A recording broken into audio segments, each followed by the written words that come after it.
The people of Blue Star were all swept into a survival game. Each person got one crude minecart and had to keep exploring deeper toward the center of the earth. They might dig up useful or they might run into dangerous monsters. Fortunately, Lin Yu awakened a god-tier strategy system. As long as he wrote guides and received positive reviews, he could obtain super rewards. And so, Lin Yu set out on an overpowered path of helping others. The story begins. Welcome to the core survival game. If you want to survive in the world beneath the earth, please remember the following rules. First, everyone starts with one minecart. It can help you mine, provide light, and protect you. Take good care of it. Second, running the minecart and maintaining its lighting both consume fuel, which can be obtained through digging. Third, at the minecart's control console, you can view and choose your next excavation site. Fourth, every excavation comes with both risks and opportunities. Proceed with caution. Fifth, in darkness, underground creatures will be strengthened. Increasing your light source intensity can weaken them. Sixth, aside from enemies, there are also some neutral natives in the underground world. If you encounter them, you may choose to trade or plunder. Seventh, you can travel to deeper levels through certain passages. The mineral veins and spoils in the deeper core are far richer, but also far more dangerous. Eighth, the first 3 days are the beginner protection period. Your minecart will not take damage, and other players cannot enter the underground space you are in. Ninth, silently recite survival game to open the game panel. Please explore the related functions on your own. 10th, mine minerals, craft items, forge equipment, strengthen yourselves, and ultimately clear this game. Players. In the dim underground space, Lin Yu opened his eyes, his brows slightly furrowed. Survival game? Underground world? What kind of nonsense is this? Wasn't I just grinding out a strategy draft a moment ago? As a clear-eyed college student and guide writer, Lin Yu was a little confused. But the information that immediately flooded into his mind gradually calmed his expression, and he began observing his surroundings. Just like the game rules he had just seen, there was a crude minecart in this dim underground space. The minecart's design was extremely simple, a boxy iron shell with a drill-shaped mining tool mounted at the front. A lantern hung outside, giving off a soft glow that made people feel at ease. Lin Yu walked over, and information about the minecart automatically appeared before his eyes. Simple minecart. Level, 1 out of 10 white. Durability, 100 out of 100. Mining efficiency, 50. Light intensity, 50. Remaining fuel, 100 out of 100. Attached function, basic workbench. Upgrade materials, 100 copper coins, copper or X10. It really is just like a game.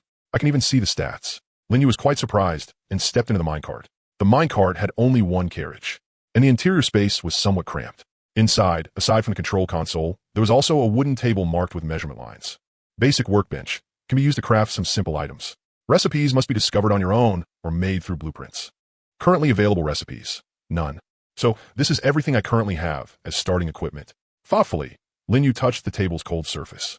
Outside the minecart, the area illuminated by the lantern revealed a completely sealed rock wall. Looks like if I want to go to other spaces, I have to start the minecart and dig out a path. I remember one of the earlier rules also said I could summon the game panel. Recalling the information he had just seen, Lin Yu closed his eyes and silently recited in his heart, survival game. The next moment, a simple menu appeared before his eyes. Several function options were listed on it. Personal information, game forum, trading market.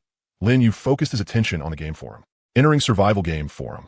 You have been automatically assigned to newbie section number 25,535. Players currently online in this area. 1 million. 1 million. And this is only the player count for a single newbie zone. Lin Yu was startled by the string of zeros in the online count. He had never expected that, aside from himself, there would be so many unlucky people dragged into this game. Just as he was spacing out, the online count suddenly dropped by 1, changing to 999,999. At the same time, a line of text appeared at the top of the forum and vanished in an instant.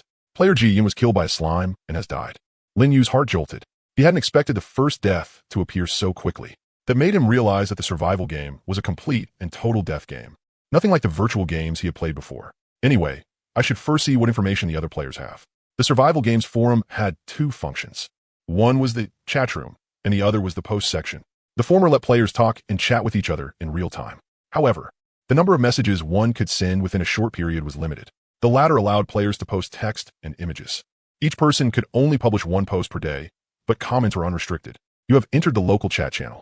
The moment he clicked into the chat room, a huge flood of messages rushed past his eyes. Is anyone there? Does anyone know what this survival game is about? Didn't the info in your head already tell you? Stop lying to yourself. Ha ha ha. I can't believe something this good actually happened. I'm gonna make it big. Who's dug into the next space already? Say something so the rest of us can use it as reference. One message after another flashed by. Lin Yu watched for a few minutes, but found nothing of value. Shaking his head, he closed the chat room. Looks like everyone has the same information. I'll have to explore on my own. After that, he opened the post section. There were quite a few new posts there as well. After all, a single newbie zone had a full 1 million players. Even if only 1% of them posted, it was still a spectacular number. Unlike the chat room, the post section allowed images. Linyu saw that many players had taken screenshots of their underground spaces and posted them with pictures attached. After browsing for a while, he discovered that although the environments were all different, everyone's basic setup was the same. Without exception, each person had one mining lamp and one simple minecart. Since comments were unrestricted, quite a few people were also flirting shamelessly in the comment sections. Hey there, beauty, scared? Just call me Big Brother nicely and I'll come help you. Little girl, where are you? Uncle will come find you. Linyu somewhat speechlessly scrolled past those posts. Each player could only publish one post per day. He had no intention of wasting such a precious quota on that kind of topic. Just as he was about to exit the forum, a large block of text suddenly appeared before his eyes. Congratulations! You have awakened the God-tier strategy system. You can collect strategy points by publishing strategy posts. The more players your guides help, the more points you will earn. You can spend strategy points in the strategy shop to exchange for all kinds of rewards. Current available strategy points, 0.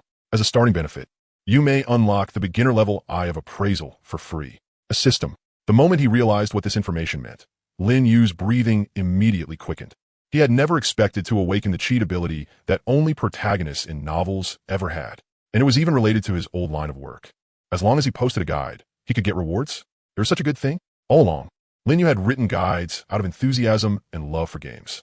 Sure, the game officials would occasionally send him some merch, but most of the time, he was doing it purely for the love of it, with no income at all. He never expected that, after getting dragged into the survival game, he would instead awaken a guide system, claim the bonus to unlock beginner appraisal eyes. Yes, Lin Yu chose to claim it without hesitation. He had no reason to refuse the system's gift. Very quickly, he felt a wave of heat lingering around his eye sockets. Beginner appraisal eyes. You can see some extra information. It's not very detailed, but it's enough to use. Extra information. He did not know how useful it would be. Just after unlocking his new ability, Lin Yu was itching to try it out. He sat down in front of the minecart's control panel, and several options automatically appeared before his eyes. Please choose a mining direction. Mine forward, fuel 10. Extra information. This mining trip will only yield some dirt. Mine backward, fuel 10. Extra information. This mining trip can yield some stone. Mine left, fuel 10. Extra information. After 3 mining trips in this direction, you will reach another Earth core space. Mine right, fuel 10. Extra information. This mining trip can yield some stone and copper ore. Ordinary players could only choose a mining direction. But Lin Yu could see the result of the next mining trip. This was unquestionably a huge advantage. Lin Yu took a deep breath and started the minecart. Mine left. If he mined left 3 times, he could reach another Earth core space. At least there was something to look forward to. The old engine began to roar. The drill bit hit the rock wall, sparks bursting out. Amid the flying dirt and stones, the minecart slowly traveled through the underground. About 1 minute later, the minecart finally came to a gradual stop. This mining trip has ended. Remaining fuel, 90. If you need to continue mining, please restart the minecart. No need for now. Lin Yu climbed off the minecart and began hauling away the dirt and stone that had been cut out. In the tunnel excavated by the minecart, square blocks of dirt and stone were scattered in piles. Their sizes were exactly the same, as if they had been generated according to some kind of standard. You obtained dirt x10, stone x20. Lin Yu wiped the sweat from his brow, got back on a minecart, and took a look. Oh, dirt, pure, uncontaminated side, can be used for planting or filling in. Stone, ordinary rock, can be used to make basic tools. Looks like these were the most common materials. Just then, a streak of light flashed across Lin Yu's eyes. Extra information. You have unlocked some basic recipes. Stone furnace, stone x50. Stone pickaxe, stone x15, wood x2. Stone axe, stone x10, wood x3. Stone spear, stone x5, wood x5. These recipes could all be used at the workbench. As long as he had enough materials, he could craft them. The stone pickaxe could mine ores in the earth core space. The stone axe could clear plants and gather wood. The stone spear was a rare weapon, good for self-defense. Stone was not hard to get, but wood was another story. Lin Yu thought to himself that there were no trees underground to chop down. But when he thought about how this was a mysterious earth core world, it seemed normal enough. After clearing out the dirt and stone, Lin Yu restarted the minecart. This time, it still gave him 4 mining directions. Mine forward, fuel 10. Extra information. After 2 mining trips, you will reach another earth core space. Mine backward, fuel 10. Extra information. You will return to the previous place. Mine left, fuel 10. Extra information. This mining trip can yield some dirt and stone. Mine right, fuel 10. Extra information. This mining trip will encounter 13 Earth core monsters. Looks like he could only keep mining in the same direction as before. Lin Yu quickly scanned the options and reached a conclusion. I still don't have a weapon. Better not provoke the monsters of the Earth core world. The second mining trip still only yielded some dirt and stone. This mining trip has ended. Remaining fuel, 80. You obtained dirt, x20, stone, x10. Lin Yu glanced at the prompt, then shifted his gaze away from the chat room. The survival game forum was in an uproar right now. After the initial panic, the players had started adapting to and exploring the Earth core world. Quite a few unlucky souls had dug up Earth core monsters and were crying for help. The smarter ones stayed inside the minecarts and refused to come out. After all, there was newbie protection and the minecart would not be damaged within 3 days. There were also tough guys who wanted to fight the monsters barehanded. But judging from the rapidly rising death list, those tough guys had not ended well. Lin Yu also took the chance to gather some information on the monsters. Slimes, cave bats, mushroom monsters. Such fantasy-style enemies. Shaking his head, Lin Yu continued activating the minecart. Mine forward, fuel 10. Extra information. You will reach a peaceful Earth core space that contains a treasure chest. Mine backward, fuel 10. Extra information. You will return to the previous place. Mine left, fuel 10. Extra information. This mining trip can yield some dirt and stone. Mine right, fuel 10. Extra information. This mining trip will yield some copper ore. One of the mining directions this time had copper ore, but he had no intention of turning. He was going to follow this path to the end. After all, compared to a new Earth core space, or a few pieces of copper were worth. Not to mention, there's also a treasure chest in this Earth core space. Buzz buzz. Under the force of the rapidly spinning drill bit, Lin Yu's minecart finally drove out of the dark, narrow tunnel. It entered a broad underground space, similar to the starting area. There seemed to be no enemies. Lin Yu held his breath and looked around. As long as he did not leave the minecart, he was invincible for now. And this space was indeed, as the information had said, extremely peaceful. Aside from some weeds growing on the dirt ground, there was only a wooden treasure chest sitting in the open space. Lin Yu walked over, and information about the chest appeared before his eyes. Wooden treasure chest can contain some low-level supplies. Extra information. You can take the chest with you as a storage container or dismantle it into materials at the workbench. Oh, he could even take the chest with him? Lin Yu blinked, a little surprised. He had not expected the survival game to have this much freedom. But right now, the priority was to see what was inside the chest. With anticipation and excitement, Lin Yu rubbed his hands together and opened the chest. No multicolored glow burst out. Inside the chest, several items lay quietly. A bag of bread slices, a bottle of purified water, and a brown backpack. You have obtained 1 slice of bread, 1 bottle of drinking water, 1 leather backpack. At last, he had something to eat and drink. Lin Yu licked his slightly chapped lips and picked up the water bottle for a long gulp. The bottle of purified water did not hold much. He emptied nearly half of it in one go. As for the slice of bread, Lin Yu was not hungry yet, so he could eat it later. Last was the backpack. Leather backpack. Rarity. Level 1 white. Durability, 100. Capacity, 10 storage slots, no weight reduction. Not bad. He could fit quite a lot in it. Satisfied, Lin Yu slung the leather backpack over his shoulder and casually put the water bottle and bread inside. Then he looked at the empty wooden treasure chest. Wooden treasure chest. Capacity, 20 storage slots, identical items can stack, maximum stack size 50. Additional info. You have obtained the crafting recipe for the wooden treasure chest. Recipe. Wood X20, copper ingot X2. With the System S appraisal eye function. Lin Yu even got a treasure chest recipe for free. That trip was worth the 30 units of fuel he spent to dig all the way here. Lin Yu carried the heavy backpack back to the minecart. He did not plan to break the chest down. Instead, he left in the minecart to store things. After packing the stones and dirt he had collected earlier into the chest, the minecart immediately looked much cleaner. Finally done. After all that work, Lin Yu sat down in front of the control panel and wiped the sweat off his face. He pulled up the menu and opened the forum posting page. Chewing on his bread while thinking about how to write his first guide. He only got 1 chance to post each day, so he had to think carefully about the contents. Soon, a post titled Recipe revealed. Stone Tool Crafting Guide was freshly published. Lin Yu's post quickly stirred up heated discussion on the forum of Newbie Zone number 25,535. Among all the posts asking for help and venting emotions, Lin Yu's guide post looked unusually serious. Not to mention, he had directly made 3 crafting recipes public for free in the post. To the other players, this was no different from pie falling from the sky. Comments kept refreshing under his post. Holy crap, is this real? The recipes for a stone pickaxe, stone axe, and stone spear? Is this guy crazy? The guy upstairs is the crazy one. Someone kindly shared this, and you're still cursing him?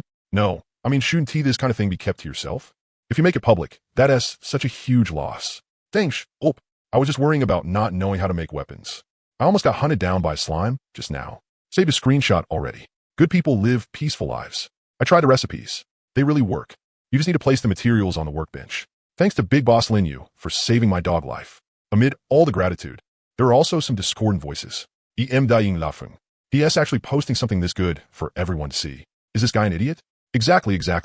I finally got the stone spear recipe off a mushroom monster and was planning to sell it to others at a high price, but he just made it public. My whole business is ruined. The guy upstairs is something else. People's lives are on the line, and you're still thinking about doing business? What the hell does that have to do with you? Everyone makes a living by their own ability. It's not like I forced anyone to buy it. I suggest the OP delete the post. It's enough if you know this stuff yourself. Why let other people benefit for cheap? Agreed. This is way too unfair to the people who found the recipes themselves. A bunch of ungrateful bastards. You shared it for free, and you're still yapping here. If you got guts, then don't use it. I'm not using it. I already knew the recipes a long time ago. I just can't stand this kind of fake nice guy act. Lin Yu chewed on some bread as he casually browsed the comments under the post. When he saw people calling him an idiot, he only smiled and said nothing. What he had awakened was a god-tier guide system. The more players his guides helped, the greater his rewards would be. Hide things for himself? Wouldn't he that just be cutting off his own source of income? As for what other people thought, he didn't care in the slightest. It wasn't like he was losing a piece of flesh over it anyway. He wasn't some saint, and he wasn't a savior. He just wanted to write guides and fleece the system a little on the side. As for what other people did, he couldn't control it, and didn't want to either. The post's popularity kept exploding after it was published. In just a few short minutes, the views broke 100,000, and the replies also exceeded 1,000. System notification sounds rang out one after another, exploding in Lin Yu's ears. Ding! Your guide post helped another player. You gained 1 guide point. Ding! Your guide post helped another player. You gained 1 guide point. Ding! Your guide. The string of notifications left Lin Yu a little dazed. He quickly opened the system panel and saw the number in the guide point section jumping rapidly. 0, 1, 0, 3, 0, 5, 0, 8, 0. In the end, the number stopped at around 100. 100 points. Lin Yu's eyes widened in disbelief. How long had it even been since he made the post?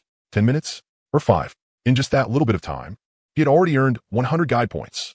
And, judging from the situation, the points were still increasing slowly, just not as fiercely as before.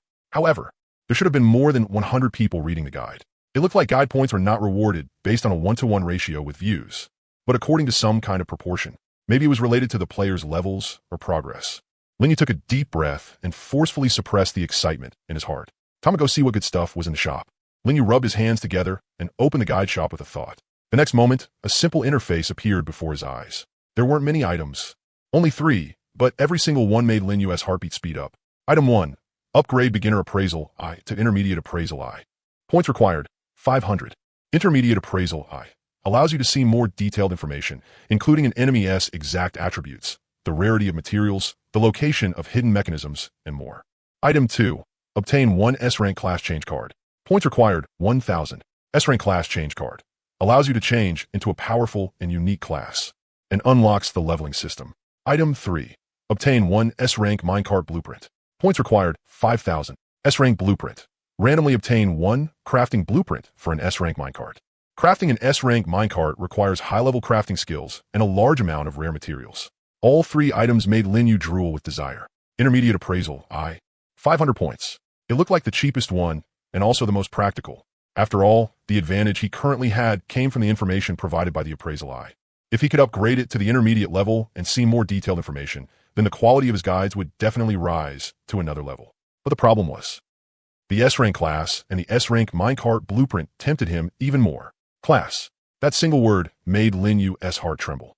He had already been wondering before whether this survival game even had a class system. Were all players just ordinary players, or were there distinctions like warriors, mages, thieves, and the like? Now the system had given him the answer. Not only were there classes, but they were also ranked. As for what specific S-Rank class he could get, the system said it was random. But since it was S-Rank, the lower limit couldn't be low. As for the S-Rank minecart blueprint, it was just as enticing. In this perilous underground world, what an S-Rank minecart meant went without saying. He wanted all 3, but he didn't have enough points. Lin Yu scratched his head in conflict. He only had 100 points right now. He couldn't even afford the cheapest Appraisal I upgrade. Not to mention the S-Rank class and blueprint. He needed to set a small goal first. In the end, he made his decision. He would skip upgrading the Appraisal I for now and save up points for the S-Rank class. The reason for this choice was simple. The Appraisal I was useful, but it was only a support tool. It could let him see more information, but it couldn't make him stronger when facing underground monsters. So what if he could see their attributes? If he couldn't beat them, he still couldn't beat them. But a class was different. An S-rank class represented real combat power. Only with combat power could he survive longer in this dangerous underground world. Only by staying alive did he have the right to talk about anything else. At the current rate of growth, 1,000 points probably wouldn't take too long. Lin Yu pulled himself together again, preparing to restart the minecart and continue digging. After all, if he wanted to write guides, he needed to actually have something to say. And practice was often the best way to accumulate experience. At that moment, another new post appeared on the forum. The title was very short, but it made Lin Yu's pupils suddenly shrink. Don't trust others so easily. I was almost killed by another player just now. Lin Yu clicked into the post, his brows gradually knitting together. The poster described in detail what had just happened to him. I was mining at first, and while I was digging, an artificially excavated tunnel suddenly appeared ahead of me. I was actually pretty happy at first. I thought I'd found some kind of hidden treasure chest. But after I went in, I realized someone was already there. The guy on the other side saw me, froze for a second, then greeted me with a grin. I didn't think much of it at the time. After all, we were still in the newbie protection period, so everyone was supposed to be safe. Then he said, "How about we get out of the carts and chat? Maybe exchange some information." But the moment I walked up to him, that bastard suddenly pulled out a wooden club from behind his back and swung it at my head. Fuck. If I hadn't reacted fast and shifted to the side a little, that hit would knock me out on the spot. I ran back to my minecart like my life depended on it, and that asshole chased after me the whole way, yelling, "Hand over your fuel. If you die, it'll just go to waste anyway." Thank God I got into the minecart in time and shut the door. That bastard kept smashing at it outside for a long time, but when he realized he couldn't break it open, he cursed a bunch and left. My hands are still shaking, damn it. How can there be people like this in this game? Below the post, the comments had already exploded. Holy shit, seriously? Players can attack each other? You're only finding that out now? It was written in the rules. During the newbie protection period, minecarts can't be damaged. But the players themselves aren't protected. That is terrifying.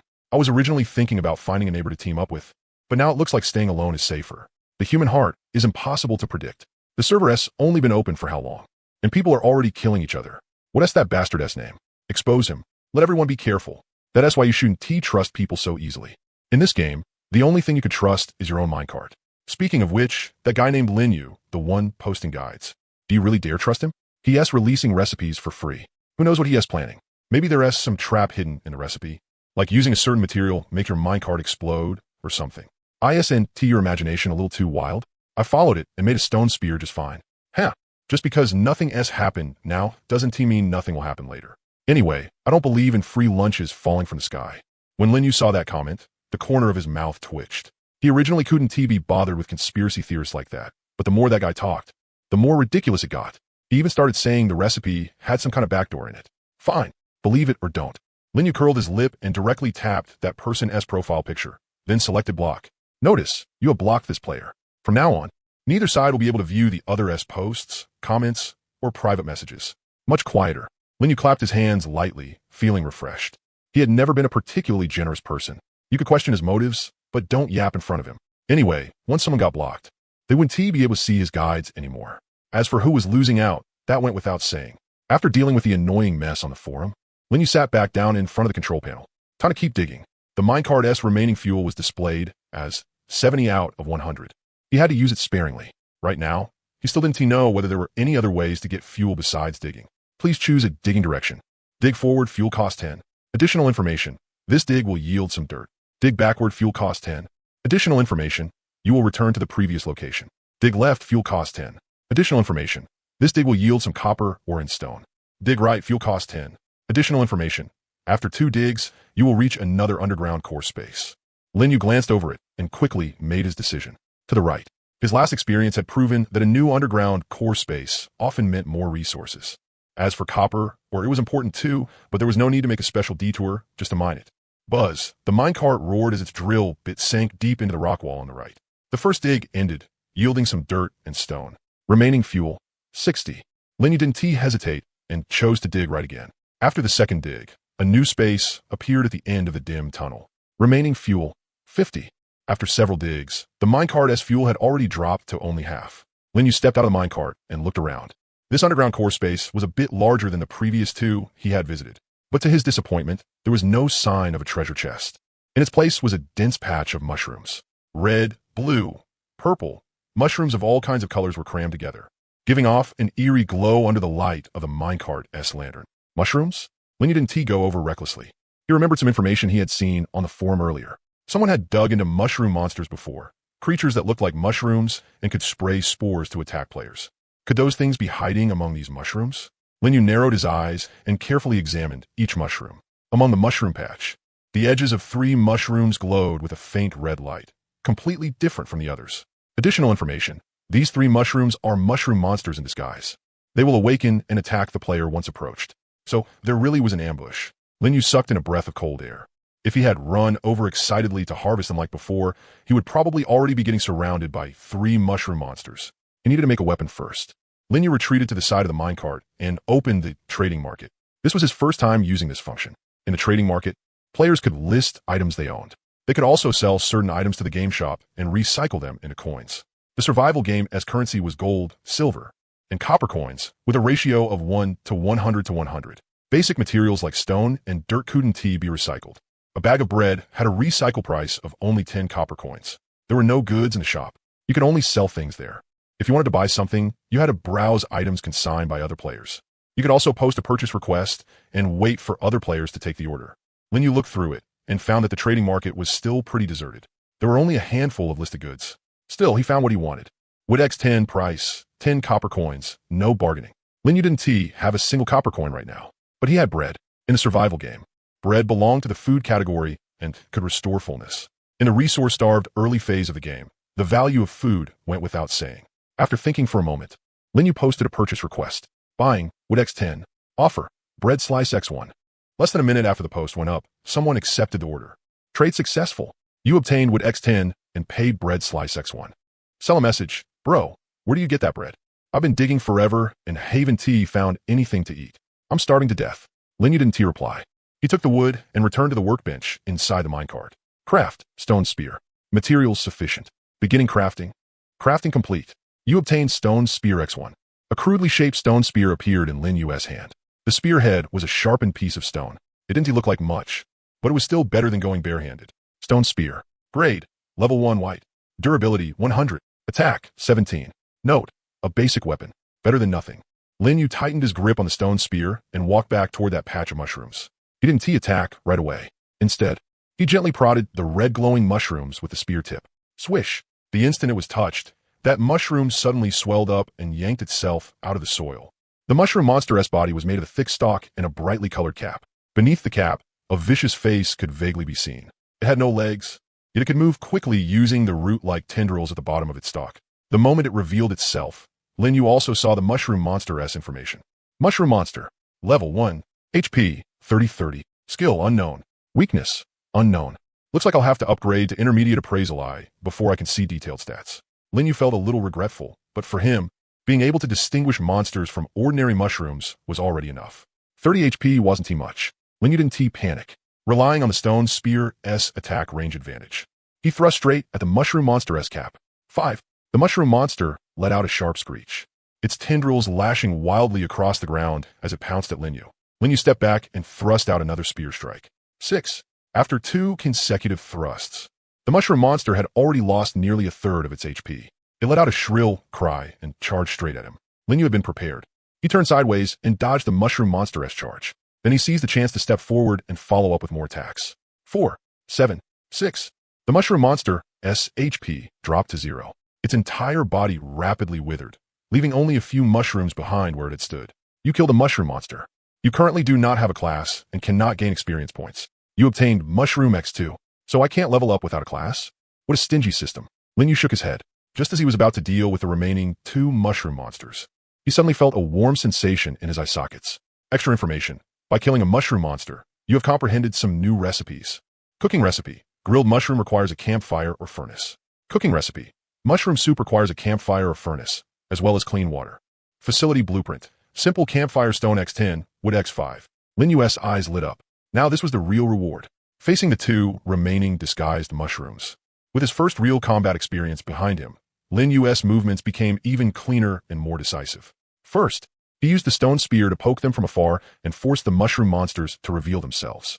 Then, taking advantage of the spear's attack range, he thrust once and retreated once, fighting steadily and safely. The 2 mushroom monsters didn't even get to touch the edge of his clothes before they withered and collapsed one after another. You killed Mushroom Monster X2. You obtained mushroom X4. 6 mushrooms now. Linyu picked up the spoils, calculating in his heart. In this underground core space, there are still large patches of mushrooms growing in all kinds of colors. Linyu activated primary insight, eye, and swept his gaze across every cluster of mushrooms. Ordinary mushrooms would show a faint green outline in his vision.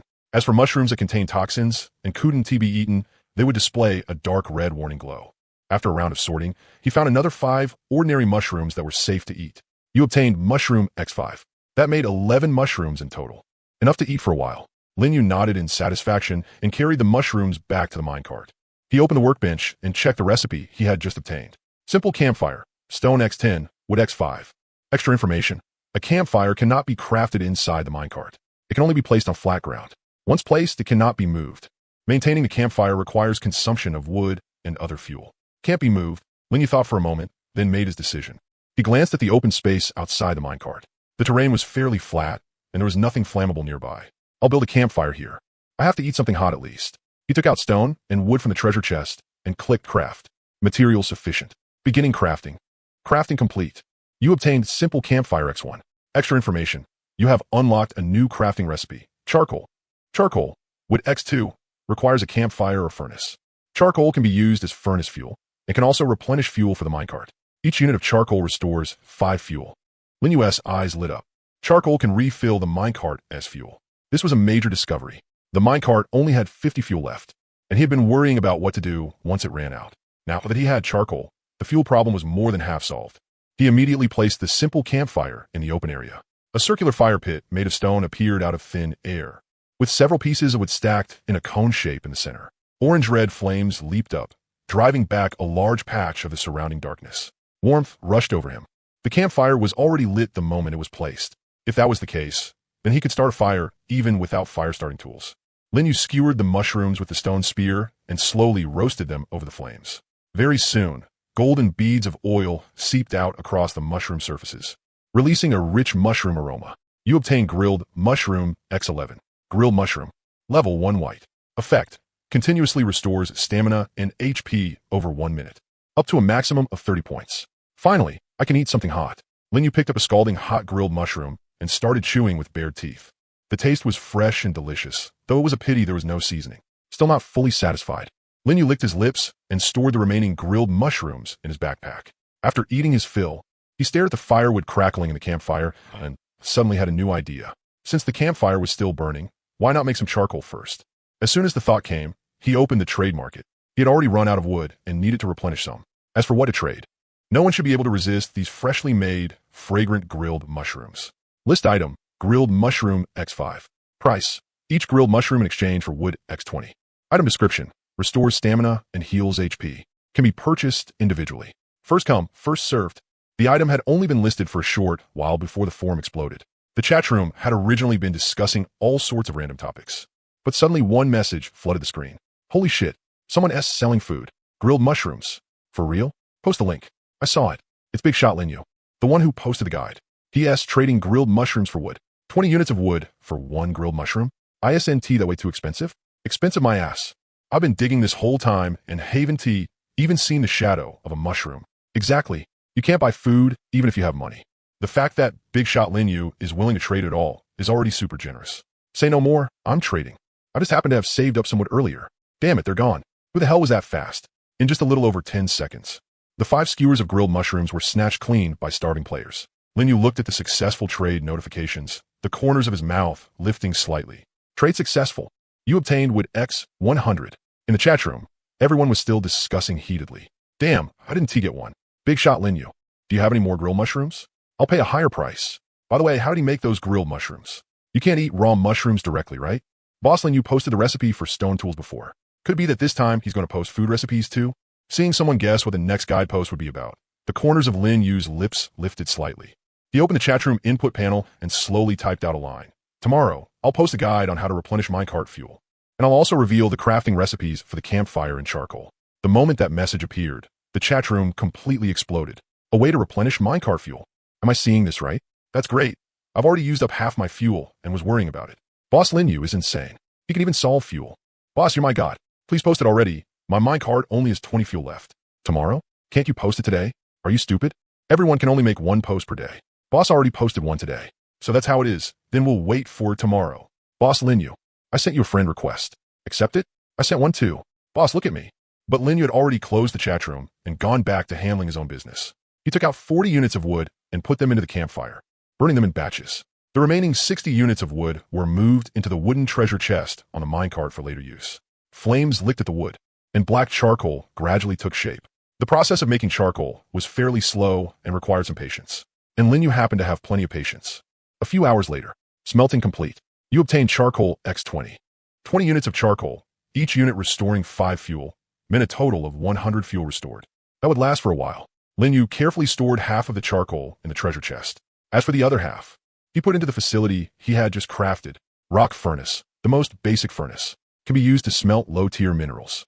Additional information, you have unlocked the smelting recipes for iron ingots and copper ingots. Copper ingot, copper or X3, any fuel X1, time required, 5 minutes. Iron ingot, iron or X3, any fuel X2, time required, 10 minutes. Linyu touched the furnace's rough stone surface and sighed in his heart. This was what a real productivity tool looked like. However, the furnace also needed fuel to operate. He didn't have any copper for now, so there was no rush to start smelting. Next, Linyu drove the minecart back and forth through the surrounding tunnels. He mined while collecting minerals and wood along the way. Maybe his luck had already been used up in the previous digs. In the next several excavations, he didn't run into another core space. Still, with the eye of insight, he hadn't really lost out. He gathered quite a bit of ore and wood along the way. He didn't know how much time had passed before the minecart's fuel was nearly exhausted. Linyu stopped what he was doing and looked at the time on the game panel. Current time, 11:59 at night. Without realizing it, I dug for an entire day. Linyu rubbed his sore eyes.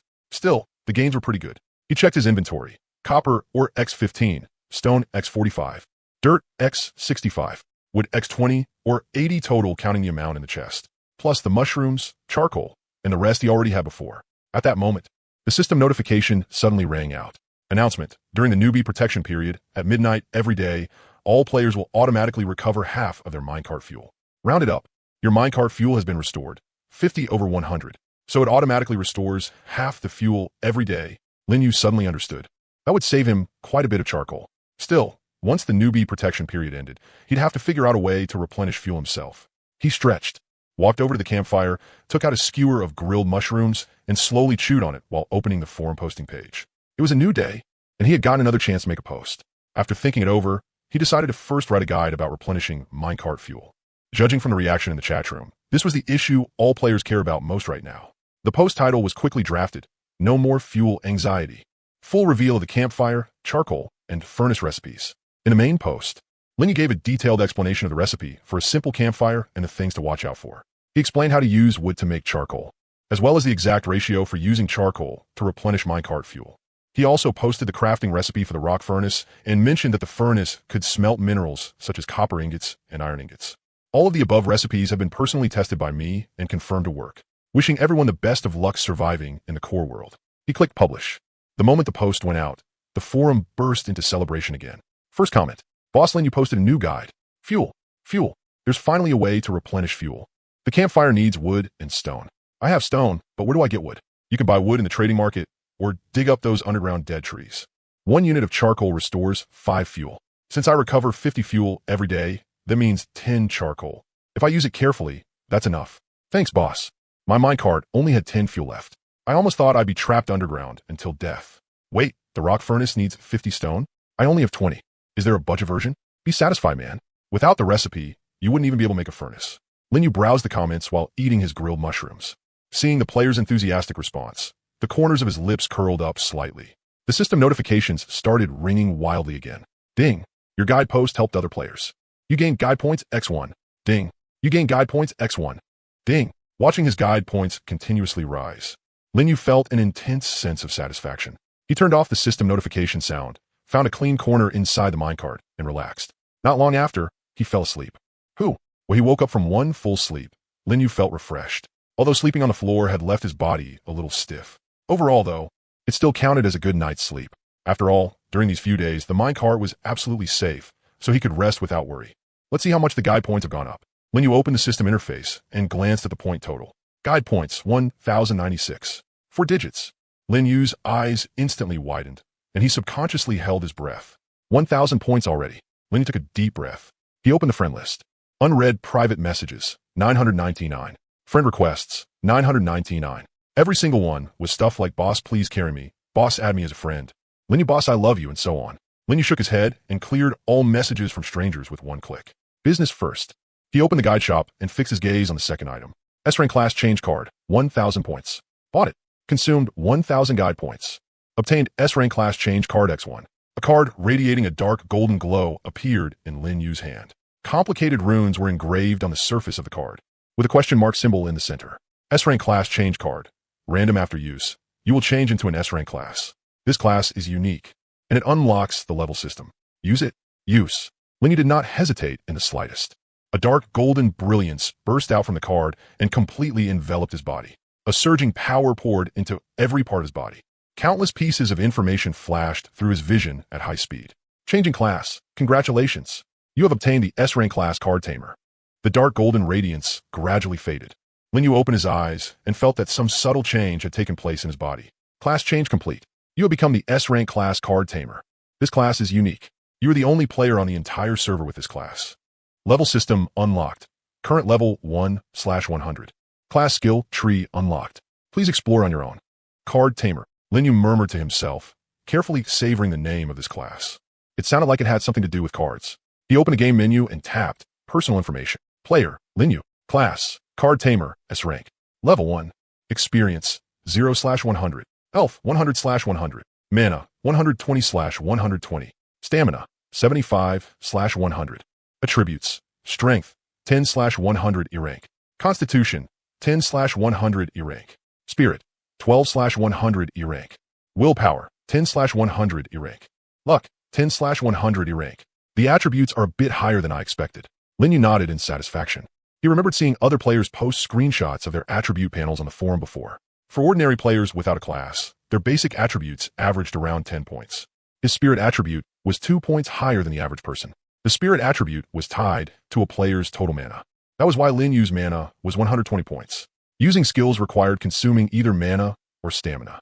After looking through his personal attributes, Lin Yu scrolled down and opened the newly unlocked class panel. After completing the class change, he had obtained 2 class skills. There were also the core abilities of the card tamer. Card creation. Description. Core class skill. Cannot be upgraded. After defeating an enemy, you can consume mana to turn it into a magic card. Card control. Basic class skill. Cannot be upgraded. After obtaining a magic card, you can use card control to activate the card. Unlock new class skills after raising your class level to level 5. Card creation and card control were both related to magic cards. As expected of a card tamer, Lin Yu fell into thought. After changing class, he had not immediately gained overwhelming combat power. It seemed this S-rank class was not as simple and straightforward as he had imagined. As for its true potential, he would need to test and dig it out himself. After sorting through the information, Lin Yu opened a strategy shop and took a look. The S-rank class change card had already turned gray and was marked sold out. The intermediate eye of appraisal and the S-rank minecart blueprint were still there. He only had 96 points left now, so he could not afford anything. He needed to keep saving points. At the same time, the forum was already in an uproar. Novice Zone 25,535. Lin Yu's second strategy post had already triggered a frenzy on the forum. Players were spreading the news everywhere, and the chat room was scrolling so fast the messages were almost a blur. I followed Boss Lin Yu's recipe and made a campfire. It really can burn charcoal. Thank you. Boss Lin Yu. My minecart finally doesn't have to go hungry anymore. The rock furnace needs 50 stones? I'm gonna dig right now.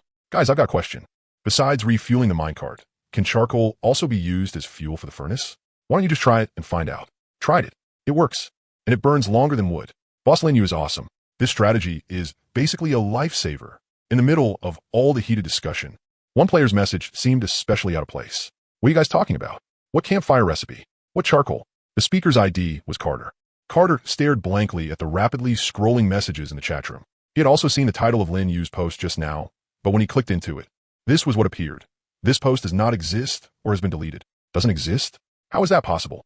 Carter frowned and refreshed the page several times. He still could not open it, but the other players in the chat room were clearly discussing the contents of the post, and some of them had even posted screenshots of the recipe. Carter tried opening other posts, and everything worked normally. Only Lin Yu's strategy post refused to open no matter what he did. He could not help but ask in the chat room, guys, why can't I open Lin Yu's new post? It says it doesn't exist. A reply came quickly. No way. I can open it just fine. Here's the link. Someone posted the link to the strategy post in the chat room. Carter thanked him and clicked it. Notice, you have been blacklisted by the author of this post and cannot view this content. Carter's face instantly turned ashen. He clicked it again, and it was still the same notice. Blacklisted? Lin Yu blacklisted me. Carter's mind raced as he tried to remember exactly when he had offended Lin Yu. Very quickly, he remembered. Yesterday, under that post about a player being attacked, he had mocked Lin Yu and told others not to trust Lin Yu's post so easily. He had felt pretty good saying it at the time. He had not expected payback to come this fast. Grinding his teeth, Carter roared in the chat room. Damn it. That bastard Lin Yu blacklisted me. I can't read his strategy post. The chat room fell silent for a moment. Then an even more violent flood of messages erupted. Ha ha ha ha ha, I'm dying. Serves you right. Who told you to run your mouth? I remember you. You were cursing at him under that post yesterday. TSK, TSK, TSK. This is what happens when you offend a strategy boss.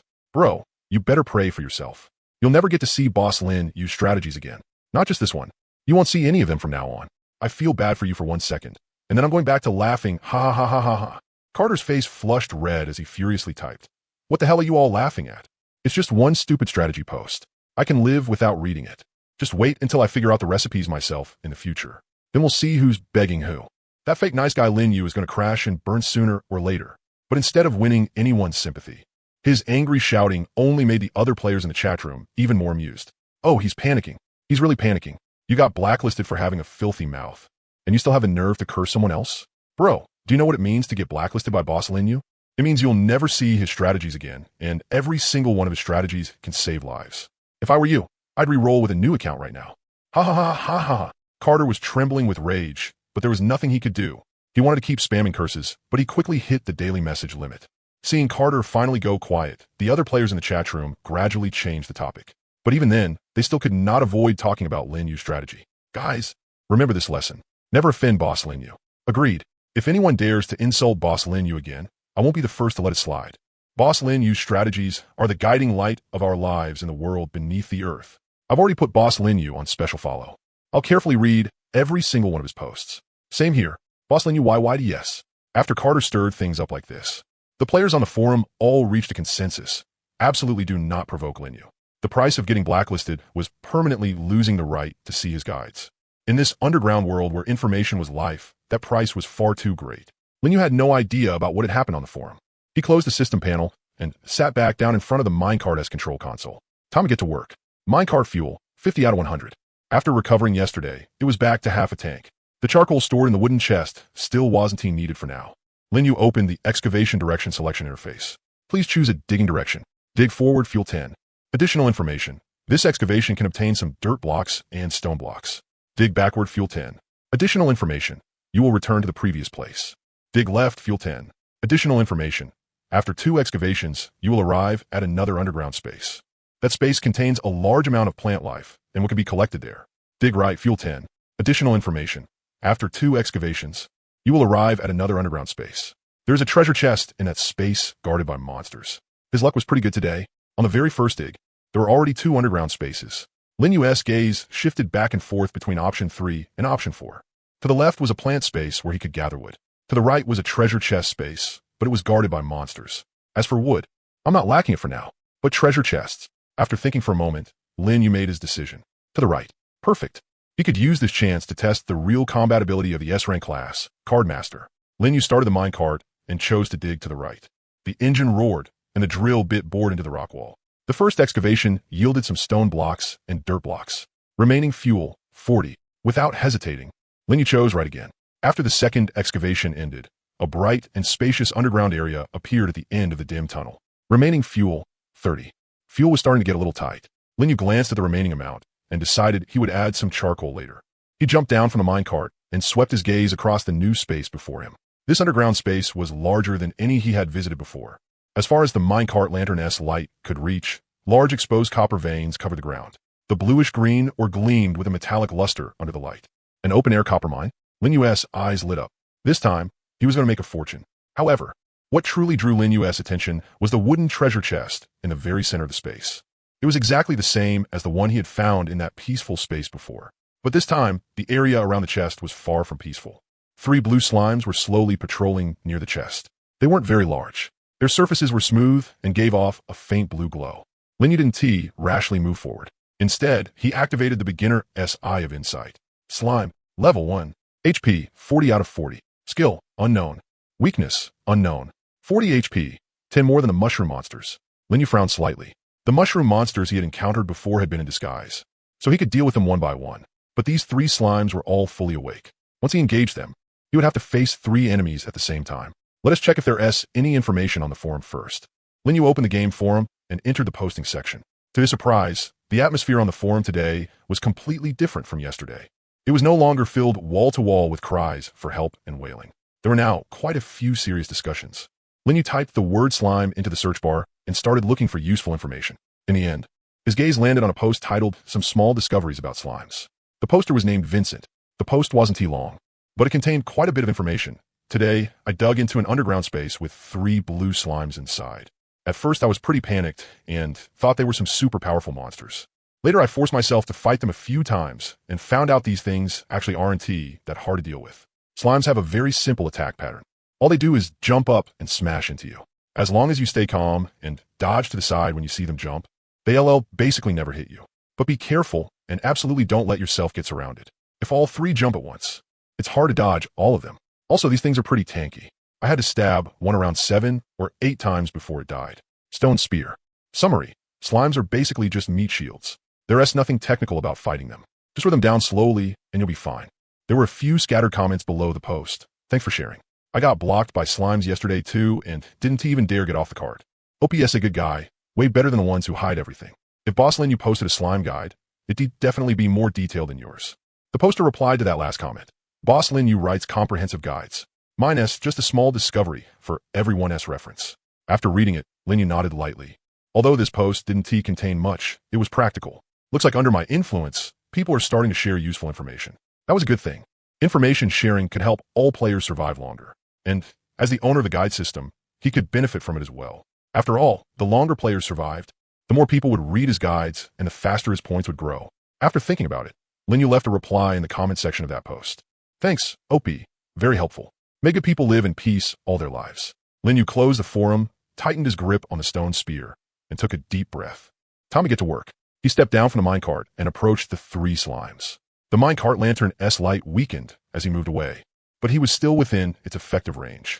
The moment he came within about 10 meters of the chest, all 3 slimes stopped wandering at the same time. Linyu didn't hide. He strode straight forward. All 3 slimes turned toward him at once, and their bodies began to swell. Here they come. Linyu lowered his center of gravity and held the stone spear across his chest. The first slime suddenly sprang up and smashed toward Linyu.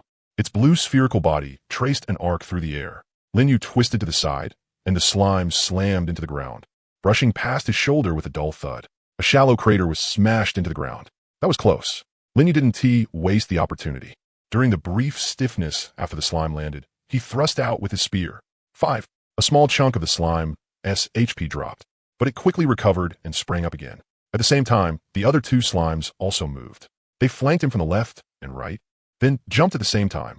3 slimes came crashing at him from different directions, reducing Linyu's room to dodge to the bare minimum. I can't take this head on.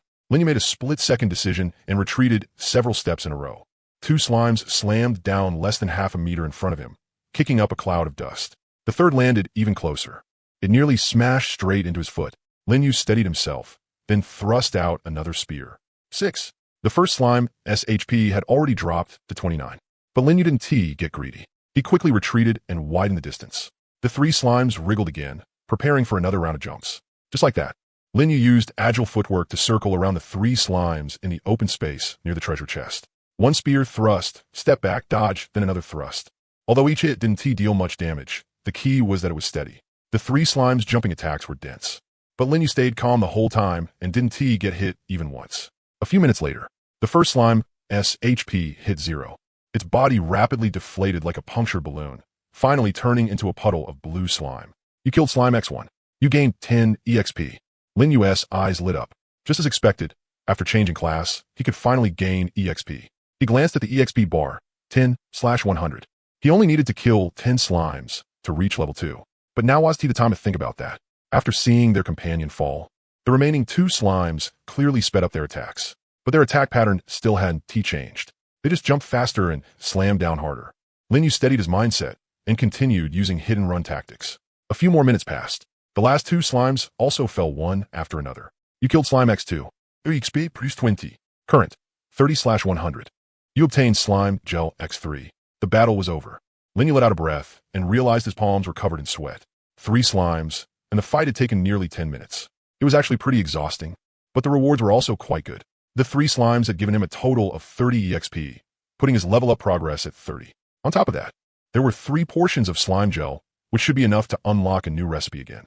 Just as Linyu was about to bend down and pick up the loot on the ground, a line of text suddenly appeared before his eyes.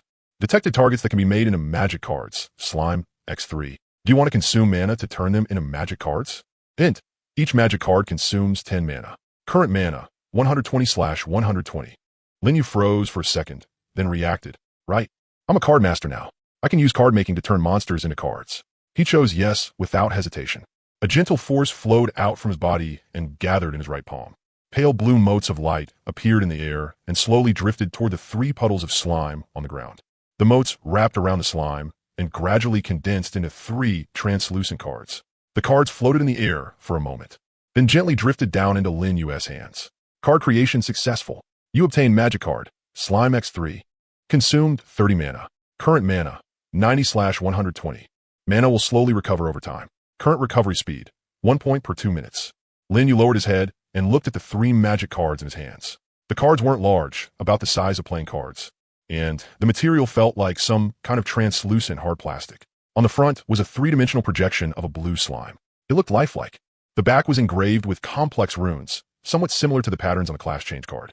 Linyu focused his attention, and the magic card-s information appeared before his eyes. Magic card slime. Grade, 1 star white. Description, you can use card command arts to gain the following effects. Effect, summon. Consume this magic card to summon a slime to fight for you until the summon dies. Effect, absorb. Consume this magic card to increase your physique attribute by 1, up to E rank, 20 points.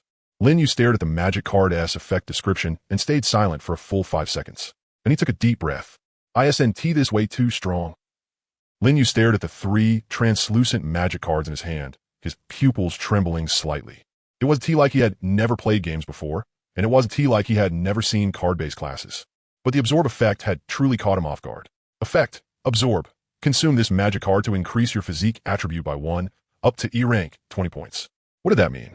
It meant that every time he got a slime magic card, he could permanently increase his physique by 1 point. Sure, the cap was only E rank, 20 points, but that was free stats. For ordinary players, the only ways to improve attributes were leveling up, equipment, or certain rare items. But for him, all he had to do was farm monsters, make cards, and absorb them. A full one-stop process. And this was only a magic card from a low-level monster like slime. Linyu took a deep breath and forcibly calmed himself down. Of course, this was only a beautiful theory for now. In actual practice, there would definitely be plenty of limitations. But at the very least, he had seen a bright future. Calm down, calm down. Linyu patted his cheeks and carefully stored the 3 slime magic cards in his backpack. There was something even more important right now. He lifted his head and looked at the wooden treasure chest in the very center of the space. The slimes around the chest had all been cleared out. There were no more obstacles. Linyu walked over, crouched down, and placed both hands on the lid of the chest. Please give me something good. He pulled hard. The moment the chest lid flipped open, a soft glow spilled out from inside. Just like last time, there were no flashy effects. Only a few items lay quietly within. Linyu reached in and took them out. You obtained Cooking Pot Blueprint X1. You obtained Drinking Water X2. A cooking pot. Linyu blinked, a little surprised. He had thought he would get consumables like food or a backpack. He hadn't expected a blueprint, and it was even a facility-type blueprint. Linyu unfolded the blueprint, and detailed information appeared before his eyes. Cooking Pot Blueprint. Description. Used to learn how to craft a cooking pot. Cooking pot recipe. Stone X10, copper ingot X5. Additional info. Can be used to cook more complex foods. Compared to a campfire, a cooking pot can produce food in batches, and some advanced recipes require a cooking pot to be made. Batch cooking food? Linyu's eyes lit up. This was a good item. A campfire could roast mushrooms and meat, but only one at a time. The efficiency was way too low. If he needed a large amount of food later on, a campfire definitely wouldn't be enough. The appearance of a cooking pot perfectly solved that problem. 2 drinking waters weren't bad either. Linyu put the drinking water into his backpack, then glanced at the now empty chest. Just like last time, he could choose to take the chest with him or dismantle it. After thinking for a moment, he decided to keep it again. One treasure chest had 20 storage slots, basically the equivalent of a mobile warehouse. There was no such thing as too many. He could put in the minecart later and use it specifically for storing food. Linyu picked up the wooden treasure chest and carried it back to the minecart. After setting the chest in place, he also reorganized the contents of the previous chest. 2 treasure chests, 1 for materials, 1 for food and consumables. The interior of the minecart instantly became neat and orderly. All right, next up, Lin Yu stood beside the minecart, his gaze sweeping across this underground space. Large copper veins lay exposed across the ground, the bluish-green or glinting under the light. Time to get to the real work. He opened the workbench and found the recipe he had learned earlier. Stone pickaxe, stone X15, wood X2. He had more than enough materials, so he crafted it directly. Crafting complete. You obtained stone pickaxe X1. A crude stone pickaxe appeared in Lin Yu's hand. The pickhead was a sharpened stone tied to a wooden handle with rough hemp rope. The design was simple, but at least it was a proper digging tool. Lin Yu tightened his grip on the stone pickaxe and walked to the nearest copper vein. He raised the pickaxe and brought it down hard. Clang! The pickhead struck the ore, sending out a few sparks. A crack appeared on the surface of the copper vein. Lin Yu didn't stop. He kept swinging, one strike after another. You obtained copper, or X1. You obtained copper, or X1. Mining was more tiring than he had imagined. The stone pickaxe wasn't very efficient. Every piece of copper ore took several hits to dig out. But Lin Yu was patient. After nearly half a day, he had already mined 15 pieces of copper ore, adding the 15 he already had in storage. That made a total of 30 copper ore. That should be enough. Lin Yu wiped away his sweat and carried the stone pickaxe back to the minecart. He opened a rock furnace and put the copper ore inside. Rock furnace, copper ore X3, any fuel X1, copper ingot X1, time required, 5 minutes. Current smeltable amount, 10 batches. Lin Yu counted the fuel he had on hand. He still had 20 charcoal and 80 wood. More than enough. He took out 10 charcoal as fuel and started the furnace. An orange-red fire lit up inside the furnace, and they were slowly melted in the high heat. Furnace activated.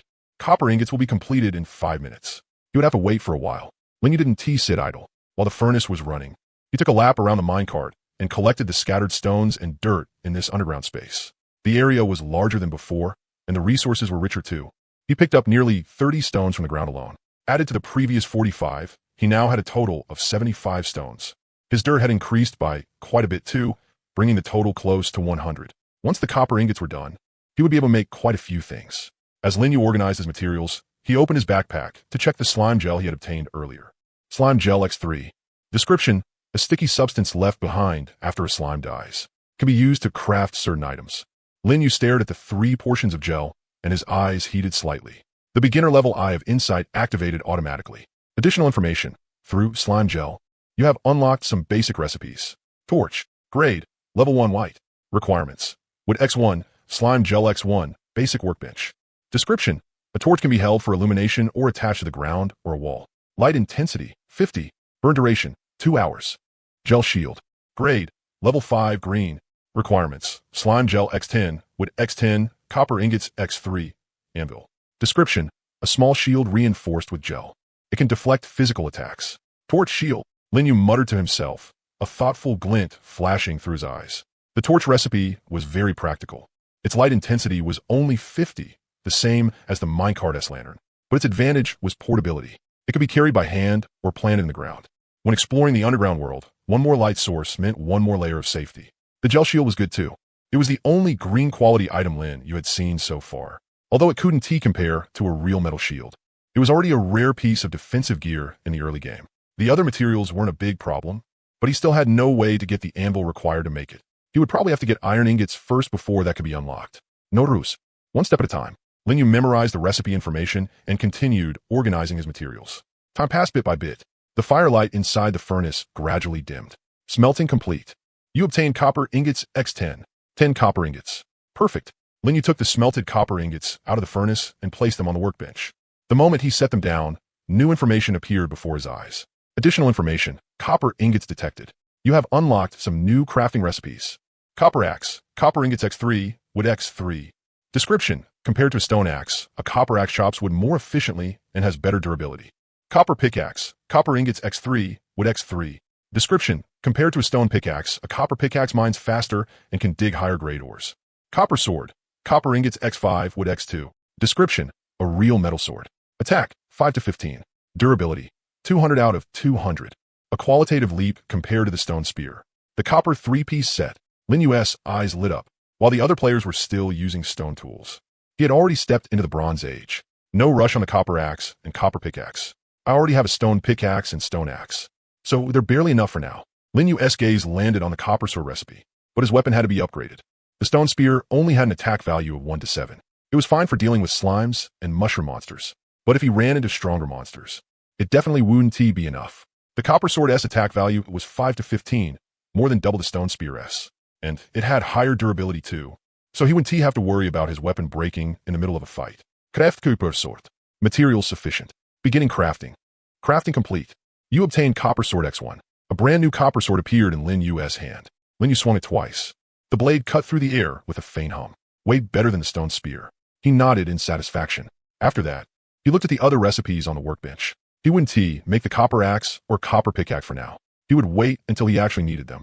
The cooking pot required 5 copper ingots and 10 stones. It was useful, but he didn't have that much food to cook at the moment. Might as well use this time to sort through today's gains and take a break to recover some stamina while he was at it. After mining for a while just now, Lin had already used up most of his stamina. He had less than 30 points left, and his arms were starting to ache. Only after stuffing a slice of bread into his mouth and washing it down with a gulp of purified water did he feel a little better. Phew! Finally recovered. He sat back down to the minecart control console and opened the system panel. Strategy points, 576. Over 500 already?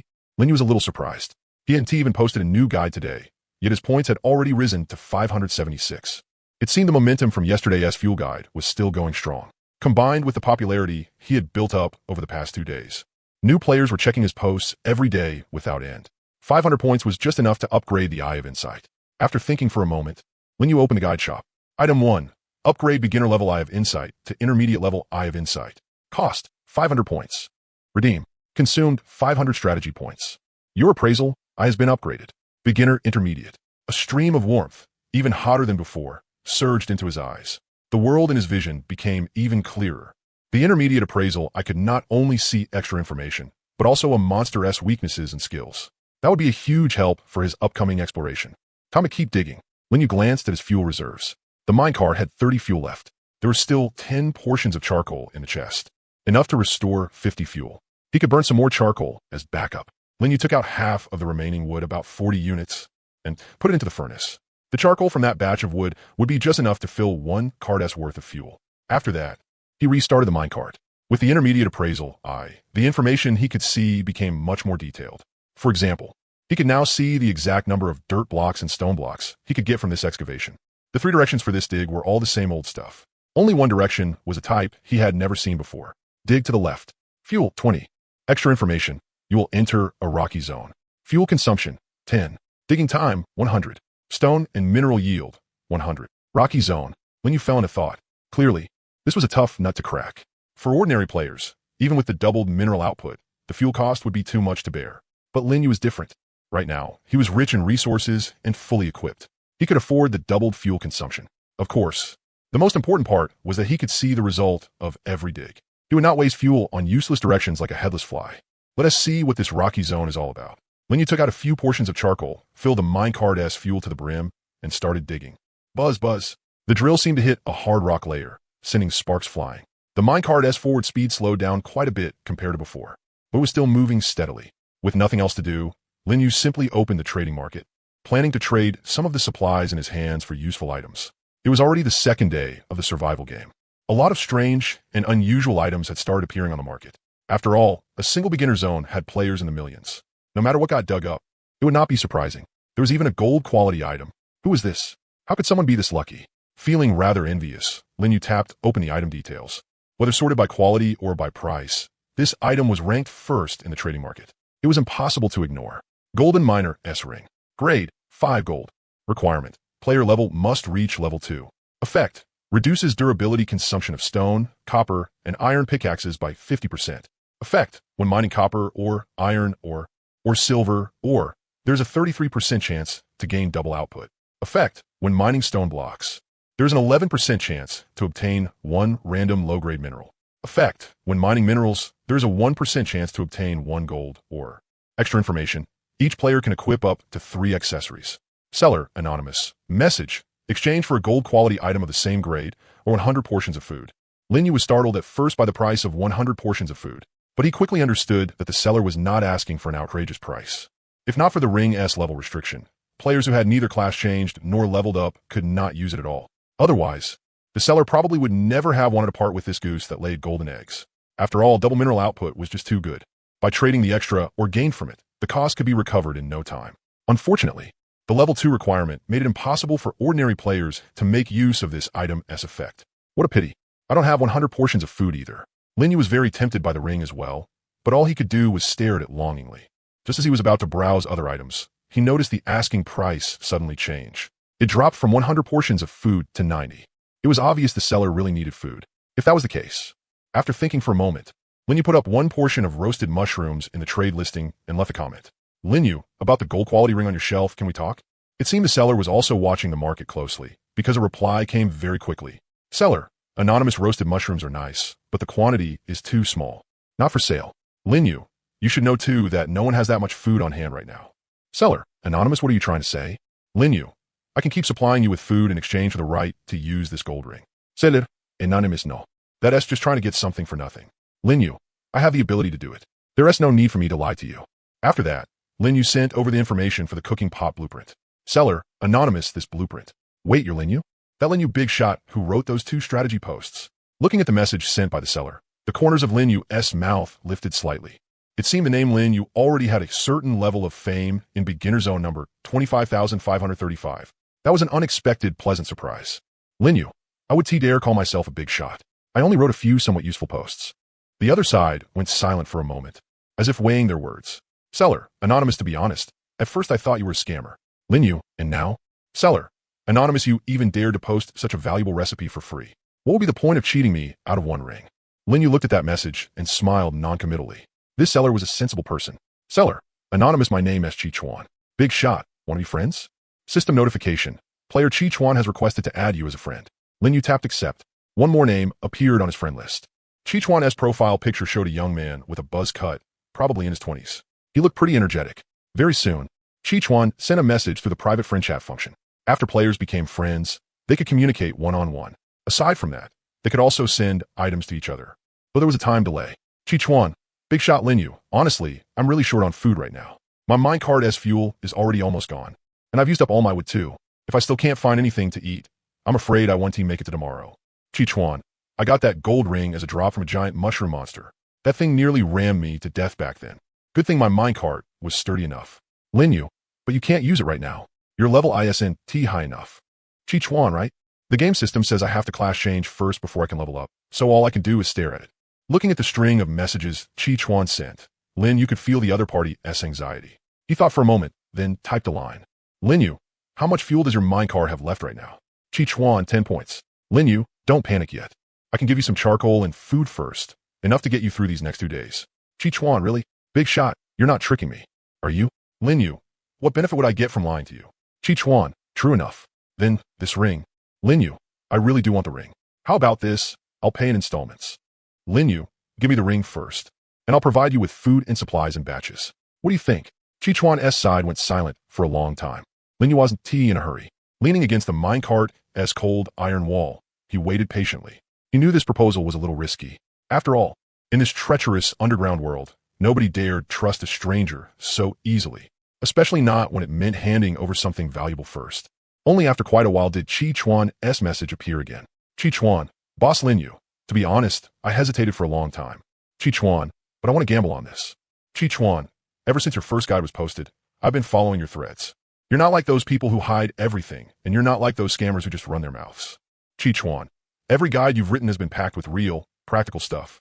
It can genuinely save lives. Chi Chuan, I think someone willing to help 1 million people for free probably wouldn't scam me. Chi Chuan, so deal. Looking at the words on the screen, Linyu felt a warm current rise in his heart. To be honest, his original reason for writing those guides had just been to earn points and milk the system. But at this moment, he truly felt it. To other players, those guides might really be a light in this dark underground world. Chi Chuan, I've sent the ring over. Check it.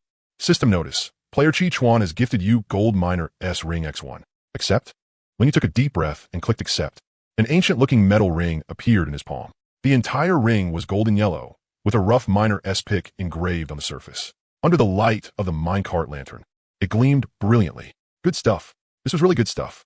Linyu went over the ring's attributes again, almost reluctant to put it down. Too bad he still couldn't equip it. He had to reach level 2 as soon as possible. Linyu got the ring.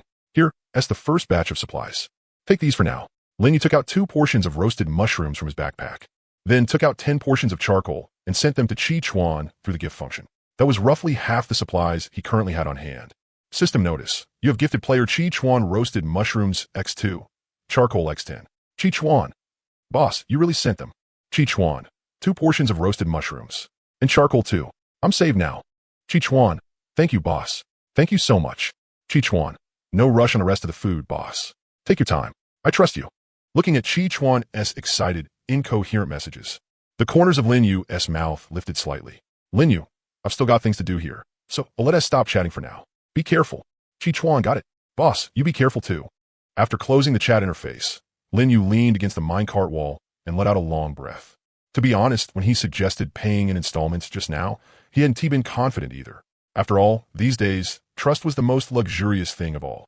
As Lin Yu sighed inwardly, he carefully put the golden ring into the innermost layer of his backpack. Once he reached level 2, this ring would be hugely useful. Leveling up, Lin Yu opened the system panel and looked at his experience points. Experience, 30 out of 100. He was still 70 experience short of level 2. Based on the previous gains from killing slimes, a level 1 monster gave 10 experience. In other words, he still needed to kill at least 7 more monsters. Hopefully, the next few digs would run into a few blind idiots. Lin Yu closed the panel and sat back down at the console. The minecart's fuel had already been filled to 100. He had 5 portions of charcoal left and 40 portions of wood. The copper ingots had finished smelting, for a total of 10 pieces. He took out 5 copper ingots and 10 stones and crafted a cooking pot at the workbench. Crafting complete. You obtained cooking pot X1. A dark iron pot appeared on the workbench. It was very large, only enough to hold about 3 servings of food. At the bottom was a small stove that needed fuel loaded into it to operate. Lin Yu tidied up the minecart a little and placed the cooking pot in the corner. Without realizing it, the cart was already packed full. A basic workbench, 2 wooden chests, a furnace, and now a cooking pot had crammed Lin Yu's minecart to the brim. Then again, the carriage and tea had much space to begin with. Time to keep digging. He restarted the minecart. Bzzz. The drill bit sank into the hard rock layer again, and the minecart slowly moved forward. The fuel was being consumed noticeably faster. After all, this was the rock zone. Fuel consumption was doubled, and each dig used 20 fuel. Lin Yu stared at the fuel gauge and calculated silently. 100 fuel meant he could dig at most 5 times. He had to budget carefully. About 3 minutes later, the minecart finally passed through the first stretch of rock. This excavation has ended. Remaining fuel, 80. You obtained stone X30, copper, or X6. Not bad. Colpirore. Lin Yu nodded and started the minecart again. Please choose a digging direction. Dig forward. Fuel, 20. Additional info. This dig will encounter some underground routes. You can obtain with X15 to 25. They bakvat. Fuel, 20. Additional info. You will return to the previous area. Dig left. Fuel, 20. Additional info. This dig can obtain copper or X8 to 12. Stone X20 to 30. Dig right. Fuel, 20. Additional info. This dig can obtain coal X10 to 15. Coal. Lin Yu's eyes lit up instantly. Coal. He knew better than anyone what those 2 words meant in this underground world. Fuel. And very likely a fuel even more efficient than charcoal. He made his decision on the spot. Right? BZC. The minecart roared as it turned, and the drill bit drove deep into the rock wall on the right. This excavation took even longer than the previous one. Only after about 5 minutes did the minecart slowly come to a stop. This excavation has ended. Remaining fuel, 60. You obtained coal X12. A basket full of black, glossy ore appeared near the minecart. Lin Yu got off and gathered the scattered coal into a chest. Then he picked up a piece of coal and examined it closely. Coal, grade 2 white. Description, a common mineral fuel. Its burning efficiency is far higher than wood, and it can be used as furnace fuel or minecart fuel. Additional info, each unit of coal can restore 10 fuel and smelt 3 metal ingots. Directly restores 10 fuel. Lin Yu sucked in a sharp breath. Each unit of charcoal only restored 5 fuel. Coal doubled it outright, and as furnace fuel, 1 piece of coal could burn 3 metal ingots. A 200% increase in efficiency. He struck it rich. He really struck it rich. Lin Yu held the coal in his hands, his grin stretching all the way to his ears. He now had 12 pieces of coal. If he used all of them to replenish fuel, that would add 120 fuel. Lin Yu took a deep breath and forced himself to calm down. Don't get excited yet. Keep digging. He put the coal into the treasure chest and restarted the minecart. Although this rocky area consumed a lot of fuel, the rewards were also extremely rich. Just as Lin Yu was hard at work digging, the survival game suddenly released a new announcement. Before every player's eyes, a line of scrolling text appeared at the same time. Announcement. A public auction will be held tomorrow at 12 o'clock. Gold and quality items may appear as the highest tier auction items. Players interested in participating in the auction, please prepare sufficient currency so you do not return empty-handed. The moment the announcement came out, the game forum's chat room instantly exploded. An auction? I'm not seeing things, right? Golden quality items might show up. The guy above is way too behind on the news. There was already a golden ring on the trading market a long time ago. It was just absurdly expensive. 100 portions of food for one ring. Who could afford that? But you can't find it anymore. Probably got taken down? Come to think of it. What are they using for trades in the auction? It can't be barter, right? Probably coins? Doesn't the game have gold, silver, and copper coins? I do have a few copper coins. Got them from selling junk to the shop, but it's only a few dozen. A few dozen? I don't even have 10. This auction has nothing to do with me then. Don't lose heart. The announcement said it's tomorrow, so there is still time to prepare. Does anyone know how to earn copper coins quickly? Please teach me. Go ask Big Boss Linyu. Mining and selling to the shop. What else could you do? Mining is way too inefficient. I dug for half the day and only got a few pieces of copper, or selling them to the shop only got me a few copper coins. The chatroom discussion was blazing hot. The players were both excited and anxious. What excited them was that the appearance of golden quality items meant the game's later stage development potential far exceeded imagination. What made them anxious was that most players were still struggling just to survive. How could they possibly have the spare energy to participate in some auction? While digging, Linyu glanced at the chatroom and kept the announcement in mind. Auction. Golden quality item. He subconsciously touched the golden miner ring in his backpack. The one he had only just gotten. I already have a golden item, so it doesn't matter that much. Still, there is no harm to go to take a look. Maybe I can snag some good stuff at a cheap price. Having made up his mind, Linyu continued controlling the minecart to dig. At the same time, in other corners of beginner zone number 25,535, the release of the announcement stirred up waves there as well. Somewhere in an underground space, a silver-white minecart stood quietly parked beside a rock wall. This minecart looked completely different from the crude minecarts of other players. Its body had smooth lines, and its surface gave off a cold metallic sheen. The drill at the front was made of refined steel, with a three-blade spiral structure that looked very expensive at a glance. Inside the minecart, a lone and arrogant figure sat before the control console. Under the hood, a sharply defined face could vaguely be seen, with eyes as sharp as an eagle's. An auction, huh? Interesting. Perfect timing. I just finished upgrading my minecart, and I still have quite a bit of spare money on hand. If I could get another golden piece of equipment, my strength will rise to another level. He opened a chest. Inside, rows upon rows of gleaming copper coins were neatly stacked. With just a rough count, there had to be at least over 100. I wonder what level the other players are at now. There shouldn't be anyone with a minecart more advanced than mine, right? The corners of his mouth lifted slightly, and a trace of pride flashed through his eyes. In another underground space, more than a dozen slime remains were scattered across the ground. A burly man stood in the middle of the monster corpses. His entire body was covered in brass-colored metal armor, armed to the teeth from head to toe. Helmet, breastplate, pauldrons, vambraces, greaves, battle boots. He had the full set. The copper sword in his hand was still dripping blue slime. An auction? The man's deep voice echoed through the empty space. Golden equipment? Interesting. Perfect. If I sell the stuff dropped by these monsters, I should get a good amount of money. I wonder if the auction will have a weapon that suits me. The man muttered a few words, his gaze sweeping over the remaining monsters in the cave. Keep killing. Somewhere in a dim underground passage, a group of figures was slowly moving forward. Leading the way were 3 skeleton soldiers dressed in leather armor. Their expressions were blank, their movements stiff, and their pupils glowed with an unnatural gray-white light. Behind the 3 skeletons followed a petite girl in a strappy dress. It was as if she were strolling through an amusement park, an idle and innocent expression hanging on her cute little face. A game announcement? The little girl blinked, and a playful smile curved on her lips. Auction. Golden equipment. Not interested. My undead servants are enough to clean up most monsters. That said, the guide posted by that big brother named Lin Yu was pretty interesting. I wonder if he is like me and has already changed classes too. The scene shifted back to Lin Yu. He had no idea the other experts existed. Even if he did know, he wouldn't care. He never thought he was the only special one. There were a full 1 million players in a beginner zone. Even if only 1 in 10,000 was lucky, there would still be close to 3 digits worth of chosen ones. The fuel S almost bottomed out again. Lin Yu glanced at the fuel gauge. There were 20 left. From the start of the digging until now, he had already been weaving back and forth through this rocky area for nearly 2 hours. Although the fuel consumption was massive, the gains were equally astonishing. A quick count of his current spoils. Stone, 150. Copper, 30. Coal, 28. Wood, 40. Just the coal alone had already made him break even. Lin Yu took out 10 portions of charcoal from the treasure chest and replenished the minecart as fuel. He used charcoal x10. Minecart fuel plus 50.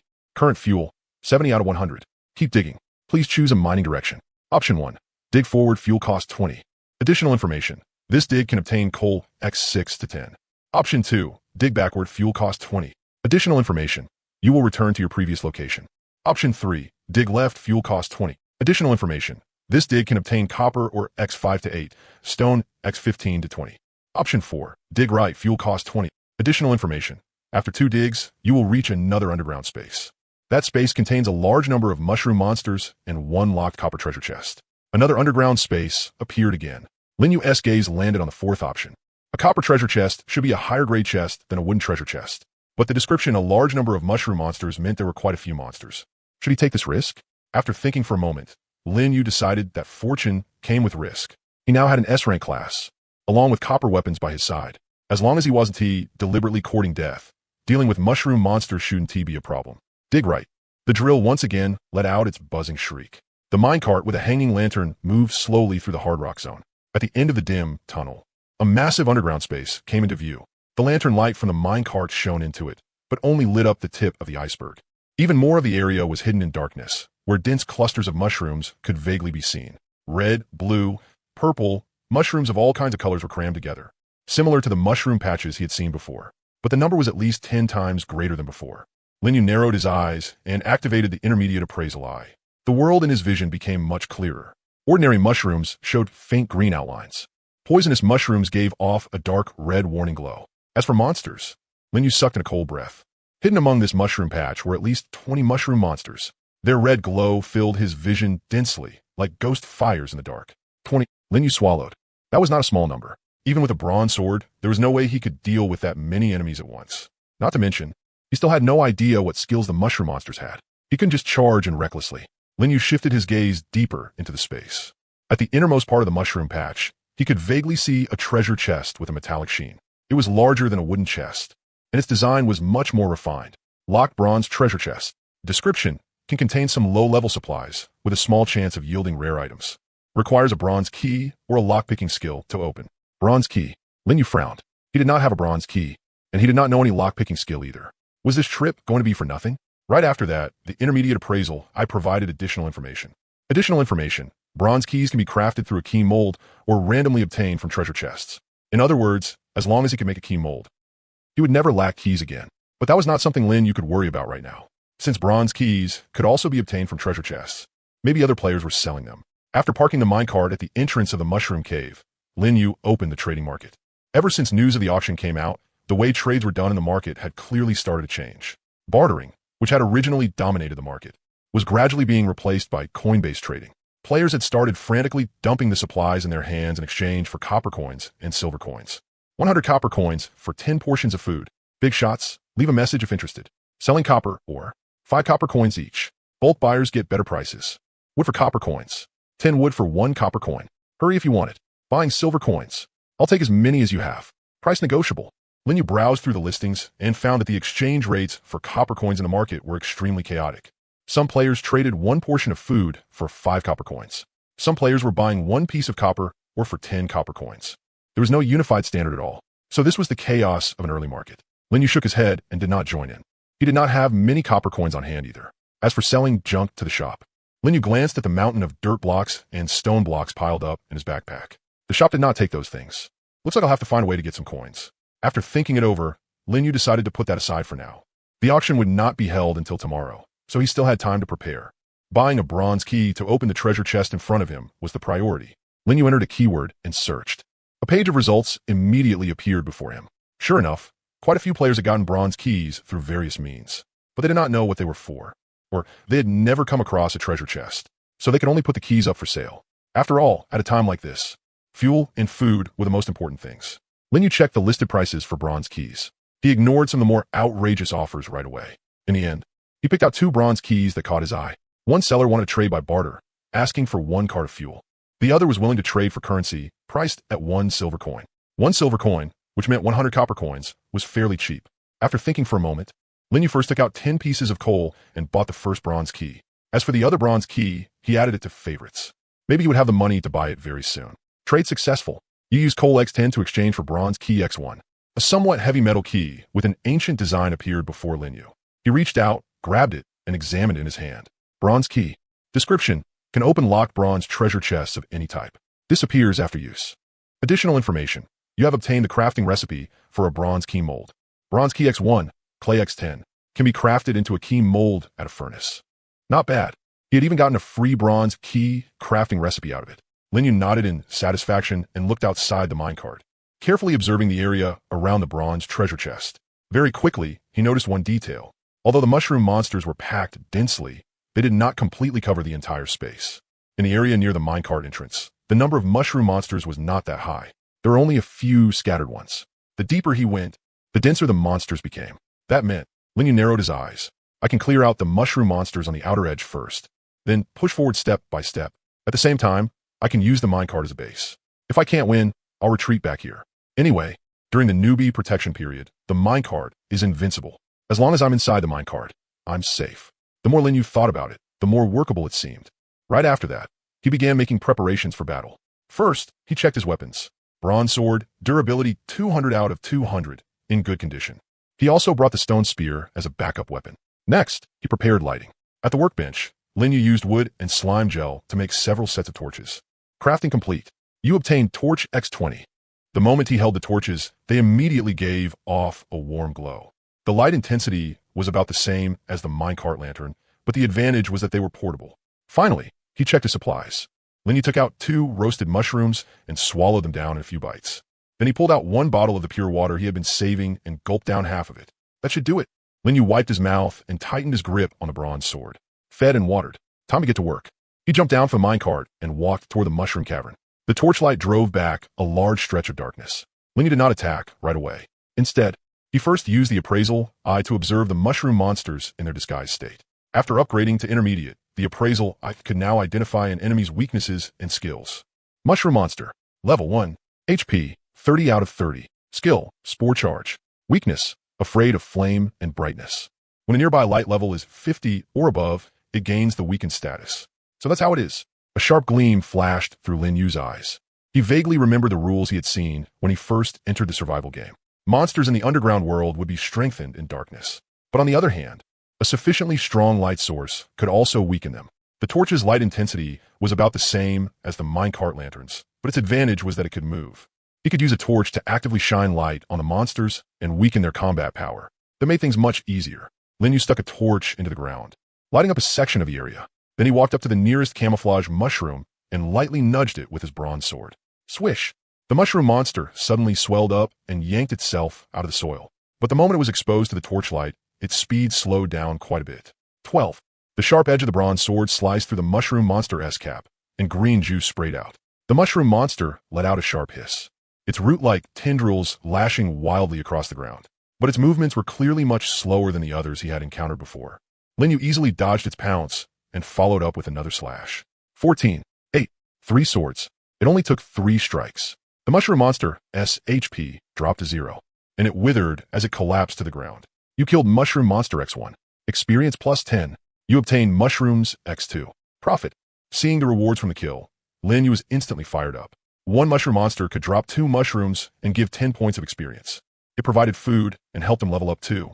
It was basically a beginner's best friend. These mushroom monsters could also be made into magic cards. Lin Yu crouched down and placed his hand on the mushroom monster's corpse. Card creation successful. You obtain magic card. Mushroom Monster X1. Consume mana. 10 points. Current mana. 110, 120. Lin Yu had kept the 3 slime magic cards he made earlier. He was in no hurry to absorb them. After all, if something urgent happened, he could still summon them out in an emergency. Magic card. Mushroom Monster. Rank 1 white. Description. You can gain the following effects through Cardmaster Arts. Effect. Summon. Consume this magic card to summon 1 mushroom monster to fight for you. It will remain until the summon dies. Effect. Absorb. Consume this magic card to increase your strength attribute by +1 up to E rank 20 points. Absorbing slimes increase constitution, while mushroom monsters increase strength. Lin Yu fell into thought as he looked at the cave filled with mushroom clusters. There were quite a lot of mushroom monsters in this cave. If he could turn all of them into magic cards, it would be enough to raise his strength attribute to 20 points. As for the remaining mushroom monster magic cards, they could become his muscle. If that happened, I alone would be an army. At that thought, Lin Yu couldn't help getting excited and started killing monsters with even more energy. 1, 2, 3. There weren't many mushroom monsters on the outer edge, and they all acted alone. with the torch's weakening effect and the bronze sword's high attack power. Lin Yu cut through them like slicing melons and vegetables. In less than 10 minutes, he had cleared out 6 mushroom monsters. The instant he killed the 6th mushroom monster, a burst of dark golden, noble-looking light erupted from his body. Current experience, 100. Level up. Current level, 2. He finally leveled up. Lin Yu savored the wonderfully refreshing feeling spreading through his whole body. At the same time, the post-level up information appeared before his eyes. Based on the Cardmaster's attribute growth, you gained 10 free attribute points. The dark golden radiance gradually faded. Lin Yu stood where he was, feeling the changes brought by leveling up. It was as if every cell in his body was cheering. Then he slowly let out a breath and opened his status panel. He now had 10 free attribute points. This was the kind of growth potential only an S-rank class possessed. Ordinary E-rank and D-rank classes only gave at most 2 or 3 attribute points per level. The core of a Cardmaster was magic cards, and the absorption effects of magic cards could permanently increase attributes. Lin Yu stared at the panel, his mind racing. So what should he add the free attribute points to? After thinking for a moment, he made his decision. All of it into spirit. He chose to put all 10 free attribute points into his spirit attribute. The reason was simple. Slime magic cards increased constitution, and mushroom monster magic cards increased strength. Both strength and constitution could be stacked to the E-rank cap of 20 points through magic cards, which was basically free. Meanwhile, the spirit attribute affected his mana cap and recovery speed, which was also extremely important for a Cardmaster. Attribute allocation complete. Spirit attribute increased to E-rank 22 points. Mana cap increased to 220 points. Looking at his surging mana value, Lin Yu's lips curled up slightly. This meant he could create more magic cards in a row. Perfect for dealing with the current situation. Keep clearing monsters. Lin Yu tightened his grip on the bronze sword and walked toward the next mushroom monster's location. The torchlight illuminated the area ahead. The instant the monster disguised as an ordinary mushroom was exposed to the light's source, its body visibly stiffened for a moment. Now, strike while it's sick and take its life. Lin Yu swung the bronze sword in an arc 15, 13, 16, 3 strikes, and another mushroom monster fell to the ground. You killed Mushroom Monster X1. Experience plus 10. Current, 102, 200. It took 200 experience to go from level 2 to level 3, 100 more than going from level 1 to level 2. Lin Yu noticed the change in experience and quietly made note of it. As levels increased, leveling up became harder and harder. That was perfectly reasonable. He crouched down and placed his hand on the Mushroom Monster's corpse. Card creation successful. You obtain magic card. Mushroom Monster X1. Consumed mana, 10 points. Current mana, 130, 220. As his mana was gradually consumed, Lin Yu felt that gentle power inside his body slowly drying up. But he didn't stop. One after another, under the eye of appraisal, the mushroom monsters had almost nowhere to hide. Relying on the advantage of striking first and his equipment, Lin Yu remained completely unscathed. Half an hour passed. At last, all the monsters visible in the mushroom cave had been cleared out. Insufficient mana. Unable to continue card creation. Lin Yu stopped moving and glanced at the system prompt. Current mana, 7200. Card creation failed. Please wait for mana recovery before trying again. He was out of mana. Lin Yu wiped away some sweat and counted the magic cards in his possession. Magic card, Mushroom Monster X14. Including the 6 he had killed earlier, he had cleared a total of 20 mushroom monsters. Current experience, 14200. He was close to leveling up again. Looking at the experience bar, which was already more than halfway full, Lin Yu felt quite pleased. After all that work, the harvest had been pretty rich. Besides experience and magic cards, the mushroom monsters had also dropped a lot of mushrooms. Once he started a campfire later and roasted them, they would become delicious grilled mushrooms. At the very least, he would not have to worry about food for a while. As for these magic cards, first he would max out his attributes. Lin Yu took out 10 mushroom monster cards and began absorbing them. One card after another turned into light and sank into his body, bringing with it a swelling sense of power. You absorb magic card, Mushroom Monster X10. Your strength attribute increased to E-rank 20 points. Not bad. Clenching his fist, Lin Yu nodded in satisfaction. He could feel that his strength had increased quite a bit. The force behind his sword swings had grown much heavier, making them far more lethal. The remaining 10 mushroom monster cards could no longer provide any attributes, so Lin Yu put them away. Last came a treasure chest. Lin Yu shifted his gaze to the deepest part of the cave. A treasure chest with a metallic sheen was lying quietly atop a raised rock. A bronze chest. Hopefully it would drop something good. Lin Yu stepped forward. When he was still about 5 meters away from the chest, his eyes suddenly turned warm. The intermediate eye of appraisal activated on its own, and a blurry red outline appeared near the chest in his field of vision. Additional information. A powerful monster is lying in ambush near the treasure chest. Please be careful. There was another monster. Lin Yu stopped short. and his pupils suddenly contracted. He halted, narrowed his eyes, and carefully observed that red outline. The outline gradually became clear. Hidden in the soil beside the chest was a massive, mushroom-shaped object. It was more than 3 times the size of an ordinary mushroom monster. Its cap was covered in a layer of gray-black rock, making it look incomparably tough. Brutal Mushroom Man. Level 1 Elite. HP 100. Defense 20 head. Skill Rolling Rock Charge. Weakness takes 50% more fire damage, moves relatively slowly, and has a very limited attack pattern. After reading the information, Lin Yu frowned slightly. An elite monster. This thing was on a completely different level from ordinary mushroom monsters. But Lin Yu licked his lips. Its weaknesses were obvious too. It moved slowly. There was a brief, stiffening period after it attacked. As for taking 50% more fire damage, that could be ignored for now, because he currently had no means of dealing fire damage. Didn't he expect ID be using these magic cards so soon? Lin Yu raised a magic card, and with a thought, activated it. Card control technique, summon. The magic card burned in his hand and turned into a ball of pale blue light. The light landed on the ground and gradually condensed into a mushroom monster. You have consumed magic card, Mushroom Monster X1, and summoned a mushroom monster to fight for you. The summoned mushroom monster stood in front of Lin Yu. Its face beneath the cap turned toward the treasure chest. Its body trembled slightly, as if it instinctively feared something. Lin Yu raised a second magic card. Summon. A second mushroom monster appeared, standing beside the first one. The two summons stood shoulder to shoulder, forming a small defensive line. Lin Yu tightened his grip on the bronze sword and issued an order to the two mushroom monsters. Go up ahead and scout the way. The two mushroom monsters did not hesitate. They immediately moved their roots and charged forward. The instant they drew near the treasure chest, the ground suddenly shook. As dirt flew everywhere, a massive figure burst out from underground. Ota Mushroom Man. Its size exceeded Lin Yu's expectations.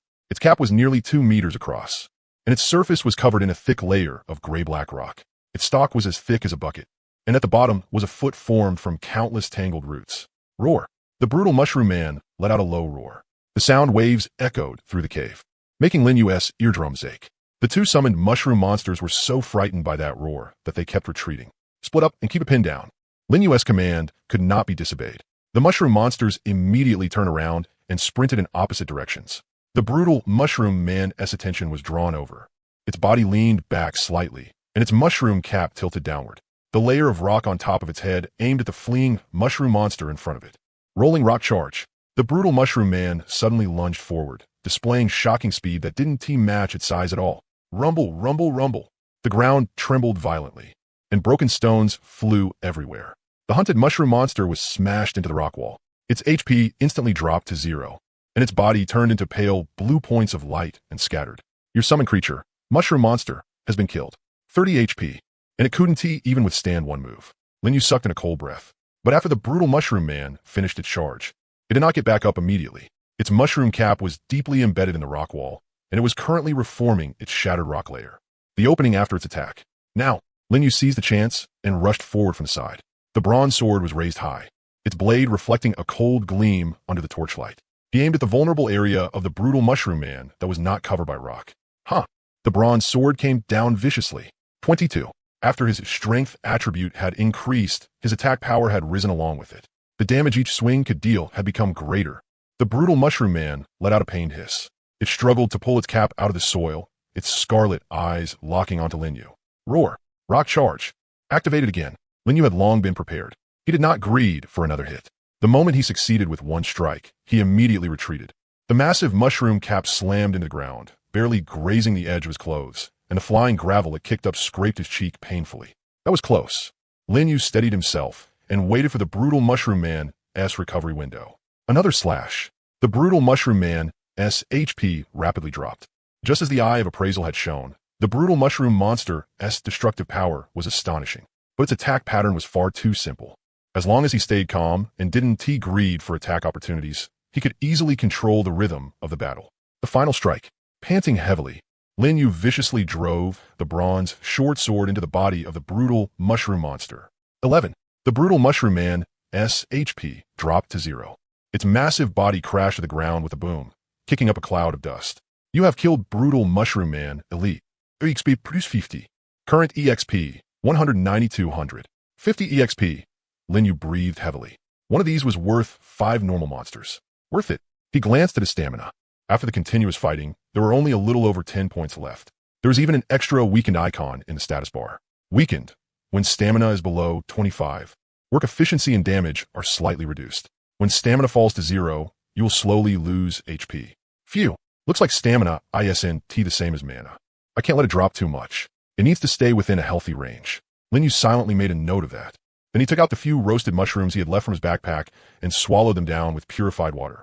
Only after his stamina had recovered to about normal did he walk forward to clean up the battlefield. Linyu crouched down and searched around the corpse of the brutal mushroom monster. Very quickly, he noticed something different, other than a few ordinary mushrooms. There was a dark yellow lump pressed beneath the cap of the brutal mushroom monster. He reached out and pushed aside the shattered mushroom flesh, revealing an enormous mushroom. This mushroom was more than 3 times the size of an ordinary mushroom, and under the torchlight, it was actually giving off a faint warm glow. Giant mushroom. Grade 1 blue. Description: the king among mushrooms, grown in the most ideal environment, which is why it developed such an extraordinary size. Effect: after being eaten directly, permanently increases constitution by 5 points, only effective once. Additional information: if it is made into any dish before being eaten, the effect is doubled, permanently increasing constitution by 10 points. A permanente constitution increase. Linyu's pupils suddenly widened, and even his breathing became a little hurried. He had to know that when he reached level 2, the free attribute points he got were only 10 points total. The value of this mushroom was equivalent to half a level of attribute growth from an S-rank class, and if he turned it into a dish, the effect could even double. Linyu licked his lips and forcibly made himself calm down. He had a cooking pot now, so he could make food at any time. But the problem was he had no idea what kind of dish could be made with a giant mushroom. Roasting it directly didn't seem like it counted as cooking. Better keep it for now. Sooner or later, he'd find a use for it. Linyu put the giant mushroom into his backpack, feeling extremely pleased. After all, this was only the appetizer. Then he tried turning the brutal mushroom monster into a magic card. Card creation failed. You currently cannot create elite magic cards. TCH, fine then. Linyu curled his lips, thinking that elite monsters really were more troublesome than mob trash. Getting to his feet, his gaze fell on the bronze treasure chest not far away. The keyhole on the chest reflected a dull metallic sheen under the torchlight. Linyu pulled out the bronze key he had traded 10 pieces of coal for from his backpack and walked up to the chest. The key slid into the lock, then turned gently. Click! A crisp mechanical sound rang out, and the chest lid popped open on its own. A soft glow spilled out from inside the chest, where several items lay quietly on the velvet lining. Linyu reached in and looked through them. You obtained 80 copper coins. You obtained 1 simple water collector blueprint. You obtained 1 class change card, warrior, E-rank. 3 items. Linyu picked up the pile of copper coins and weighed them in his hand. The heavy coins clinked against each other, making a crisp sound. It wasn't much, but at least he wasn't broke anymore. Linyu put away the copper coins and unfolded the blueprint. Simple water collector blueprint. Recipe: 10 copper ingots, 5 cold charcoal, 5 slime gels. Requires basic workbench. Additional information: a water collector can slowly gather clean water. Its efficiency improves somewhat in humid areas. Linyu's eyes lit up. Drinking water. This was a survival resource just as important as food. In the long run, a stable water supply was something he absolutely had to solve. The required materials were all common enough. He could make it today. Linyu nodded in satisfaction and put away the blueprint, planning to learn it after returning to the minecart. Last was the class change card. Class change card, warrior. Rank, E. Description: after use, you can class change into the E-rank class warrior, unlock the level system, and obtain basic class skills. Additional information: after class change, every time you gain 1 level, you gain 1 point of strength and 1 point of constitution. Looking at this card, Linyu fell into thought. An E-rank class. Even if it was only the lowest tier class, for other players, the value of this card was obvious. With a class, you could level up, gain attribute growth, and learn skills. In this danger-filled underground world, class and level often meant the difference between life and death. Too bad I can't use it. Linyu shook his head and put the class change card into his backpack. He already had the S-rank class cardmaster. There was no way he could switch to an E-rank warrior. In terms of growth per level, the difference between the two was like heaven and earth. Cardmaster gained 10 attribute points per level, and they could even be assigned freely. Warrior, on the other hand, only had a pitiful 2 fixed attribute points of growth. But this card could be kept. Whether he sold it on the trading market or traded it directly for other goods, it would probably be very popular. Better keep it for now. No rush to deal with it. Linyu stood up and glanced at the now empty chest. Just like the wooden chest, the bronze chest could also be taken away and used as a storage container, and its capacity was larger than the wooden chest's bronze treasure chest. Capacity has 40 storage slots. Items of the same type can be stacked, with a maximum stack limit of 50. Additional information. You have obtained the crafting recipe for the bronze treasure chest. Recipe, 10 copper ingots. 40 slots, double the wooden chest. Without another word, Lin Yu directly hoisted the bronze chest up. It was heavy, easily dozens of pounds. But with his current physique and 20 points of strength, that much weight was nothing. Back at the minecart, Lin Yu placed the bronze chest in the corner of the cart. Then he began organizing supplies. Everything in the 2 wooden chests was taken out and sorted again by category. After a round of busy work, the space inside the minecart immediately became much roomier. As for the space he freed up, that was naturally meant for the simple water collector. But to make the collector, he was still missing a bit of material. When you looked through the chests, he already had copper ingots and charcoal, but he only had 2 portions of slime gel since he had only run into slimes once. He could only buy the rest from other players. Lin Yu opened the trading market and started browsing. After 2 days, the market was overflowing with goods. There was all kinds of stuff. There was also plenty of slime gel. It looked like quite a few players had killed this kind of low-level monster. This seller's name. While browsing, Lin Yu noticed one slime gel seller who hadn't hidden his name. For sale, 10 slime gels. Price, 30 copper coins, or food and water of equal value. Seller, Vincent, level 1. Vincent, Lin Yu remembered him.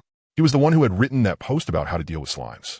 Back then, Lin Yu had even specifically replied with, "Good people live in peace for a lifetime." He hadn't expected to run into him again today. The price was pretty fair. I'll just buy from him. Lin Yu didn't haggle. He directly took out 30 copper coins and bought all the gel Vincent had listed. After that, he closed the game menu and returned to the minecart. Materials complete. Start crafting. Crafting complete. You obtained one simple water collector. A crudely shaped device appeared on the workbench. Its main body was a copper water trough, with charcoal dust wrapped in gel filling the inside as a filtration layer. After placing the water collector down, a notification popped up in front of Lin Yu. Simple water collector placed. Collecting moisture. Collection efficiency, 100 milliliters of clean water per hour. 1 portion of water per hour. The efficiency was high, but the stability made up for it. Lin Yu nodded in satisfaction, pulled out a few roasted mushrooms from his backpack, and swallowed them down with the last half bottle of purified water. His stamina gradually recovered, but his mana was still completely empty. Current mana, 13,200. Mana recovery speed, 2 points per minute. At this rate, it would still take quite a while to fully recover his mana. Forget it. That's enough for today. Lin Yu yawned and climbed into the minecart. Drip, drip. The water collector gave off faint dripping sounds as drop after drop of clear water fell into the trough. Lin Yu closed his eyes and quickly drifted off to sleep. Who knew how long had passed? Lin Yu was awakened by a harsh notification sound. Still groggy, he opened his eyes and pulled up the system panel. Current time, 11 o'clock in the morning. Announcement. The public auction will be held in 1 hour. Players who intend to participate, please prepare in advance. The auction entrance will open promptly at 12 o'clock. You may enter through the game menu at that time. 1 hour left.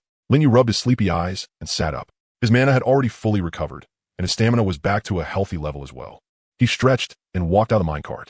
Since he had nothing better to do anyway, he might as well roast the mushrooms he collected yesterday and build up his food reserves. Placement successful. The campfire is now burning. After quickly setting up a whole pile of campfires, Lin Yu found a rock to sit on and browsed the forum while roasting mushrooms. My strategy points really haven't gone up much. Looks like everyone's attention is on the auction. Lin Yu checked his strategy points. Ever since upgrading intermediate appraisal, they had only increased by a little over 300, and that was the combined gain from 2 strategy posts. It was still a long way from the 5,000 points needed to exchange for the S-rank minecart blueprint. Looks like I still need to keep writing new strategy posts. After thinking for a moment, an idea suddenly came to Lin Yu. He returned to the minecart, rummaged through the box, took out that job change card, and directly listed it on the market. Of course, he sold it anonymously. After that, he started watching the chat room. There is only a little over half an hour left before the auction. How many copper coins have you all prepared? I saved up 50 copper coins. No idea if that's enough to buy anything good. 50? I mined all day yesterday and only saved up 30 copper coins. At least you guys have copper coins. I still can't even eat enough to fill my stomach. Stop complaining. You're lucky enough just to be alive. By the way, will Big Shot Lin Yu be joining the auction? If he makes a move, he'll definitely win something good. Not necessarily. I heard some players have already changed jobs. Their strength is ridiculously broken. Change jobs? Seriously? Seriously. Someone on the trading market is selling an E-rank job change card, warrior class, asking price, 500 copper coins. 500? Who could possibly afford that? It's probably just for show. They probably never plan to actually sell it. But what if? Maybe someone got insanely lucky and has more money than they can spend. By the way, what is the point of changing jobs? And what does unlocking the leveling system even mean? No idea. Any big shots who've already changed jobs care to explain? Seeing this, Lin Yu let out a sly chuckle. As the one who had started this whole wave of discussion, this was exactly the situation he wanted to see. Time to write. Very soon, a several thousand-word post about leveling, attributes, and job changes appeared in Lin Yu's draft box. With just one confirmation, he could publish the strategy post. Do you want to publish? Just as Lin Yu was about to confirm, he suddenly heard a ding. Trade successful. You have successfully sold job change card. Warrior, your rank. You obtained 500 copper coins. It actually sold. There really are a lot of rich people. The corners of Lin Yu's mouth twitched a few times, and he was left somewhat stunned. He had originally just wanted to list it at a high price and stir up some hype. After posting the strategy guide about job changes, he had planned to relist it at a normal price. But before the post was even published, the job change card had already been bought. Was that even reasonable? Well, money was money. Shrugging, Lin Yu published the strategy post. Because of his previous 2 strategy posts, quite a few players on the forum were already following him. As long as he made a post, they would receive a notification, except for the players he had blocked. So the moment the post went live, a flood of comments instantly rushed in to grab the front row spots. It's here, it's here. Big Shot Lin Yu's new strategy post. This time, it's about leveling and job changes. What? You can't level up without changing jobs? I killed more than a dozen monsters these past 2 days, and my EXP hasn't T-moved at all. I thought it was a bug. Stop arguing and read the post already. The Big Shot even listed all the job ranks. There I go fantasizing again, imagining that I awaken a system right at the start and sign in for an S-rank job change card. In dreams, anything is possible. I just want to know where to get job change cards. The post says locked treasure chests have a chance of dropping them. There may be other ways too. By the way, that warrior job change card on the market just got instantly bought. Did someone read the post and immediately make a move? 500 copper coins. Who is that rich? My entire fortune isn't even a fraction of that. Don't just be jealous. The most important part is what the Big Shot said at the end. Strength and constitution can be permanently increased through other methods. What does that mean? I think Big Shot Lin Yu is hinting that even more insane strategy posts are coming later. Save first out of respect. The auction is about to start. Stop chatting and hurry up and prepare your money. Hope the Big Shot can post a money-making guide later. Agreed. Big Shot Lin Yu forever the GOAT. Your post helped other players. Strategy points +1. Looking at the post, whose comment count was skyrocketing, Lin Yu shook his head helplessly. A money-making guide? You want a 1 too? Okay. Who could understand the frustration of spending so much effort just to barely kill an elite monster, opening a treasure chest, and finally earning his first bucket of gold, 80 copper coins, only to have someone immediately slap him in the face with 500 copper coins right after? In front of luck, hard work and sweat were practically worthless. Of course, Lin Yu, who had a system of his own, wasn't he really in any position to complain about other people either. You obtained roasted mushrooms times 24. Not bad. These mushrooms should be enough to last for a while. After putting the roasted mushrooms into his backpack, Lin Yu returned to the minecart and used the emptied plastic bottles to collect the water from the water collector. After gathering overnight, the water collector had condensed a little more than 1 bottle of water. By that calculation, 1 simple water collector was just enough to cover the drinking needs of 1 adult. If I build 2 water collectors, I could sell the extra water. But for me, there is no need for that. After all, the minecart only has this much space. I still need room for things like boxes, furnaces, and other furnishings. There is no point wasting a spot just for that tiny bit of profit. Speaking of which, now that I have money, I can upgrade the minecart. Lin Yu opened the minecart panel. Upgrading it to level 2 only required 100 copper coins and 10 pieces of copper ore. After the minecart was upgraded, it would slightly increase mining efficiency and fuel capacity. After thinking it over, Lin Yu did not upgrade it right away. Even if he got the S-rank minecart blueprint, he probably still wouldn't be able to craft it anytime soon. He could invest some resources into the basic minecart first. But there was an auction coming up soon, so it was better to wait until after the auction ended. After all, an auction was exactly the kind of time when money mattered most. If he ended up missing out on some top-tier item because he was short that 100 copper coins, the loss would far outweigh the gain. The campfires were beginning to die down, and the auction start time was drawing closer and closer. System time, 12 o'clock in the afternoon. The public auction has now begun. Players who wish to participate, please enter the event interface through the game menu. It's here. Seeing the prompt in front of him, Lin Yu's spirits lifted, and he quickly summoned the survival game menu. On the menu screen, a scale-shaped icon was flashing brightly. Limited time event. Public auction is now in progress. Time remaining, 2 hours. Current number of participants, 335,507. The number of participating players was still rising. Do you want to join the public auction? Yes. You have been assigned to auction house now. 42. Number of people inside, 10,000. Lin Yu clicked in and found that the auction for the first item was already underway. Strangely, the auction interface in front of him only showed a phantom image of the item and provided no other information. Lot no. 1. Unknown. Publicly available information, a common monster material. Starting bid, 1 copper coin. Lin Yu raised an eyebrow, deep in thought. So it was a blind auction. Looks like luck played an even bigger role here. Before that thought had fully settled, a new line of text appeared before his eyes. Additional information. You have obtained 2 extra pieces of intel. The quantity of this auction item is 20, and its grade is level 1 white. Oh, Lin Yu hadn't expected the eye of appraisal to be useful at a time like this too. After a brief moment of surprise, a meaningful smile appeared on his face. Now, things were getting interesting. When ordinary players joined a blind auction, they could only rely on the publicly released information to guess the true value of the item. The vaguer the information, the lower the chance of guessing correctly. It was basically a form of gambling. A lucky player might win a priceless treasure for a ridiculously low price. An unlucky one might waste money only to end up with a pile of trash. But Lin Yu was different. He had the intermediate eye of appraisal. Even if each extra read only gave him 2 clues, that was already far beyond what ordinary players had. With 2 extra pieces of information plus the public intel, it's enough for me to judge the item's true value. Lin Yu licked his lips, a sharp glint flashing through his eyes. Let's first see how the bidding goes for the first item. He turned his attention back to the auction interface. To be honest, not many people were willing to bid. After all, the description of common monster material was far too vague. Slime gel was a common monster material. Mushrooms were also common monster materials. Even the hides, teeth, and claws of some low-level monsters counted.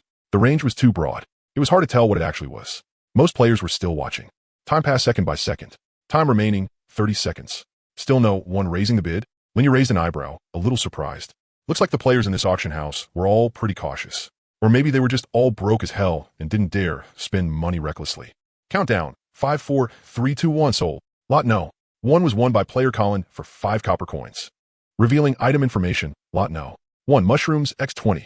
Grade. Level 1 white. The auction chat channel exploded instantly. Holy shit. 20 mushrooms for only 5 copper coins. 1 mushroom for 0.25 copper coins? How is it any different from picking them up for free? If I'd known, I would have bid too. I was hesitating just now. 5 copper coins for 20 mushrooms? That's a massive profit. I'm so jealous. I starved all day yesterday and only gnawed on 2 chunks of dirt. The guy above ate dirt? Dirt is edible? No, but I was too hungry. So I chewed on a bit and spat out. Brother, you're ruthless. The chat channel was immediately filled with a mix of wailing and congratulations. Watching this, Lin Yu gave a slight nod, just like I guessed. Mushrooms. The 2 extra pieces of information from his eye of appraisal were, the quantity of this auction item is 20, and its grade is level 1 white. With those 2 pieces of information combined, he could basically determine that it was mushrooms or some similar low-level material. But he hadn't bid. First, he wasn't lacking food. Second, he wanted to first observe the bidding pattern in this auction house and prepare for the main event later. It should get more lively from here on out. Lin Yu muttered to himself. Sure enough, the successful bargain on the first item greatly stimulated the players in Auction House No. 42. So blind auctions really could let you score treasures. So spending a little money really could get you huge returns. As a result, when the information for Lot No.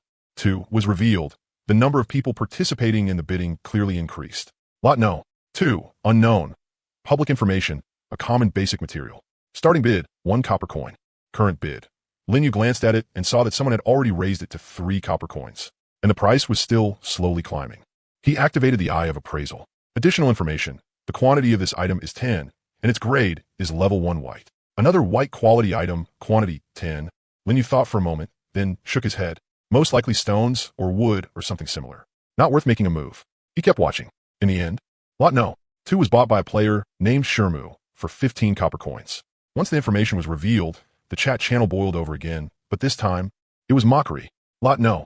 2, stones x10. Grade, level 1 white. 15 copper coins for 10 rocks. That name Shermu really fits the occasion. I'm dying. Isn't this stuff literally everywhere? Just dig a little and you'll find it. 15 copper coins. That's enough to buy almost 2 loaves of bread. I feel bad for the guy above, but this is seriously too funny, ha ha ha. Player Shermu stayed silent for a long time before finally sending a message in the chat channel. My fucking mentality just collapsed. The chat channel burst into another wave of cheerful spam. Even Lin Yu couldn't help letting out a laugh. That was the risk of blind auctions. But you never knew whether the box held treasure or trash. Next, lots no. 3, 4, and 5 appeared one after another. After the lessons and experience of the first 2 rounds, the players' bidding strategies began to split. Some players became more aggressive, convinced they could snag bargains, and their bids grew higher and higher. Others became more cautious and didn't even dare to bid. Meanwhile, Lin Yu calmly observed from the side, silently summarizing the patterns. After several rounds of bidding, he discovered an important rule. The auction's bidding mechanism wasn't as simple as highest bidder wins. Each item had 3 rounds of bidding opportunities. In the first round, the highest bidder had to pay double the second highest bid in order to win the item. In the second round, the premium multiplier dropped to 1.5 times. Only in the third round did it become true highest bidder wins, with no premium required. So that's how it is. Lin Yu suddenly understood. That meant if an item's true value was far higher than its starting price, then making a move in the first or second round was worth it. But if the premium multiplier exceeded the item's actual value, then it would be a brutal loss. The more Lin Yu analyzed it, the more interesting he found this mechanism. It tested not only a player's ability to judge an item's value, but also their skill in psychological warfare. Bid too high, and the premium multiplier would make you bleed. Bid too low, and someone else might snatch it away. And players couldn't stay anonymous, either. Lin Yu noticed that detail. During the auction, every participant's ID was public. What did that mean? It meant that if you successfully won a top-tier item, everyone would be able to see your name. And in the underground world, that might not be a good thing. A man gets into trouble because of the wealth he carries. Lin Yu shook his head and silently made a note of that. The auction continued. Item number 6, number 7, and number 8 came out one after another. Some players managed to snipe bargains and happily got large amounts of food and drinking water, even class change cards. Others bet their entire fortune, only to end up with a pile of wood and stone, losing everything. The chat channel was filled with both joy and sorrow. I spent 10 copper coins on some random thing, and it turned out to be 3 pieces of wood. I fucking want to die. Don't be sad, bro. I spent 70 copper coins gambling on some rare mineral, and it turned out to be 5 pieces of copper, or market price is only 25 copper coins. At least you guys bought something. I got outbid, so my money is still in my hand, but I didn't get anything at all. And you call that a loss? That's a win. Exactly. Look at the people who wasted their money. You should be glad. Just as the players in auction house number 42 were fighting so hard over a few pieces of wood, and some, or that their heads were practically bleeding, an explosive piece of news suddenly came from the forum. Holy shit. Someone in auction house number 8 got a golden quality item. For real? Golden. For real. There's even a screenshot. It's a golden quality weapon. What weapon? Post it so we can see. Go check the forum post section yourself. The hottest post is the one. Seeing the messages in the channel, Lin Yu was also a little curious. Even though he already had a golden ring, seeing what other players had in their hands could still broaden his horizons. After opening the forum, Lin Yu quickly found the hot post that had been pushed to the top. Ha ha, I have a golden quality item too. It wasn't hard to tell from the title alone how excited and thrilled the poster was. According to him, he had spent less than 100 copper coins to win this golden quality item. And it was a weapon at that. Shadow Fong. Grade, level 1 gold. Attack, 10 to 35. Durability, 500 out of 500. Requirement, player level greater than level 2. Effect, adds 10 shadow damage when attacking. Effect, when making a kill, it drains the enemy's life and stamina to replenish the user. Effect, can cast the Shadow Step skill with no cost. Once per day. Effect, durability consumption of this weapon is reduced by 50%. 1 word, strong. 2 words, very strong. There was no need to even compare. This thing absolutely crushed the copper short sword in Lin Yu's hand by 18 streets. High attack, high durability, and it even came with sustain and mobility skills. This weapon could probably be used all the way to level 5, maybe even level 10. However, the only limitation was still that the player had to reach level 2. In other words, it could only be used after changing class. Lin Yu had no idea whether the poster would choose to sell the dagger or save up for a class change card and use it himself. Everyone had their own opportunities.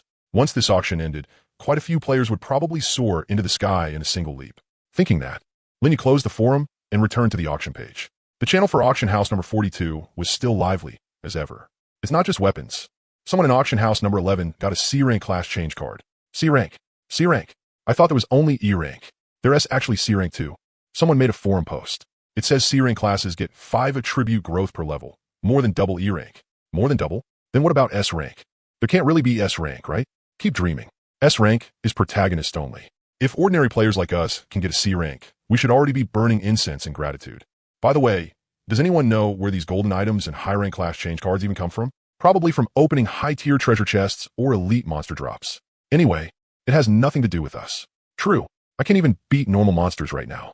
The news on the forum was like one heavy bomb after another, causing a huge sensation among the player base. In auction house number 42, the players who had still held some expectations for the auction instantly felt that the things in their hands were no longer appealing. Other people are getting golden weapons, and I'm still fighting over a few crappy stones. Can't compare. Comparing yourself to others really pisses you off. But I'm still so mad. Why can't I even get a white quality piece of equipment? Just bad luck. Accept your fate. Lin Yu naturally saw the news on the forum too. His brows furrowed slightly as he fell into thought. Golden quality items and C-rank class change cards have both appeared. That means some players are progressing much faster than I imagined. He had originally thought his own progress was already pretty fast. S-rank class, copper equipment, golden miner S-ring, magic card system. But now it seemed there were plenty of monsters among the other players too. Still, that was normal. Lin Yu quickly accepted it. After all, there were 1 million people in a beginner zone. Even if only 1 in 1,000 players had good luck and strong ability, that was still a full 1,000 people. And if a few chosen ones came out of those 1,000, that wouldn't be strange at all. And the stronger they are, the more people will read my guides. A faint smile rose on Lin Yu's lips. After all, his guides were aimed at all players. Whether weak or strong, everyone could benefit from them. The strong needed more advanced guides, while the weak needed more basic instruction.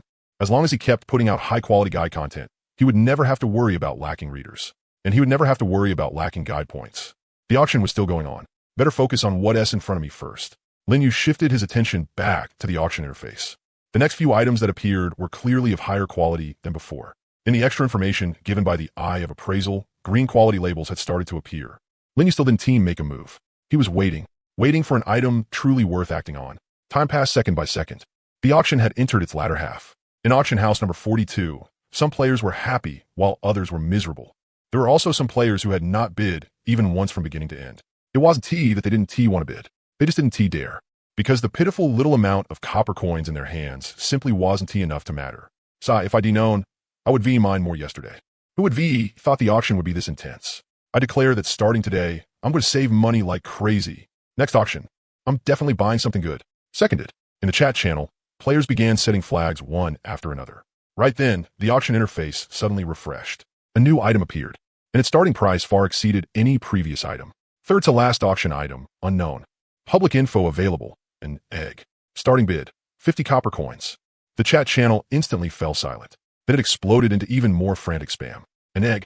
What kind of egg? Can you eat it? Starting at 50 copper coins? That's way too expensive. My entire fortune isn't even that much. It's definitely edible. But spending 50 copper coins just to buy an egg isn't that a bit extravagant? Maybe it's some kind of rare item? After all, it's the third to last lot, and the starting bid is this high. That makes sense. But what if you spend 50 copper coins and it turns out to be just an ordinary egg? Wouldn't that be a huge loss? Take the gamble. Fortune favors the bold. The players were all talking at once, but very few were actually bidding. After all, a starting price of 50 copper coins was already an astronomical figure for most players. Lin Yu stared at the words an egg, and suddenly his heart started beating faster. He had a strong premonition. This egg was no ordinary thing. He took a deep breath and activated the intermediate appraisal eye. The auction interface in his vision trembled slightly, and 2 extra lines of golden information appeared before his eyes. Additional info, gold quality, combat type pet. The moment Lin Yu saw those 2 lines, his pupils shrank sharply. Even his breathing stopped for a moment. A gold quality pet egg, and it was even a combat type pet. The first round of bidding has begun. Countdown, 5 minutes. The bidding prompt in front of him snapped Lin Yu back to his senses. This was the kind of treasure worth making a move for. The starting bid is 50 copper coins. If I only double it, that's still 1 TB safe. I'll go straight to 200 copper coins and try to snatch it in the first round. For Lin Yu, money could always be earned back. But if he missed a gold quality item, then it would truly be gone forever. Do you wish to confirm a bid of 200 copper coins? Yes. Bid successful. Awaiting auction result. Lin Yu held his breath and stared at the auction interface with complete focus. With his bid, he should be able to crush the other players by a huge margin. After all, no one else should have much money right now. However, the first round of bidding has ended. Unfortunately, you did not win the current item. Your bid ranking in this round, first. The second round of bidding will begin next. What? You didn't get it? Lin Yu was deeply shocked. That meant that in auction hall number 42, there was another player whose bid had exceeded 100 copper coins. Even though that bid hadn't surpassed his, it still prevented him from directly taking the pet egg in the first round. There's actually another expert here. This just got troublesome. The second round of bidding has begun. Remaining bid time, 5 minutes. The cold system notification pulled Lin Yu out of his thoughts and back to reality. He stared at the phantom image of the egg on the auction interface, his brows tightly furrowed. 200 copper coins, and he still couldn't secure it outright. What did that mean? It meant that in auction hall number 42, there was at least 1 player who also had to have this egg. And that person's bid had to be at least double the starting price, meaning over 100 copper coins. Anyone who could put up that much money was definitely not an ordinary player. Lin Yu took a deep breath, his mind racing. He currently had a little over 500 copper coins on hand, plus some supplies. Logically speaking, at this point in time, the number of players who could produce that much cash was extremely small. But since he had run into one, then it would come down to skill. A trace of determination flashed through Lin Yu's eyes. In that case, after thinking it over again and again, he entered a number into the bidding field. Bid, 300 copper coins. Confirm, confirm. Bid successful. Awaiting auction result. 300 copper coins. That was already more than half the cash he currently had. If he still couldn't get it this round, then in the final round, he would have to go all in. Time passed second by second. The countdown numbers on the auction interface kept jumping. 3 minutes, 2 minutes, 1 minute. In the chat channel, players also began noticing that something was unusual about this egg. Wait, why is the bidding for this egg so intense? Yeah, it's already the second round and nobody has taken it yet. The premium must be really high. Could it be some kind of rare item? Otherwise, who'd spend that much money on an egg? Possible. It might be some kind of pet egg. A pet egg? This game has a pet system? No idea. But since it's the third to last lot, it definitely can't be bad. When the gods fight. We mortals just watch the show. The chat channel was in an uproar. All kinds of guesses popping up one after another. Lin Yu glanced at it and ignored it. All of his attention was focused on the auction interface. 30 seconds left on the countdown. 20 seconds. 10 seconds. The second round of bidding has ended. Unfortunately, you did not win the current item. Your bid ranking in this round, first. The final round of bidding will begin next. Rule. Highest bidder wins. No premium required. First place again, but still didn't get it. Lin Yu's mouth twitched. That meant the competitor had bid more than 200 copper coins in the second round. But the system didn't reveal the exact amount. The final round. Lin Yu took a deep breath and forced himself to calm down. The rules of the final round were simple. Highest bidder wins. No premium required. In other words, whoever bid higher got the item. No complicated formulas. No premium multipliers. Simple and brutal. But precisely because it was simple, it tested a player's determination and nerve even more. I currently have around 550 copper coins on hand. Lin Yu quickly counted up his assets. As for that competitor, Lin Yu had no idea how much money the other side still had. In the final round, he couldn't hold back anymore. Gritting his teeth, Lin Yu entered a number into the bidding field. Bid, 550 copper coins. Confirm? This is your last bidding opportunity. Confirm. The moment Lin Yu pressed the confirm button, it felt like his heart had jumped into his throat. 550 copper coins. That was practically everything he owned. If he won, he would get that gold-quality pet egg. If he lost, then he would leave the auction empty-handed. The final round of bidding has ended. Calculating auction result. Lin Yu stared at the screen, his palms full of sweat. The discussion in the chat channel was still going on, but he had no attention to spare for it anymore. Every second felt as long as a century. Congratulations. You have successfully won the current item with a bid of 550 copper coins. Please wait. The item will be delivered to your backpack through the mail system. Lin Yu stared at that line of text and froze for a full 3 seconds. Then he let out a long breath. He won, leaning against the cold iron wall of the minecart. Lin Yu felt as if all the strength in his body had been drained away.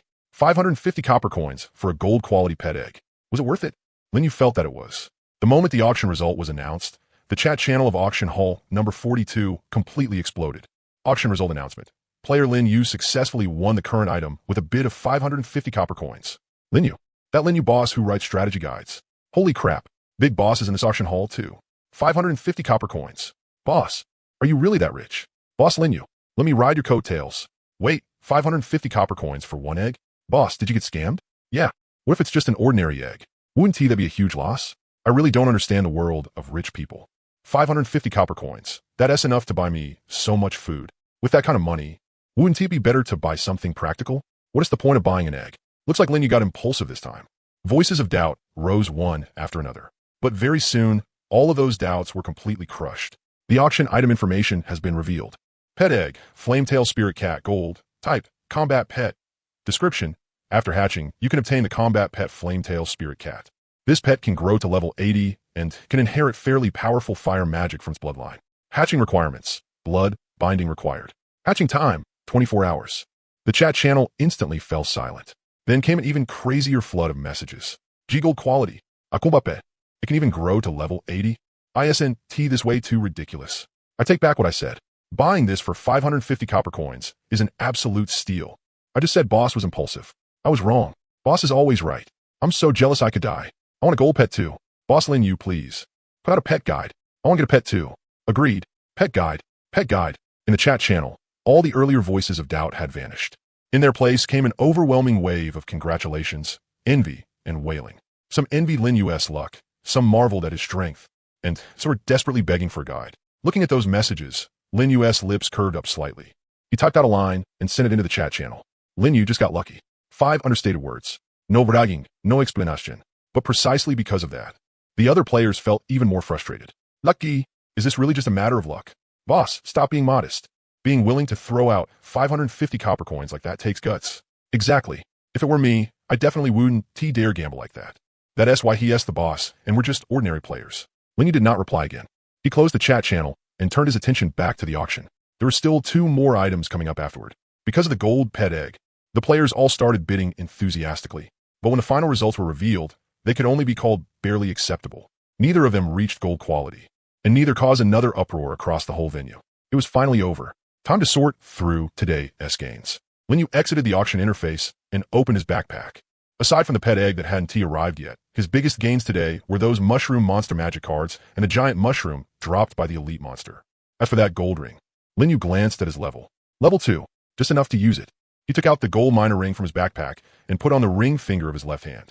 The ring automatically adjusted its size and fit tightly around his finger. A warm power flowed out from the ring and merged into his body.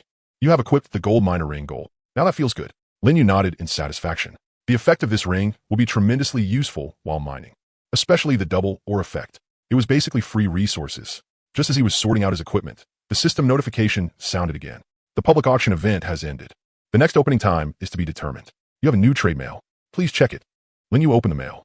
Inside the attachment lay a quietly glowing egg, faintly shining with golden light. It was about the size of a fist, and its surface was covered in flame-like patterns. Held in his hand, it felt slightly warm, as if something inside was gently beating. Pet egg, flame-tail spirit cat. Status, awaiting hatching. Hatching requirement, blood binding. Hatching countdown. Not started. Linny stared at the egg, and the curve of his lips grew wider and wider. Flame-tail spirit cat. Just the name alone sounded powerful. He did not rush to hatch it. After all, hatching required 24 hours, and it also needed blood binding. It wouldn't be too late to deal with it after he got back to the minecart and settled in. Just as Linny was about to put the pet egg back into his backpack, a line of striking red text suddenly appeared before his eyes. It was not a system notification, nor was it information from the Eye of Appraisal. It was a game announcement addressed to all players. Announcement, attention all players. The novice protection period will end at midnight today. At that time, your minecart will no longer be immune to damage. The Calamity Invasion system will soon be activated. Welcome to the real survival game. Good luck to you all. The moment the announcement came out, the forum for the survival game exploded. What? The novice protection period is ending? It's already afternoon. There's less than half a day left before midnight. Holy crap, holy crap, holy crap. I'm not ready yet. Minecarts won't be immune to damage anymore. Then what happens if my minecart gets blown up? We're done, we're done, we're done. I haven't even made a weapon yet. Can the boss tell us what to do next? Please, go find Boss Linny. He definitely has a way. Boss Linny, are you there? Please give us a survival guide. Boss, save us. For a moment, everyone was on edge. The players who had just been immersed in the auction were instantly swallowed by fear. The novice protection period had been their only safe harbor in this underground world. Now, that safe harbor was about to disappear, and they still were not ready. Looking at the announcement, Linny frowned slightly. The novice protection period was finally about to end. He was not surprised by the news. After all, it had already been written in the game rules from the very beginning. The novice protection period only lasted for 3 days in total. What players needed to do during those 3 days was gather resources, arm themselves, and gain the ability to protect themselves. But for me, none of that really matters. Linny took a deep breath, and a sharp gleam flashed through his eyes. Compared to the other players, his advantage was simply too great. But he still could not afford to let his guard down. Linny opened the forum and looked at the screen full of help posts and despair posts. Then thought for a moment. Tomorrow's guide should be a comprehensive one with self-protection tips suitable for newcomers. I'll summarize the content from the previous few posts, then add some new recipes and monster information, like the weaknesses of mushroom monsters and how to deal with slimes. Thinking that, Linny opened the chat room, looked at the rapidly scrolling window, and typed out a sentence. Linny, tomorrow I'll post a comprehensive guide listing all the useful information I can provide. I hope it helps everyone. Even though the messages in the chat room were moving fast, there were still sharp-eyed people who noticed Linny's avatar flash past. Wait, I think I just saw a familiar ID. It's Boss Linny. We're saved. Boss Linny finally spoke. P.S. posting a comprehensive guide tomorrow. That's great. But the newbie protection period ends at midnight tonight. Can you post it earlier, Big Shot? Please, stop rushing him. The Big Shot has his own things to do too. The fact that he already agreed to post a guide is impressive enough.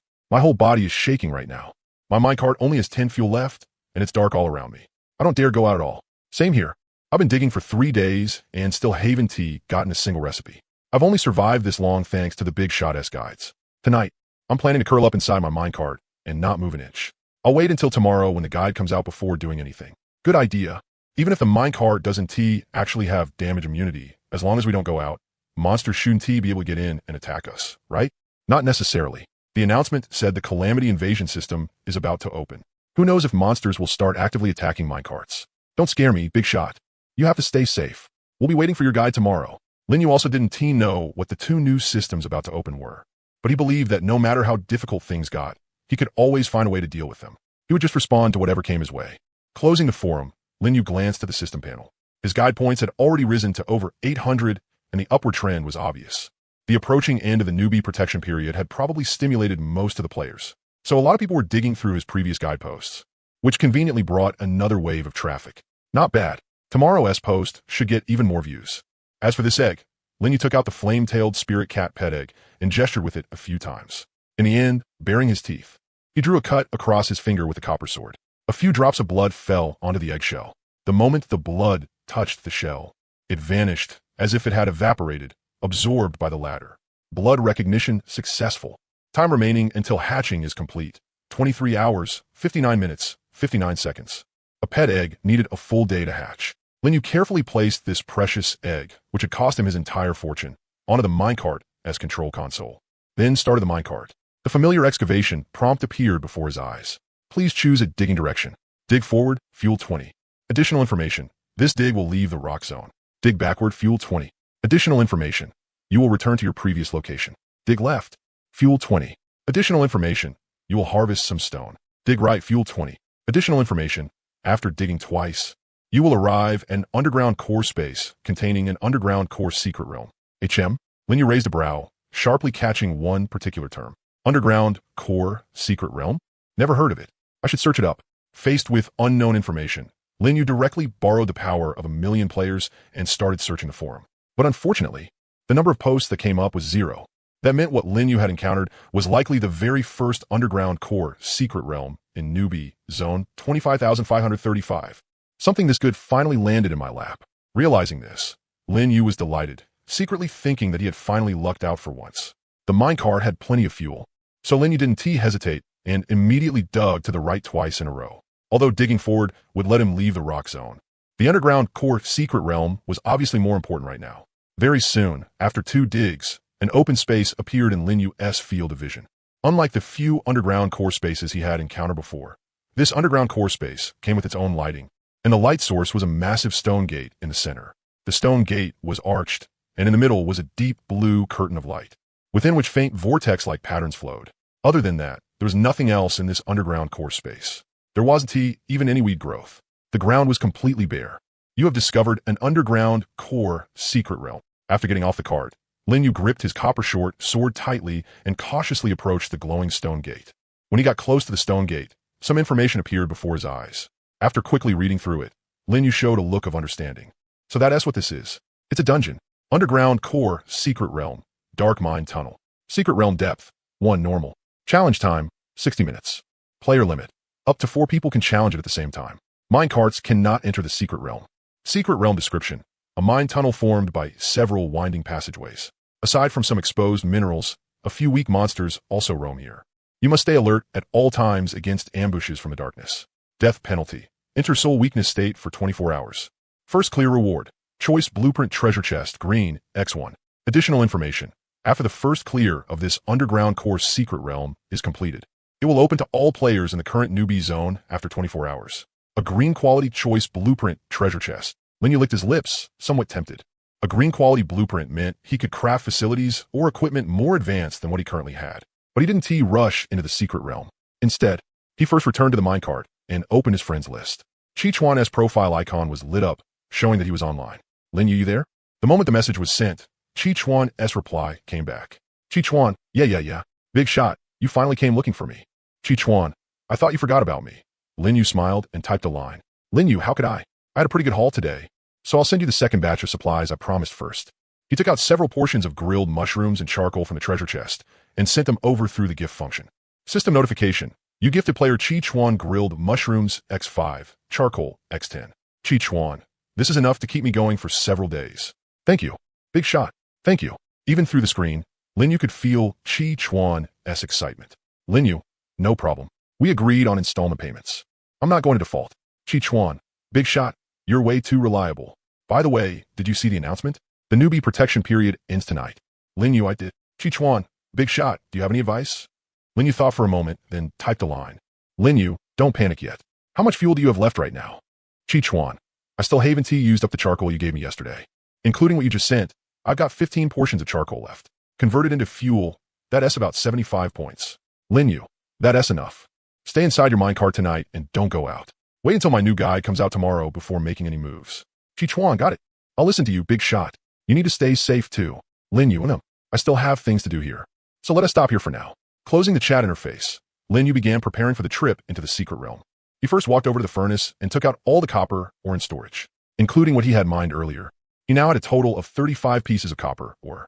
Rock furnace, copper ore X3, charcoal X1, copper ingot X1, time required 5 minutes. To smelt it all would take about 1 hour in total. During the waiting time, Lin Yu opened the trading market. He searched for slime gel. There was quite a lot of gel listed on the market, and the prices varied. After filtering through them, Lin Yu found a seller with a fair price. For sale, slime gel X5. Price, 15 copper coins. 3 copper coins per portion of gel was still acceptable. Lin Yu didn't bargain and placed the order directly. Trade successful. You obtained slime gel X5. Consumed 15 copper coins. Remaining copper coins, 15. After buying that golden pet egg from the auction, Lin Yu's little stash was stretched thin. Hopefully this secret realm would drop something good so he could recover a bit. This gel was used to make torches.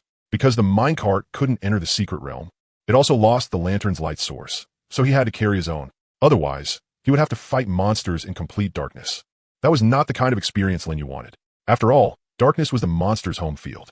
Returning to the workbench, Lin Yu began making torches. Torch, wood X1, slime gel X1. He used up all 5 portions of gel and made 5 torches. 1 torch could burn for 2 hours, while the secret realm could last at most 60 minutes. Theoretically, bringing 1 would be enough. But to be safe, Lin Yu still stuffed 2 torches into his backpack. Next came food and water. Lin Yu took out several skewers of grilled mushrooms and bottled purified water from storage and put them into his backpack. After these past few explorations, he had so many grilled mushrooms on hand that he practically couldn't finish them all. Smelting complete. You obtained copper ingots X11. The copper ore had also finished smelting right on time. Wiping away some sweat, Lin Yu took the still, slightly hot metal ingots out of the furnace and placed them on the simple workbench. Then he pulled out several pieces of wood from the chest and opened the crafting interface. Copper pickaxe, copper ingot X3, wood X3. Copper axe, copper ingot X3, wood X3. Materials sufficient. Beginning crafting. Crafting complete. You obtained copper pickaxe X1, copper axe X1. A brand new copper pickaxe and a copper axe appeared on the workbench. The head of the copper pickaxe was triangular and gave off a cold metallic sheen. The blade of the copper axe was sharp, and the handle felt comfortable in the hand. Copper pickaxe. Durability, 100/100. Mining level, 2. Description, can mine ordinary stone, dirt, copper ore, iron ore, and other low-grade minerals. Additional info, can be dismantled at a workbench. No matter how much durability has been lost, 1/3 of the crafting materials will be returned. It was far stronger than stone tools. Lin Yu swung the copper axe a couple of times and nodded in satisfaction. Since it was a mine, there would naturally be minerals. How could he go in without a proper pickaxe? With everything ready, Lin Yu took a deep breath, got off the cart, and walked toward the entrance to the Earth's core secret realm. Standing before the slowly flowing blue light gate, a system prompt appeared. Enter the Earth's core secret realm. Gloomy mine? Yes. Teleporting. Lin Yu only felt his vision blur as an invisible force pulled at his body. The next second, he appeared in a completely different space. Everything around him was pitch black. Only the faint scent of damp soil drifted down from above. Inside the narrow tunnel, the rock walls were rough and uneven, covered in sharp protrusions everywhere. The air was damp and heavy, mixed with a faint smell of sulfur. Lin Yu subconsciously tightened his grip on the copper sword, while his other hand pulled a torch from his backpack. Ja! The torch lit up, and its orange-red glow pushed back a large swath of darkness. The scene inside the tunnel became clear. Ahead was a winding mine passage, and both sides of the rock walls were covered in traces of excavation. Broken stones and abandoned minecart rails were scattered across the ground. It looked like this place had been abandoned for a long time. Good thing I brought torches. Lin Yu let out a breath of relief. In an environment this completely dark, moving without a light source was impossible. He did not hurry forward. Instead, he took out 3 mushroom monster magic cards from his backpack. Card summoning. The 3 magic cards burned in his hand, turning into pale blue light. The light fell to the ground and condensed into 3 mushroom monsters. They stood in front of Lin Yu, raised their heads to look at him, and waited for orders. Go scout ahead. Lin Yu gave the command. The three mushroom monsters moved forward on their routes at a slow pace. Lin Yu followed behind them, keeping a distance of about 5 meters. The torchlight illuminated the path ahead and also lit up the mushroom monsters' figures. The tunnel went deeper and deeper, and the air grew more and more humid. After walking for about 2 minutes, Lin Yu suddenly stopped. The torchlight shone on the rock wall ahead, and a patch of greenish-blue entered his sight. Copperore. And it was not just one piece, but an entire pile of ore. Lin Yu quickly walked up and examined it carefully. This copper ore pile was not small. By rough estimate, it could yield more than a dozen pieces of copper ore. Not bad luck. Lin Yu pulled out the copper pickaxe from his backpack and gripped the handle tightly. Clang, clang, clang. The pickaxe struck the ore, throwing off a few sparks. Cracks appeared on the surface of the copper ore, and one chunk fell off. You obtained copper, or X1. Golden Miner Ring effect triggered, double yield. You additionally obtained copper, or X1. Lin Yu's eyes lit up. The double yield triggered. That felt great. Although the shadow fawn he had seen before was pretty flashy, his Golden Miner Ring was no less useful. In the field of mining, the Miner Ring was clearly the real authority. He kept swinging the pickaxe, one strike after another. Clang, clang, clang. You obtained copper, or X1. You obtained copper, or X1. Golden Miner Ring effect triggered, double yield. You additionally obtained copper, or X1. The mining process went more smoothly than expected. The Golden Miner Ring's effect triggered frequently. For every piece of copper ore he mined, there was nearly a 1 in 3 chance of getting double yield. In less than 10 minutes, Lin Yu had completely mined out the entire copper ore pile. Checking the harvest. You obtained copper, or X18. Including the extra gains from double yield, he had mined a total of 24 pieces of copper ore. I'm rich. I'm rich. Lin Yu wiped away some sweat and put the copper ore into his backpack. Just then, a rustling sound suddenly came from ahead. The three mushroom monsters stopped at the same time, their bodies trembling slightly. Lin Yu narrowed his eyes and looked in the direction his summons were watching warily. At the corner of the tunnel ahead, a red outline appeared. Unlike the slimes and mushroom monsters he had encountered before, this enemy had a humanoid outline. In the blink of an eye, a short figure with a candle on its head entered Lin Yu's field of vision. Within the sight of his intermediate appraisal, a name he had never seen before appeared. Kobold Miner. Kobold Miner. Level 2 normal. HP 50-50. Defense 5. Skill, Stone Pickaxe Heavy Strike. Weakness, destroying the candle on the kobold's head will cause it to briefly fall into a state of confusion. Description, a common monster in the mines. It wields a pickaxe, has a violent temperament, and will attack any intruder. A kobold carrying a pickaxe too? Lin Yu raised a brow. This was his first time hearing of a monster like a kobold. It was a humanoid creature that walked upright, about 1.2 meters tall, with rough, grayish-brown skin covering its entire body. Its head looked like a dog's, with a protruding mouth that exposed 2 rows of sharp teeth. In its right hand, it held a rusted mining pick. But the most eye-catching thing was the burning candle stuck on top of its furry head. Woof! The kobold miner froze for a moment when it saw Lin Yu and the 3 mushroom monsters, then let out a shrill bark. Its eyes glowed red as it swung its pickaxe and charged over. Stop it! Lin Yu gave the order. The mushroom monster at the very front rushed up and used its cap to block the kobold's path. The kobold miner raised its pickaxe and smashed it down hard. Bang! The pickaxe slammed into the mushroom monster's cap, sending green juice splattering everywhere. The mushroom monster let out a hiss, and nearly half its HP dropped. But its task was done. It had successfully held the kobold back. Lin Yu seized the chance and charged in from the side. He raised a bronze sword high, aiming straight for the kobold's head. Ha! The blade tore through the air and came down hard. 7. The kobold miner let out a miserable scream. Its body tilted back slightly and stiffened up. Good chance. Lin Yu didn't stop. He swung another slash, this time directly at the candle on the kobold's head. 10. After 2 strikes, the kobold had only lost a third of its HP. After all, it had 5 points of base defense, much tougher than ordinary monsters. But Lin Yu had successfully cut the candle on its head in half. Melted wax splattered out, and soon flames began spreading across the kobold's furry body. Woo! The kobold instantly snapped awake, panicked, turned around, and ran. Block him. The 3 mushroom monsters had already hidden themselves along the kobold's retreat path. At one command, they charged like cannonballs and directly slammed the frantic kobold to the ground. Lin Yu followed right behind and kept landing finishing blows. 14, 9, 15. The kobold miner's HP dropped to 0. Its body twitched a few times, then stopped moving. You have killed kobold miner X1. XP produced 20. Current 210, 200. Level up. Current level 3. Based on the stat growth of a card master, you have gained 10 free attribute points. You have unlocked the secret realm clearance objectives. A dark golden light burst out from Lin Yu's body. The refreshing sensation of leveling up spread through his entire body. He leveled up. Lin Yu let out a breath of relief and crouched down to inspect the loot. Beside the kobold miner's corpse, several items were scattered on the ground. You have obtained copper, or X3. You have obtained worn stone pickaxe, X1. You have obtained rag, X2. Lin Yu picked up the items and checked them over. The copper was good stuff, so he put it straight into his backpack. The worn stone pickaxe was just a stone pickaxe with only half durability left. It wasn't of much use. Lin Yu's backpack slots were limited, so he could only abandon it. He had no idea what the rags were for.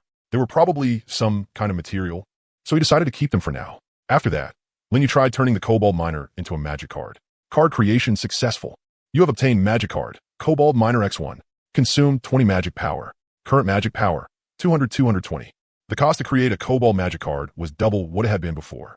Was it because this was a level 2 monster? Lin Yu fell into thought and took out the freshly made magic card. Magic card, kobold miner. Rank 2 white. Effect, summon. Consume this magic card to summon one kobold miner to fight for you until the summon dies. Effect, absorb. Consume this magic card to increase your strength attribute by +2, up to a maximum of E rank 30 points. Another strength card? Lin Yu glanced at his own stats. After absorbing enough mushroom monster cards, his strength had already reached E rank 20 points. For the time being, he was really lacking in strength. This kobold miner wasn't very strong, but it made up for it with agility. Keeping it as a summon wasn't a bad choice either. Come out. Lin Yu summoned the kobold miner. There shouldn't be any shortage of materials for making magic cards in this secret realm. One more summon meant one more source of combat power. Come to think of it, it seemed like some kind of objective had just been unlocked. Lin Yu flipped through the notification messages. Too many prompts had flashed by just now, and he hadn't had time to read them all. Before long, he found the message he had missed. You have unlocked the clearance objectives for the current secret realm. Objective, kill 10 monsters of any kind. Reward, 100 EXP. Objective, mine five ore nodis, reward, copper ore x10. Objective, defeat the kobold overseer in the depths of the secret realm. Reward, 1 silver coin. You may leave the secret realm after completing any one objective. If no objective is completed, you will be forcibly returned when the secret realm timer ends, but you will lose all items on your person. So this was how you left the secret realm. Lin Yu stroked his chin, understanding dawning in his eyes. He had been wondering why it felt like something was missing. So it was the clearance conditions. There were 3 clearance objectives in total. As long as he completed any one of them, he could leave the secret realm. Overall, the difficulty of the Geocore secret realm wasn't all that high. Even if he accidentally died inside, he would only fall into a soul-weakened state. As for what that state actually did, Lin Yu had no intention of testing it himself. Once he cleared the realm and it opened up, someone on the forums would naturally explain it. However, beneath that notification, there was also a line of small text. Additional information. If all clearance conditions are completed, you can obtain a perfect clearance rating and all clearance rewards will be doubled. All clearance rewards doubled? Lin Yu instinctively did the math. After doubling, the clearance rewards would be 2 silver coins, 200 EXP, plus 20 pieces of copper ore. Even without counting the dungeon gains themselves, the clearance rewards alone were already extremely generous. Since he was already here, of course he had to maximize his profits. Suppressing his excitement, Lin Yu opened his attribute panel and added all 10 free attribute points from reaching level 3 into Spirit. Your Spirit attribute has increased to E rank 32 points. As his Spirit attribute rose, Lin Yu's total magic power also reached 320 points. He can now recover 32 magic power every minute, which was much better than before. The reason he allocated his points this way was because Lin Yu had realized something. Creating magic cards consumed a huge amount of magic power. If his magic power was enough, a lot of monster resources would be wasted for nothing. As for his other attributes, he could make up for them by absorbing magic cards. This was how a card master grew stronger. If he had enough magic cards, he could even become an all-around hexagonal warrior with balanced stats across the board. Let us keep exploring. Lin Yu glanced at the remaining duration of the secret realm. There were 50 minutes left before it ended. He didn't know whether he could complete all 3 clearance conditions within that time. Lin Yu tightened his grip on the bronze sword and led the 3 mushroom monsters and the newly summoned kobold miner deeper along the mine tunnel. The newly summoned kobold miner walked at the very front of the group. Its steps steadier than the mushroom monsters. Even though it was also a summon, it seemed to have retained some of the instinct from when it was alive. The rock walls on both sides of the tunnel grew rougher and rougher, and water droplets occasionally fell from overhead, creating crisp echoes in the silent mine passage. They had walked for less than 2 minutes when rustling sounds came from ahead once more. Lin Yu raised a hand to signal his summons to stop, while he pressed himself sideways against the rock wall and peeked ahead. About 15 meters ahead, 2 kobold miners were squatting on the ground, constantly swinging their pickaxes. They had their backs to Lin Yu and were completely unaware of the danger behind them. 2 of them. I can take them. Linyu made a quick judgment and began setting up his tactics. He had the 3 mushroom monsters circle around and hide in a side tunnel to the left, ready to cut off the kobold's retreat. The newly summoned kobold miner stayed by his side as the frontal bait. Go! Linyu let out a low shout. The kobold summon rushed out first, waving its pickaxe as it lunged at the 2 wild kobolds. Hearing the commotion, the 2 wild kobold miners suddenly turned around and let out sharp barking cries. Woof! Woof! They raised their pickaxes and charged at their oncoming kin. The 3 kobold miners crashed into each other. Pickaxe struck pickaxe, sending sparks flying. Linyu didn't give them a chance to get tangled up in a prolonged fight. He charged out from the side, his bronze sword aiming straight at the candle on top of one kobold's head. Crack! The candle snapped on impact, and wax splattered everywhere. That kobold immediately fell into confusion. It threw away its pickaxe, clutched its head, and spun in place.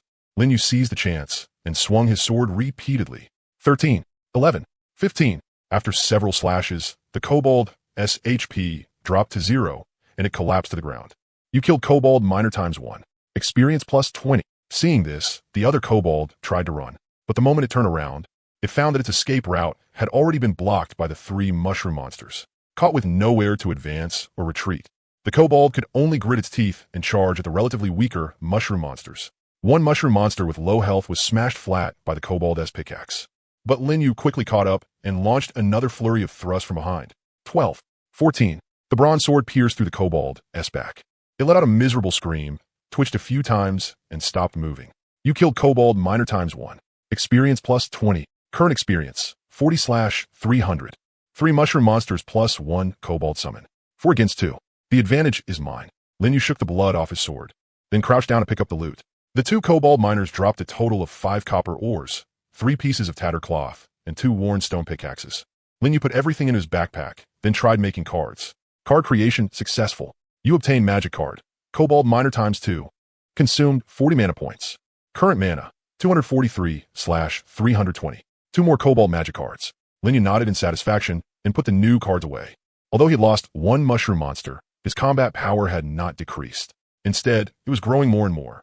Using war to sustain war was exactly the field card masters excelled in. He didn't rush to summon these 2 cards as well.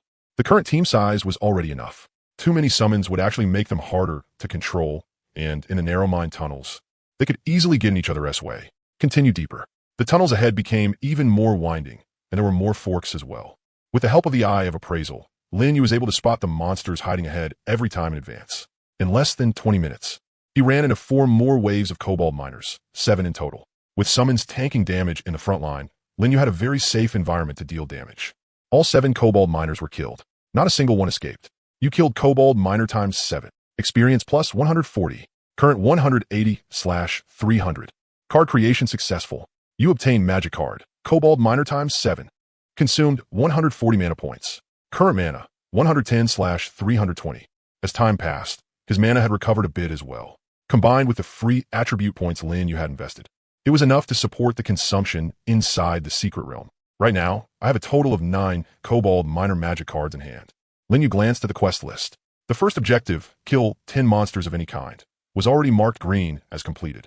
The second objective, mine 5 resource points, had also made progress. Along the way, aside from the first pile of copper ore, he had discovered 4 more mining points on both sides of the tunnels. 3 copper ore points and 1 iron ore point. The appearance of iron ore pleasantly surprised Linyu. Iron ore was darker in color than copper ore, with a dark red hue. Under the torchlight, it shimmered with a metallic luster. Iron Oregon. Description can be used to smelt iron ingots and craft more advanced equipment and facilities. Additional info. Iron ore requires a level 2 pickaxe or above to mine. It is an extremely practical hard currency with massive demand. Linyu used the copper pickaxe to dig into the iron vein, and the double yield effect of the golden miner ring triggered again. You obtained iron ore ×2. Golden miner ring effect triggered, double yield. You additionally obtained iron ore ×2. You obtained mine 5 resource points completed, adding the first copper ore pile to these 4 mining points. Linyu had mined a total of 5 resource points. The second objective was completed smoothly as well. TSK, the backpack is getting a little heavy. Linyu checked the contents of his backpack. During this secret realm exploration, he had mined a total of 63 copper ores and 21 iron ores. His leather backpack had 10 storage slots in total.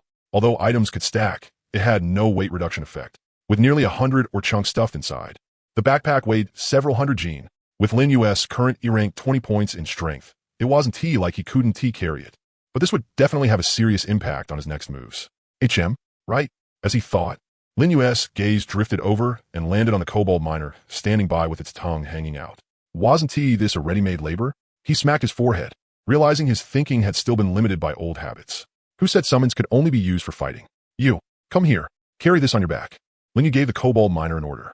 The latter obediently ran over and hoisted the backpack up. Although it struggled a little, the kobold miner still managed to carry the backpack. Its speed and mobility dropped sharply, though I was expecting it to keep fighting anyway. Seeing the kobold's sluggish steps, Lin Yu casually took out 2 magic cards. With a flash of light, he summoned 2 more kobold miners. 1 as a porter, 2 for fighting. A perfect setup. Now all I'm missing is a white dragon horse. Lin Yu joked to himself, then looked at the remaining time in the secret realm. Remaining time, 28 minutes and 34 seconds. You have completed the clearance objectives. Leave now. Leaving the secret realm requires being out of combat and standing still for 10 seconds. There was still plenty of time. Lin Yu didn't rush to leave. Instead, he continued deeper into the mine tunnels. There was still one more clearance objective left. Defeat the kobold overseer. Since I'm already here, there's no reason not to go meet this guy. The tunnels went deeper and deeper, and the air also became more humid. The sound of dripping water overhead grew denser, and the soil underfoot became soft and muddy. The torchlight looked dimmer in the thick moisture, but it was still within an acceptable range. After walking for about another 5 minutes, the tunnel ahead suddenly opened up. A huge underground space appeared before Lin Yu's eyes. This space was more than twice the size of the previous mushroom cave, and in the deepest part of the space, a huge figure was strutting around arrogantly as it patrolled the area. Its body was 3 times the size of an ordinary kobold miner. Its entire body was covered in rough, gray-black skin, its muscles knotted and bulging. The candle on top of its head was also much larger than those of ordinary kobolds, making it especially eye-catching in the darkness. And what it held in its right hand wasn't a stone pickaxe, but a copper pickaxe with a metallic sheen. Kobold Overseer, Elite. Lin Yu's eye of appraisal activated automatically, and information appeared before his eyes. But what made him frown even more wasn't the elite monster-s attributes. It was the small figures scattered around it.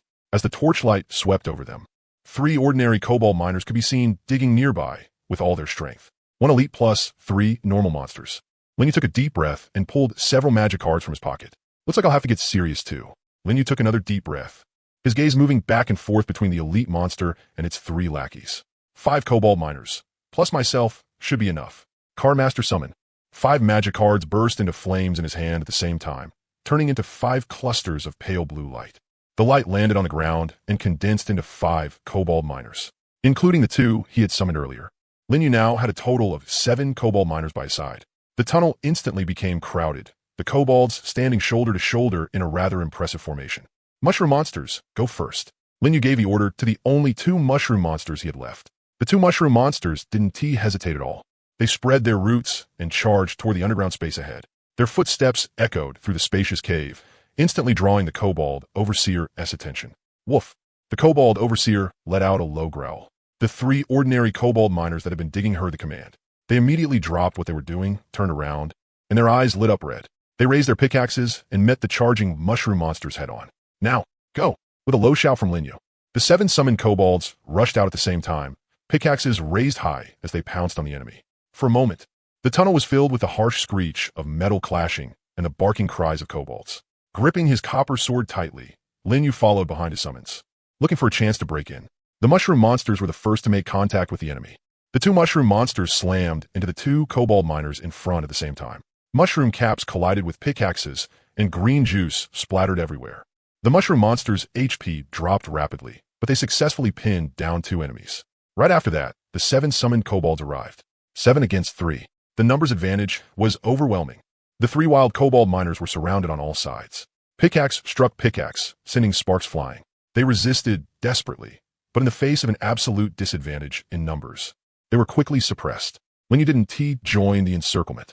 His eyes remained locked on the kobold overseer deep in the cave the whole time.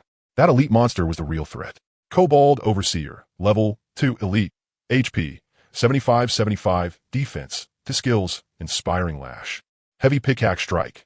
Weakness, when there are no allied units nearby, it will enter an isolated and helpless state. Its defense will be halved, and damage taken plus 50%. Description, an overseer responsible for supervising low-level kobolds. It excels at bullying the weak by relying on numbers. The leather whip in its hand is both a weapon and a tool to keep others alert. The Kobold's stats were no joke. Its base defense was as high as 10, and its HP was also 75. Although it couldn't compare to the brutal mushroom monster Lin you had encountered before, the latter only had 20 defense on its head, and its behavior pattern had been extremely simple. But the Kobold Overseer not only had underlings backing it up, it could even strengthen them. Bah! A crisp, explosive crack rang out through the cave. The Kobold Overseer pulled a black leather whip from its waist and viciously lashed it toward the Kobold miners in battle. The whip landed on one Kobold's back, leaving behind a deep bloody mark. The Kobold miner that had been whipped let out a miserable scream, losing around 10 HP. But its speed suddenly surged, and the frequency of its pickaxe swings clearly increased. So that's it. The whip can inspire its underlings, but the price is losing HP. Lin Yu licked his lips, a sharp gleam flashing through his eyes. He had to deal with those 3 ordinary kobolds as soon as possible. Otherwise, in their inspired state, they would cause no small amount of trouble for his summons. And as long as he cleaned up the underlings, the Kobold Overseer would also fall into an isolated and helpless state, making it much easier to handle. Focus fire. Take them down one by one. Lin Yu gave a command. His summons immediately changed targets, all their pickaxes swinging together. Every single one smashed toward the same unlucky kobold lackey. Bang, bang, bang. The dull thuds of pickaxes striking flesh rose one after another. That kobold's HP dropped to 0, and it collapsed to the ground. Then came the second one, then the third. In less than 30 seconds, all 3 kobold miners were down. Lin Yu also lost 2 kobold summons. Both had been whipped to death by the Overseer. For an ordinary player, it would be extremely difficult to handle the combined assault of an Overseer and miners. Fortunately, Lin Yu wasn't too afraid of being outnumbered, because he had even more muscle on his side.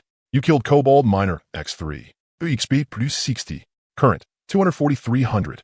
Almost time to level up again. Lin Yu glanced at the kill notification and couldn't help but sigh. The profits in the Earthcore secret realm really were high.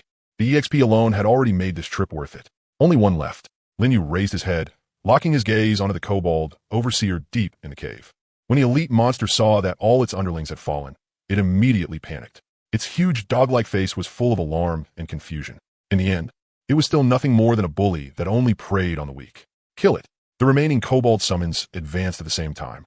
Pickaxes raised high as they charged at the Overseer. But although the Kobold Overseer was isolated and helpless now, its strength far exceeded that of ordinary monsters. With one swing of its pickaxe, it directly smashed the 2 kobold summons at the front flying.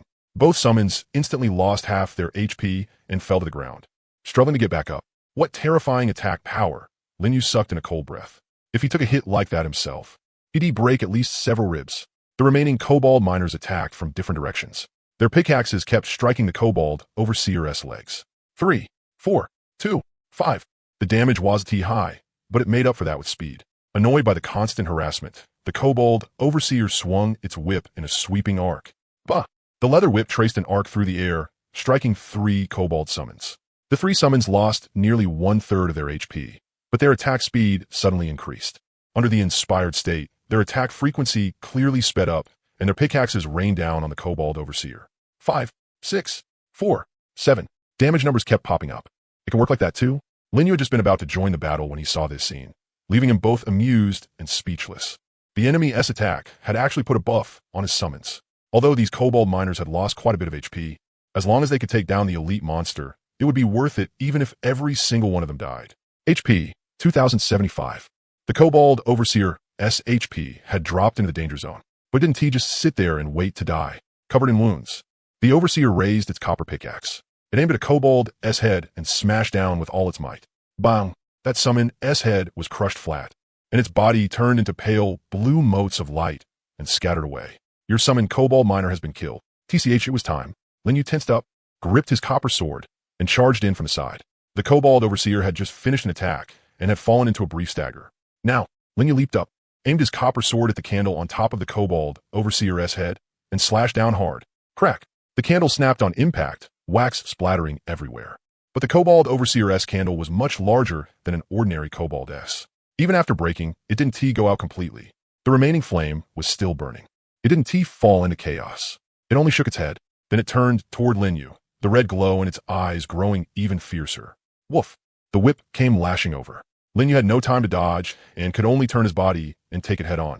Smack! The whip struck Lin Yu's left arm, leaving behind a bloody mark. A searing pain hit him instantly. HP minus 15. 15 HP. Damn, that hurt. Lin Yu sucked in a sharp breath and stumbled back several steps. Go. Tie down. The remaining 3 kobold summons swarmed forward, swinging their pickaxes together in a frenzy of attacks. The kobold overseer was surrounded on all sides, its whip constantly lashing out, sending a summon flying every time it struck. Covering his injured left arm, Lin Yu calmly observed the kobold overseer's attack rhythm. The instant the kobold overseer swung its whip again, he rushed out from the side once more. He raised his copper sword high, aimed at the kobold overseer's neck, and brought it down with all his strength. Huh! The blade ripped through the air and hacked deep into the kobold overseer's neck. Blood gushed out, splattering all over Lin Yu. The kobold overseer's south body froze in place. The copper pickaxe slipped from its hand, and the whip drooped down as well. It let out a low whine, and its massive body crashed heavily to the ground. The moment the kobold overseer was killed, a flood of notification messages appeared before Lin Yu's eyes. You have killed kobold overseer, elite. EXP plus 100. Current, 340-300. Level up. Current level, 4. Based on the attribute growth of a card master, you have gained 10 free attribute points. Current EXP, 4,400. Congratulations. You have met the conditions for a perfect clear. A dark golden light burst out from Lin Yu's body, and the refreshing sensation of leveling up spread through his entire body. But this time, the feeling of improvement was even more obvious than before. As if every cell in his body were cheering with joy, Lin Yu panted heavily, feeling a burning pain in both his left arm and his back. He lowered his head and checked his status. HP, 53-100. That whip strike from the elite monster had left a deep bloody mark on him. And that wasn't the only time he'd been clipped by the whip during the fight. He had at least 3 wounds on his body. Fortunately, his HP was still within a safe range. Phew, finally took it down. Lin Yu wiped away some sweat and crouched down to inspect the loot. Beside the kobold overseer's corpse, several glowing items were scattered on the ground. You obtained copper coins times 80. You obtained kobold overseer's whip times 1. You obtained skill card, heavy pickaxe, strike times 1. Lin Yu's eyes lit up. The copper coins alone totaled a full 80. That was enough to buy quite a lot of materials on the market. He immediately checked the other items. Kobold overseer's whip. Grade, level 2 green. Attack, 8-20. Durability, 300-300. Extra info. A whip the kobold overseer uses to discipline its underlings. Exceptionally effective against kobolds. Deals 50 damage to kobold miners and inflicts fear. Attacking a kobold overseer with this weapon will make it enraged. A weapon specifically meant to counter kobolds. The stats were pretty good, better than a copper sword. Lin Yu put the whip into his backpack and looked at the skill card. Skill card, heavy pickaxe strike. Grade, 1 white. Requirement, strength 10, E rank. Description, after use, allows you to learn the skill heavy pickaxe strike, LV1. Can be activated while holding a pickaxe. Consumes 10 stamina. Increases this excavation's mining efficiency by 100% and additionally adds 10 melee damage. Pretty average, but better than nothing. Lin Yu recognized this as the skill those kobold miners used and felt a little disappointed. Still, he didn't have any other skills he could learn right now. He wouldn't comprehend the next class skill for Card Master until level 5. Do you want to learn the skill Heavy Pickaxe Strike? Yes. Lin Yu's attributes far exceeded the requirement for learning the skill, so he used the skill card on the spot. Very quickly, the skill card turned into a cool stream of air and flowed into his mind. You have learned Heavy Pickaxe Strike, LV1. Extra info. You can upgrade skills by consuming different types of skill orbs. Skill orbs can be obtained from loot, or crafted from various gems. Skill orbs, huh? Lin Yu rubbed his chin thoughtfully. Actually, after changing classes, he had already realized that skills could be upgraded. Card crafting and card control were core class skills, so there was no need to upgrade them. But that didn't mean other skills couldn't be upgraded. And now here one was. Now wasn't the time to think about that. Just having a skill to use already put his progress ahead of 90% of players. Lin Yu gave a mine one last glance, feeling rather emotional. It hadn't even been an hour since he entered the secret realm. But what he gained was more than the total of the previous 2 days combined. After that, he summoned the game menu and selected Leave Secret Realm. You have completed all clear objectives. Do you want to leave the secret realm? Leaving the secret realm requires 10 seconds of remaining still while out of combat. Leaving secret realm. Countdown 10-9. 10 seconds later, Lin Yu's vision was swallowed by blue light. When he came back to his senses, he was already standing once again before that mysterious blue gate to the secret realm. But in his field of vision, notification messages were still continuously appearing. Secret realm exploration complete. Calculating clear rewards. You completed all clear objectives. Clear rewards doubled. You obtained 200 EXP. Copper ore times 20, silver coins times 2. The Gloom Mine secret realm will open in the current beginner zone after 24 hours. As the first clear player, You have obtained selectable blueprint chest, green, ×1. The clear rewards were quite generous. Linyu had just leveled up, and now his EXP bar had gone up by another half. It had reached 24400. That made him feel a little excited, because once he reached level 5, he would unlock a new class skill. As an S-rank class, the Car Master S skill strength was obviously not something trash like Pickaxe Smash could compare to. 20 copperore, kind of average. After sweeping through several mining spots in the cave, Linyu's backpack was already stuffed full of copper ore along with some iron ore. But for the other players, this copper ore was good stuff. 2 silver coins, that was 200 copper coins, and after going through the auction, Linyu had recovered a bit of his costs. At least now, he finally had a little money in his pouch to spend. As for the last reward, let me see how this self-selection works. Linyu rubbed his hands together and claimed the reward mail sent by the survival game. In the blink of an eye, a briefcase glowing with green light appeared in front of him. Selectable blueprint treasure chest. Grade 2 green. Requirement: soulbound, cannot be traded or gifted. Only player Linyu may open it. Description: after opening, you may choose from assembly, forging, handicraft, cooking, or miscellaneous, and obtain 1 grade 2 green recipe blueprint. So many options. Not bad. Linyu looked through all the options in the blueprint treasure chest and fell into thought. He had the eye of appraisal and could obtain some extra recipes compared to other players. So assembly, forging, and handicraft probably weren't too necessary. As for miscellaneous, the category was just too broad. It would be easy to pull a useless recipe. After thinking it over, Linyu finally made his decision. I choose a cooking recipe. Then he opened the briefcase in front of him. A blueprint floated out from inside. Linyu suddenly felt his hand lighten. The briefcase was gradually disappearing. TCH, I thought I could keep it and use it like a normal treasure chest. Seeing that, Linyu curled his lips and inwardly complained that this survival game really wasn't giving him even the slightest extra benefit. Still, now that the blueprint was in hand, none of that really mattered. Linyu took the blueprint into his hand and examined it carefully for a moment. A pleasantly surprised smile appeared on his face. In that case, that thing can finally be put to use. Cooking recipe: mushroom stew. Grade 2 green. Requirement: cooking pot, any edible mushrooms ×3, rock salt ×1, purified water 500 milliliters. Output: mushroom stew ×1. Mushroom stew. Grade 2 green. Effect: after consumption, recover 75 stamina within 5 minutes and increase stamina cap by 10 for 60 minutes. This effect cannot stack. Good stuff. Linyu's own stamina was only 100. 1 bowl of this mushroom stew could restore most of it. It could even raise his stamina cap by 10 and reduce fatigue. The only regrettable thing was that Linyu didn't have a material like rock salt on hand. The amount required wasn't much, but not having it was still not having it. He would have to look for it on the market. Hopefully some player had mined rock salt. Linyu casually burned the recipe with a torch and returned to the minecart. Recipes weren't like skill cards. Once you knew them, you knew them. There was no need to use them. Move it over. Put it here. After directing the kobold to place the heavy backpack onto the minecart, Linyu began sorting out this trip's gains. In total, more than 100 units of copper, or all of it thrown into the furnace for smelting. The remaining iron ore was also waiting in line. After all, Linyu only had 1 furnace. When will I be able to expand the carriage? Looking at the minecart packed full once again, Linyu let out a sigh. Forget it. Since it's come to this, I should write the guide first. After all, there was less than 1 hour left before the newbie protection period ended. System notice: the newbie protection period has ended. Your minecart is no longer immune to damage. The moment the countdown hit 0, a line of cold text appeared before every player's eyes at the same time.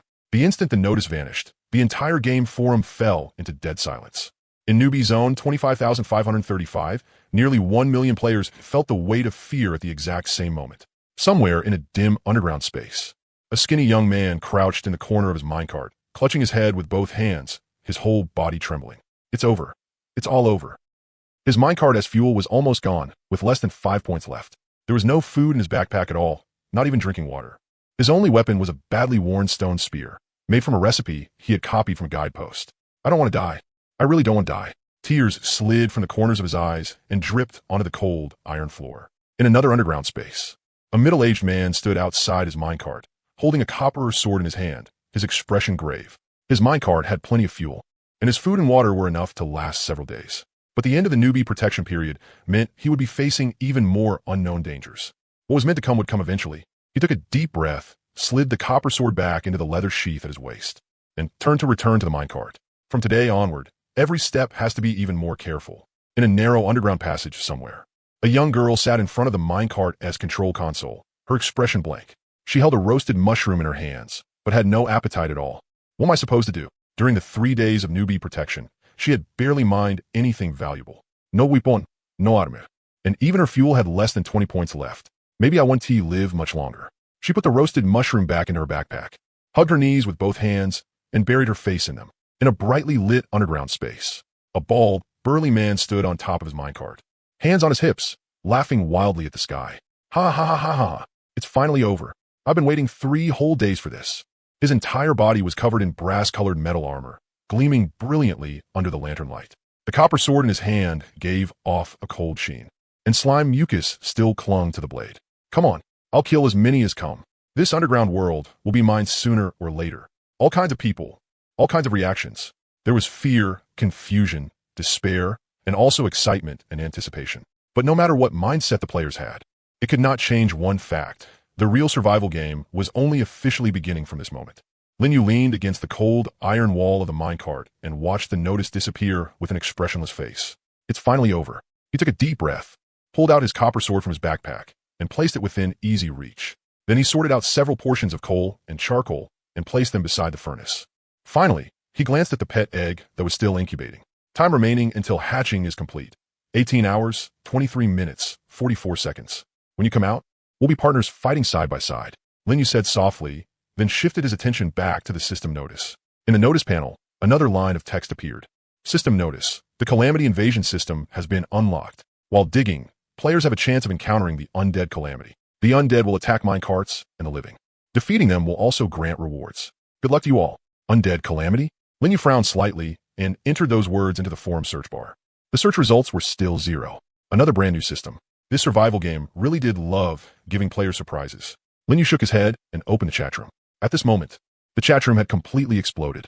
Messages were flooding by so fast that the naked eye could barely make them out. You could only occasionally catch a few complete lines. The undead Calamity? What the hell is that? It's over, it's over, it's over. I can't even beat normal monsters. And now, they're SA Calamity. Does any big shot know how the undead Calamity gets triggered? I really want to avoid it. You can't avoid it.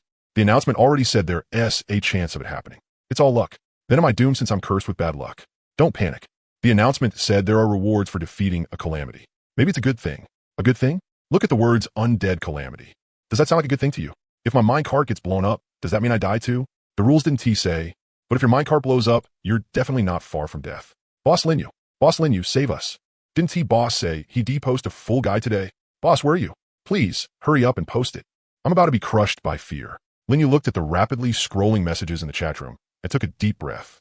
He opened the posting section and clicked into his drafts. Inside was a post he had just finished writing. Its title was Geocore Survival Guide, Ongoing Updates. He had spent quite a bit of time merging the contents of his previous 2 guide posts together.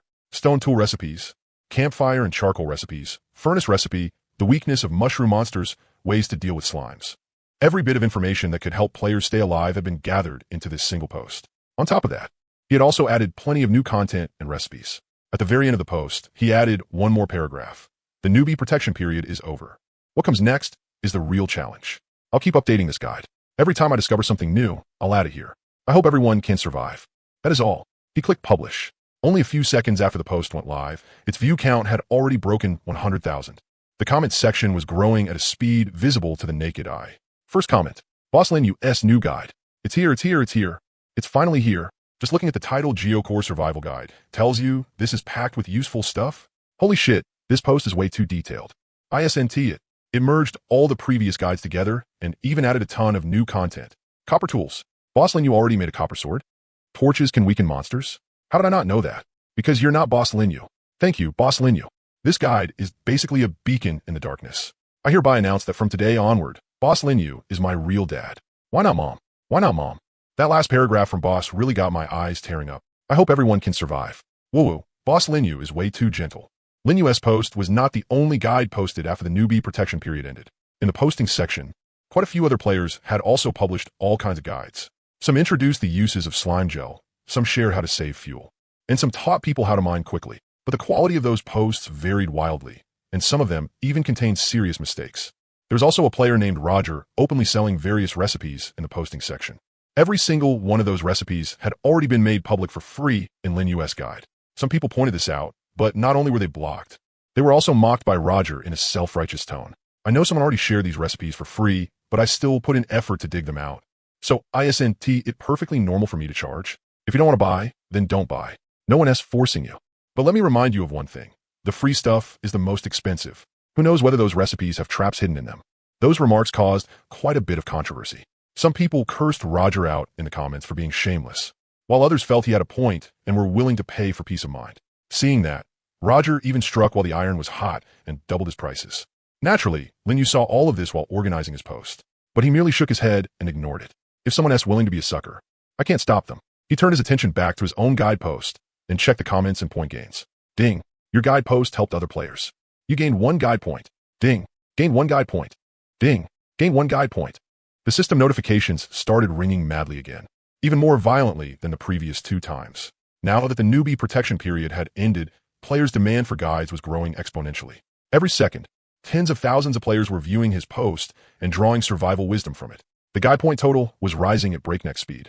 1,000, 1,500, 2,000, 2,500, 3,000. Lin Yu watched the ever-climbing number, and the curve of his lips grew wider and wider, adding in the more than 1,000 points he had saved up earlier. His total points were now visibly approaching the major threshold of 5,000. Just a little more, just a little more. He took a deep breath and forcibly suppressed the excitement in his heart. Finally, the moment the point total broke past 5,000, the system notification changed. Guide points, 5,002. The exchange conditions for an S-rank minecart blueprint have been met. Lin Yu almost didn't hesitate at all. He immediately opened the guide shop. His gaze swept to the last item. Item 3. Obtain 1 S-rank minecart blueprint. Cost, 5,000 points. Exchange, 5,000 guide points consumed. You obtained 1 S-rank minecart blueprint. A blueprint glowing with dazzling golden light appeared in Lin Yu's hands. The surface of the blueprint was engraved with a complex mechanical structural diagram, and every single part was labeled with perfect clarity. The drill bit at the front of the cart was spiral-shaped, a full 3 times larger than the one on the simple minecart. The body was rough and bold in design, with all kinds of pipelines thick and powerful like muscles and blood vessels, like a ferocious beast from the underground. Lin Yu held the blueprint in both hands, his fingers trembling slightly. The S-rank minecart blueprint was finally in his hands. Now he had really struck it rich. Minecart blueprint, Gold Seeker. Grade, level 10 gold. Requirements, simple minecart LV10, iron plates X20, gears X10, glass X10, copper ingots X100, iron ingots X50, gold coins X10. Mining level, 5. Can mine all low-grade ores, as well as gold, ore and magic, ore. Mining efficiency, 200. Total fuel capacity, 1,000. Base durability, 5,000. Additional functions, intermediate exploration radar, automatic collection device, intermediate expanded storage. Remark, a minecart born specifically for mining, with extremely reliable performance. The dark golden glow gradually faded, and every detail on the blueprint was deeply imprinted in Lin Yu's mind. He held this S-rank minecart blueprint worth 5,000 guide points in both hands, his fingers trembling slightly. Gold Seeker. Just hearing the name alone carried a bold, rugged air. But very quickly, Lin Yu calmed down from his wild joy. Wait, check the cost first. He unfolded the blueprint again and carefully read every required material. Iron plates X20, gears X10, glass X10, copper ingots X100, iron ingots X50, gold coins X10. There was also the most basic prerequisite, simple minecart LV. 10. Lin Yu's smile gradually froze. This was way too expensive. Wasn't it? He did a rough estimate. 100 copper ingots meant he needed 300 pieces of copper ore. 50 iron ingots meant 150 pieces of iron ore. As for iron plates, gears, and glass, he didn't even know the recipes yet. And on top of that, there were 10 gold coins. 1 gold coin equaled 10,000 copper coins, which meant 100,000 copper coins. Lin Yu took a deep breath and felt his scalp go numb. How is this a minecart? It was basically a gold-devouring beast. Just the amount of copper or an iron ore alone would take him several days to mine. Not to mention gold coins, this kind of high-end currency. He hadn't even seen the shadow of a single gold coin yet. No wonder it was an S-rank blueprint. Lin Yu let out a bitter laugh and carefully tucked the blueprint into the innermost part of his backpack. The blueprint was tempting, but with his current resource reserves, he couldn't even scrape together a fraction of what it needed. He had to set a small goal first. Lin Yu opened the upgrade panel for the simple minecart. Simple minecart. Level, 1 out of 10 white. Durability, 100 out of 100. Mining level, 1. Mining efficiency, 50. Light intensity, 50. Remaining fuel, 60 out of 100. Attached function, basic workbench. Upgrade materials, 100 copper coins, copper, or X10. First, get the minecart to max level. That was the top priority. Lin Yu made his decision. The S-rank minecart might be powerful, but without the simple minecart as a foundation, everything was just empty talk. Besides, upgrading the minecart itself could also improve mining efficiency and the fuel cap, which would be greatly beneficial for gathering resources later. Upgrade. Linyu chose to spend the materials and raise the simple minecart to level 2.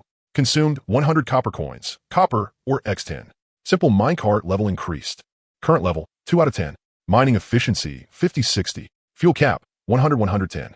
Next upgrade requires 200 copper coins. Cooperore X20. The minecart's appearance underwent subtle changes. The metal plating on the body seemed a little thicker, and the drill bit had also grown slightly larger. The fuel cap had increased from 100 to 110. It wasn't too much, but better than nothing. Continue upgrading. Linyu glanced at the copper ore in his backpack. All the copper ore he had mined in the secret realm had already been smelted into copper ingots. But the furnace still hadn't finished burning. Right now, he only had a little over a dozen copper ingots on hand. Not enough for the upgrade. Better wait. He'd talk about it after the furnace finished. Linyu closed the minecart panel and casually opened the strategy shop. The goods in strategy shop had refreshed. The 3 items that had already been exchanged were all gone. In their place were 3 brand new items. Item 1, gold skill card, random. Cost, 2,000 points. Description, after use, you can randomly obtain 1 gold skill card of tier 5. Item 2, advanced eye of appraisal. Cost, 5,000 points. Description, upgrade your eye of appraisal from intermediate to advanced. You'll be able to see more detailed information, including hidden areas, player information, and more. Item 3, basic map function. Cost, 3,000 points. Description, after use, unlock the mini-map function, which records and displays terrain, resource points, monsters, and other information in your current area, but only reveals areas you have personally reached. Gold skill card, advanced eye of appraisal, basic map. Linyu stared at the 3 items, and his eyes grew brighter and brighter. Every single one of them was something he urgently needed.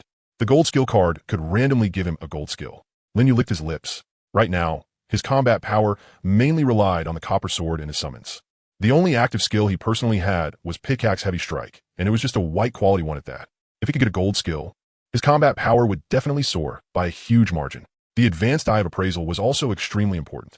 The intermediate eye of appraisal had already given him a massive information advantage. If he could upgrade it to advanced and see even more detailed information, then whether he was writing guides or exploring the underground world, he would be able to seize the initiative everywhere. As for the basic map, unlock the mini-map function. Display resource distribution and player positions.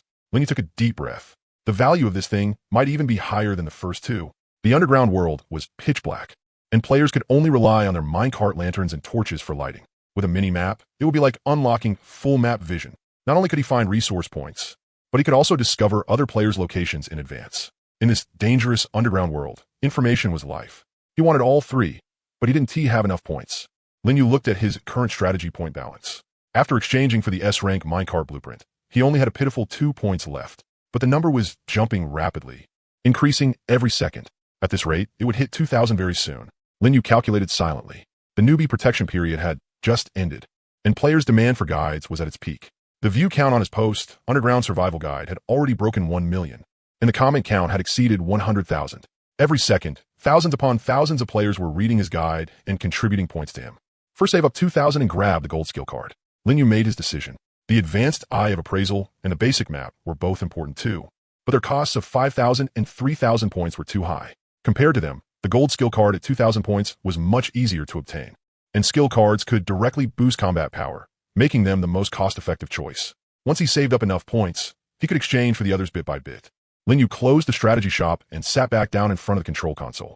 Please choose a mining direction. 1. Mine forward, fuel 20. Additional info. This excavation will yield stone X 20 to 30. 2. Mine backward, fuel 20. Additional info. You will return to the previous area. 3. Mine left. Fuel 20. Additional info. This excavation will yield copper or X 5 to 8, stone X 10 to 15. 4. Mine right, fuel 20. Additional info. This excavation will yield coal X 5 to 8. Let us keep mining in the rocky zone. Linyu made his choice.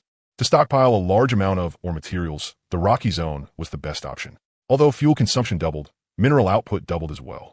On top of that, with the double yield effect of the golden miner ring, the returns were quite impressive. To the right, Linyu started the minecart, and the drill bit into the rock wall. The rumbling echoed through the narrow tunnel. For the time that followed, Linyu completely transformed into a mining machine. He moved back and forth through the rocky zone, excavating again and again. Stone, copper, or coal, iron, ore, all kinds of resources flowed endlessly into his bag. Whenever fuel ran low, he replenished it with charcoal and coal. Whenever his backpack filled up, he returned to the minecart to sort out his supplies. The furnace kept running without a moment's rest, and copper ingots and iron ingots piled up in the chests. Time passed second by second. Mining, gathering, smelting, organizing. The cycle repeated over and over, tirelessly. At the same time, the survival game forum was just as lively. After the novice protection period ended, the players' enthusiasm for exploration reached an all-time high. Posts about all kinds of new discoveries, new recipes, and new monsters kept appearing one after another. But the one that drew the most attention was still Lin Yu's post, Guide to Surviving in the Earth's Core. That post had already become the Bible of Novice Zone 25,535. Almost every player had it bookmarked and kept going back to read it again and again. Lin Yu is unbeatable. I seriously don't know how I'd survive without you. I almost got surrounded to death by mushroom monsters today. Good thing I read Boss Lin Yu's guide and knew how to dodge their attacks. I followed Boss Lin Yu's recipe and made a copper sword. My monster killing efficiency literally doubled. Thank you, Boss Lin Yu. You're our god. Amid all the praise, there were also a few discordant voices. Can you all stop hyping him up? Didn't T Lin Yu just write a few guides? What is so amazing about that? Exactly. Who can't talk big on paper? If it came to a real fight, who knows who D actually be stronger? Just wait until the day he messes up. Then we'll see if you still keep praising him. But those comments were quickly drowned in the sea of praise. The players supporting Lin Yu held an overwhelming majority. Even if a few people occasionally spoke against him, they would immediately be attacked by the crowd. If you're so capable, then do it yourself. Try writing a guide. He shares information for free, and instead of being grateful, you come here acting all sarcastic. Have you no shame? I suggest you just block Boss Lin Yu directly. Don't read his guides anymore, and let us see how many days you can survive. Lin Yu knew nothing about any of these arguments. He was immersed in the joy of mining, with no time to care about the drama on the forum. Who knew how much time had passed? Suddenly, the system notifications sounded, pulling Lin Yu out of his mining rhythm. Announcement: the Earth's Core Secret Realm, Dark Mine, has been opened to all players in Novice Zone 25,535. Challenge cost: 50 copper coins per attempt, limited to 1 attempt per day. Ranking event has begun. Factors such as clear time and completion objectives will be scored comprehensively. The event will last for 72 hours. The top 3 players on the leaderboard will receive generous rewards. The leaderboard entrance has been opened and can be viewed through the game menu. Lin Yu stopped what he was doing and raised a brow. The secret realm opened, and there was even a ranking event. He opened the game menu and tapped into the leaderboard. A simple interface appeared before his eyes. Dark Mine Secret Realm Leaderboard. Novice Zone 25,535. Current number of clears, 0. First place, none. Second place, none. Third place, none. Event time remaining: 71 hours, 59 minutes, and 58 seconds. A challenge fee of 50 copper coins was no small amount for ordinary players. And the kobolds in the mine weren't exactly pushovers either, Lin Yu muttered with interest. Even though he had already completed the first clear and claimed the secret realm reward, getting an extra leaderboard reward wasn't too bad either. After all, no one would ever complain about having too many rewards. Once this cart of fuel was used up, he would go challenge the dark mine again. Lin Yu was just about to close the leaderboard when he suddenly noticed the number of clears change. Current number of participants, 1. Immediately after that, a name appeared on the leaderboard. First place, Lu Ge. Score, 65. Second place, none. Third place, none. Lu Ye. Lin Yu raised a brow. He had never seen that name before. It was probably some fairly capable player. 65 points. Based on factors like clear time and completion objectives, that score was not high. Being able to get 65 points meant he had only completed one objective. Lin Yu nodded to himself and developed a trace of interest in this Lu Ge, but only a trace. He closed the leaderboard and continued throwing himself into the mining work. However, the forum at this moment was a completely different scene. The opening of the secret realm leaderboard caused a huge uproar among the players. Holy shit, someone cleared the secret realm. Lu Ye. 65 points. That fast. I just went in and got killed by kobold. Same here. That kobold miner was way too fierce. One pickaxe hit took out half my health bar. You're not even the worst off.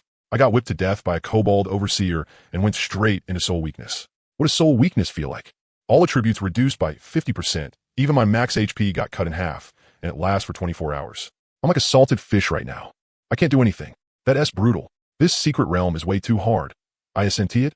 That S what makes it challenging. That boss Lu Ge, who already cleared it, is the real powerhouse. Who is Lu Ge? Does anyone know him? No idea, but he is definitely a ruthless one.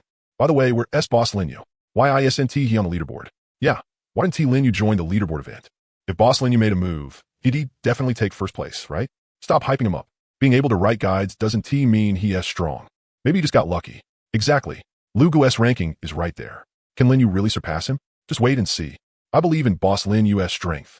On the forum, the discussion about Lin Yu and Lu Gu grew more and more intense. Some supported Lin Yu and believed he could easily surpass Lu Gu's score. Others supported Lu Gu and thought he was the true powerhouse, while Lin Yu was just all talk on paper. The two sides argued so fiercely on the forum that neither would give way. Meanwhile, Lin Yu himself remained completely unaware of all this. He was bent over mining, his eyes filled with nothing but the glittering ore. Who knew how much time had passed? The furnace finally finished smelting all the copper, ore, and iron ore. Lin Yu wiped away some sweat and started counting the resources he had on hand. Copper ingots, 50. Copper ore, 50. Iron ingots, 20. Iron ore, 30. Coal, 40. Charcoal, 20. Stone, 200. More than he could ever use up. Wood, 50. With coal available as fuel, the rate of wood consumption had dropped quite a bit. These were still the resources left over after Lin Yu had upgraded the simple minecart to level 5. Simple minecart, level 5 out of 10. White, durability, 200 out of 200. Mining efficiency, 100. Light intensity, 50. Remaining fuel, 80 out of 150. Attached function, basic workbench. Upgrade materials, 500 copper coins. Wooden planks x20, copper ingots x30, glass x20, gel x20. Additional information. After this upgrade, the minecart will gain an additional carriage. There's still a long way to go before an S-rank minecart, but at least he had taken the first step. Lin Yu stretched lazily and felt soreness all over his body. The materials needed to upgrade the simple minecart to level 6 were extremely numerous, far beyond any previous upgrade. But after seeing the additional information, Lin Yu felt that all of it was worth it. A level 6 simple minecart could have one more carriage. For him, that was incredibly meaningful. One more carriage meant he could place more facilities. For example, storage boxes, furnaces, and water collectors could all greatly improve the efficiency of gathering resources. I already have the copper ingots. Gel can be bought from the market. As for glass and wooden planks, Lin Yu focused his attention on these two required materials. Glass could be obtained by smelting sand blocks. Requires a furnace. Wooden planks, processed from wood, requires a saw table. The method for getting glass was basically settled. As long as he bought sand blocks from other players, he could smelt it himself. But as for the saw table needed for wooden planks, Lin Yu still had no idea how to make it. I never thought I'd have a day where I got stuck because of a recipe. After mocking himself a little, Lin Yu temporarily put aside the matter of upgrading the minecart. Because at this moment, there was another important matter worth his attention. The pet egg he had spent a huge sum on at the auction was about to hatch.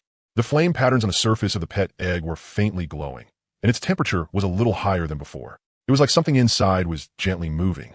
Time remaining until hatching is complete. 0 hours, 1 minute, 22 seconds. The moment he saw that line of text, all of Lin Yu's drowsiness instantly vanished. It was finally about to hatch. He walked over to the pet egg and waited patiently. Time passed second by second. Lin Yu stared at the egg without even daring to blink. Finally, the countdown reached 0. Crack. A tiny crack appeared on the surface of the eggshell. Crack, crack. More and more cracks spread across the shell like a spiderweb. Bang! The eggshell shattered, and a fiery red little figure crawled out from inside, raising its wet little head to look at Lin Yu. Meow. Even though cats are viviparous animals, this was a survival game, so normal logic didn't apply. Perhaps because of the blood-binding process, the newborn flame-tail spirit cat was extremely affectionate toward Lin Yu. As soon as he reached out his hand, the spirit cat rubbed its little head against him, nuzzling him over and over in intimacy. So well-behaved. Seeing such a cute little thing, Lin Yu felt all the exhaustion in his body get wiped away in an instant. While gently stroking the spirit cat's head, he checked its attributes. Flame-tail spirit cat unnamed. Status: healthy, bonded to owner. Level 1. Health 110. Stamina 150. Mana 200. Attributes: strength 14. Constitution 11. Spirit 20. Will 10. Luck 10. Talent: Fire Devourer, can strengthen itself by devouring flames. Skills: Claw Strike. Blazing Tail Whip. As expected of a gold quality combat pet, its level 1 stats were this high. After browsing through the little cat's attribute panel, Lin Yu clicked his tongue in amazement. Judging from stats alone, this combat pet of his was about on par with a level 5 player. Unnamed, what should I call you? Lin Yu scratched the little cat under the chin with one finger while thinking.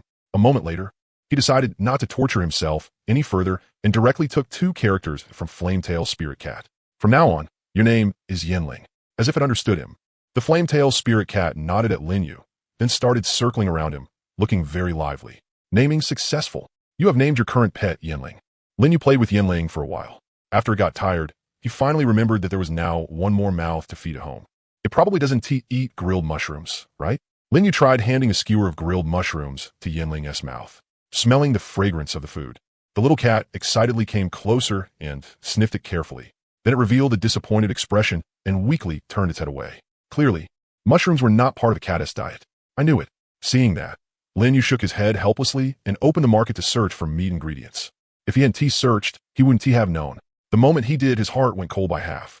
It was that there was no meat on the market, but most of it was extremely expensive, and a small portion was only available through barter. Even with Lin Yu's current wealth, those prices still made his heart ache. Of course, it was like there was no cheap meat on the market. It was just not the edible kind. Rotten flesh. Grade 1 white. Description: formed from condensed undead power dropped from zombies. Ordinary people generally would not want to eat it. Additional information: could be used as a material for brewing undead poison in an alchemy pot. Yinling. Lin Yu glanced at the flame cat lying by his feet. Do you eat rotten flesh? Meow. Meow meow meow. Yinling shook its head like a rattle drum, rejecting Lin Yu's kind offer. All right then. Looks like I can only find a way to make money to raise you. Lin Yu sighed and gave up on the idea of feeding Yinling rotten flesh. Was he just making money? As a #1 guide author in Novice Zone 25,535, if he still couldn't make money, that would be a bit of a joke. Recalling the information he had gathered during this time, a vague plan gradually formed in Lin Yu's mind. But before that, he had to fulfill today's agreement first. Lin Yu hadn't forgotten the debt arrangement between him and Chi Chuan. If the other party hadn't loaned him the golden miner ring, he wouldn't have gathered so much or for the minecart upgrade. Lin Yu took out several portions of grilled mushrooms and charcoal from a box and sent them to Chi Chuan through the mail. Very quickly, the latter replied, Thanks, Boss Lin Yu. Today's supplies came right on time too. All right, boss, keep it up. Don't get provoked by what certain people are saying. I believe you can definitely do it. HM. Seeing that message that came out of nowhere, Lin Yu raised an eyebrow. While he had been busy mining, what had happened on the forum now? Oh, so that was it. After looking around the chat room and the posting section, Lin Yu more or less figured out what had happened. As for this kind of hype and drama, he merely shrugged and didn't take it to heart at all. Only he himself knew his own strength clearly. As for the expectations and doubts of the other players, they were all just baseless guesses made on their own. Still, even though those doubtful remarks couldn't interfere with Lin Yu, they did stir up a bit of curiosity in him, making him want to know what kind of score he could get on the ranking board. If I clear all 3 completion conditions, I should at least get 80 points. Right? Lin Yu muttered, then lifted the lid of the bubbling, cooking pot in front of him. A rich aroma immediately rose up and spread through the minecart. You obtained Giant Mushroom Stew. Giant Mushroom Stew. Grade 2 blue. Effect: after consumption, restores 100 stamina within 5 minutes, and increases the stamina cap by 20 for 60 minutes. This effect cannot stack. Additional effect: due to the use of special ingredients, permanently increases constitution by 10 after consumption, only effective once. Lin Yu used a water bottle to ladle out the thick soup from the cooking pot and began savoring it. After obtaining a recipe for mushroom stew, he had already thought of the giant mushroom material he got from the brutal mushroom monster. Just in time, before challenging the Earthcore's secret realm, he could drink a bowl of piping hot mushroom soup and improve his constitution. You consumed giant mushroom stew. Your constitution attribute permanently increased by 10. Your current constitution attribute is a rank, 20 points. Your maximum health and stamina have increased to 200 points. Perfect. After draining the delicious mushroom soup in one gulp, Lin Yu wiped his mouth in satisfaction. Then he saw Yinling looking at him with resentful little eyes. Don't worry. Once we get out of the secret realm, I'll buy you some meat. Lin Yu couldn't help laughing and rubbed Yinling's little head. Then he hoisted his backpack, summoned the game menu, and selected the challenge. Do you want to challenge the Earthcore's secret realm? Gloomy Mine? Depth 1. Normal difficulty. Whether you clear it or not, this secret realm can only be challenged once per day. Yes. Entry fee deducted. 50 copper coins. Without giving Lin Yu any time to regret it, another 50 copper coins vanished from his already limited funds. The next moment, the familiar dizziness of teleportation rose in his mind. Lin Yu's vision blurred. When he came back to his senses, he was already standing inside a familiar mine tunnel. Only this time, the teleportation point was different from the one from his first clear. Looks like the teleport point changes every time, but the clear conditions should still be the same. While thinking, Lin Yu heard the clanging sound of kobolds mining in the distance. Then he pulled out the kobold overseer's whip and confidently gave the order. Yinling, let us go. Meow. The crisp cat cry echoed through the tunnel. Though Yinling's body was small, its movements were swift as the wind. The moment it encountered a kobold miner, it shot out like a bullet. Its right paw slashed through the air, leaving behind 3 claw marks glowing red. They raked viciously across the kobold miner's back. 11, 10, 9. 3 damage numbers appeared in succession. The kobold's HP instantly dropped by nearly 2/3. Woof. The kobold let out a miserable cry and turned around to counterattack. But Yinling had already leaped onto its head. It kicked off with its hind legs, and its tail suddenly burst in a blazing fire. Its originally slender tail instantly became a burning whip. So this is the blazing tail whip skill. Lin Yu's eyes lit up as he recalled the stats he had seen before. He watched as Yinling's tail drew a graceful arc through the air. Carrying scorching flames, it lashed brutally across the kobold miner's face. 32. A huge damage number popped out, declaring the battle over. Your pet Yinling has killed a kobold miner. Experience plus 20. Current 2,400. From the first move to the end, it hadn't even taken 10 seconds. A kobold miner had been killed with ease. Standing in the back, Lin Yu forgot to even swing the whip in his hand. This is way too fierce. Isn't it? He stared wide-eyed in disbelief at Yinling, who was proudly licking its paw. A level 1 gold quality battle pet actually had such terrifying combat power. Lin Yu took a deep breath and crouched down to check the loot. You obtained copper ore times 2, ragged cloth times 1, worn stone pickaxe times 1. Still the same few things. This time, Lin Yu had gotten smarter. He directly turned the kobold corpse into a magic card, then summoned it and made it help carry the bag. Lin Yu stood up and patted Yinling's little head. Nicely done. I'll buy you meat once we get out. Meow. Yinling rubbed against Lin Yu's palm, then walked proudly at the very front with its head held high, like a little general.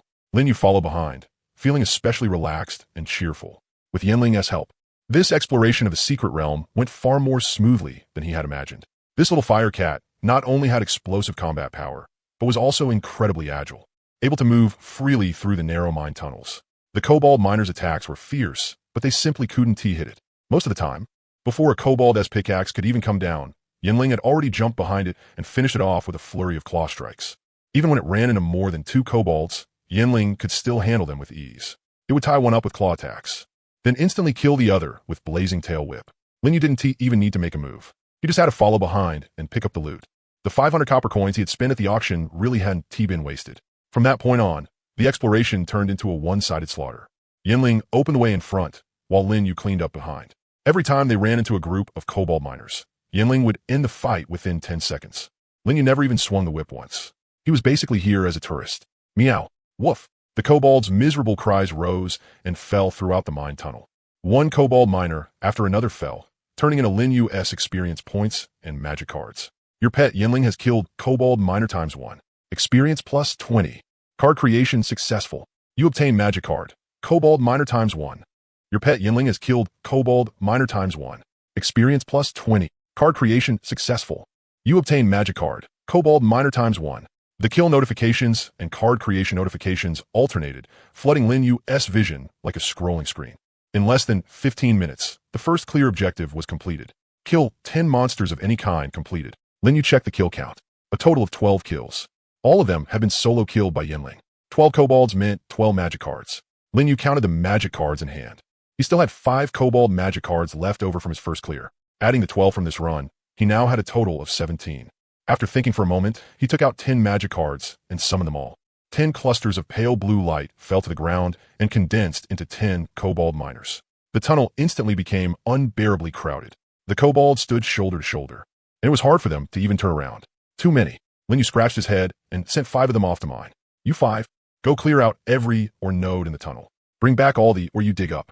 The 5 summoned kobolds obeyed and disappeared into the branching tunnels while waving their pickaxes. The remaining 5 kobolds, along with Yinling, became Lin Yu's main force for what came next. Keep moving. Target, kobold overseer.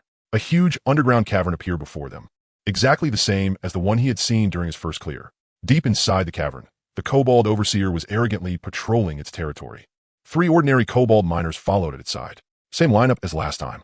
Lin Yu narrowed his eyes and quickly came up with a plan. Yinling, you deal with the overseer. The summoned kobolds will hold off those 3 lackeys. Meow. Yinling cried out to show it understood. The 5 summoned kobolds tightened their grip on their pickaxes, their eyes glowing red as they prepared to charge at any moment. Go! At Lin Yu's command, the 5 summoned kobolds rushed out first, pickaxes raised high as they lunged at the 3 wild kobolds. Woof! Woof! The 3 wild kobold miners immediately moved forward to meet them. The 8 kobolds crashed into each other, pickaxe striking pickaxe and sending sparks flying. The tunnel was filled with the harsh screech of metal collisions and the barking cries of kobolds. Smack! The kobold overseer pulled a black whip from its waist. It lashed it viciously toward the kobold miners in the middle of the fight.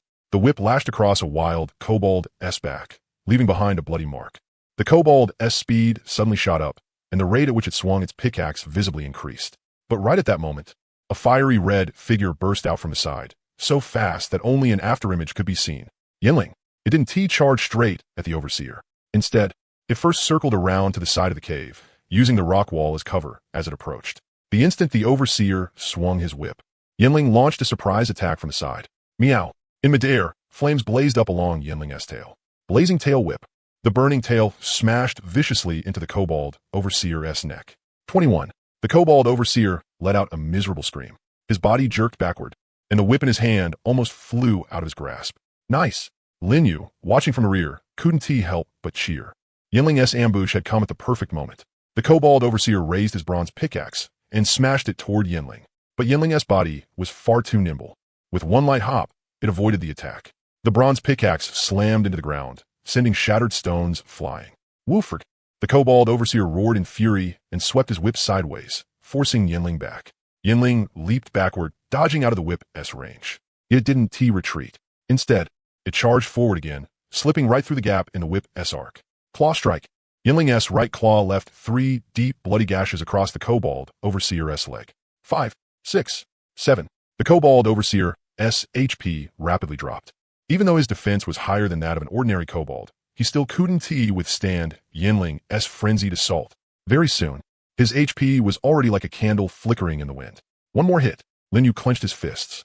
As if hearing his thoughts, Yinling leaped up again, the flames on its tail burning even fiercer than before. Blazing tail whip.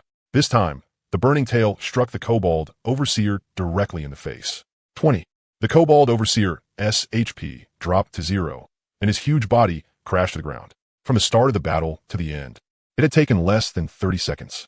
A Kobold Overseer had been solo killed by a level 1 kitten. Your pet Yinling has killed a Kobold Overseer. Experience plus 50.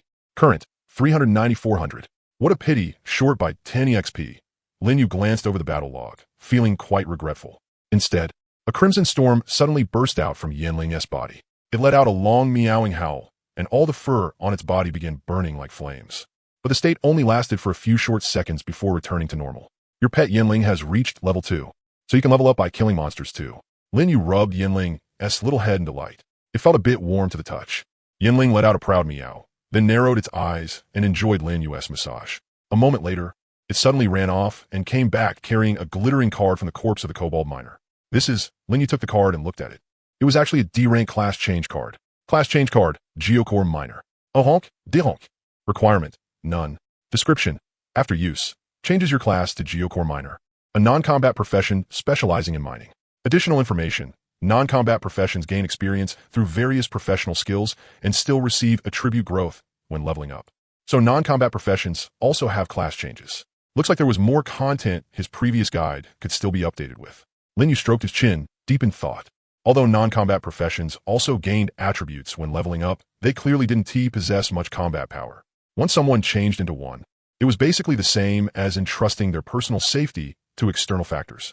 Still, the utility of a non-combat profession specialized in a certain field was beyond question. If a player team was willing to support a few non-combat players, they should be able to obtain extremely rich returns. But in a survival game, who would really be willing to entrust their life to someone else? Thinking of this, Lin Yu shook his head and began cleaning up the battlefield. Aside from the class change card Yinling had just brought over, the Kobold Overseer had also dropped 80 copper coins, along with a whip. Another whip? Lin Yu raised an eyebrow. He had already gotten one before. Still, this thing could be sold on the market. It should fetch quite a bit of money. Next, Lin Yu glanced at the mission list. The second objective, Mine 5 or Nodes, had also been completed thanks to the efforts of the Kobold mining team he had sent out. All clearance objectives have been completed. You have met the conditions for a perfect clear. Another perfect clear.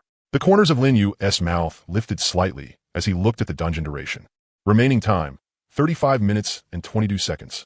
From entering the dungeon until now, it had taken less than 25 minutes total. That was a full 2 times faster than his first clear. So this is what a gold pet brings to the table. Lin Yu sighed in admiration, then summoned the game menu and chose to leave the dungeon. You have completed all clearance objectives. Do you wish to leave the dungeon? Leave. Exiting dungeon. Countdown 10. 9. 10 seconds later, Lin Yu's vision was once again swallowed by blue light. When he came back to his senses, he was already back beside the minecart. The settlement phase arrived, and a large wave of notifications flooded into view. Dungeon exploration complete. Settling clearance rewards. You completed all clearance objectives. Clearance rewards doubled. You obtained 200 experience, copper, or times 20, silver coins times 2. Level up. Current level, 5, 19500. Based on the card tamer S attribute growth, you have gained 10 free attribute points. You have unlocked a new class skill. Please check the class panel.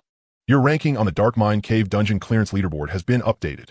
Faced with the flood of notifications appearing before him, Lin Yu carefully read through them. Level 5 already. Lin Yu clenched his fist and could clearly feel the increase in strength inside his body. For the moment, he decided to hold on to those 10 free attribute points.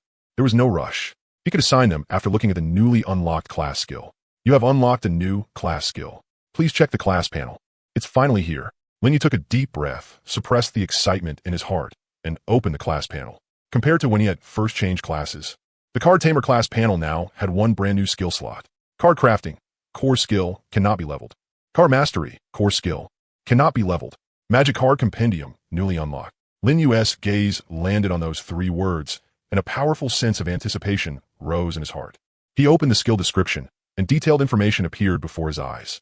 Magic Card Compendium. Description, core class skill of the Card Tamer. Cannot be leveled.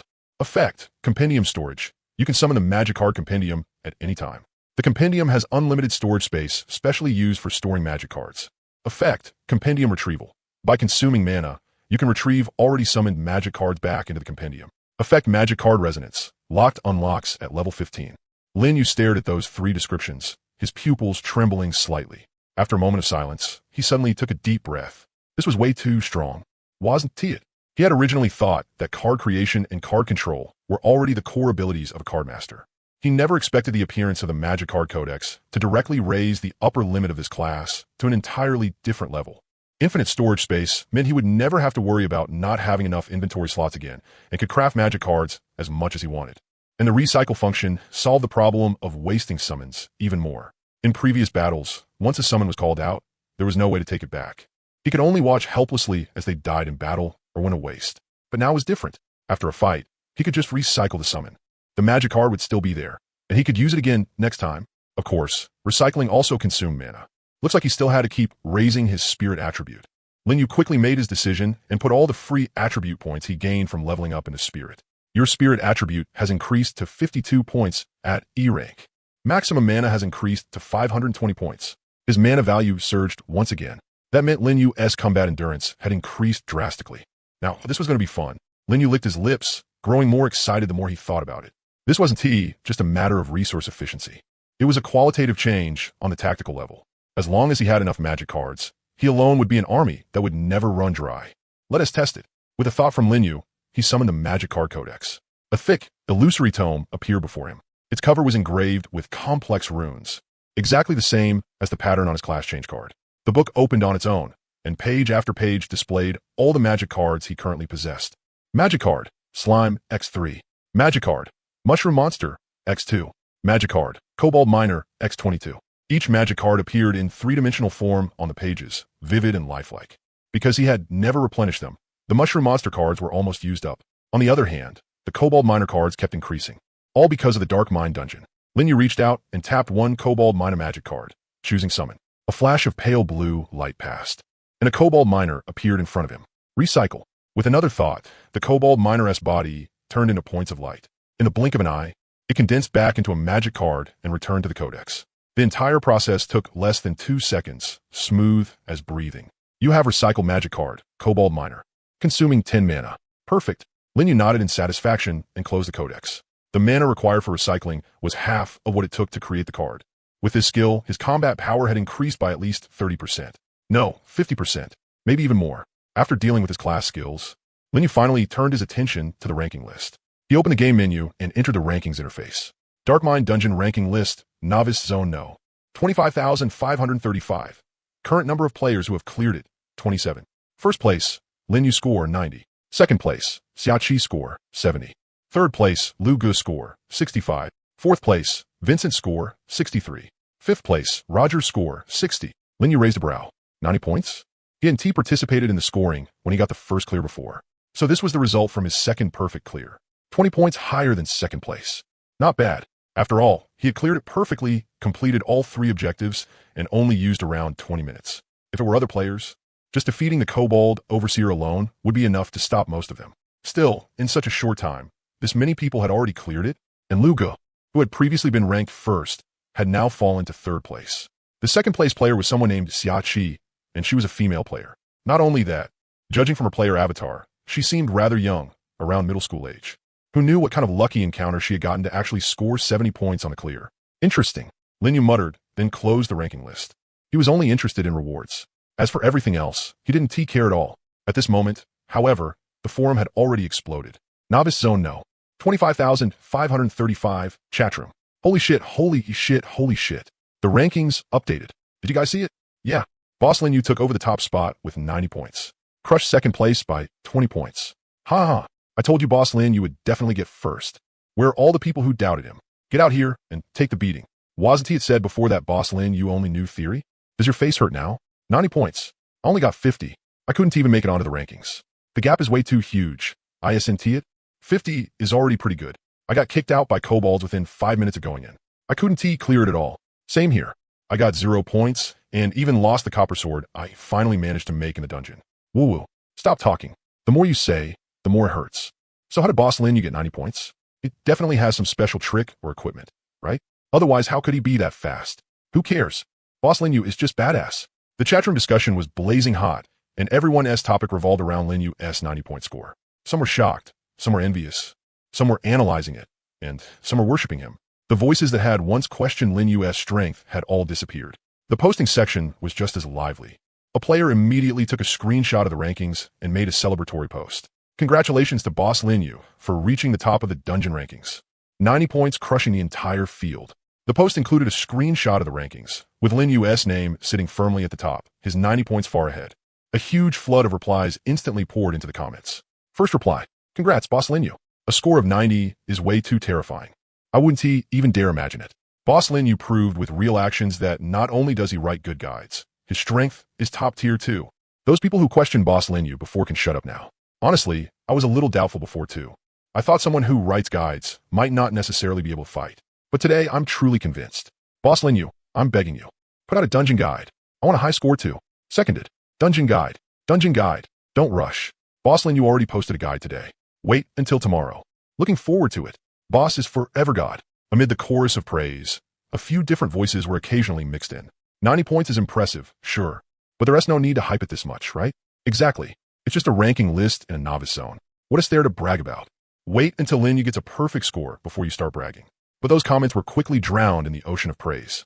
The players supporting Lin Yu held an absolute majority. Even when a few people occasionally sang a different tune, they would immediately be swarmed. If you can do it, then go ahead. Let us see you score 90 points. Salty. Just hardcore salty. I suggest you blacklist Boss Lin Yu and stop reading his guides from now on. If you got any backbone. Bro, have you been blocked by Big Boss Lin Yu yet? If not, hurry up and try it out. Experience what true despair feels like. Ha ha ha ha ha ha. Lin Yu had no idea about the discussions on the forum. And even if he knew, he couldn't be bothered to care. Criticism or praise, they were all just voices from the outside world. All he needed to do was be himself and follow his heart. He opened his backpack and started counting the gains from this trip into the secret realm, including the copper coins he had left from before. He now had a total of 2 silver coins and 95 copper coins.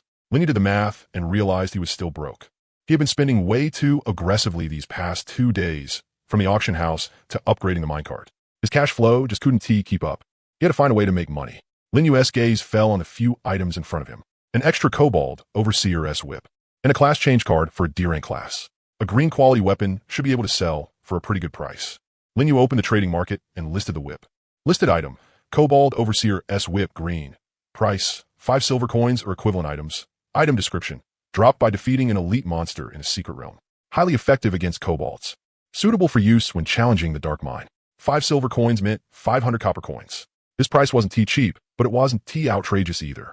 After all, green quality weapons were still relatively scarce in the current market. Not to mention, this one had a special effect specifically countering kobolds. The dark mine had just opened, so there were definitely plenty of players getting beaten half to death by kobolds while trying to clear it. This whip was their lifeline. Whether it sold or not would depend on luck. After listing the whip, Lin Yu started searching the market for other materials. He opened a search bar and typed in sandblock.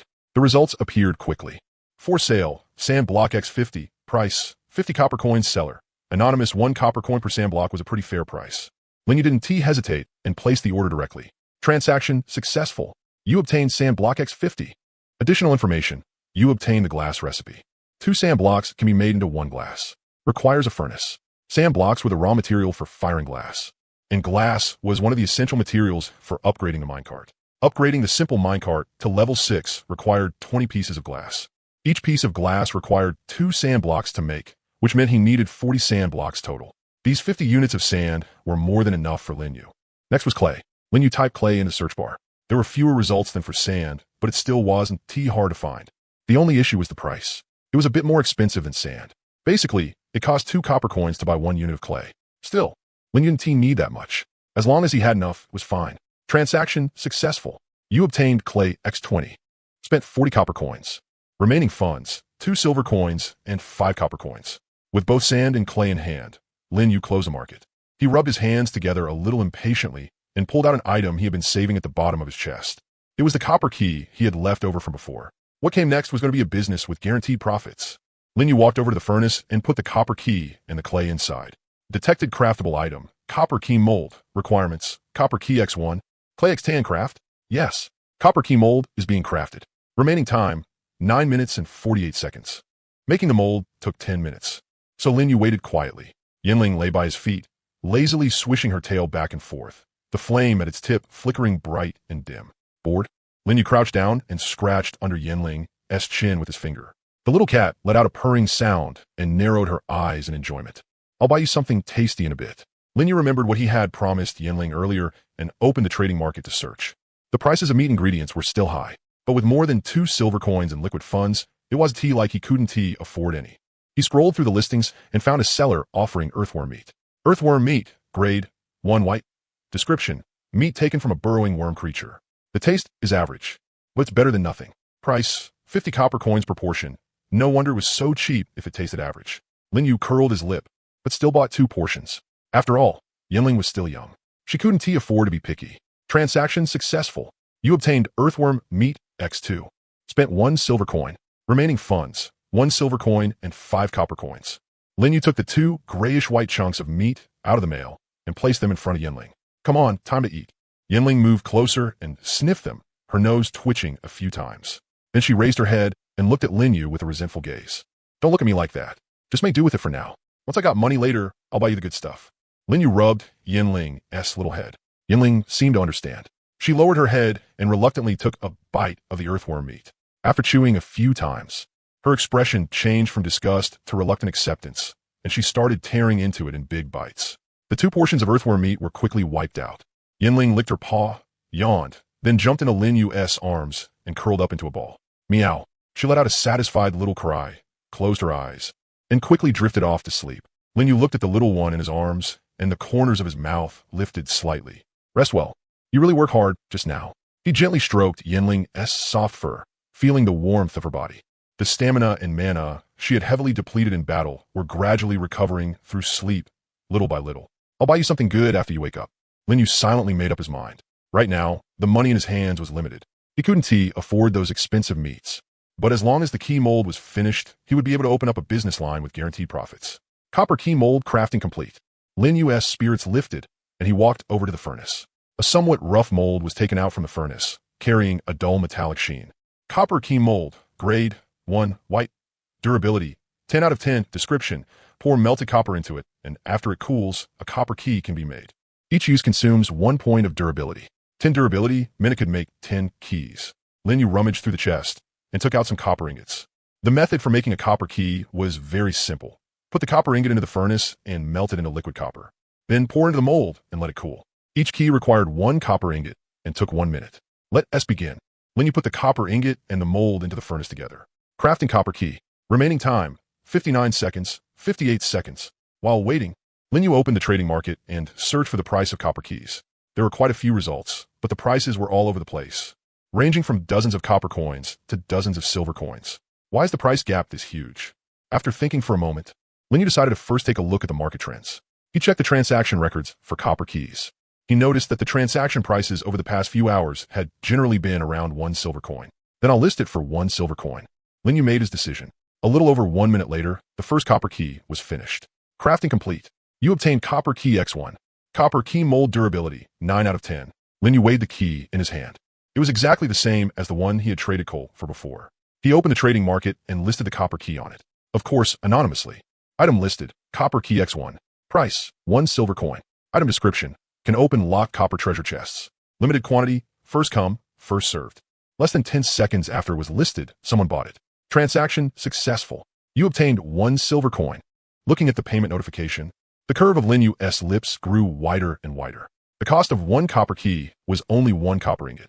1 copper ingot required 3 pieces of copper or plus 1 portion of fuel. The copper ore was mined by him from the secret realm, and the fuel was charcoal burned from wood. The cost was practically negligible, but the selling price was 1 silver coin, which meant 100 copper coins. This profit margin was simply ridiculous. A business of 10,000-fold profit. No, not that. It was profit without any capital at all. Excited, Lin Yu rubbed his hands together and started making the second key. Crafting complete. You obtained copper key X1. Copper key mold durability, 8 out of 10. He listed on the market, and once again it sold instantly. Transaction successful. You obtained 1 silver coin. The third and fourth keys also sold out in an instant. In just a few short minutes, Lin Yu had sold 4 copper keys and earned 4 silver coins.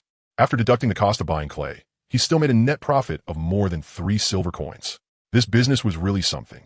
Lin Yu was smiling so hard he could barely close his mouth. Just then, a locked copper treasure chest suddenly appeared in the trading market. Item listed, copper treasure chest locked, X1. Price, 1 silver coin. Item description, a treasure chest found in the core of space. It can't be opened without a key, so I'm selling it cheap. Lin Yu's eyes lit up. A copper treasure chest itself could also be used as a storage container, with a capacity of 40 slots, much better than a wooden chest. And there was also a chance of getting good stuff from inside. Buy it. Without hesitating, Lin Yu placed the order directly. Transaction successful. You obtained copper treasure chest, locked, X1. 1 silver coin spent. Remaining funds, for silver coins and 5 copper coins. With the chest in hand, Lin Yu immediately opened it with the 5th key he had just made. You use copper key X1 and open the copper treasure chest. The moment the lid flipped open, a soft blue glow spilled out from inside the chest. Lin Yu reached in and felt around. Very quickly, he pulled out 2 items. You obtained purified water X1. You obtained pottery bowl recipe X1. Pottery bowl recipe. Grade, 1 white. Requirements, clay X2, furnace. Description, after use, you can learn how to make a pottery bowl, a container for holding food. Additional information, you have learned the full set of simple pottery recipes, including bowls, cups, vases, and water jars. Looking at the 2 items, the corner of Lin Yu's mouth twitched. A bottle of water in a bowl? That's it? Ever since he had made the simple water collector recipe public, clean water had not been expensive. You could buy a bottle for just a little over a dozen copper coins. As for the pottery bowl recipe, it was even more common. Even if you listed it for 1 copper coin, nobody would buy it. He took a deep breath, activated the intermediate eye of appraisal, and examined the copper treasure chest again. Additional information. The quality probabilities for items obtained from a copper treasure chest are as follows. White items, 70%. Green items, 20%. Blue items, 9%. Purple items, 1%. The chance of getting something green quality or above was only 10%. Lin Yu shook his head and put away the pottery bowl recipe. It looked like opening treasure chests wasn't as profitable as selling keys.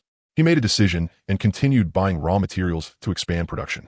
Lin Yu opened the trading market and created 2 new purchase orders. Buying copper. Price, 3 copper coins per piece. Buying clay. Price, 2 copper coins per portion. As long as players listed items at the prices on the order list, his deposit would be automatically deducted and the transaction would be completed. Very soon, notifications for completed ore and clay transactions appeared one after another. Lin Yu turned off the market notifications and threw all the newly purchased copper ore into the furnace for smelting, whether it was smelting copper or making molds. Both required time. Taking advantage of the furnace's operating downtime, Lin Yu opened a forum and browsed the updates from other players. At the same time, in another core Earth space in Novice Zone 25,535, a petite girl in a spaghetti strap dress was sitting in front of a minecart control console. She stared at the name on the leaderboard, her eyes wide. Lin Yu, 90 points. The girl was none other than Xia Qi, the second place on the leaderboard. She was only 15 this year, a middle school student. After being dragged into the survival game, she had unexpectedly changed classes into the rare class necromancer. With the help of her undead servants, she had carved a bloody path through the secret realm and achieved an impressive score of 70 points. She had originally thought she would sit firmly in first place, but before she could celebrate for long, she had been pushed down by some guy named Lin Yu. This guy's got some skill, I guess.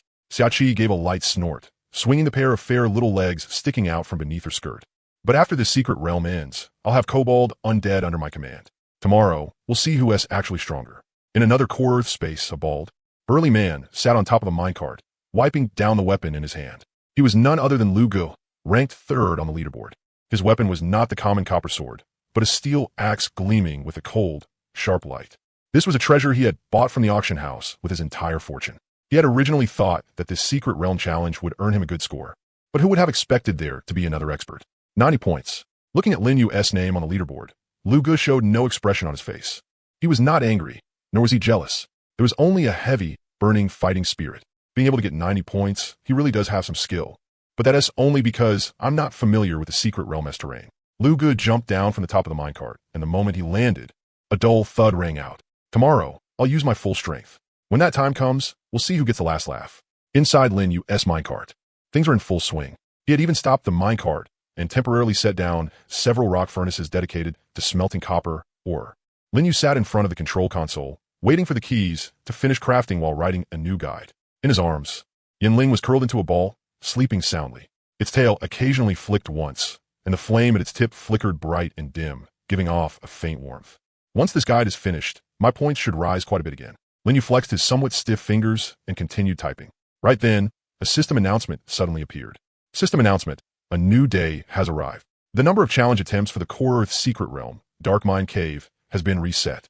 All players may challenge it again. Lin Yu glanced at the time. It was already midnight. A new day, a new chance for a challenge. But he didn't rush into the secret realm. Instead, he first opened the system panel to check his strategy points. Strategy points, 2,980. Almost 3,000. Lin Yu's eyes lit up. He now had 2 choices. One was to spend 2,000 points to buy a gold skill card. The other was to spend 3,000 points to unlock the mini-map function of a strategy system. As for the advanced Eye of Insight, that required a full 5,000 strategy points. He was still far from that. After thinking it over seriously, Lin Yu made his decision. Unlock the basic map function. You have spent 3,000 strategy points and unlocked the basic map function. This function has been integrated into the game menu. Please explore yourself. A cool stream of air flowed into Lin Yu's mind. It was like something was quietly growing deep inside his brain. Hurry up and test the effect.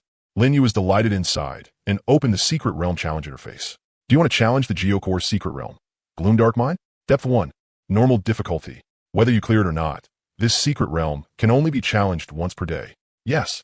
Entry fee deducted. 50 copper coins. The familiar blue light surrounded Lin Yu. After the dizziness of teleportation passed, he was already standing inside a mine tunnel in the Gloomdark Mine. Everything around him was pitch black. Only the torchlight illuminated a small patch beneath his feet. But unlike before, Lin Yu summoned the minimap, and the outline of the entire secret realm became clearly visible. This time, the teleportation point was in the southwest corner of the secret realm. Lin Yu quickly confirmed his own position, then began looking through the various markers on the minimap. Several red dots were marked on the map, moving slowly. Those should be the enemy's locations. Lin Yu's eyes brightened. Not only that, there were also several areas on the map flashing with yellow light. He zoomed in to check and found labels like copper ore and iron ore. It can even mark the ear nodes. Lin Yu sucked in a sharp breath. Those 3,000 points were absolutely worth it.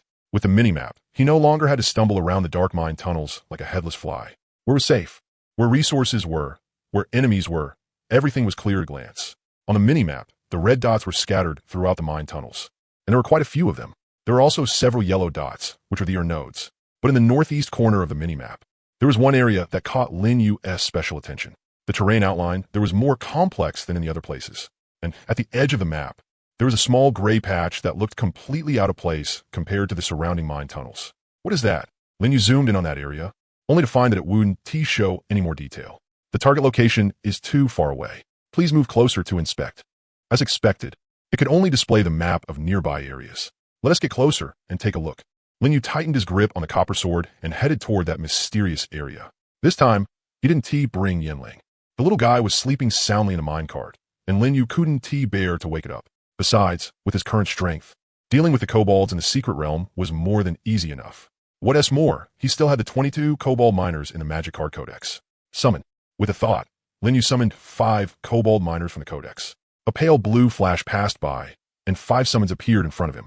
Take the front and clear the way. If you run into enemies, deal with them directly. The 5 kobold miners obeyed and strode steadily at the front.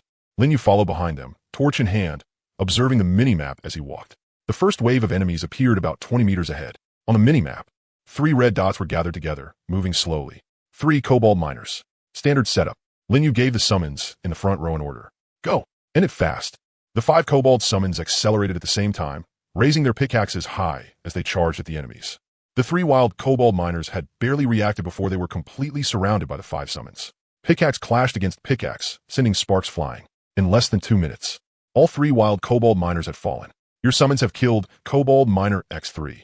Experience plus 60. Current 250-500. Linyu walked forward and turned the 3 corpses into magic cards. Card creation successful. You obtained magic card, Kobold Miner X3. Consumed 60 mana points. Current mana, 460-520. The cost came right back. Linyu nodded in satisfaction and continued forward.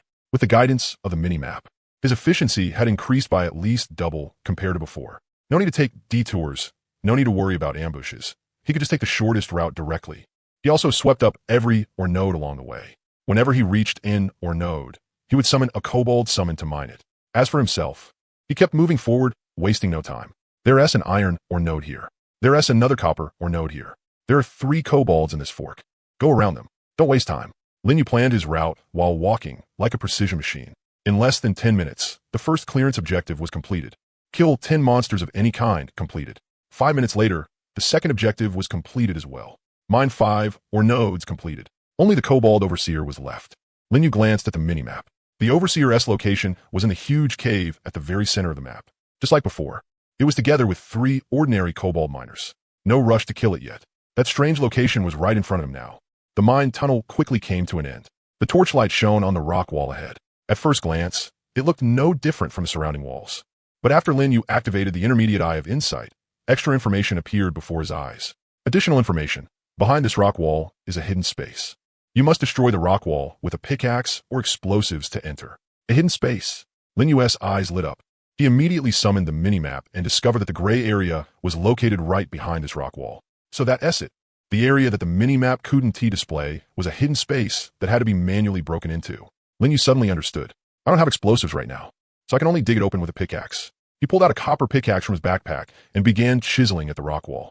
Clang, clang, clang. The pickaxe struck the wall, sending out sparks. Broken stones kept falling from the surface of the wall, revealing the deeper rock behind it.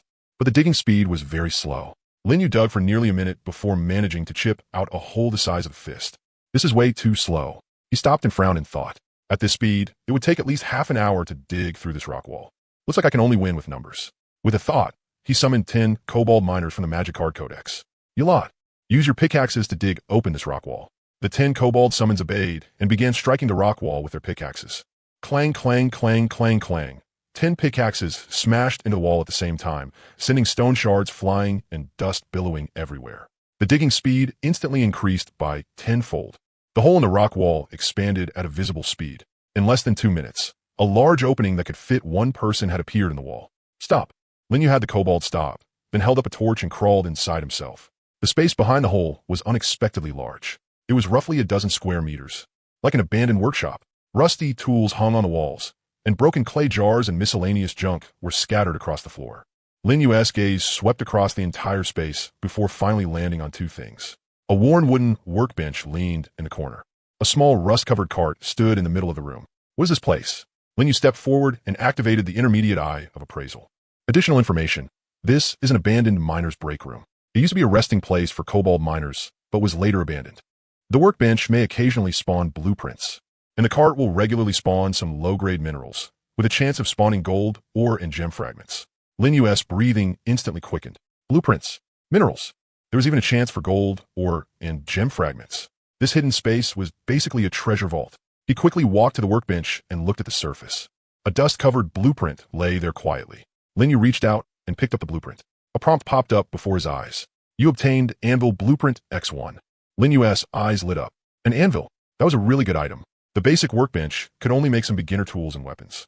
But with an anvil, he would be able to craft metal equipment and tools. Both his combat power and productivity could rise to a whole new level. Blueprint Anvil. Grade 5 green. Requirements. Iron ingot X20 basic workbench. Description. An anvil is an essential facility for forging metal equipment. It can be used to craft copper and iron weapons, armor and tools. Additional information. After obtaining it, you will unlock a series of crafting recipes for iron equipment. Still, the recipe requirements were not low. It needed a full 20 units of iron ingots, which meant 60 pieces of iron ore. He had no idea whether the stock in the chest was enough. If it wasn't enough, then he would have to buy the rest from the market. Lin Yu carefully put the anvil blueprint into his backpack. After that, he walked toward the small cart in the center of the room. The cart was covered in rust, and its wheels had already warped. It looked like it had been abandoned for a very long time. There were some ores piled inside the cart, glinting with a dim luster under the torchlight. Lin Yu reached in and rummaged through it. You obtained copper or X8. You obtained coal X5. There was only copper or in coal. No gold, ore, and no gem fragments.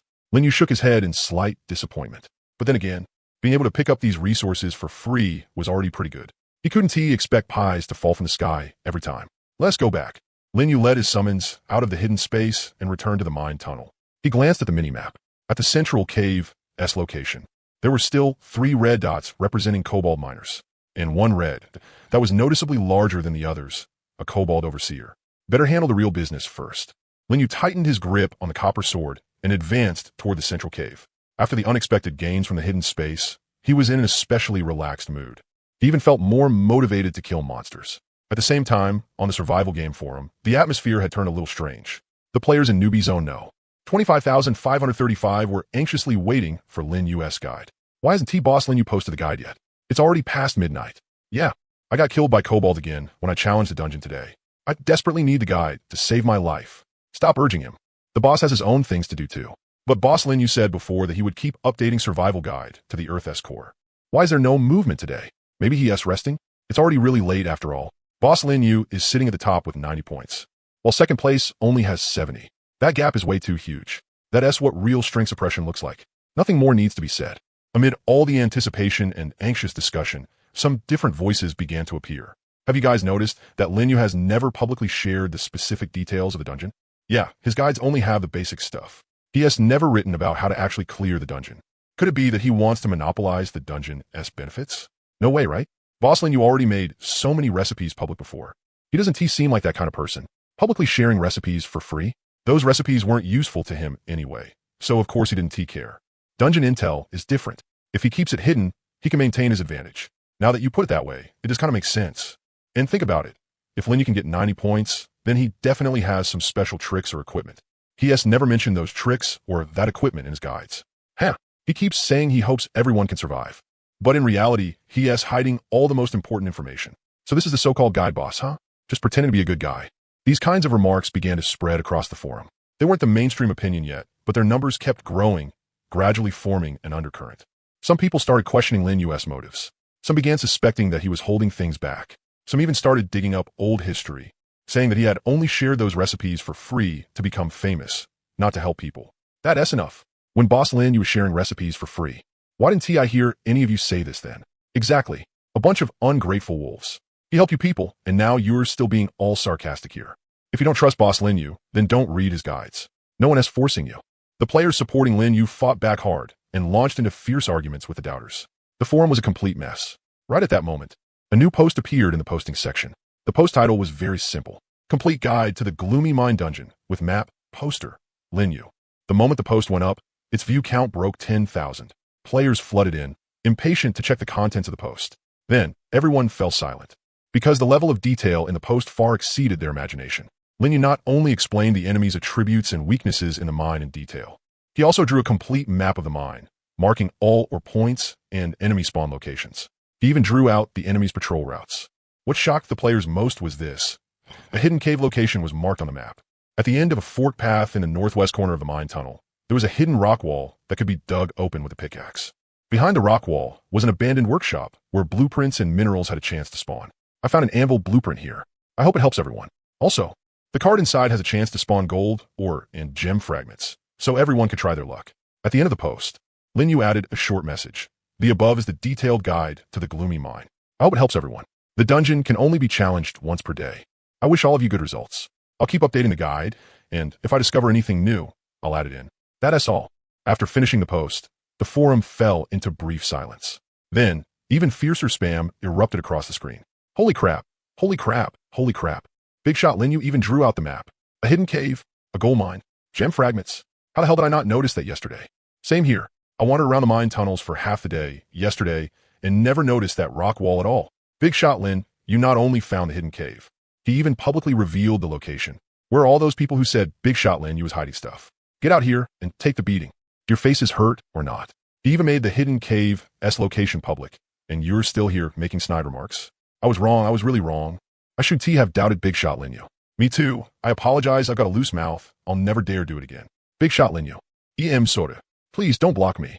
Starting today, if anyone dares say one bad thing about Big Shot Lin Yu, I'll be the first to object.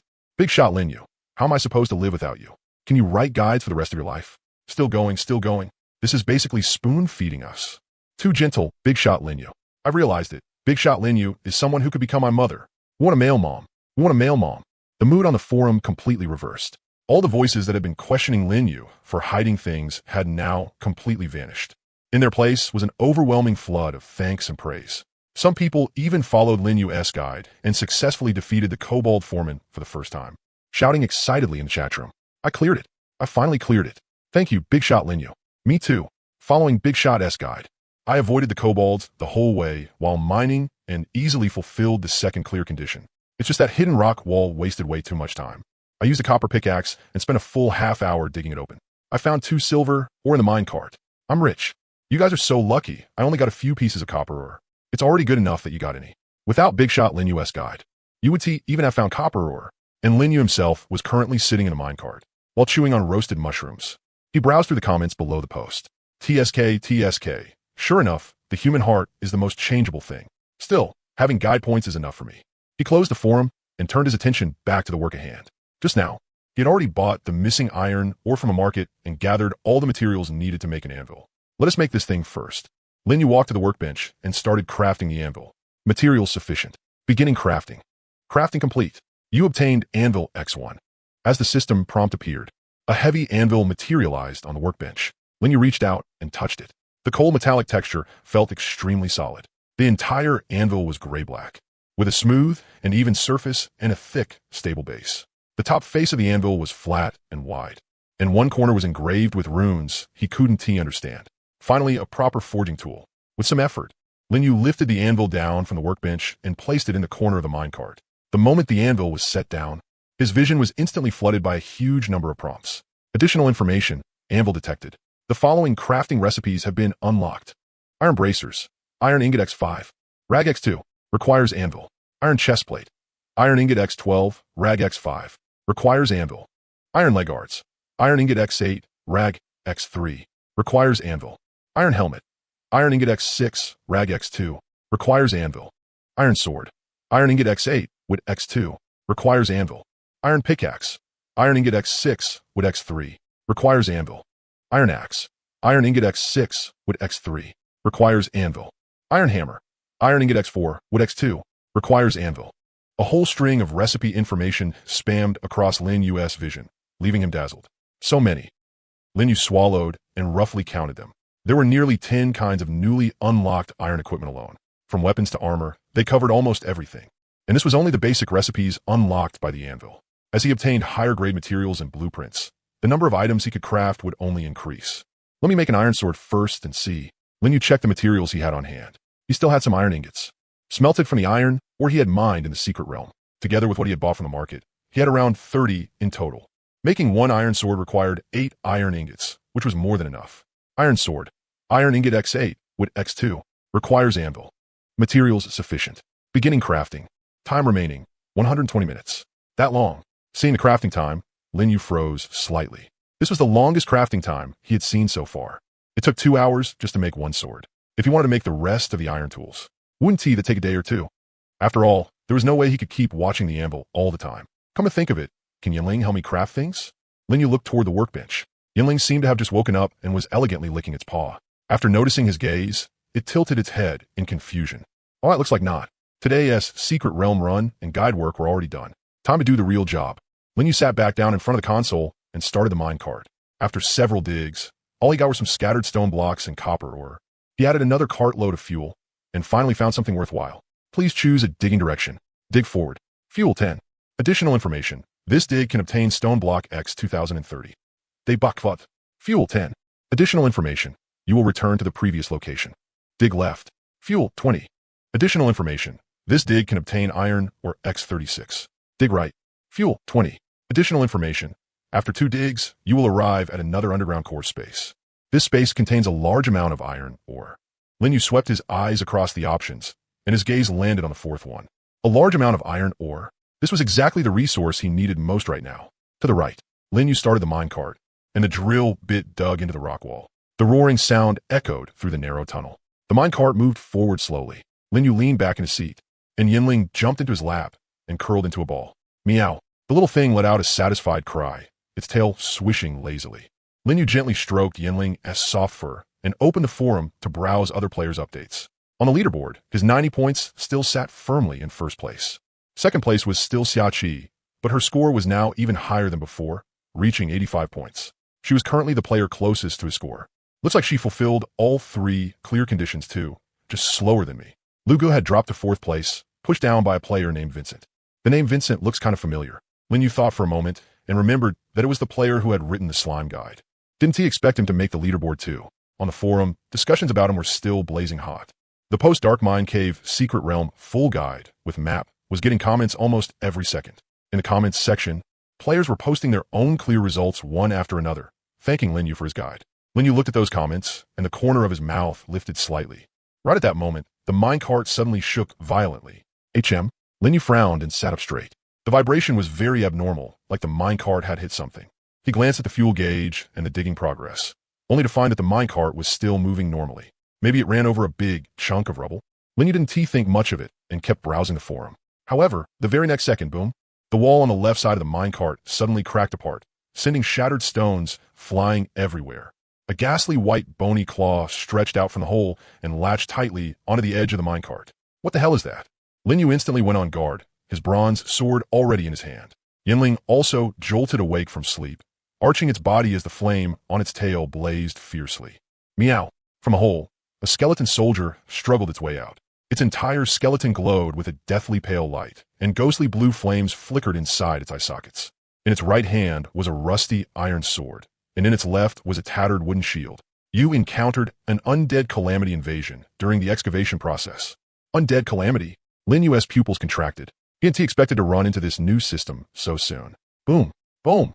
Before he could react, the wall on the right side of the minecart also burst open. 2 more skeleton soldiers crawled out from the opening, brandishing rust-covered weapons as they charged at the minecart. Courting death, Lin Yu made a snap decision and started the minecart, trying to accelerate and break through. But the first skeleton soldier was still gripping the edge of the minecart tightly, so its speed simply couldn't pick up. The drill was still spinning. But under the skeleton soldier's drag, the minecart could only inch forward. Bang! The minecart slammed into the second skeleton soldier, and the massive impact directly smashed the skeleton to pieces. Bone fragments flew everywhere, and the ghostly blue fire flickered twice in midair before going out completely. Your minecart killed skeleton soldier ×1. Experience plus 20. Current, 270 out of 500. But because of that, the minecart's speed dropped sharply and eventually came to a stop. The 2 remaining skeleton soldiers seized the chance and attacked from both sides at once. Their rusted iron swords hacked against the minecart's metal shell, throwing off sparks. Your minecart has been attacked. Durability -3. Simple minecart durability, 197 out of 200. Damn it. The moment Lin Yu saw the durability loss notification, rage shot straight to his head. This minecart was his lifeline, the foundation of everything he had in this underground world. And now, these 2 skeleton soldiers actually dared touch his minecart. Yinling, get out. Lin Yu kicked open the minecart door, summoned the magic card codex, and jumped out. Yinling followed, right behind him, the fire on its tail burning even more fiercely than before. Meow. The instant Lin Yu landed outside the minecart, his bronze sword was already out. Yinling was even faster. Its fiery red figure shot out like an arrow leaving the bowstring. Meow. Blazing tail whip. Its burning tail lashed viciously into the nearest skeleton soldier, sending bone shards flying. 52. A huge damage number popped out, and the skeleton soldier was crushed on the spot. But what made Lin Yu frown deeply was this. His bronze sword chopped into the shoulder blade of another skeleton soldier. It had only dealt a measly 5 points of damage. The difference in attack effectiveness is this huge. Lin Yu pulled back his sword and retreated, summoning 5 kobold miners from the magic card codex. Stop them. The 5 summons swarmed forward and blocked the skeleton soldiers that were trying to pursue him. The skeleton soldiers' counterattacks were also abnormally fierce.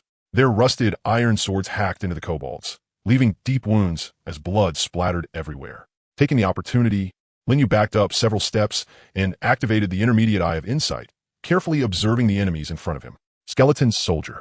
Level 1. Health, 45 out of 45. Skill, Return of Death. Return of Death, upon being killed, has a 50% chance to revive in full condition. Can only trigger once. Weakness, fears fire, holy attacks, and blunt-type attacks. Slashing damage is halved. So that's it.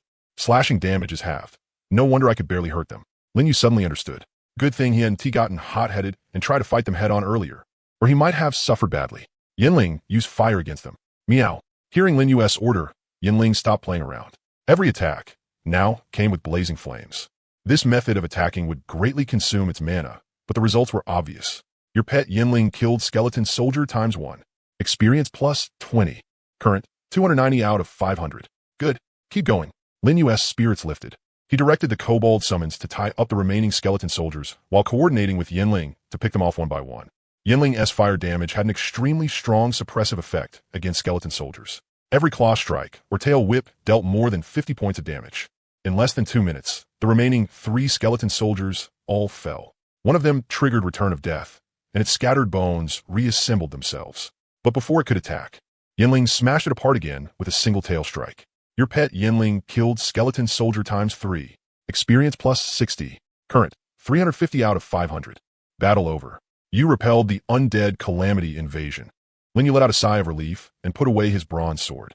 The minecart had lost less than 10 points of durability, so wasn't he a big problem. He crouched down and first turned the dead skeleton soldiers into magic cards. Card creation successful. You obtain magic card, Skeleton Soldier ×4. Magic card, Skeleton Soldier. Level 2 white. Description: you can gain the following effects through card mastery. Effect: Summon. Consume this magic card to summon one skeleton soldier to fight for you. It will remain until the summon dies or is voluntarily recalled. Effect: Absorb. Consume this magic card. You will attribute +1, up to E rank, 30 points maximum. The attribute skeleton soldiers increase is will. Nice, that doesn't conflict with the other magic cards. Seeing the card as absorption effect, Lin Yu was delighted. Among his attributes, only luck and more were still at their base values and had never been improved. Now he could finally patch up on his weak points. It was just that undead Calamity invasions were random. Who knew when he would encounter the next one? After that, he checked the loot dropped by the skeleton soldiers. Scattered across the ground were several ribs wrapped in a faint, ghostly green aura. You obtained Undead Bone ×4. Undead Bone. Grade 2 white. Description: bones containing a weak necrotic energy. Can be used to craft certain special items. Additional information: you have unlocked the Spirit Summoning Lantern recipe. Lin Yu held those few white bones in his hands, his eyes growing slightly warm. The intermediate eye of insight activated automatically, and new information appeared before him. Recipe: Spirit Summoning Lantern. Grade: Level 3 green. Requirements: Copper Ingot ×5, Undead Bone ×5, Corpse Oil ×1, Basic Workbench. Effect: the Spirit Summoning Lantern provides 75 light intensity, but while holding it, the probability and intensity of undead invasions increase. Additional information: if the Spirit Summoning Lantern is directly smashed, it can immediately trigger one undead invasion, limited to 10 times per day. Not bad. After reading the recipe information, Lin Yu fell into thought. A light intensity of 75 was quite a bit higher than the minecart lantern and ordinary torches 50. But that wasn't the key point. The key point was that smashing the lantern could immediately trigger an undead invasion. What did that mean? It meant he could actively farm monsters. No need to rely on luck in the vast underground core. No need to waste fuel digging around everywhere. As long as he made a spirit summoning lantern and smashed it, the undead would deliver themselves right to his door. Experience points, magic cards, and dropped materials could all be obtained steadily. Lin Yu took a deep breath and forcibly suppressed his excitement. He glanced over the recipe requirements. Copper Ingot ×5, he had that. Undead Bone ×4, he was still short one piece. As for Corpse Oil ×1, he had never seen that thing before. What was Corpse Oil? Lin Yu opened the trade market and entered Corpse Oil into the search bar. There weren't many results, but it was indeed there. Corpse Oil. Grade 2 white. Description: grease dripping from a zombie's body, giving off a nauseating rotten stench. It can be used to craft certain special items. Price: 30 copper coins per portion. Seller: anonymous. 30 copper coins for one portion. Not expensive. Lin Yu didn't hesitate and placed the order directly. Trade successful. You obtain Corpse Oil ×1. Consumed 30 copper coins. Remaining funds: for silver coins and 75 copper coins. As for the one undead bone he was still missing, the market had that too, and the price was just as cheap. Lin Yu casually bought one. Trade successful. You obtained Undead Bone ×1. Consumed 20 copper coins. remaining funds for silver coins and 55 copper coins. The materials were complete. He would make it when he got back. Lin Yu nodded in satisfaction. Just as he was about to return to the minecart, he suddenly heard Yinling let out a soft cry.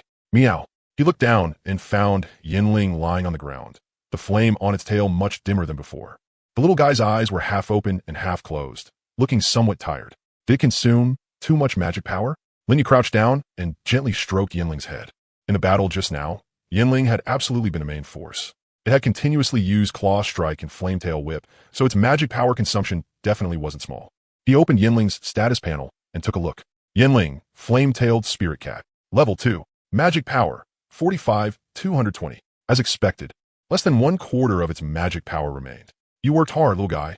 Lin Yu took out the earthworm meat he had bought earlier from his backpack and placed it in front of Yinling. Here, eat something and recover your strength.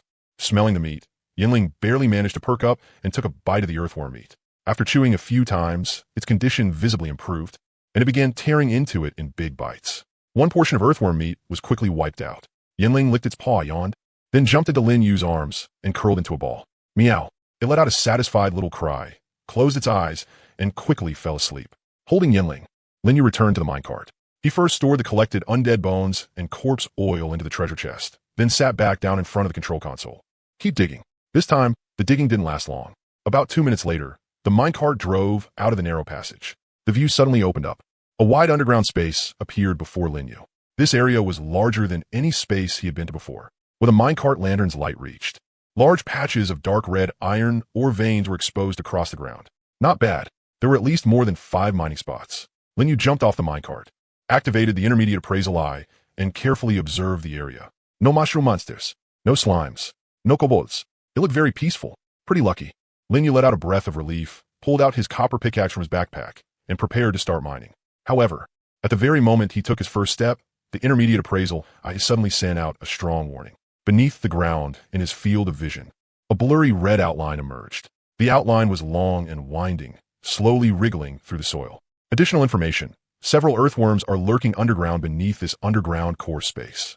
They hunt prey by relying on vibrations transmitted into the earth. Lin Yu's footsteps stopped abruptly. Stop. Almost on instinct, Lin Yu pulled back the foot that was about to land and froze in place. No wonder this area looked so peaceful. So the danger was all hidden underground. Lin Yu sucked in a cold breath and carefully backed up a few steps, retreating beside the minecart. Within his field of vision, there were at least 3 dangerous outlines representing earthworms. Based on the additional information he had just seen, earthworms hunted by relying on vibrations transmitted through the ground. That meant as long as he walked on the ground, these lurking predators would lock onto him. If not for the appraisal eye's warning just now, he probably would have already been hit.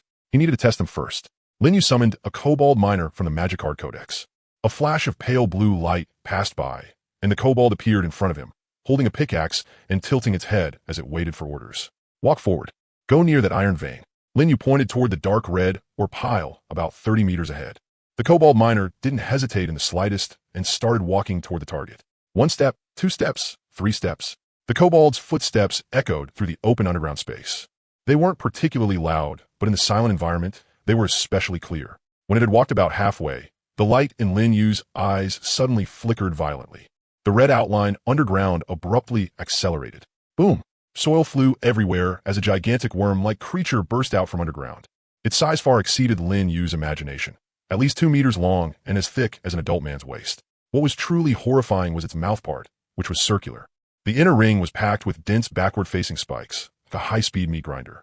Before the kobold miner could even react, it was hit head-on by the earthworm's charge. Bang!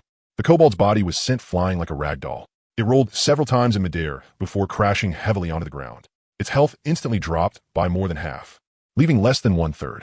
The earthworm gave it no chance to catch its breath. Its huge worm body twisted unbelievably in midair. Its head turned toward the fallen kobold, and with its ring-shaped mouth wide open, it lunged at it. Come back. With a thought from Lin Yu, he recalled the heavily injured kobold back into a magic card. A flash of pale blue light passed, and the kobold's body turned into specks of light and vanished. A second before the earthworm's fangs could touch it, it successfully escaped. The earthworm lunged into empty air. Its ring-shaped mouth snapped shut, making a crack that set teeth on edge. It seemed to sense something and slowly turned its head in Lin Yu's direction. Lin Yu didn't panic. He activated the intermediate appraisal eye and carefully examined the earthworm's information. Earthworm, level 2, health 30-30. Skills: underground burrow, charge bite. Weaknesses: any sound will draw its attention, but that also means it can be baited into missing its attacks. In addition, once an earthworm leaves the ground, it moves sluggishly, making that the best time to attack. Description: a common burrowing creature in the core world. It senses prey through vibrations. While individual specimens are not very strong, they often hunt in groups. The stats really weren't high. It was just very stealthy.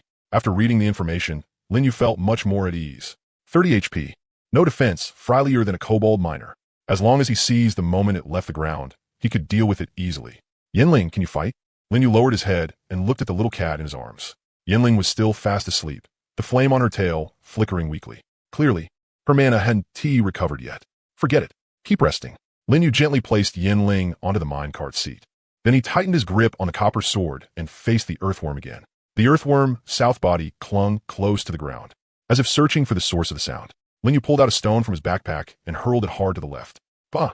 The sound of the stone hitting the ground was crisp and brief. The earthworm's head snapped toward the direction of the sound. Its body pulled completely out of the soil and lunged that way. Now, Linyu charged out from the side, raising the copper sword high and aiming at the earthworm's exposed belly. Ha! The blade tore through the air and slashed down hard. 18.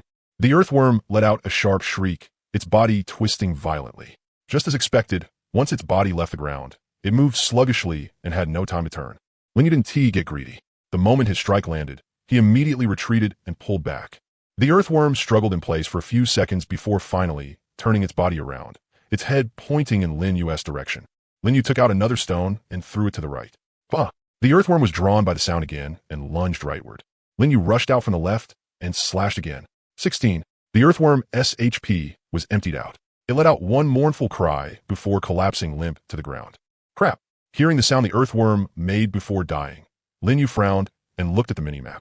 Sure enough, the other two red dots on the map were rapidly moving toward him. Need to end this fast. Linyu glanced at the kill notifications. You killed Earthworm X1. EXP plus 30. Current, 38500. You obtained Earthworm Meat X2. You obtained Earthworm Slime X1. He quickly crouched down and turned the Earthworm corpse into a magic card. Card creation successful. You obtained magic card, Earthworm X1. Consume 20 mana. Current mana, 520. Magic card, Earthworm. Grade 2 white. Effect summon. Consume this magic card to summon an Earthworm to fight for you. It lasts until the summon dies or is voluntarily recalled. Effect absorb. Consume this magic card to increase your constitution by 2, up to E rank, 30 points maximum. It increased constitution. Not bad. Linyu stored the magic card in the codex and swept his gaze over the minimap. The other two earthworms were closing in fast, already less than 10 meters away. Perfect timing. He retreated back to the minecart, picked up a stone, and threw it hard to the left. Bah! One earthworm shot out from underground and lunged toward the source of the sound. Linyu ignored it, picked up another stone, and threw it to the right. Ha! The second earthworm was also lured out and pounced to the right, with both earthworms exposed on the surface. Linyu gripped his copper sword and charged toward the closer one. With the experience from the first fight, he handled this much more calmly. Stone bait, side attack. One hit and disengage. In less than 5 minutes, both earthworms were down. You killed Earthworm X2. EXP plus 60. Current, 44500. You obtained Earthworm Meat X4. You obtained Earthworm Slime X2. You obtained Earthworm Fangs X2. Card creation successful. You obtained Magic Card, Earthworm X2. Linyu wiped away some sweat and counted his loot. 6 portions of earthworm meat, 3 portions of earthworm slime, and 2 earthworm fangs. The earthworm fangs were higher grade than the earthworm meat, giving off a dark metallic sheen. Earthworm fong. Grade, 2 green. Description: the sharpest fong in an earthworm's mouth parts. Hard in texture and suitable for crafting weapons or tools. Additional information: you have unlocked the crafting recipe for Earthworm Dagger, blue. Earthworm Dagger, Earthworm Fong X2, Copper Ingot X1, Rag X1. Requires anvil. A blue quality dagger? Nice. Linyu stored all the materials in his backpack and glanced around this core world space. All the earthworms had been cleared out, leaving only a pile of open air or nodes waiting to be mined. Since there was no need to race against time anymore, Linyu planned to mine them himself. After all, he had the Golden Miner Ring bonus on him. Whether in efficiency or profit, he would do better than letting the kobold mine. Once I finish mining, I'll make the spirit summoning lantern, then farm monsters here. Linyu sat beside the minecart, took out roasted mushrooms and water from his backpack, and replenished his stamina. Just then, a bright red system announcement suddenly appeared before all players. Game announcement. player Roger has successfully mined to the end of the core world space and discovered the entrance leading to core layer 2. As the first player to reach core layer 2, Roger has received the following rewards. Minecart level increased by 1 level, no materials consumed. Silver coins, x50. 1 selectable, blue quality blueprint recipe. The undead calamity will gradually invade core layer 1, which will eventually become a paradise for the undead. All players, please find the entrance to the deeper core layers as soon as possible. Good luck to you all. The first player to reach core layer 2. After reading through the announcement, Lin Yu's brows knitted tightly. Roger. That name wasn't unfamiliar to him. A few days ago, he had seen this player openly selling all kinds of recipes on the forum. Quite a few of them were things Lin Yu had already released for free. At the time, Lin Yu had only shaken his head and ignored it. He hadn't expected that this guy, with a less than stellar reputation, would actually become the first player in Novice Zone 25,535 to enter core layer 2. A minecart level increase, 50 silver coins, selectable blue quality blueprint. Lin Yu muttered the rewards listed in the announcement, his expression growing more and more serious. He knew exactly how valuable these rewards were. A free minecart upgrade would save at least several hundred copper coins worth of materials. And 50 silver coins was an astronomical number, equivalent to 5,000 copper coins. As for a selectable, blue-quality blueprint, that was an outright priceless treasure.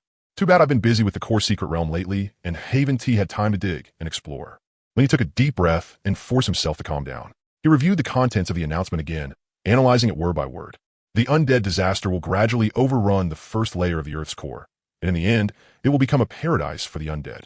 That sentence was the most critical piece of information in the announcement. Lin Yu fell into thought and muttered under his breath. Gradually overrun. Eventually become a paradise for the undead. What did that mean? It meant that as time passed, there would be more and more undead monsters on the first layer of the Earth's core, and their attacks would become more and more frequent. Today, he had only encountered one wave of the undead disaster for skeleton soldiers. Tomorrow, he might run into 2 waves, 3 waves, or even more. What about the day after tomorrow? And the day after that? If he couldn't reach the deeper layers of the Earth's core as soon as possible, then sooner or later, the first layer would become a land of death. Lin Yu came to a conclusion. This wasn't alarmist talk. It was something the game announcement had clearly warned about. But the deeper layers of the Earth's core weren't so easy to reach either. Lin Yu recalled his previous digging experience. Passages leading to deeper layers would not appear out of thin air. Players had to keep digging and exploring, and at the end of a certain Earth core space, find the entrance. That required a large amount of fuel, time, and luck. The fact that Roger was the first to find an entrance showed that he had good luck and wasn't weak either. Lin Yu opened the forum, wanted to see how the other players were reacting. Sure enough, the forum had already exploded. Holy shit, someone made it to the second layer of the Earth's core? Roger, who's that? The guy selling formulas. The one who got flamed hard before. It was actually him. I thought it'd be Boss Lin Yu or Lu Ge. He just got lucky. The reward for being the first to find the entrance is way too insane. 50 silver coins? I haven't even seen 5 silver coins. We're screwed. We're screwed. The announcement says the undead are going to keep increasing, and I'm not ready yet. Same here. I already ran into 2 waves of undead today. I almost didn't make it. 2 waves. I only met 1 wave, and it already beat me half to death. Hurry up and find the entrance. Staying on the first layer is just waiting to die. Easy for you to say. How is the entrance that easy to find? I've been digging all day and found nothing. Boss Lin Yu. Has Boss Lin Yu found the entrance yet? No idea. Boss Lin Yu never mentioned it. Amid the chaotic discussion, the appearance of a new post caught Lin Yu's attention. The title was simple, but full of provocation. The second layer of the Earth's core. A paradise of opportunity and wealth. Poster, Roger. Lin Yu raised an eyebrow and clicked into it. The post wasn't long, but contained quite a bit of information. Hello, everyone. I am Roder. Just as the announcement said, I have successfully arrived at the second layer of the Earth's core. Here, I want to tell everyone some real details. The abundance of resources on the second layer far exceeds your imagination. The very first Earth core space I entered on the second layer had 3 iron or veins and 1 silver or vein. Aside from minerals, the monsters on the second layer are also higher level, and the loot they drop is much better. I killed a level 3 mushroom monster, and it directly dropped a green quality accessory. In short, what I want to say is this. Come to the second layer of the Earth's core as soon as possible. If you stay on the first layer, there's only one path left, death. The second layer is your only way to survive. Of course, getting to the second layer requires some preparation. Fuel, weapons, armor, none of them can be lacking. If anyone needs equipment or items, feel free to check out my trade stall. I've got all kinds of weapons, armor, tools, and blueprints here. Fair prices, honest business. I wish everyone an early arrival to the second layer of the Earth's core. Let's survive together in this cruel world. By now, the number of comments under the post had already broken past 1,000. Holy shit, The second layer is that good? Silver or veins? Green equipment. I'm so jealous. I want to get to the second layer fast too. Boss Roger, are the things you're selling expensive? I'm broke as hell. Same here. My total assets aren't even one silver coin. Can I afford anything? Boss Roger, please. Give us a guide for getting to the second layer. Yeah, teach us how to find the entrance. I want to get there early too. Seconded. Guide. Guide. Roger replied to several comments in the comment section. It's not convenient to make the guide public for now, since everyone's situation is different. But I can tell you one principle. Try to dig in one direction as much as possible. Don't keep changing directions randomly. The entrance is usually at the edge of an earth core space, and you'll need to explore more to discover it. As for pricing, my stuff really isn't cheap, but it's absolutely worth the money. After all, good things won't wait for anyone. Think it over yourselves. After reading the post, Lin Yu's brows drew tighter and tighter. It wasn't that he doubted the truth of what Roger said. That the second layer of the earth core had richer resources and more opportunities was something the game had told players from the very beginning. Roger had only confirmed it. But that last part of Roger's post gave Lin Yu a faint sense that something was off. Getting to the second layer requires some preparation. Weapons, armor, tools. My trade stall.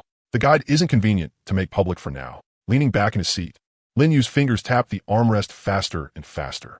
This guy, he's trying to use the opportunity to do business. He had seen through Roger's intentions. First, he used the rich resources of the second layer of the Earth's core to attract players and create anxiety and urgency. Then he used staying on the first layer means certain death to scare them, making everyone desperate to reach the second layer. Finally, he brought up his own trade stall, implying that if you wanted to survive, you'd have to buy his stuff. After a full combo like that, panic players would be very easy to trap. But what does that have to do with me? Lin Yu shook his head and closed the post. Whatever Roger was plotting was Roger's business. He had no need to expose it, nor any need to go along with it. He simply silently kept the information about the second layer of the Earth's core in mind. Then he opened his own guidepost and added one line at the end. New information. The second layer of the Earth's core is now open. Resources are richer, and monsters are stronger. The undead disaster will gradually overrun the first layer of the Earth's core. Please search for an entrance leading to the deeper layers as soon as possible. Specific methods will be added later. That was all. He wouldn't stir up anxiety like Roger, nor would he use the opportunity to peddle goods. He only needed to do his own thing and write his own guide well. As for everything else, each person's fate was their own. After closing the forum, Lin Yu stood up from his seat and stretched his body. Time to keep mining. He tightened his grip on the copper pickaxe, walked out of the minecart, and headed toward the exposed iron ore vein in the earth core space. There were at least 5 ore nodes in this space, and all of them were iron ore. It was exactly the resource he needed most right now. Clang! The copper pickaxe smashed into the dark red ore, sending out a few sparks. A crack appeared on the surface of the iron vein. Clang! Clang! Clang! Lin Yu struck again and again, his movements mechanical yet powerful. You obtained iron ore ×1. Golden miner ring effect triggered. Double yield. You additionally obtained iron ore ×1. Nice. Lin Yu's eyes lit up. The golden miner ring's double yield effect had triggered again. 1 portion of stamina in exchange for 2 portions of reward. Full of motivation, he kept swinging his pickaxe. Chunk after chunk of iron ore broke off from the vein and was stored in Lin Yu's backpack. Whenever his stamina dropped past half, he stopped to eat some roasted mushrooms and take a drink of water to recover. Whenever his backpack filled up, he returned to the minecart to sort his supplies and put the iron ore into the chest. Just like that, mining, replenishing, sorting, over and over again in a constant loop. Time passed second by second. Who knew how long had gone by before Lin Yu finally dug out every last iron vein in this core space cavern. He wiped away his sweat and opened his backpack to count the harvest. Iron ore, 220 pieces, adding in what he had left in stock from before. The total amount of iron ore had broken through 250 pieces. Looking at that number, Lin Yu's grin practically reached his ears. With this much iron ore, he'd be set for quite a while. However, the bigger surprise was still to come. When he was clearing out the last few chunks of iron ore, the gold miner ring S effect triggered again. But this time, what got double was the iron ore. It was a piece of ore shining with a dark golden glow. It had been wrapped in the middle of the iron ore. If not for the ring S special effect, Lin Yu never would have noticed it. Gold miner ring effect triggered. You obtain gold ore X1. Lin Yu's breathing instantly stopped. Gold dore. He carefully held that dark golden ore in both hands, and both of them were trembling slightly. The gold ore was much smaller than iron ore, only about the size of a fist, but it was far heavier than iron ore, weighing heavily in his palm. Its surface carried a dim golden sheen, sparkling brilliantly under the torchlight. Gold dore. Grade, Phi blue. Description, a rare precious metal ore. Can be used to smelt gold ingots and craft high-grade equipment, facilities, or minecarts. Additional info. Gold ore requires a level 3 pickaxe or above to mine. A level 3 pickaxe My copper pickaxe only has level 2 mining power. There is no way I can mine it. Only then did Lin Yu belatedly realize that the only reason he had gotten this piece of gold was entirely because of the gold miner ring S1 in 100 chance to obtain one piece of gold or effect. This effect didn't depend on mining level. It directly produced finished gold good thing I made that deal with Chi Chuan back then. Deeply moved, Lin Yu carefully stored the gold in the innermost layer of his backpack. During the digging that followed, the gold miner ring SW yield effect triggered a few more times. Although no more gold appeared, the iron ore harvest was still plentiful. In the end, Lin Yu counted up the total haul. Iron ore, 260 pieces. Gold ore, 5 pieces. 5 pieces of gold ore, if smelted into gold ingots. Lin Yu licked his lips and began calculating. With 5 pieces of gold ore, every 3 pieces plus 1 unit of fuel could be smelted into 1 gold ingot. But the smelting requirements for gold were higher than for copper and iron ore. It needed a more advanced furnace to smelt. Looks like I'll need to upgrade the furnace.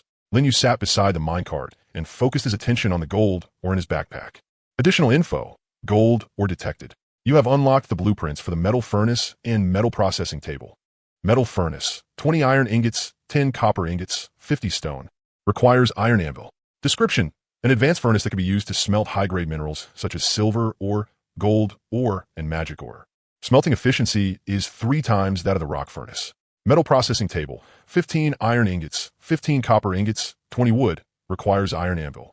Description. A facility specialized for metal processing. It can process metal ingots into various parts and semi-finished products, such as gears, metal plates, screws, and more. Lin Yu's breathing quickened again. A metal furnace. This was exactly what he needed. With a metal furnace, he could smelt the gold and make gold ingots. And gold ingots were one of the required materials for crafting the S-rank minecart, gold digger. As for the metal processing table, gears, metal plates, screws.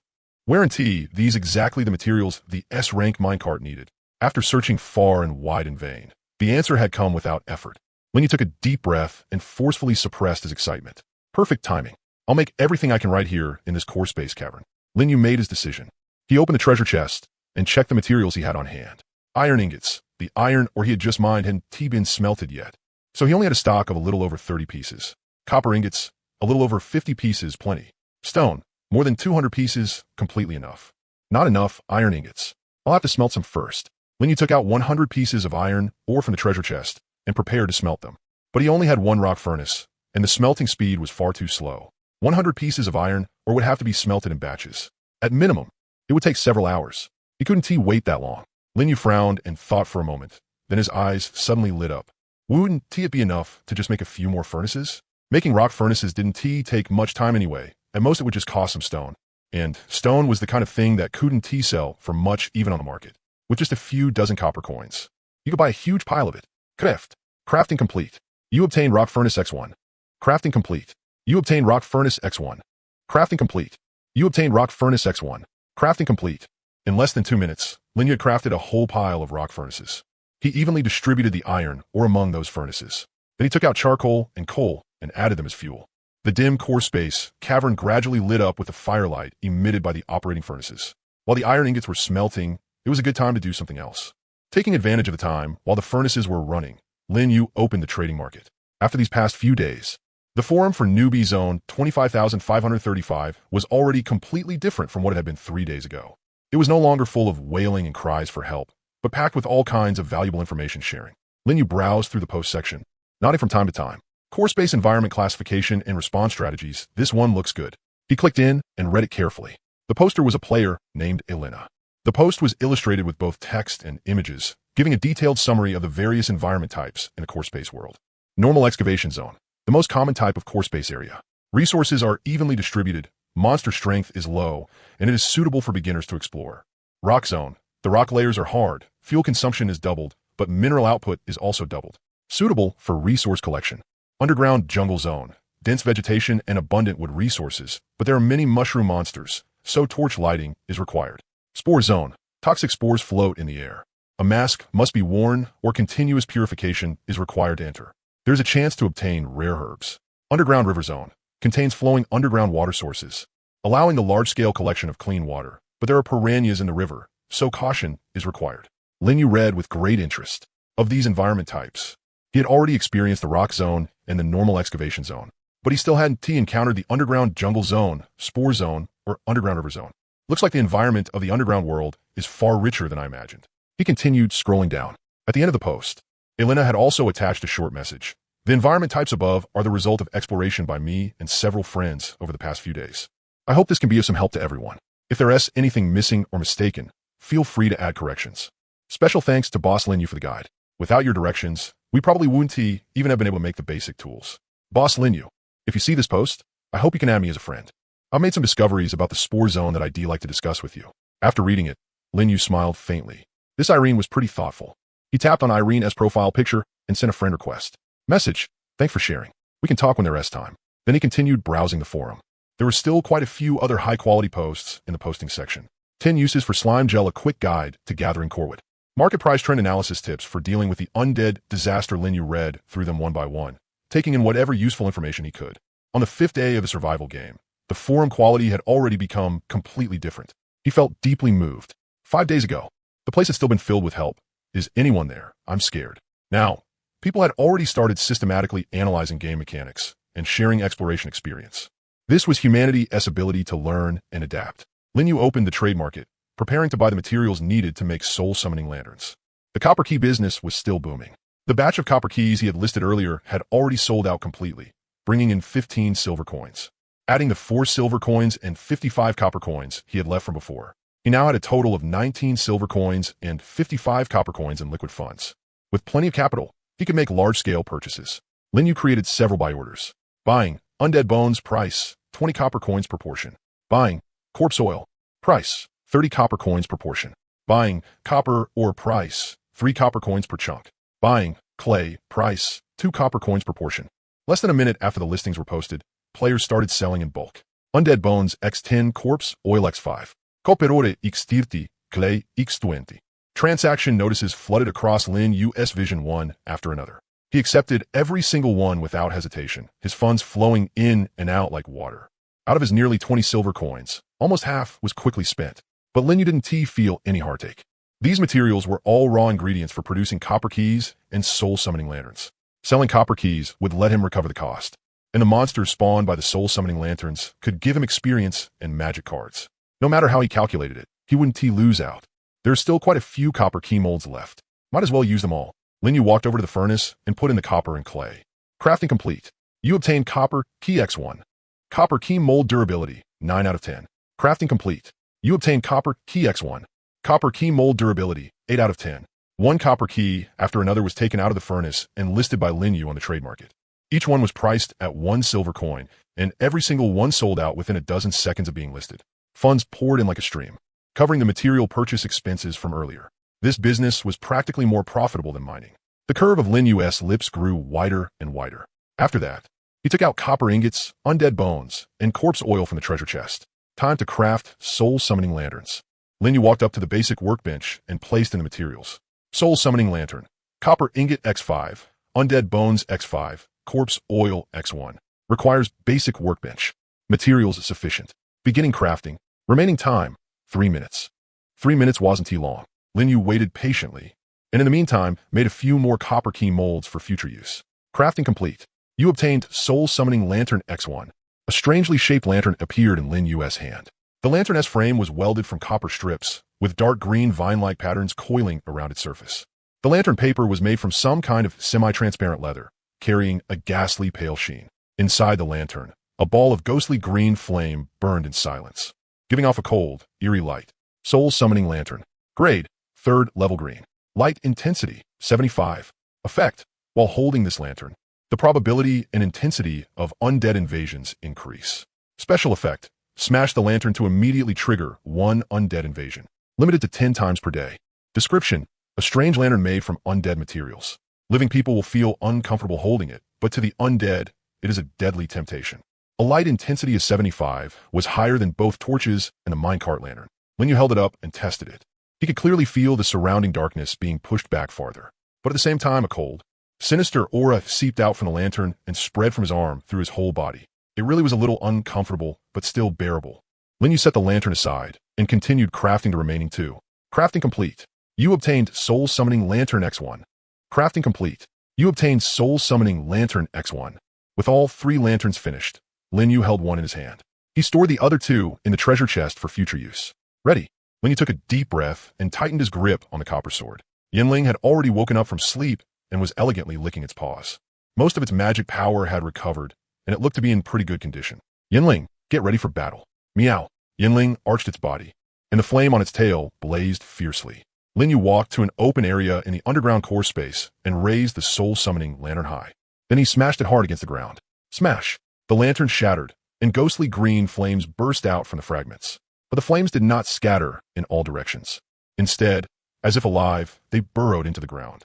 The earth trembled slightly. Lin Yu could feel that something beneath the soil under his feet was awakening. They're here. On the minimap, dense clusters of red dots began to appear. 1, 2, 3. In less than 10 seconds, the number of red dots had already broken past 10. Boom! The ground split open, and a ghastly white bony claw stretched out from the crack. Then came the second, the third, the fourth. Skeleton soldiers crawled out from underground, the ghostly blue fire in their eye sockets flickering in the dark. But this time, besides skeleton soldiers, there was another kind of undead. Their movements as they crawled out from underground were slower, and their bodies were bulkier. Their rotting skin was covered with mold and festering sores, giving off a revolting stench. Zombie. Level 2. Health, 60 out of 60. Defense, 10. Skill, corpse poison spit. Weakness, fears fire and holy damage. Slow movement speed. Description, an ordinary undead. It has higher defense than a skeleton soldier, but is slower. Best dealt with using ranged or fire attacks. A mixed formation of skeleton soldiers and zombies. Lin Yu quickly judged the situation and summoned a batch of kobold miners from the Magic Card Codex. More than a dozen summons spread out in front of him, forming a defensive line. Yinling, fire damage counters them. But come back and rest once your magic power runs out. Meow. Yinling shot forward like lightning, charging at the nearest zombie. At the same time, the kobold summons also engaged the skeleton soldiers. 10 kobold miners surrounded 5 skeleton soldiers. Crude stone pickaxes clashed against bone, producing sharp cracking sounds. The battle had officially begun. Lin Yu wasn't idle either. He tightened his grip on the bronze sword and cut into the battlefield from the side. He specifically targeted the skeleton soldiers that were tied down by the kobolds. The slash damage was halved, but with the kobolds keeping them occupied, he could slowly chip away at their health. 1, 2, 3, skeleton soldiers fell one after another. Some triggered death returned, their scattered bones reassembling themselves. But before they could attack, Yinling swept them apart again with one tail strike. The battle lasted less than 5 minutes. The last zombie fell, and the battlefield returned to silence. Battle over. You have repelled the undead calamity invasion. You killed skeleton soldier X6, zombie X4. Experience plus 220. Current, 685, 500. Level up. Current level, 6, 185, 600. Based on the attribute growth of a cardmaster. You have gained 10 free attribute points. A dark golden light burst from Lin Yu's body, and the refreshing sensation of leveling up spread through his entire body. Level 6. Lin Yu took a deep breath and felt the power inside him rise by another notch. He crouched down and turned all the undead corpses on the battlefield into magic cards. Card creation successful. You obtain magic card. Skeleton Soldier X6. Card creation successful. You obtain magic card. Zombie X4. Consume 200 mana points. Current mana, 320,580. Lin Yu had already collected the Skeleton Soldier magic card before, and the Zombie magic card had a similar effect. After absorbing it, he could raise his physique attribute by 1 point. It could increase it up to E rank, 30 points at most. That was good news for Lin Yu. Unlike the will attribute raised by skeleton soldiers, the importance of the physique attribute went without saying. It affected the upper limits of health and stamina and was crucial to survivability. Again, casually putting the 10 free attribute points from leveling into spirit, Lin Yu began cleaning up the battlefield. Materials were scattered all across the messy battlefield. The skeleton soldiers dropped undead bone X6. The zombies dropped corpse oil X3 and rotten flesh X4. The materials were back. Lin Yu nodded in satisfaction and put the materials into his backpack. The cost of making one spirit summoning lantern was 5 copper ingots, 5 undead bones, and 1 portion of corpse oil. After this round of farming, not only had he recovered the cost, he had even made a profit, not to mention the gains from experience and magic cards. Continue. Lin Yu returned to the minecart and took out the second spirit summoning lantern from the treasure chest. He walked to the open area and smashed it again. Ghostly green flames burrowed into the ground, and red dots appeared on the minimap. This time, there were even more undead than before. Skeleton Soldier X6, Zombie X6. A total of 12. But in Lin Yu's magic card catalog, he now had more than 10 kobold miner cards. 6 skeleton soldiers and 4 zombies. His firepower was much stronger than in the first wave. Summon. With a thought, Lin Yu called out the newly made undead magic cards from the catalog. The skeleton soldiers and zombies that had just been fighting him appeared out of thin air. Standing together with the injured kobolds, they looked somewhat bizarre. Go! And this quickly. The summons swarmed forward and clashed with the undead in chaotic battle. Yinling darted through the battlefield. Its mana was still plentiful, and every swing of its flaming tail took away one undead. Lin Yu stood in the back line with his bronze sword in hand, ready to support at any moment. In less than 3 minutes, all 14 undead had fallen. Battle over. You have repelled the undead calamity invasion. You killed skeleton soldier X8, zombie X6. Experience plus 350. Current 535,600. Card creation successful. You obtain magic card, skeleton soldier X8. Magic card, zombie X6. You obtained undead bone X8, corpse oil X6, rotten flesh X8. Watching the experience bar rise at high speed. The smile on Lin Yu's lips grew wider and wider. How is this farming monsters? This was clearly farming money. The third wave, the fourth wave. The fifth wave, wave after wave of undead calamity was triggered, and wave after wave was crushed by Lin Yu and his summons. With every battle, his experience skyrocketed. With every battle, his magic card collection grew. With every battle, he harvested huge amounts of materials. His level rose from 6 to 7, from 7 to 8. All of his attribute points went into spirit, and his mana cap broke past 700. The number of skeleton soldiers and zombies in his magic card catalog had already surpassed the kobold miners. They had become the most numerous summons under his command. The 10th wave. Lin Yu crafted the last spirit summoning lantern at the workbench. After this wave, today's quota would be used up. Lin Yu took a deep breath and smashed the lantern. Ghostly green flames burrowed into the ground. But this time, the number of red dots appearing on the minimap far surpassed any previous wave. Skeleton soldier X15, zombie X10. A total of 25. A big one had come. But Lin Yu wasn't panicking in the slightest, because the undead army in front of him was no weaker in numbers either. Yinling was eager to jump in too, but Lin Yu pressed it into his arms. You're almost out of mana. Stay in the back and behave. You womo. Hearing that, Yinling felt a little regretful, but it still obediently curled up in Lin Yu's arms. Kill. At Lin Yu's command, the summoned army launched into the final battle against the undead. The underground core space that had once been occupied by earthworms was instantly filled with the eerie sounds of undead clashing. The battle lasted nearly 10 minutes. The last skeleton soldier fell, and the battlefield returned to silence. Battle over. You have repelled the undead calamity invasion. You killed skeleton soldier X15, zombie X10. Experience plus 625. Current 891,000. Level up. Current level 9, 891,000. That's right. After this crazy monster farming, Lin Yu's level had already reached level 9. Although the experience from the last wave hadn't been enough to let him level up again, he was only 110 experience away from level 10. Phew. Lin Yu let out a long breath and glanced at his status panel. Player, Lin Yu. Class, Card Master, S rank. Level 9. Experience, 891,000. Health, 200. Mana, 349,120. Stamina, 8,200. Attributes, Strength, 2,100 E rank. Physique, 2,100 E rank. Spirit, 92,100 E rank. Will, 12,100 E rank. Luck, 10,100 E rank. His spirit attribute was close to reaching the E rank limit. His total mana was also about to break into 4 digits. Compared to other players, his growth speed was downright terrifying, but still wasn't enough. He needed greater strength if he wanted to survive longer in the underground world. Time to clean up the battlefield. Lin Yu crouched down and turned all the undead corpses on the battlefield into magic cards, because there were too many corpses that could be made into magic cards. He even took a break midway to recover his mana. Card creation successful. You obtain magic card, skeleton soldier X15, magic card, zombie X10. He opened the magic card compendium and counted the troops he currently had. Kobold miners, 8. More than half had been lost in the first few waves of undead invasion. Skeleton soldiers, 40. They were the most numerous magic cards, and because they had the death return skill, there had been almost no losses. Zombies, 25. Because of their tough hide and thick flesh, they were perfect for use as meat shields. This was practically equal to a small army. Lin Yu nodded in satisfaction, took out 10 skeleton soldier cards and 10 zombie magic cards from the compendium, and absorbed them on the spot. Absorption complete. Your physique and will attributes have increased to E rank, 30 points. Lin Yu closed his eyes and felt the surging power inside his body. The spoils from this battle were also quite abundant. Undead bones, more than 60 pieces. Corpse oil, more than 40 portions. Rotten flesh, more than 50 chunks. These materials were enough for him to make dozens more spirit summoning lanterns. He had used up today's quota. He would continue tomorrow. Lin Yu stretched and felt soreness all over his body. After 10 consecutive waves of undead invasion, although most of the fighting had been done by his summons. As the controller, his mental exhaustion was not small either.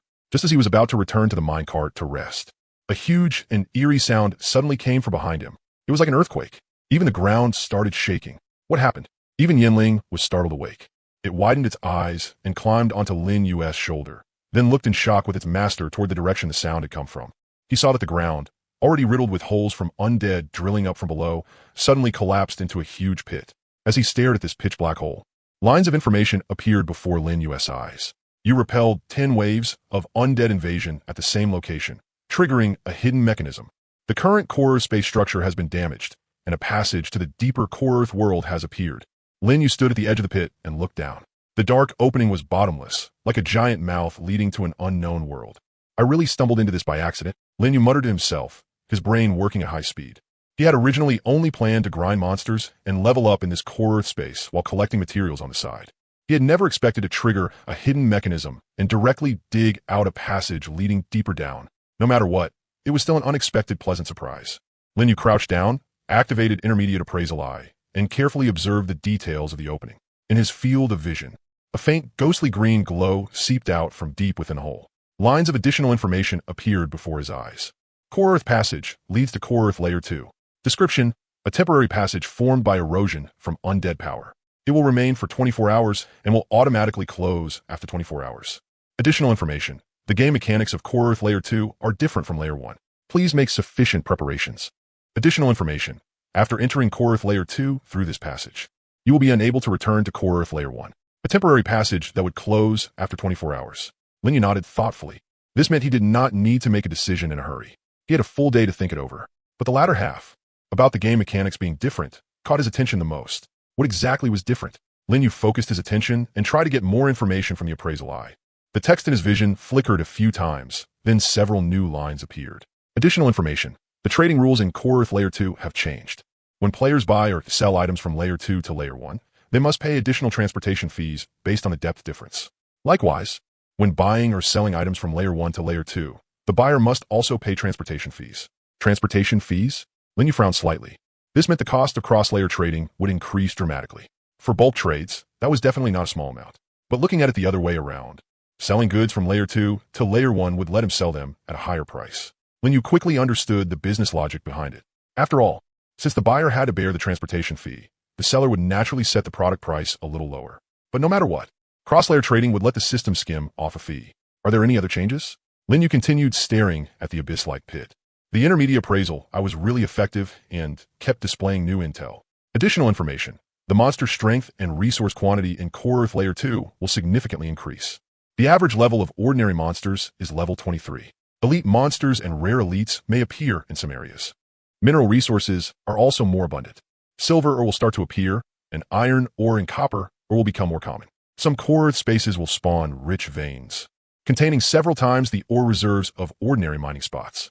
Silver ore and rich veins. Lin Yu licked his lips. If the double output effect of the gold miner ring was used together with a rich vein, the image was too beautiful. He did not dare imagine it. It seemed Core Earth Layer 2 truly was a place where opportunity and danger coexisted. Lin Yu stood up, his gaze falling on the bottomless passage. He did not make a decision right away, but returned to the minecart first. Inside the minecart, Yanling was lying on the control panel, its tail swishing lazily back and forth. When it saw Lin Yu return, it raised its head and let out a soft cry. Meow. Don't rush. Let me think. Lin Yu sat in the seat and opened his backpack to take inventory of his resources. All the iron ore had already been smelted, and his total iron ingots had surpassed 80 pieces. More than 50 copper ingots, 40 coal, 30 charcoal. Food and water were also quite sufficient. There was still plenty of earthworm meat and mushrooms in the chest. The daily output from the water collector was enough for both him and Yanling. The furnace and anvil were both placed on the minecart and could be used at any time. Lin Yu looked around the carriage. Although the space was a bit cramped, it had every facility it needed. The blueprint for the S-rank minecart, Gold Digger, was still far from complete, so there was no rush. As for the metal furnace and metal processing table, he could make them after reaching Layer 2. Lin Yu made his decision. He stood up, walked to the furnace, and threw in the last batch of iron ore. Once this batch of iron ore finished smelting, he would set off. Time passed bit by bit. The ore inside the furnace gradually melted, and the orange-red, molten iron churned inside the chamber. Smelting complete. You obtained iron ingots x20. Lin Yu took out the scorching hot iron ingots and placed them in the chest. Then he sat back down before the control panel and started the minecart. The minecart slowly drove toward the edge of the pit. The drill hung over the opening, vibrating slightly as if waiting for a command. Lin Yu took a deep breath and opened the excavation direction selection interface. Please choose an excavation direction. Dig downward, fuel 100. Additional information. You will travel through the core earth passage to core earth layer 2. Cost 100 fuel. Takes 60 minutes. Dig backward, fuel 10. Additional information. You will return to the previous location. Dig to the left, fuel 10. Additional information. This excavation can obtain stone X 1015. Dig to the right, fuel 10. Additional information. This excavation can obtain copper or X 715. Dig downward, fuel consumption 100. Time required 60 minutes. Lin Yu looked at the number and frowned slightly. This was the most fuel-consuming excavation so far. But thinking of the generous returns on the second layer of the earth core, he felt the investment was worth it. Downward. Lin Yu pressed the confirm button. The minecart's drill tilted downward and drove deep into the opening. The engine let out a low rumble as the minecart slowly moved into the dark passage. Lin Yu stroked Yinling's head and opened the forum. Right at that moment, a bright red system announcement appeared before all players. Game announcement. Player Lin Yu has become the second player in the current newbie zone to reach the second layer of the earth core. All players, please keep up the hard work and head to the deeper earth core as soon as possible. As soon as the announcement came out, the forum instantly exploded. Holy crap. Boss Lin Yu made it to the second layer of the earth core too. Too bad he only got second place. Looks like there's no reward. Can't be helped. Roger was just too lucky. The first one got a reward, so of course the second one doesn't. Isn't that normal? Normal or not, it still feels like such a loss. Boss Lin Yu probably doesn't care about that little reward, right? Who knows? Anyway, I'm jealous as hell. In the chat room, the discussion among the players grew even more intense. Boss Lin Yu, please share a guide for the second layer of the earth core. Same here. I want to go to the second layer too, but I can't find the entrance at all. Lin Yu looked at the messages in the chat room, the corners of his mouth lifting slightly. He didn't reply right away. Instead, he opened his friends list first. A new friend notification came into view. Player Elena has accepted your friend request. Player Elena has accepted your friend request. Right after that, a private message popped up. Elena, Mr. Lin, I didn't expect it to really be you. Elena, Mr. Lin, I just saw the announcement. You reached the second layer of the earth core? Elena, may I ask what the second layer is like? Are the monsters strong? Are there lots of resources? Judging from the avatar, Elena seemed to be a young blonde girl with blue eyes. Looking at the string of messages, Lin Yu couldn't help laughing out loud. This Miss Elena was much livelier than he had imagined. She was nothing like the calm strategy guide author on the forum who analyzed environment types. Lin Yu, don't get so excited. One thing at a time. Elena, sorry, I got too excited. Elena, I seriously love your guides. I've read every single one several times. Elena, your posts helped me a lot. You could almost say they saved my life. Elena, so when I saw you add me, I was really so happy I could die. Lin Yu shook his head and typed a line. Lin Yu, I'll write a guide about the second layer of the earth core tomorrow. You'll know then. Elena, really? That's great. Elena, Mr. Lin, you absolutely have to stay safe. Elena, if you need any materials, just let me know. I've got quite a bit in stock here. Lin Yu, thanks. If I need anything, I'll ask you. Elena, good luck, Mr. Lin. I'll always support you. After closing the chat window, Lin Yu leaned back in his seat. A little fangirl, huh? He smiled and didn't think much of it. There was still plenty of time. The minecart would need at least another 20 plus minutes before reaching the second layer of the earth core. Instead of waiting around, he might as well use the time to write something. He still hadn't posted today's guide anyway. Lin Yu opened the posting section and created a new thread.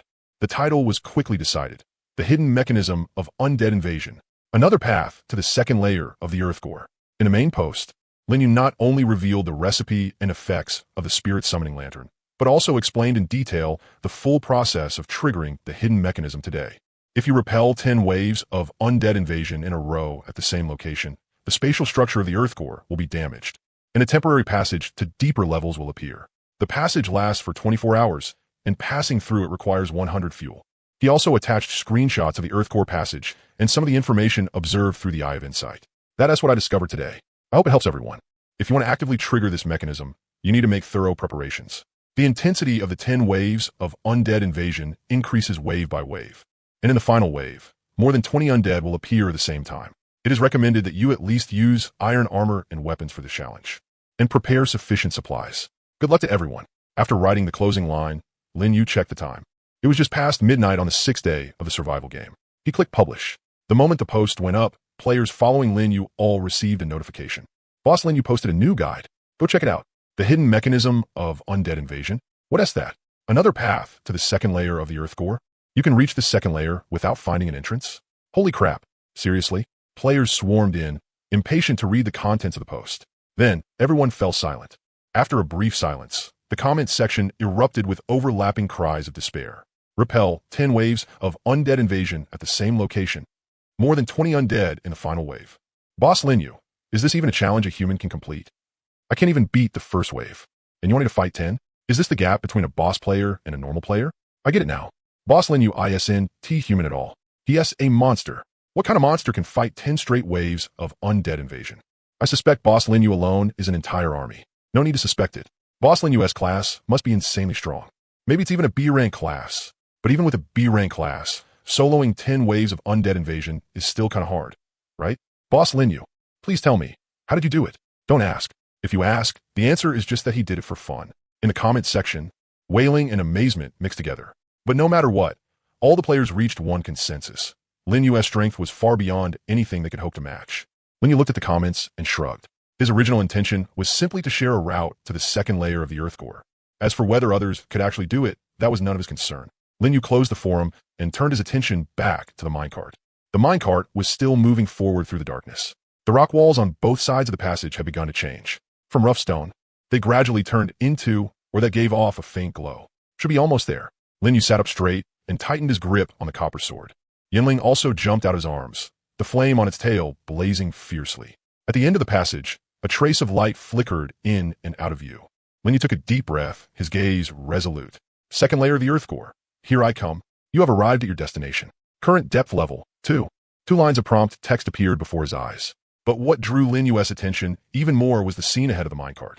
At the end of the passage was a subterranean core space. Judging from the dilapidated wooden huts, abandoned farmland, and broken fences, it seemed people had once lived here. But it had long since been deserted. It was a type of subterranean core space he had never seen before. At first glance, it didn't seem particularly dangerous. To be safe, Linyu stopped the minecart and got off with Yinling to check the place out. The moment he got close, his eyes grew slightly warm, triggering extra information. Extra information. You have discovered a subterranean core ruin. No monsters will appear inside a subterranean core ruin. However, be careful of possible traps and defensive mechanisms. So this kind of space was called a subterranean core ruin. Linyu silently memorized the information. Since there were no monsters, it was relatively safe. As for hidden traps and mechanisms, the appraisal, I should warn him. Filled with anticipation, Linyu began exploring the area. But very soon, he walked out of one of the wooden huts in disappointment. Wasn't this place way too poor? Forget treasure chests. There wasn't even a single intact piece of wood inside. Dust and moss were everywhere, and there was a moldy smell in the air. Most of the furniture had rotted beyond repair and crumbled at the slightest touch. Fortunately, there were 2 wooden huts in the ruins. The second hut wasn't completely empty. The moment he pushed the door open, Linyu saw a corpse leaning against the wall and jumped in fright. But after waiting a few seconds, the corpse didn't rise as a skeleton or zombie. Only then did he let out a sigh of relief and step forward for a closer look. The appraisal, I promptly provided information. Extra information. This is the remains of an adventurer. He was once mauled by some kind of wild beast. Fortunately, his backpack is still intact. Backpack. Linyu's eyes lit up. First, he pressed his palms together in respect toward the remains, then carefully picked up the dust-covered backpack. You have obtained Adventurer's Backpack. Adventurer's Backpack. Grade, level 3 green. Capacity, has 15 storage slots and reduces carried weight by 20. Linyu's eyes brightened. This was much better than the leather backpack he was currently using. The leather backpack only had 10 slots and no weight reduction effect. Without another word, he switched to the Adventurer's Backpack. After transferring the items from the old backpack, he could clearly feel the load become lighter. Much better. Linyu rolled his shoulders and was just about to leave. Then he suddenly noticed there seemed to be something else inside the backpack. He reached into a hidden compartment, felt around for a bit, and pulled out 2 items. A blackened strip of jerky, giving off a sour, rotten stench of mold, and a yellowed sheet of parchment covered in crooked lines and symbols. Moldy jerky. Description: jerky left for too long. It has become moldy and spoiled, and can no longer be eaten. Extra information. You have discovered the cooking recipe for charbroiled earthworm meat. Charbroiled earthworm meat. Earthworm meat X1. Rock salt X1. Requires a campfire or cooking pot. Effect: restores 80 stamina after consumption and increases digging efficiency by 10 for 10 minutes. This effect cannot stack. Charbroiled earthworm meat. Perfect. I happen to have quite a bit of earthworm meat on hand. Linyu nodded in satisfaction, then turned to the yellowed parchment. Adventurer's hand-drawn map. Grade 2 white. Description: a simple hand-drawn map made by a subterranean core adventurer, marking several special locations in the nearby area. Extra information: you can sync the information on the map to your minimap. Before Lin could react, the system's minimap interface suddenly popped up on its own. On the map, only the area where he currently was had originally been lit up, while everything around it had been covered in pitch-black fog. But now, 3 blinking markers appeared within the fog, clearly visible. Minimap updated. Special locations discovered. Iron Vein, Slime Cave, Glowing Flower Field. Automatic markers? This was way too convenient. Lin couldn't help but exclaim in amazement. He enlarged the minimap and carefully examined the 3 special locations. Iron Vein Resource Point. Distance from current location, approximately 800 meters. Description: an area rich in iron ore with abundant reserves. Slime Cave, Monster Nest. Distance from current location, approximately 1.2 kilometers. Description: a cave where slimes gather, inhabited by a large number of slimes. Glowing Flower Field, Gathering Point. Distance from current location, approximately 2 kilometers. Description: an area where large numbers of magical plants grow and can be gathered. Lin stared at the 3 golden markers on the minimap and fell into thought. After some consideration, he made his decision. First, he would go to the Iron Vein to mine and gather resources. Then he would go to the Slime Cave to farm monsters and try to reach level 10. Finally, he would head to the Glowing Flower Field and see what was there. Lin firmly memorized the 3 locations on the minimap, then turned and returned to the minecart. Yanling was lying on the control panel, dozing. Hearing the movement, she lifted her head and squinted at Lin. Meow. Stop sleeping. We're heading out. Lin sat back down at the controls and started the minecart. With the engine roaring and the drill biting into the rock wall, the minecart slowly drove out of the abandoned ruin space. Following the minimap's guidance, Lin chose to dig in the direction of the Iron Vein. The rock quality on the second layer of the subterranean core was clearly different from the first layer. It was much harder, making excavation more difficult. But after the minecart upgrade, its digging efficiency had increased quite a bit, so it wasn't too much slower. Each excavation by the minecart let it advance about 100 meters. After 8 digs, he would reach the location of the Iron Vein. During a break in digging, Lin came to the furnace on the minecart and took out the last batch of smelted iron ingots. It wasn't enough to build an S-rank minecart, but at least he could upgrade the equipment.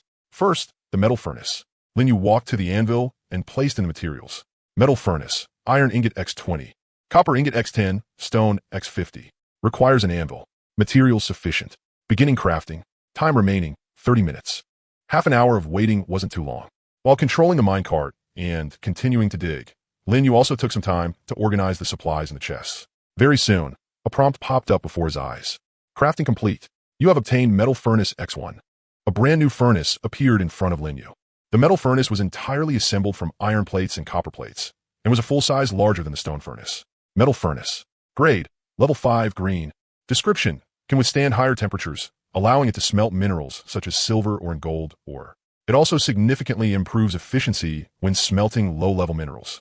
Lin nodded in satisfaction, dismantled and stored away all of the original stone furnaces, and replaced them with a metal furnace. Right after that, he began crafting a metal workbench. Metal workbench. Iron ingot X15, copper ingot X15, wood X20. Requires an anvil. Materials sufficient. Beginning crafting. Time remaining, 45 minutes. The metal workbench took longer to craft than the metal furnace, but that was only to be expected. Lin didn't just wait around. He kept controlling the minecart to dig forward. On the minimap, the golden marker for the Iron Vein was getting closer and closer. Finally, just as the metal processing station finished crafting, the minecart rolled into a vast underground chamber. He had arrived. Lin jumped off the minecart and looked around. This space was larger than any area he had been to before, as far as the minecart lantern-esque light could reach. Huge stretches of dark red iron veins lay exposed across the ground, extending beyond sight. So this is a vein? Lin swallowed and made a rough estimate. The reserves in this iron vein were at least more than 5 times that of a normal mining spot. Crafting complete. You obtain Metal Processing Station X1. Lin placed the freshly crafted metal processing station in the corner of the minecart, then eagerly started mining. Copper pickaxe in hand, the golden miner ring gleamed brightly. Clang, clang, clang. The pickaxe struck the ore, sending sparks flying. You obtained iron or X1. Golden miner ring effect triggered, double yield. You additionally obtained iron or X1. Beautiful. Lin was full of energy, swinging the pickaxe again and again. Whenever his stamina dropped below half, he stopped to eat some roasted mushrooms and drink a little water to recover. Whenever his backpack filled up, he returned to the minecart to sort things out and tossed the iron ore into the metal furnace for smelting. The metal furnace's smelting efficiency was about 3 times that of the stone furnace. iron ore that originally would have taken several hours to finish smelting. Now all turned into iron ingots in less than 1 hour. Mining, smelting, organizing, repeating over and over. Who knew how much time had passed? Linyu wiped the sweat off his forehead and knocked the last piece of iron ore off the vein. You obtained iron ore X1. Golden miner ring effect triggered. Double yield. You additionally obtained iron ore X1. He opened his backpack and counted his harvest.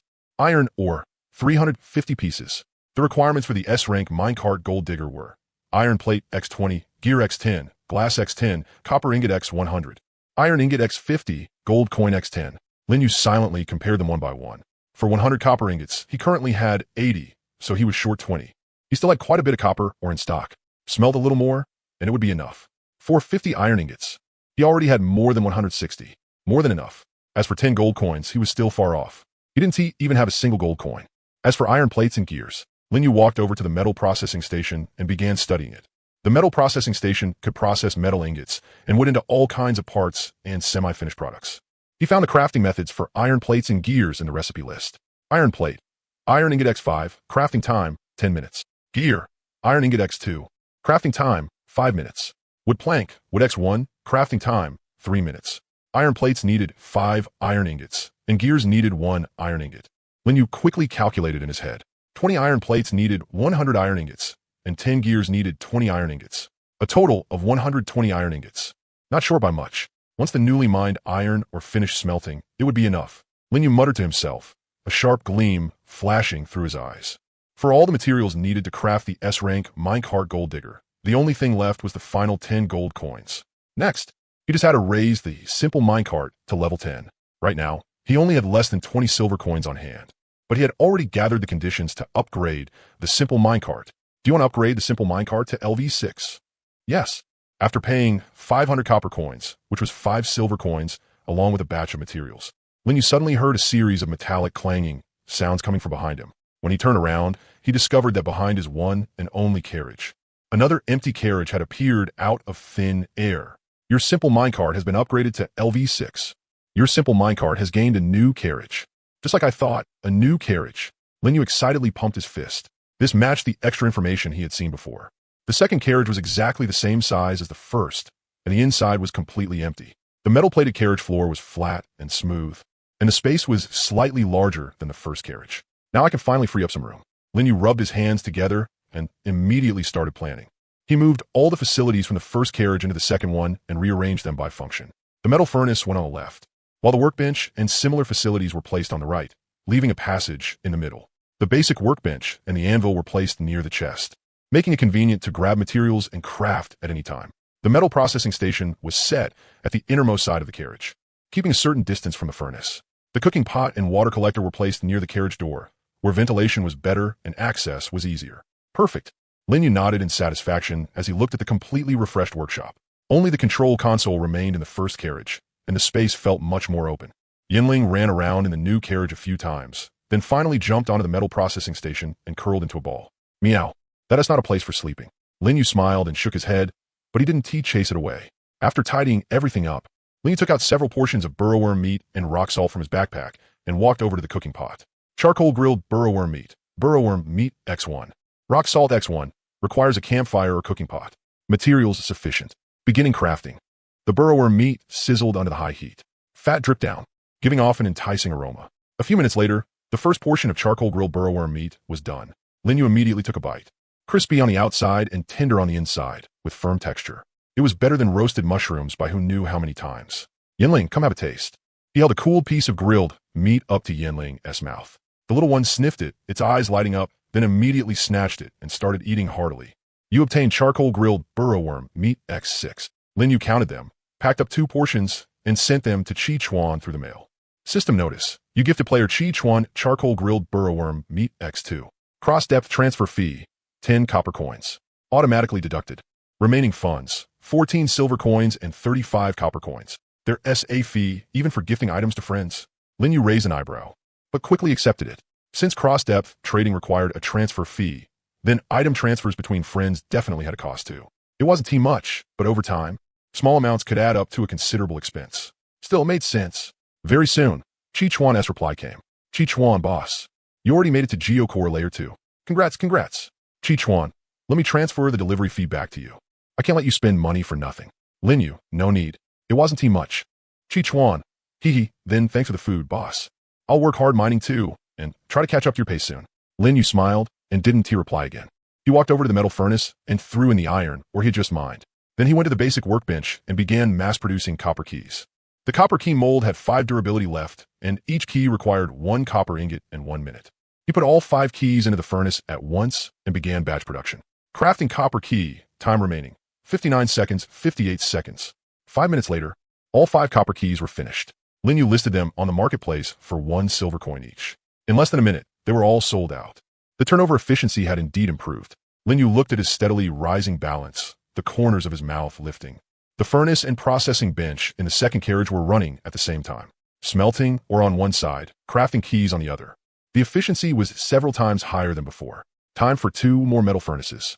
Lin Yu walked over to the anvil and remelted the materials together with the rock furnace he had dismantled earlier. Materials sufficient. Beginning crafting. Time remaining, 30 minutes. Half an hour later, 2 brand new metal furnaces appeared in Lin Yu's hands. He placed them in the second carriage, lined up beside the first metal furnace. With all 3 furnaces running at once, the smelting speed of iron ore increased by full 3 times. Now this feels good. Lin Yu stretched lazily and sat back down in front of the control console. On the mini-map, the marker for the slime cave was just ahead. He started the minecart and continued digging forward. About 10 minutes later, the minecart drove into a new underground space. We're here. Lin Yu jumped off the minecart and looked around. This space was different from every underground area he had seen before. The rock walls were covered in holes of all sizes, as if something had bored through them. The air was filled with dampness, and he could vaguely hear the gurgling sound of water. The slime cave truly lived up to its name. Lin Yu tightened his grip on the copper sword. Yinling darted out from beside his feet, the flame on its tail blazing fiercely. The light from the minecart lantern illuminated an area ahead.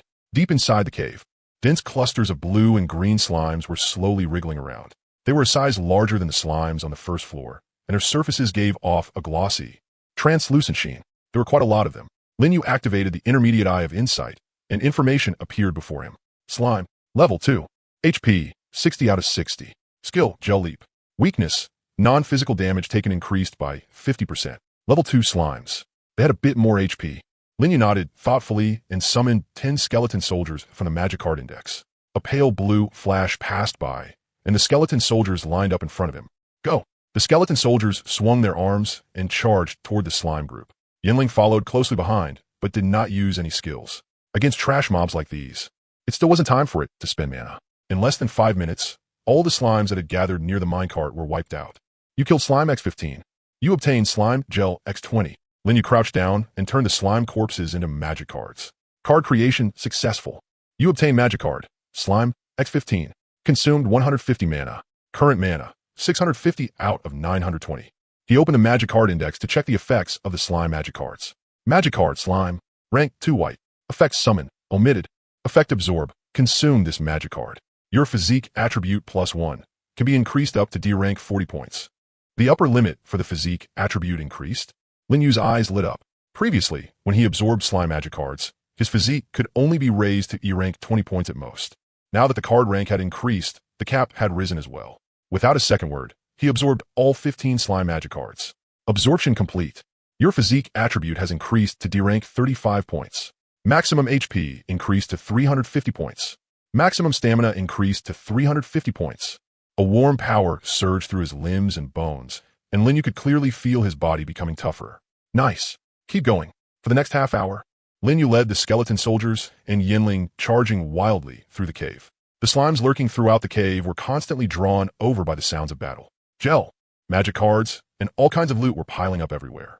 Lin Yu's EXP bar was also rising slowly, but the speed was nowhere near as fast as when he had been farming undead before. EXP, 920 out of 1,000. Current level, 9. Still 80 EXP away from leveling up. Lin Yu glanced at the EXP bar and felt an itch he could hardly suppress. The level gap was just too large. Killing one level 2 slime only gave him 1 point of EXP. In other words, he still needed to kill at least 80 slimes to reach level 10. But there were already very few slimes left in the cave. Forget it. I'll check out the glowing flower field first. Lin Yu cleaned up the last wave of slimes, finished gathering the battlefield spoils, and returned to the minecart. Right at that moment, a system announcement appeared before all players. System announcement. Attention, all players. It has been detected that in some newbie zones, the number of survivors has fallen below 50% of the initial population. The survival game is now launching a newbie zone merge event. Newbie zones with relatively high survivor counts may compete through the level ranking leaderboard. Higher-ranked newbie zones will gain priority in selecting high-level players. The leaderboard will open in 1 hour. Those interested in participating may sign up voluntarily. The moment the announcement came out, the survival game forum instantly exploded. What? Newbie zone merge? It's only been a few days, and some newbie zones have already lost half their people. That's way too brutal. Fewer than half survived, which means more than 500,000 people died. What about our zone 25535? How many people are left in our zone? I'll check. Holy shit. Our zone survivor count. 820,000. 820,000. I remember the starting number was 1 million. Only 180,000 died. That survival rate is way too high, isn't it? Did you all forget? We had Boss Lin use guides. Yeah, Boss Lin use guides saved who knows how many lives. There's no way to even count them all. What other zone gets treatment like this? They have to figure out even the basic recipes on their own. I thought I was already having a hard enough time. But who would have thought the newbie zones outside are drowning in disaster? In the chat room, the players went from shock to lingering fear, from lingering fear to relief, and from relief to gratitude. In the end, all those emotions converged into one sentence. Boss Linyu, forever the GOAT. Linyu looked at the announcement, his brows slightly furrowing. Newbie is zone emerge. He opened the game menu and carefully checked the event described in the announcement. Newbie competition event details. Event scope. All newbie zones with survivor counts exceeding 50% of the initial population. Sign-up method. Voluntary registration. Event content. After signing up, players will compete in factions by newbie zone. Once per day, they may challenge the special underground secret realm, Abyss Dungeon, and earn points based on their performance in clearing it. Event rewards. After the event ends, the top 3 newbie zones in total points will receive generous rewards. The top 10 players on the individual leaderboard will also receive extra rewards. Temporary function. During the event, registered players will unlock a temporary cross-zone chat room and may communicate with players from adjacent newbie zones. Event duration, 72 hours. Registration countdown, 59 minutes, 47 seconds. Lin Yu carefully read through the event description, his brow lifting slightly. Participation wasn't mandatory. Registration was voluntary. In other words, anyone who wanted to join could join. And anyone who didn't want to expose their strength could also pretend nothing had happened. That was actually a pretty user-friendly system. He kept scrolling down to check the specific event rewards. Newbie Zone Faction rewards, top 3. First place, all surviving players receive 1 gold coin and gain 1 level. Second place, all surviving players receive 10 silver coins and 50% of their current level SEXP. Third place, all surviving players receive 5 silver coins and 30% of their current level SEXP. Personal ranking rewards, top 10. First place, 10 gold coins. 1 selectable item chest, gold. Second place, 5 gold coins. 1 selectable item chest, purple. Third place, 3 gold coins. 1 selectable item chest, blue. Fourth to 10th place, 1 gold coin. 1 random item chest, blue. Lin Yu's gaze locked firmly onto the reward for first place on the personal ranking. A massive reward of a full 10 gold coins. He took a deep breath and felt his heart pounding violently. He had almost gathered all the materials needed to craft the S-rank minecart, Gold Digger.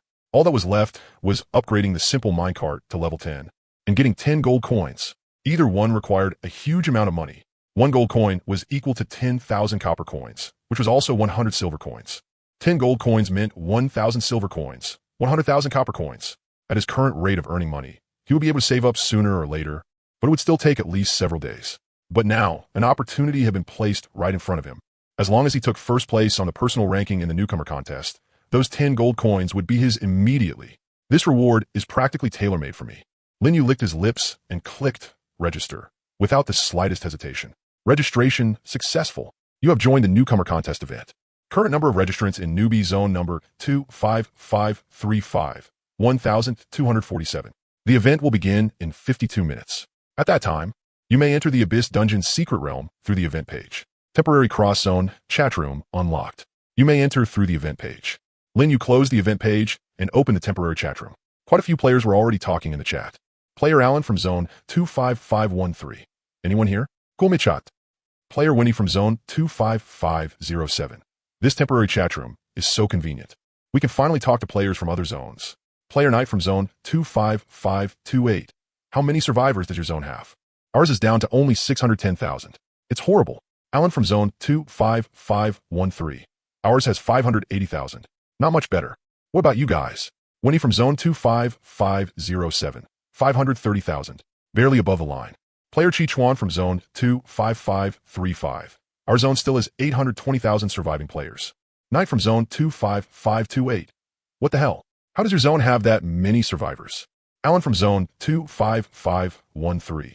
Could it be that your newbie zone was less dangerous? That's not fair. Chi Chuan from zone 25535. What do you mean fair or unfair? We've got a big shot named Linyu over here. He released a bunch of recipes for free, writes guideposts every day, and even has a map of the Earthcore's secret realm. Winnie from zone 25507. Seriously? There's actually someone that nice? We've got a few people posting intel in our zone too, but they always hold stuff back, or they charge for it. Knight from zone 25528. I'm so jealous. If only our zone had a big shot like that. Linyu looked at the messages in the chat room, and the corners of his mouth lifted slightly. So in other newbie zones, most players kept things to themselves and were unwilling to share information for free. Compared to that, the players in zone 25535 really did have it much better. His original reason for writing guides had only been to earn guide points. But seeing so many people benefit from his guides, and even keep their lives because of them, that feeling was even more satisfying than earning points. He shook his head, closed the chat room, and sat back down at the control console. There was less than an hour left before the event started. He might as well go check out the fluorescent flower field first. Linyu started the minecart and dug toward the fluorescent flower field according to the mini-map S directions. Yinling lay by his feet, its tail swishing lazily now and then. While controlling the minecart, Linyu opened the forum and browsed the players' discussions. On the forum, discussions about the newbie zone merger and the newcomer contest had already taken up most of the page. The survivor count in other zones is less than half. Our zone is practically a miracle. The poster was a player with the ID Old Jean. The post wasn't too long, but every word was full of relief and lingering fear. I just took a look at the temporary chat room, and the survivor counts in other zones are absolutely horrifying. Some zones only have a little over 500,000 left, and some only have a little over 400,000. But our zone 25535 still has 820,000 players. We have to thank Big Shot Linyu for all of that. Without him, we might have been among the dead too. Big Shot Linyu is practically our lifesaver. Linyu smiled faintly as he read those comments. He kept scrolling, looking for inspiration for writing more guides. A post titled A Preview Analysis of the Abyss Dungeon caught his attention. The poster was Vincent, still a familiar face. Ever since that post analyzing slime weaknesses, he had often been seen posting guides about combat techniques against monsters. He was probably the cool-headed monster hunter type of player. Linyu clicked in and read it carefully. Based on the limited information on the event page, I speculate that the Abyss Dungeon secret realm has the following characteristics. First, since it's called an abyss, it's very likely a vertically structured dungeon, and players will need to push downward layer by layer. Second, the name includes the word dungeon, which suggests that the enemy types may mainly be dark creatures such as undead and demons. Third, since this is a cross-zone competition, the difficulty of the secret realm should not be low. At the very least, it should be a tier above the dark mine. The above is only my personal speculation and is for reference only. For specific information, we'll still have to wait until Big Shot Linyu or other high-level players explore it. I've registered for the event as well. I hope we can achieve a good result in the newcomer contest. If we can win this event, all players in the newbie zone will receive generous rewards. Below the post, players in the comment section all voice their agreement. Vincent's analysis has always been reliable. This time should be no exception. A vertically structured dungeon? Doesn't that mean we have to fight our way down floor by floor? If that's true, then it'll be a huge test of players' endurance. I think Vincent makes sense. The word abyss really does imply depth. Let us wait for Big Shot Linyu's guide. He'll definitely figure out the mechanics of the secret realm. After reading the post, Linyu nodded thoughtfully. Vincent's analysis really did make sense. But for him, none of that really mattered. Linyu glanced at the hundreds of magic cards in the Grimoire Index, and the corners of his mouth rose slightly. His army of summons was more than enough to handle any challenge. The minecart kept digging. On the mini-map, the golden marker for the fluorescent flower field was getting closer and closer. About 10 minutes later, the minecart rolled into a new subterranean space. They had arrived at the fluorescent flower field. Linyu jumped down from the minecart, raised his torch, and looked around. This subterranean space was completely different from any place he had visited before. No monsters, or veins, not even a single extra piece of rubble. There was only a half-withered garden, silently spread out beneath a pale blue glow. The garden was not small, about the size of 2 basketball courts. The ground had been neatly divided into flower beds, as if someone had once tended it with great care. But now, most of the flower beds had already gone to ruin. The soil was cracked, and weeds grew everywhere. Only a small area near the center still stubbornly bloomed with some kind of flower. Linyu walked over and crouched down to examine it closely. The flowers looked like tulips, but their petals were translucent and gave off a soft fluorescent glow. They emitted a faint blue-white light, like a cluster of stars flickering in the night sky. Fluorescent tulip. Grade 3 white. Description: a common magical plant that naturally glows in the dark. Can be used to make lighting-type items. Additional information: you have obtained a recipe for fluorescent potion. Fluorescent potion. Fluorescent tulip X1. Gel X1. Purified water X 300 milliliters. Requires an alchemy table or cooking pot. Effect: after drinking, your body will emit blue fluorescent light for 60 minutes, increasing light intensity by 50. Lin Yu stared at the recipe information, deep in thought. A potion that made you glow. Interesting. Fluorescent potion could increase light intensity by 50. That was basically equivalent to getting the light of one extra torch out of nowhere. And it increased light rather than provided it. That meant it could stack with normal lighting items for an even stronger effect. This fluorescent potion was a good item.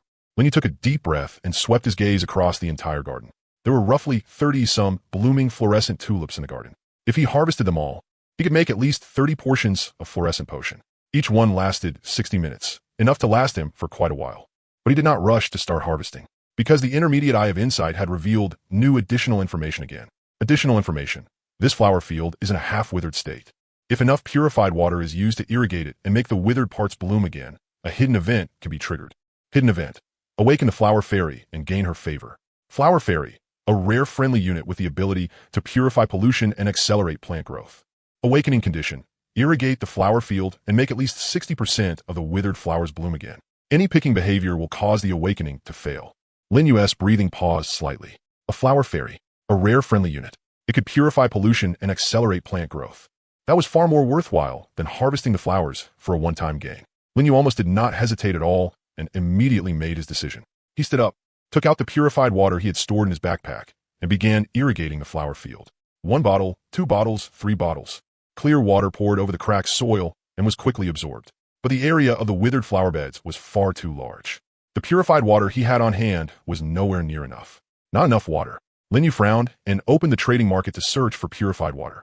There were plenty of results, but the prices made him frown even harder. 500 milliliters of purified water, 15 copper coins per bottle. 500 milliliters of purified water, 12 copper coins per bottle. 500 milliliters of purified water, 18 copper coins per bottle. Even the cheapest listings cost 10 copper coins per bottle. Lin Yu made a rough estimate. To make half of the withered flower field bloom again, he would need at least several hundred bottles of purified water. Several hundred bottles of purified water meant several thousand copper coins, or dozens of silver coins. Even though his copper key business was booming, he could not afford to burn money like this. No, too expensive. Lin Yu shook his head and closed the trading market. He looked over the flower field again, his mind racing. Since buying water was not cost-effective, then he would produce it himself. He opened the metal processing table and began mass-producing simple water collectors. Simple water collector, copper ingot X10, coal X5, slime gel X5. Requires basic workbench. He had all of those materials, and his stock was plentiful. One collector produced 100 milliliters of purified water per hour. 10 of them meant 1 liter per hour, which was 2 bottles. 20 of them meant 2 liters per hour, or 4 bottles. It was not as fast as buying water directly, but it had the advantage of low cost and sustainability. The flower field was not going anywhere anyway. Waiting a few extra hours did not matter. Having made up his mind, Lin Yu began mass-producing simple water collectors. One collector after another was taken from the workbench and placed in the open space around the flower field. Simple water collector placed. Collecting moisture. Collection efficiency. 100 milliliters of purified water per hour. 1, 2, 3. Lin Yu was like a precise machine, tirelessly crafting and placing them. Yanling followed by his feet, curiously sniffing the metallic scent coming from the collectors. Meow. Stop messing around. Go play somewhere else. Lin Yu gently nudged Yanling aside and continued working. Half an hour later, the area around the flower field was already filled with simple water collectors. These should be enough. Lin Yu wiped away some sweat and nodded in satisfaction. Although irrigating the flower field required a huge amount of purified water, he was not in a hurry. He could just wait for the collectors to slowly build it up. Just then, a system announcement appeared before all players. System announcement. The newcomer competition event has officially begun. The special subterranean secret realm, Abyssal Dungeon, is now open. Registered players may enter the secret realm through the event page. As soon as the announcement came out, the temporary cross-region chat room instantly exploded. It's starting. Abyssal Dungeon is open. I'm going first, brothers. Wish me luck. I'm going too. Hope I can get a good ranking. Don't rush. A1TB2 late to go in after checking things out first. What is there to check? Go in early, clear it early, get the rewards early. Exactly. It's not like you can only do it once. You can challenge it every day. Then I'll go in first and scout the way. I'll come back and share information with you guys. Charge, charge, charge. In the chat room, the registered players rushed in like a flood, impatient to enter the secret realm. Lingy did not rush in. He first opened the event page and carefully read the detailed information on Abyssal Dungeon. Abyssal Dungeon, Special Secret Realm. Secret Realm Depth, 15. Challenge Time, Unlimited. Participant Limit. Challenge can only be undertaken solo, but other players may be encountered inside the Secret Realm. Secret Realm Description. Corroded by a curse of darkness. Each floor reduces light intensity by 10. Players must search in the darkness for the entrance to the next floor while repelling the monsters entrenched within the city. Special Rule. Killing monsters in Abyssal Dungeon will not grant experience or loot.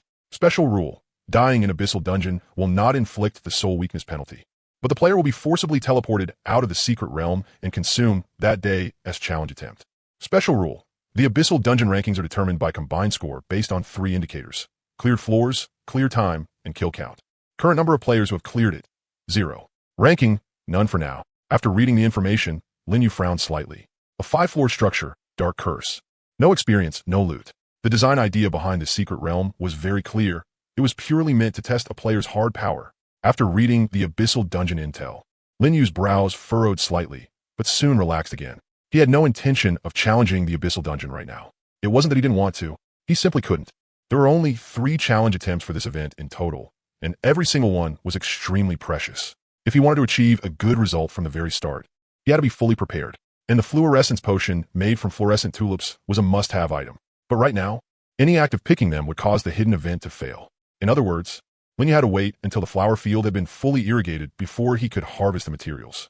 He looked through the market and found that no other players were selling fluorescent tulips. This was probably a magical plant that only appeared after the second layer of the earth core. At present, very few players in newbie zone 25,535 could reach the second layer of the earth core.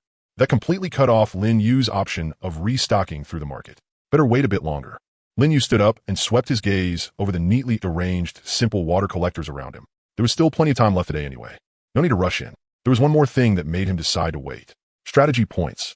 He opened the system panel and checked his current point balance. Strategy points, 870. He was still short by 1,130 points from reaching 2,000. At the current rate of growth, he would probably have enough in about half a day more. At that point, he would be able to exchange for that golden skill card in the strategy shop. A fluorescence potion plus a powerful gold quality skill. Now that would be Lin Yu at his strongest. First save up the points. Once the flower field was fully irrigated and both conditions were met, it wouldn't be too late to enter the Abyssal Dungeon. With his mind made up, Lin Yu began working in an orderly way. He moved back and forth between the water collectors and the flower field, carrying purified water trip after trip. Yinling followed by his feet, occasionally batting at fallen petals with her paw, clearly having a great time. Time passed second by second. 1 bucket, 2 buckets, 3 buckets. Lin Yu had lost count of how many trips he had made. He only remembered that the color of the flower field was gradually becoming more vivid. The withered flower beds began to recover their vitality, and the cracked soil became moist and soft. Those fluorescent tulips that had originally only been barely surviving gradually straightened their stems under the nourishment of the purified water. Their petals fully opened, giving off a soft blue-white glow. Not bad. Keep going. Lin Yu wiped away some sweat, filled another bottle with water, and continued watering. At the same time, on the survival game forum, the discussion about the newcomer competition had already taken over every section. Inside the temporary cross-zone chat room, the atmosphere among the players was no longer as friendly as it had been at the start.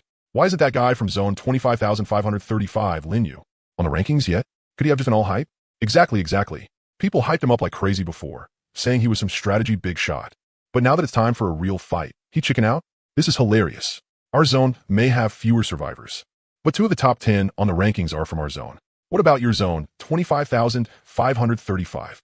Hardly any of you are even in the top 20. Why are you in such a rush? Big Boss Lin Yu definitely has his own plans. Plans? What plans? The event's already been going for more than half the day, and he hasn't even entered the secret realm. He's completely missing from the rankings. Could it be that he's afraid of embarrassing himself? After all, he was hyped up so much. If he went in and got exposed immediately, that'd be pretty humiliating. Ha ha ha ha ha. Makes sense. Maybe that Lin Yu is just a keyboard king who only knows how to write guides, but can't do anything in a real fight. That's enough. We know Big Boss Lin Yu's strength better than anyone. He must have been delayed by something important. Sure. Keep hyping him up. The rankings won't lie anyway. The verbal battle in the chat room became more and more intense. Players from other zones seized on the fact that Zone 25,535 had no top expert on the rankings and mocked them without restraint. The players from Zone 25,535 tried hard to argue back, but with little effect. The numbers on the rankings were the most convincing proof. On the regional rankings, Zone 25,535 was temporarily in first place thanks to its advantage of 820,000 survivors. But on the individual performance rankings, the players from Zone 25,535 were indeed performing less than impressively. Among the top 10, there was only one player from Zone 25,535, and it wasn't Linyu. It was the bald, burly man named Lu Gu, ranked 9th. Among the top 20, Zone 25,535 only held 3 spots as well: Lu Gu, Vincent, and Xia Qi.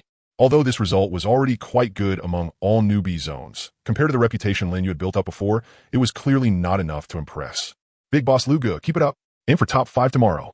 Big Boss Vincent is good at comm analysis. He'll definitely have more of an advantage next. Little sister Xia Qi is insane. She fights harder than me, and I'm a grown man. The players of Zone 25,535 cheered on their own experts in the chat room. But the ridicule from the other zones still didn't stop. That's it. That's all. Didn't your zone claim to have a god-tier strategy author? Where is he? Don't tell me he really doesn't dare enter the secret realm? Ha ha ha. I'm dying here. You people hyped him up so passionately, and in the end, he's just a coward hiding in his shell. Linyu is still focused on watering the flower field, carrying purified water trip after trip. The water collectors continued running without pause, gathering the clear water drop by drop. Under the nourishment of the purified water, the withered flower beds gradually came back to life. Almost there, almost there. Linyu wiped away some sweat and glanced at the strategy points on the system panel. Strategy points 2080. Linyu put down the bucket and, without almost any hesitation, immediately opened the strategy shop. His gaze swept to the first item. Item 1. Gold skill card, random. Cost, 2,000 points. Exchange. Consume 2,000 strategy points. You obtain gold skill card X1. A card radiating dazzling golden light appeared in Linyu's hand. Complex runes were engraved across its surface, and at the center was a question mark pattern, exactly like the previous S-rank class change card. But the golden light around the edge of this card was even more dazzling, and the aura it gave off was even stronger. Gold skill card, random. After use, you will randomly obtain 1 gold skill of grade 5. Use now? Use. Linyu did not hesitate in the slightest. Golden light burst out from the card and turned into a blazing pillar of light that shot straight into the sky above the flower field. Countless pieces of information flashed rapidly before Linyu's eyes. Drawing skill. Congratulations. You obtained the gold skill Elemental Strike. Skill card, Elemental Strike. Baron, LV1 to 10 gold. Requirements, Strength 20, E, Spirit 50, E, Will 20. Effect, consumes mana to add random elemental damage to your next melee or ranged attack.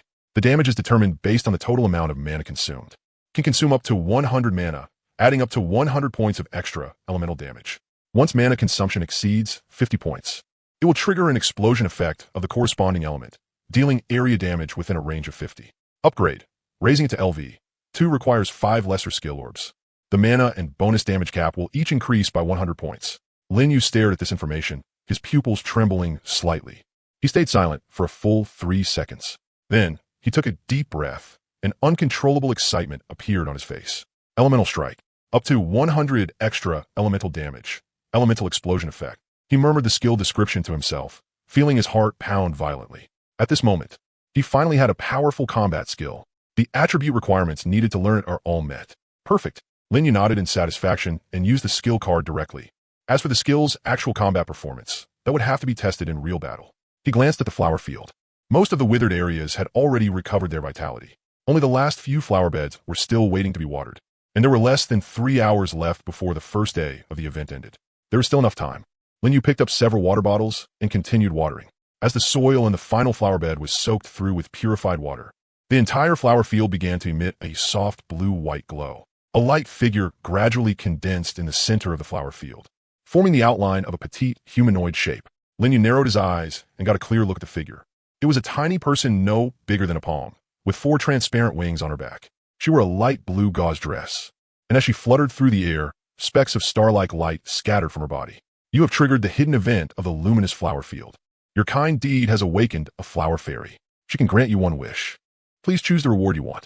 Linyu looked at the 3 reward options floating before him, hesitation appearing on his face. This was probably the hardest choice he had faced since entering the survival game. Reward: obtain a level 5 purple accessory, Flower Fairy Amulet.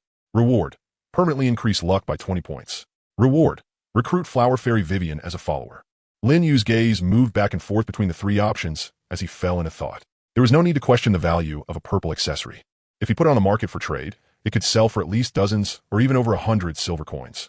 As for 20 points of luck, luck was the most special of all attributes. It didn't affect combat power, but it influenced everything related to chance.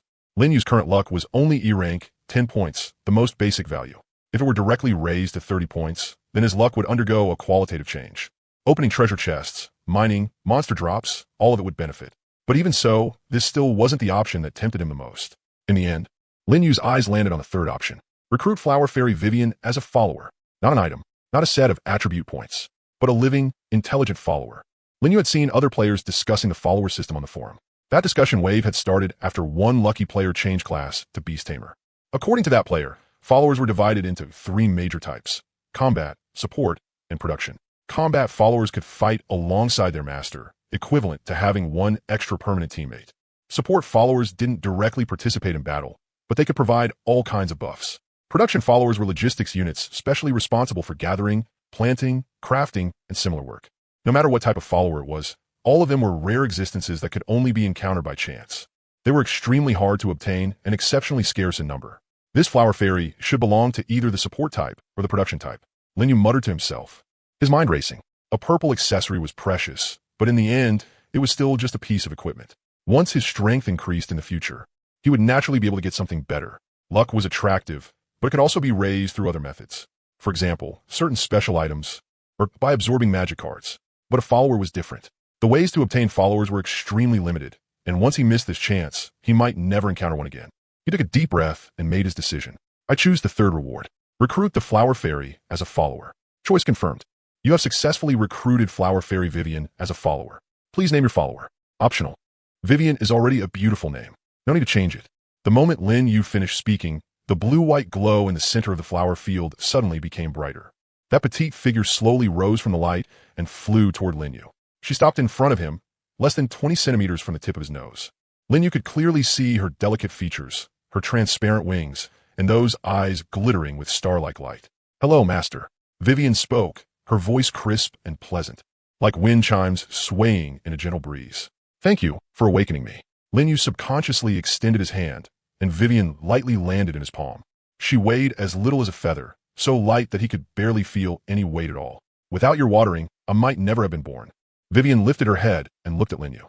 Her lively eyes were filled with gratitude. I'll be in your care from now on. Lin Yu smiled and nodded. Then he opened the follower panel to check Vivian's detailed information. Follower, Vivian. Race, Flower Fairy.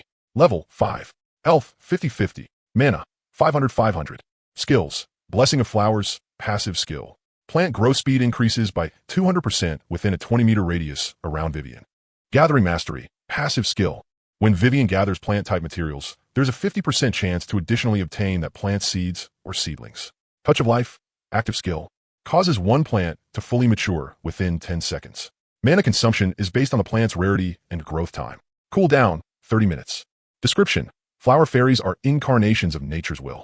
They love life, detest battle, and cannot directly participate in combat, but their very existence is a blessing. After reading all this information, a flash of barely concealed excitement appeared in Lin Yu's eyes. Obviously, Vivian was a non-combat unit. She couldn't fight, sure, but weren't these abilities way too strong? A permanent 200% boost to plant growth speed. If he planted something, wouldn't that mean he could just sit there and wait for the harvest? And then there was Gathering Mastery, with a 50% chance to obtain seeds. That meant he wouldn't need to go gather in the wild every time. He could completely grow things himself. As for Touch of Life, it only needed 10 seconds to fully mature a plant. Although the cooldown was 30 minutes, if used well, it could still create huge value. Vivian, you're seriously amazing. Lin Yu praised her sincerely. Hearing the compliment, Vivian lowered her head a little shyly, rubbing her small hands against the hem of her dress. You're praising me too much. Master. Lin Yu smiled, then turned his gaze toward the flower field. Right, there's something I want to ask you. Can I pick the fluorescent tulips in this flower field? Vivian tilted her head and looked toward the blooming flowers. Of course you can pick them, but if Vivian does the picking, you can also harvest fluorescent tulip seeds. That way, Master 1T have to look everywhere for them in the future. You can just grow them yourself. Lin Yu's eyes lit up. This was exactly what he wanted. Then I'll leave it to you. Leave it to me. Vivian flew up from Lin Yu's palm and headed toward the flower field. The flower fairy gathered things very quickly. In less than 10 minutes, she had harvested all the blooming fluorescent tulips. Holding a bulging leaf bundle, she flew back in front of Lin Yu.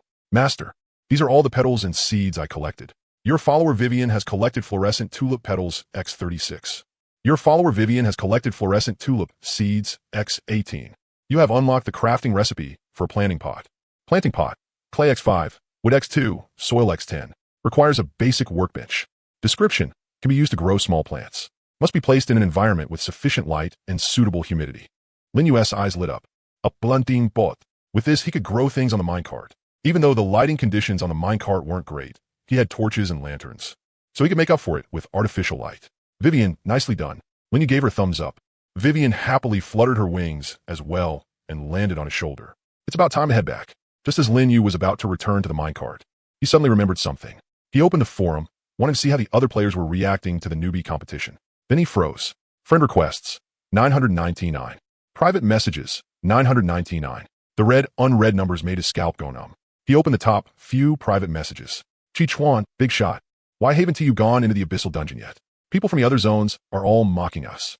Chi Chuan, we believe you must be been held up by something, but we're still a little worried. Chi Chuan, if you see this message, can you reply to me? Lin Yu raised a brow and scrolled down. Elena, Mr. Lin, are you alright? Did you run into some kind of trouble? Elena, I saw people on the forum bad-mouthing you, saying things like running away before the battle and coward turtle. I got so mad, I cursed them out in several messages. Elena, but I'm still a little worried. If you see this message, please make sure to reply to me. Seeing these messages, Lin Yu frowned, then opened the game forum. In the temporary cross-zone chat room, the argument was still going on. Ha ha ha ha ha. The first day of the event is almost over, and Lin Yu from your zone still ISNT on the leaderboard. Did your bragging finally blow up in your face? Exactly. Some strategy guru? More like a keyboard king. The first place in our zone already made it to the 3rd underground floor. What about your zone? Your highest is only the 2nd floor. The players from zone 25,535 were grinding their teeth in anger, but there was nothing they could do. That S enough. Chi Chuan S.I.D. lit up in the chat room. Big Shot Lin Yu definitely has his own plan. What do you know? That S right. Once Big Shot Lin Yu makes his move, you'll understand. A bunch of frogs at the bottom of a well. All you know how to do is croak in there. The players from newbie zone 25,535 fought back as hard as they could, but it had little effect. Just then, a new message appeared in the chat room. Lin Yu of newbie zone 25,535. Sorry, I was busy with something else just now and made everyone worry. The chat room instantly went silent for a moment. Then an even more intense flood of messages broke out. Holy crap, Big Shot Lin Yu showed up. Big Shot Lin Yu, you finally came? I thought something happened to you. Big Shot, did you see all that mocking? It pissed me off so much my blood pressure went up. Big Shot, when are you entering the abyssal dungeon? I'll cheer for you.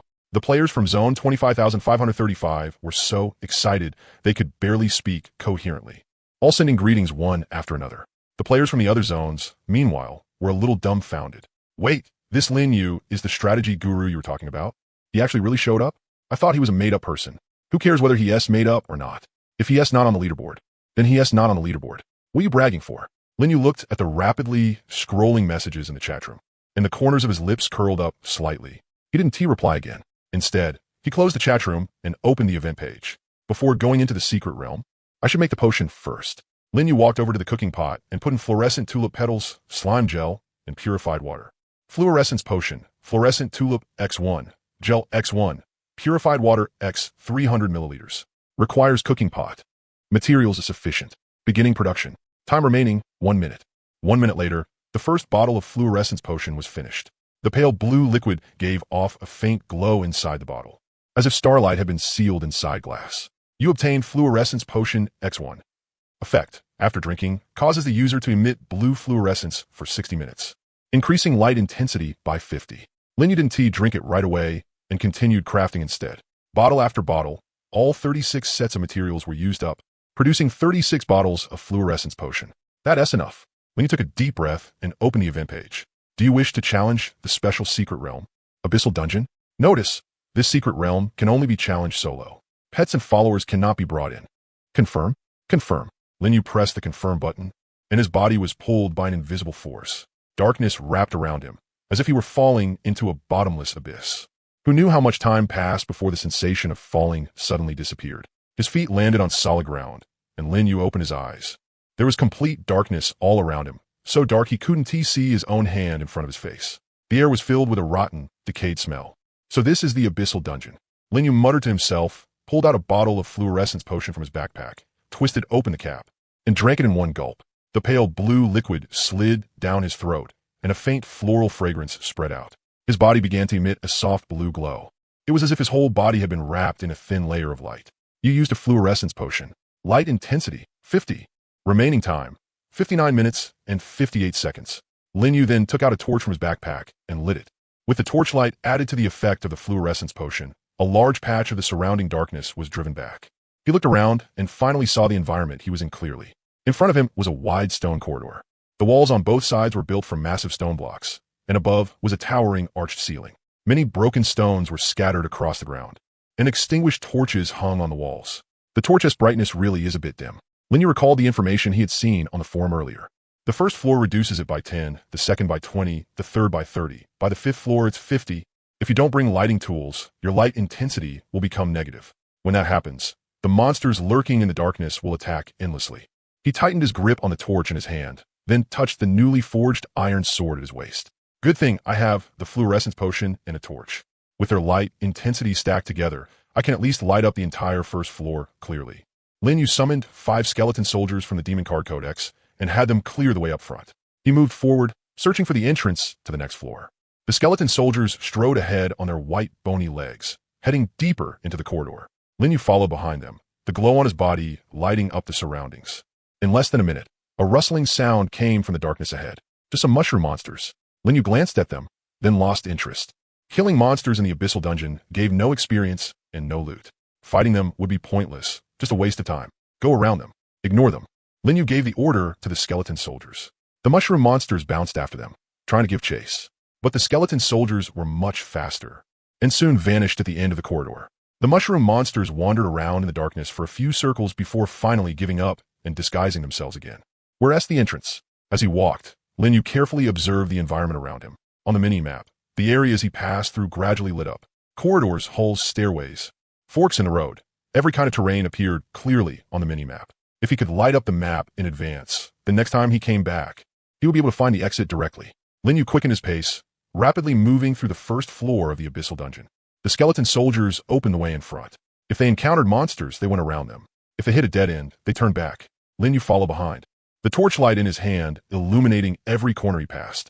The dark areas on the mini-map were being lit up at a visible speed.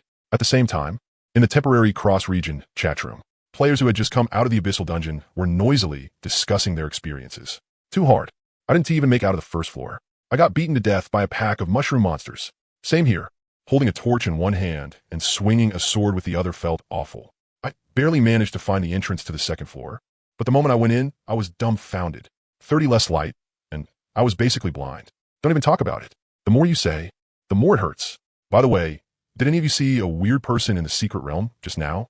A weird person? What kind? His whole body was glowing blue, and he was insanely fast.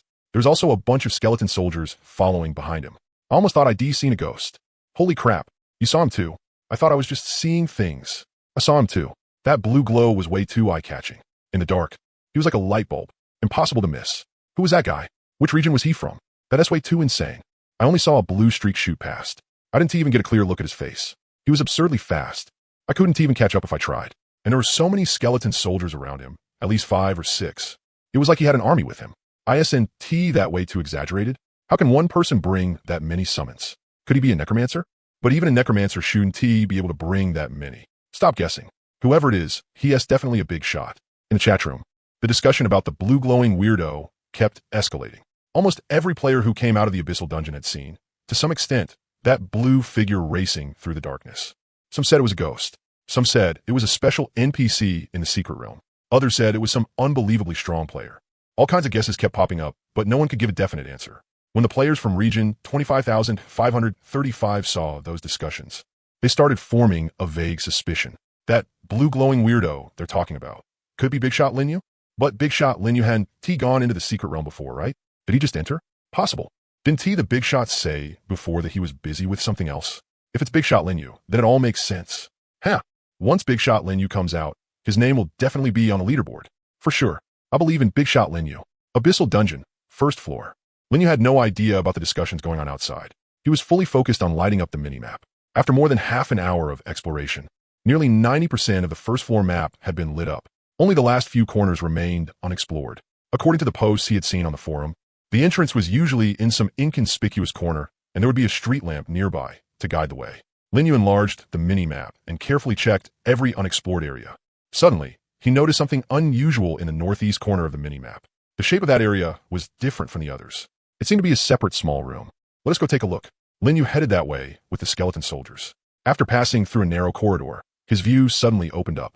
This was a circular hall with a thick stone pillar standing in the center. At the top of the pillar, a street lamp gave off a dim yellow light, especially conspicuous in the darkness. Found it. Lin Yu's eyes lit up, and he quickly walked over to the stone pillar. The street lamp illuminated a small area around it, and at the center of that light was a staircase leading downward. At the entrance to the staircase floated a line of translucent text. Leads to the second floor of the abyssal dungeon. The first floor is fully explored. Time to head down. Just as Lin Yu was about to go downstairs, he suddenly remembered something. He opened the mini-map and marked the entrance location. Next time he came back, he would not have to waste effort searching for it again. After finishing all that, Lin Yu stepped down the stairs. Darkness surrounded him, but this time there was no feeling of falling. Only the scene before his eyes changed. The stone corridor turned into a gloomier, tomb-like style. The walls were covered in vines, and broken coffins and bones were scattered across the ground. The air was filled with an even stronger stench of decay. Current level, abyssal dungeon, second floor. Light intensity reduced by 20. 20 reduced? Lin Yu glanced at the torch in his hand. The torch's light intensity was 50. Minus 20, that left 30. Adding the 50 from the fluorescence potion, his total light intensity was 80. Still acceptable. Lin Yu lit a new torch and continued exploring. The monsters on the second floor were stronger than those on the first, but to him, they still weren't worth mentioning. Level 3 and Level 4 monsters had no room to resist under the skeleton soldier's siege. Lin Yu did not even need to make a move. He only needed to follow behind and light up the minimap. Time passed second by second. Second floor, third floor, fourth floor. Lin Yu kept pushing downward one floor at a time. The dark areas on the minimap were lit up piece by piece. Every time he finished exploring a floor, he marked the entrance, making it easier for his next visit. The monsters might as well not have existed in front of him. They could not even delay him for a single second. In the temporary cross-region chat room, the discussion about the blue glowing weirdo had completely exploded. Damn, I saw that blue glowing weirdo too. It was on the third floor. Third floor. You already made it to the third floor? I still haven't even found the entrance to the second floor. The third floor has a light reduction of 30. I couldn't even see the road. And he could still run that fast? And the monsters on the third floor are really strong. I almost got killed by a brutal mushroom monster. I seriously suspect he isn't clearing a secret realm. He.S. just taking a stroll through his own backyard. Meanwhile, the players from region 25,535 were becoming more and more certain that the figure was Lin Yu. The first day of the event was almost over. The rankings were about to refresh. So exciting. What floor do you think Boss Lin Yu made it to? At least the third floor. The third floor? You're seriously underestimating Boss Lin Yu. I think even the fourth floor is possible. Stop arguing, we'll see in a second. The first day of the event. The final 3 minutes before the end. The rankings refreshed.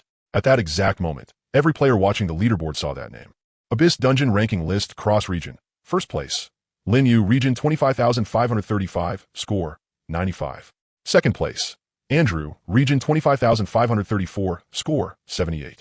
Third place. First place Lin Yu, a score of 95. A full 17 points above second place. Updated along with the rankings was the guidepost Lin Yu had released at the perfect moment. The post title was absurdly simple, Dark Dungeon Challenge Guide. But the moment they opened the post, all the players froze. What kind of god-tier guide is this? What the post showed was the complete map of all 5 floors of the Abyss Dungeon. Every corner, every passageway. Everything had been marked with absolute clarity. But that still was the most shocking part. Even more thoughtfully, he had marked the shortest route guide for every floor.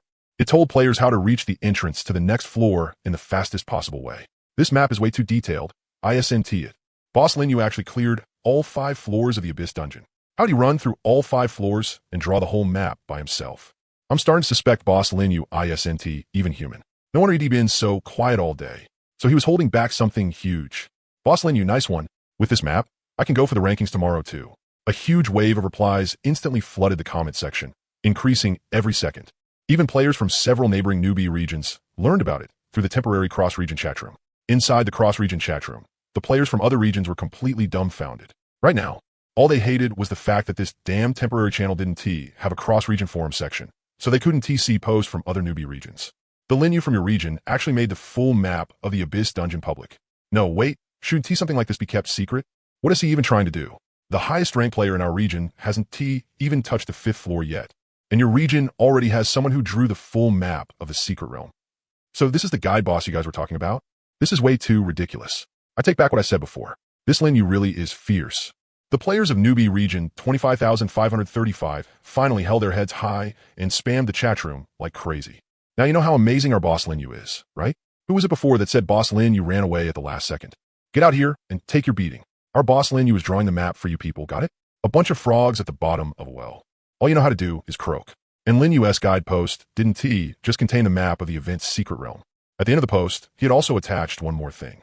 It was the formula for the fluorescent potion. After seeing the effect of the fluorescent potion, the comment section exploded just as expected. Fluorescent potion? It increases light intensity by 50, and it can stack with other light sources. With this potion, the 5th floor will be as bright as the 1st floor. Boss Lin Yu just handed us the key to clearing it. Wait, I think people in other newbie regions were saying they saw a person glowing blue all over. Yeah, I heard that too. What was he called again? The blue light weirdo? I remember someone said they saw a figure glowing blue all over in the Earthcore secret realm. He was insanely fast. No one could catch up to him. I heard that too. Back then I thought he was just seeing things, but it turns out it was real. So someone directly asked in the comments, Boss Lin Yu, that blue light weirdo, that wasn't he, was it? Lin Yu saw the comment, and the corner of his mouth lifted slightly.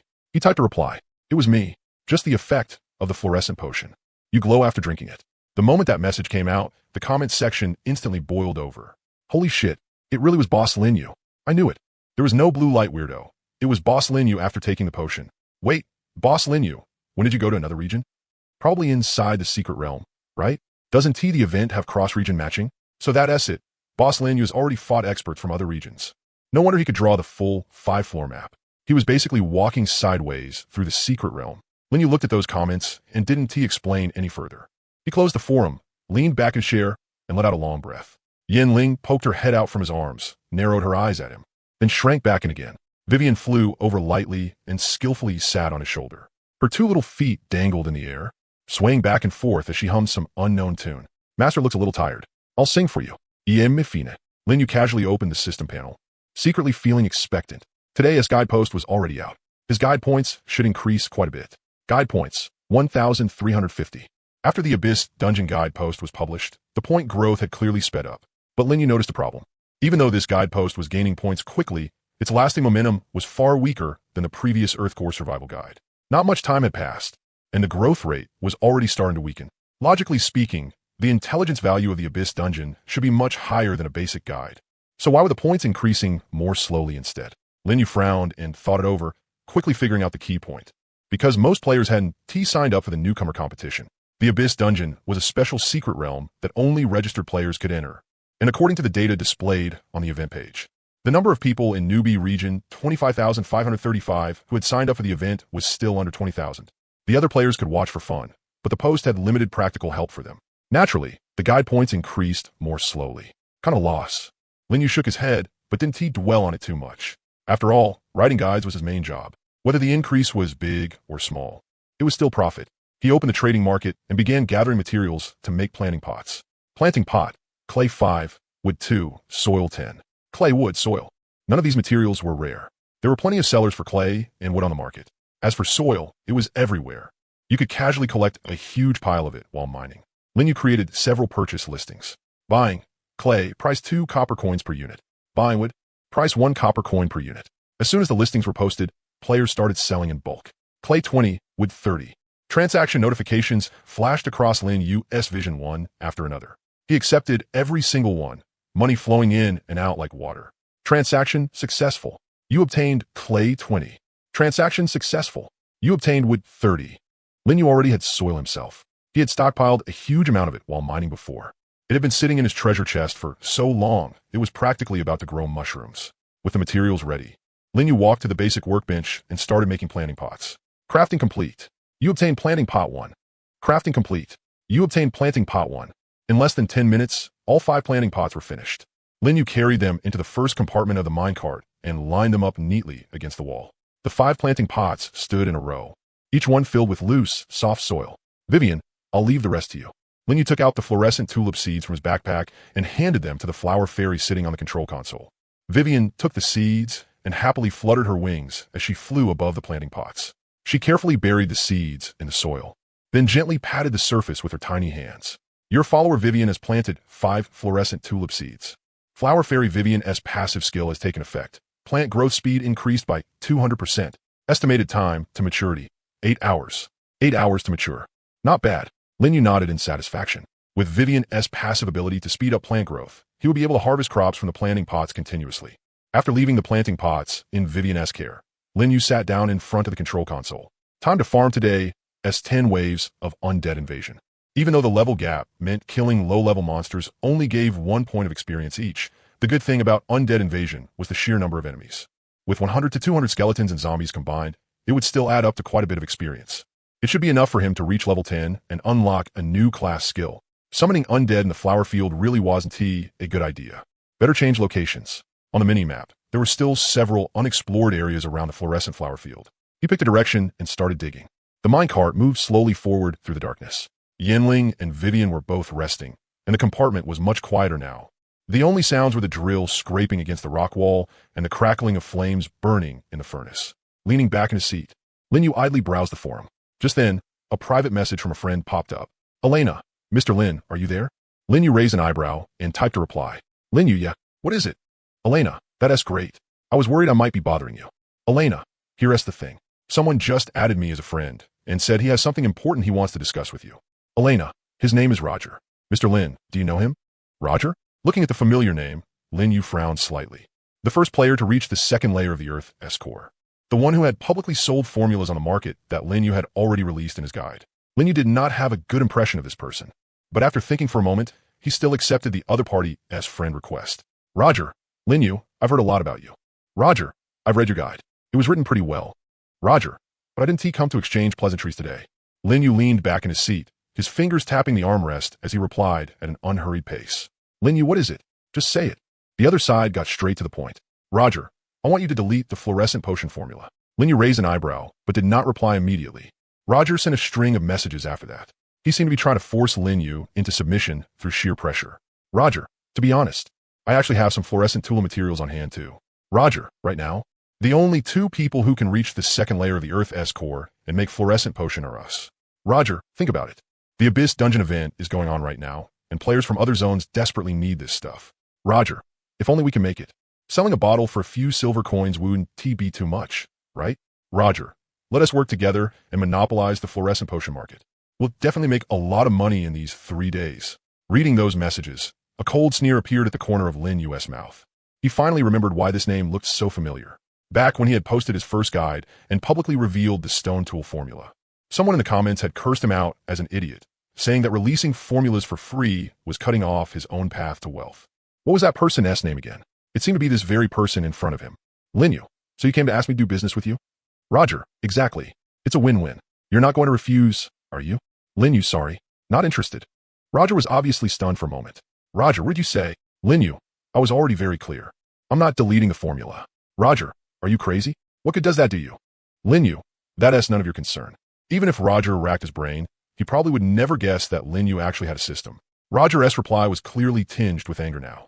Roger, Linyu, I came to you in good faith to cooperate. Don't be so ungrateful. Roger, do you really think your guides will stay popular forever?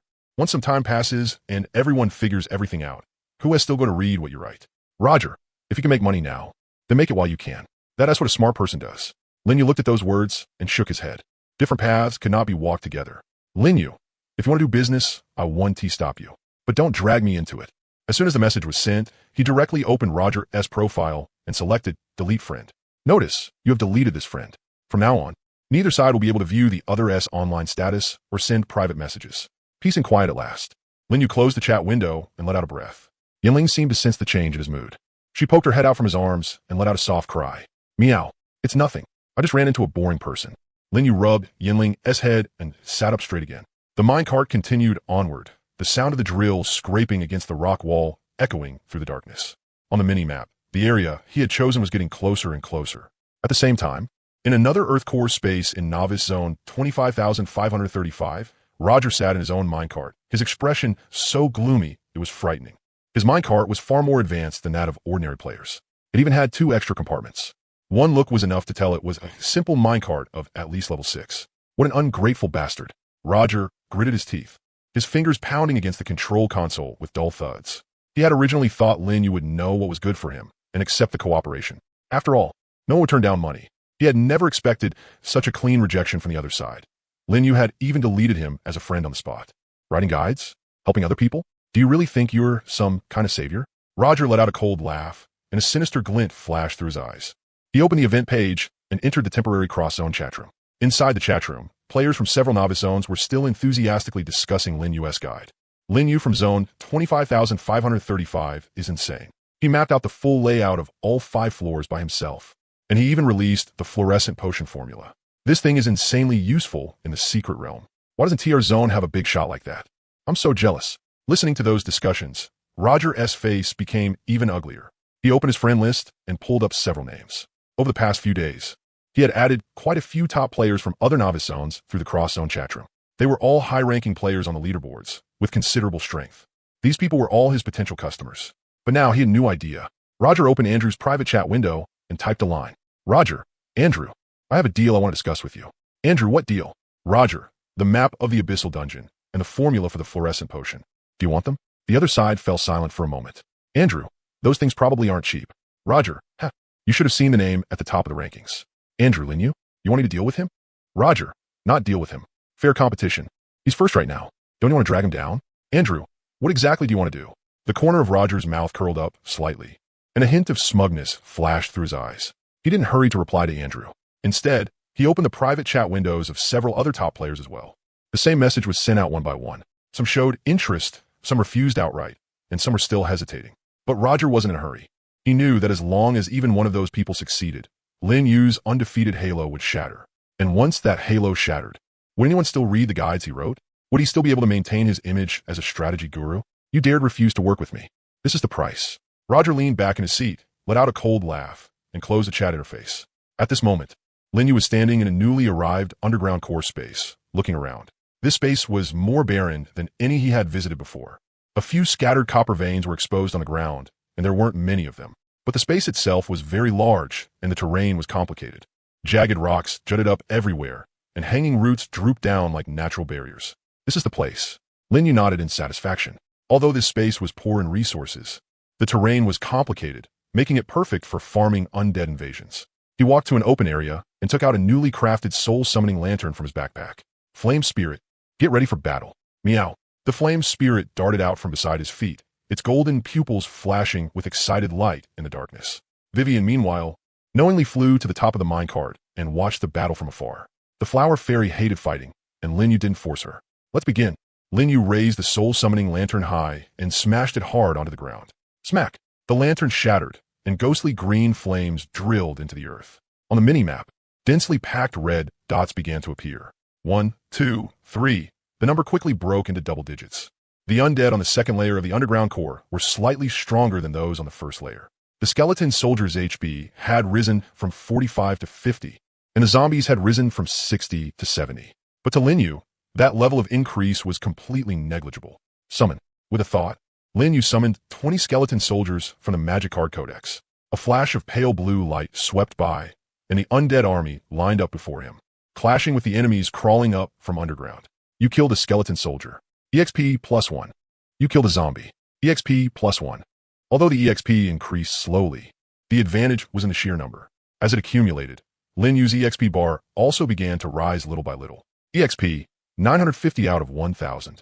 EXP 970 out of 1,000. EXP 990 out of 1,000. After the 7th wave of undead invasion ended, Lin Yu's EXP finally reached the full amount for level 9. 1,000 out of 1,000. But the expected level up did not happen. The dark gold light did not appear, and the pleasant sensation of leveling up did not arrive either. Instead, a new system prompt appeared. Your EXP has reached the current level cap. Advancement mission triggered. Only after completing the advancement mission can you rise to level 10 and unlock new class skills and the upper limit of attribute growth. An advancement mission? Lin Yu frowned slightly and opened the system panel to inspect it carefully. When reaching level 10, players must complete one advancement before they can continue leveling up. The difficulty of the advancement mission varies depending on the grade of the class. Your class is rank S, Advancement mission difficulty, extremely high. Mission requirement, collect a total of 1,000 magic cards, including at least 3 elite magic cards of no lower than level 10. Completion reward, unlock level cap and all attribute cap, unlock level 10 class skill.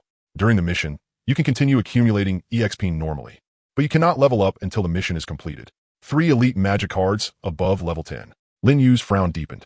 The target of collecting 1,000 magic cards in total sounded intimidating, but in reality, it was easy to achieve. By farming 1 undead invasion a day, he could gain magic cards in the triple digits. What really gave him trouble was the second mission target, elite magic cards.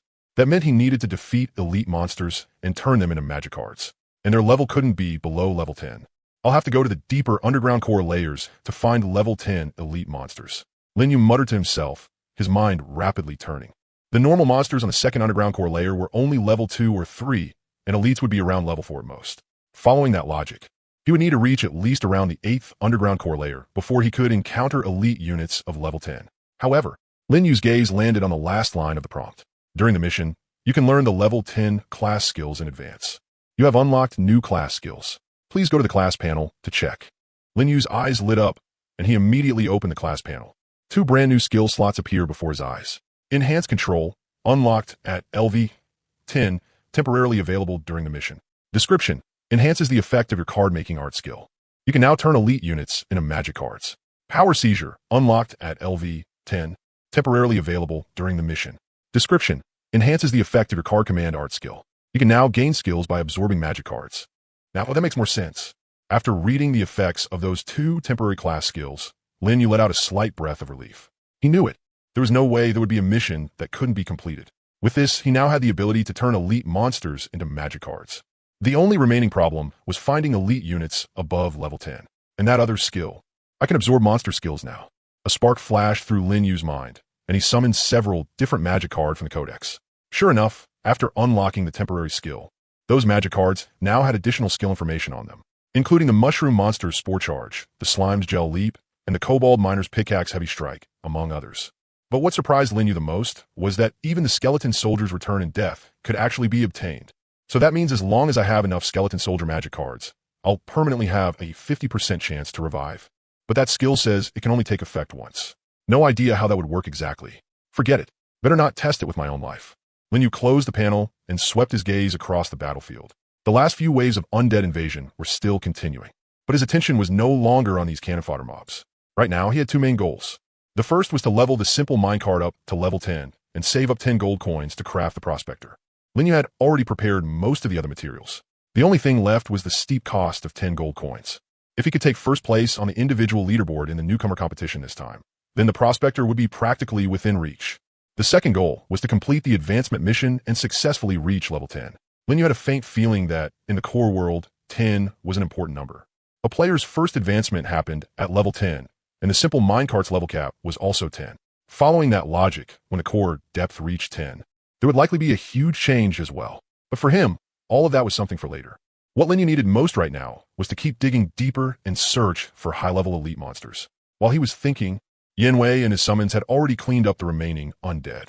In the enormous underground core space, skeleton frames and zombie corpses were scattered everywhere, waiting for Lin Yu to clean up the battlefield. But Lin Yu did not rush to make magic cards. Instead, he held his breath and waited for something. Under his gaze, the shattered ground where hundreds of undead had crawled out slowly caved in. Just like last time, it formed a pitch-black passage leading even deeper. So this hidden mechanism could be reused. Seeing that scene, Lin Yu's eyes lit up, and he was overjoyed.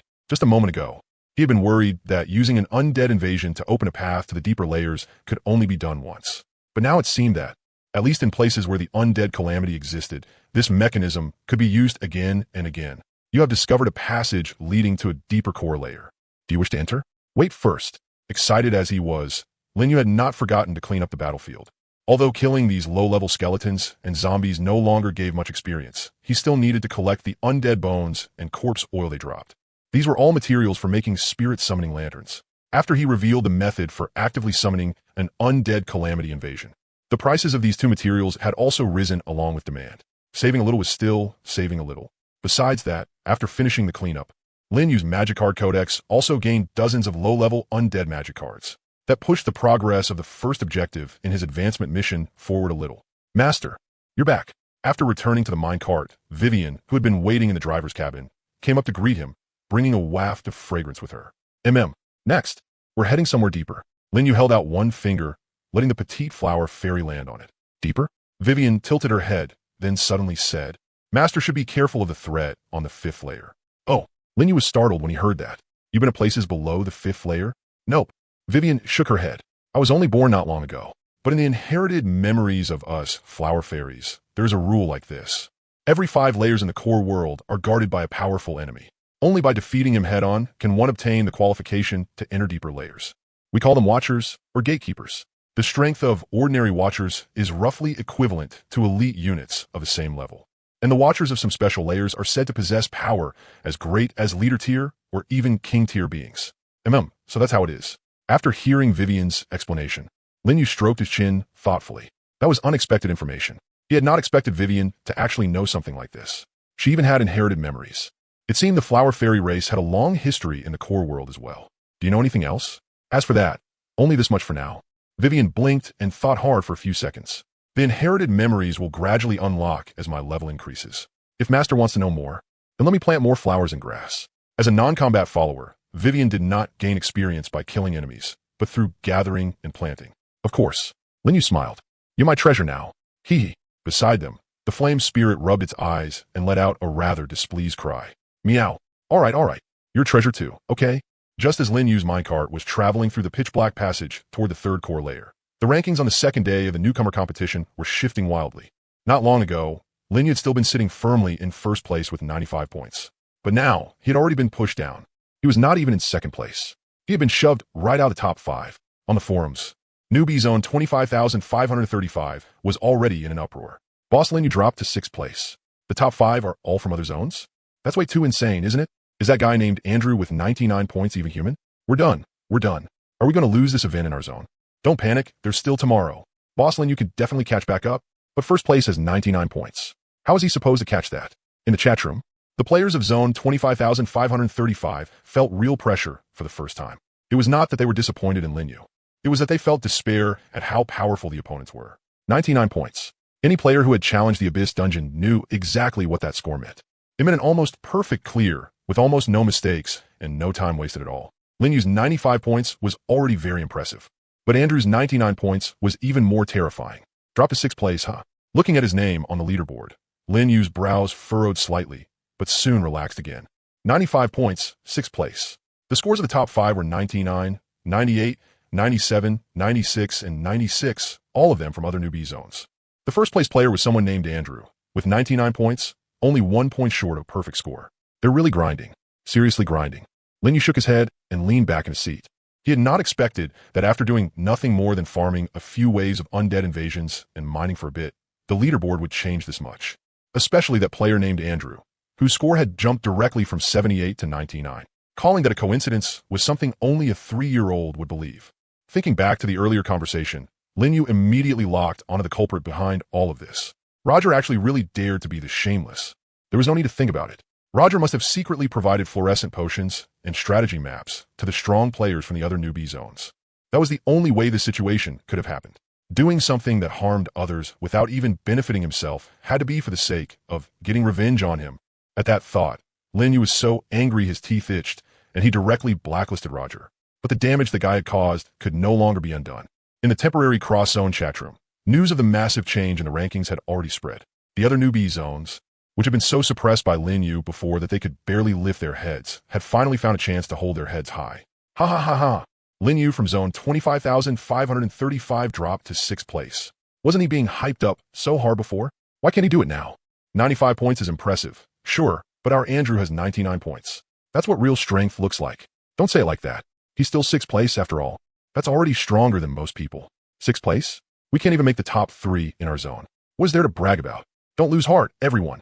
Boss Linyu still has a chance. Chi-Chuan shouted in the chat room, but very few people responded.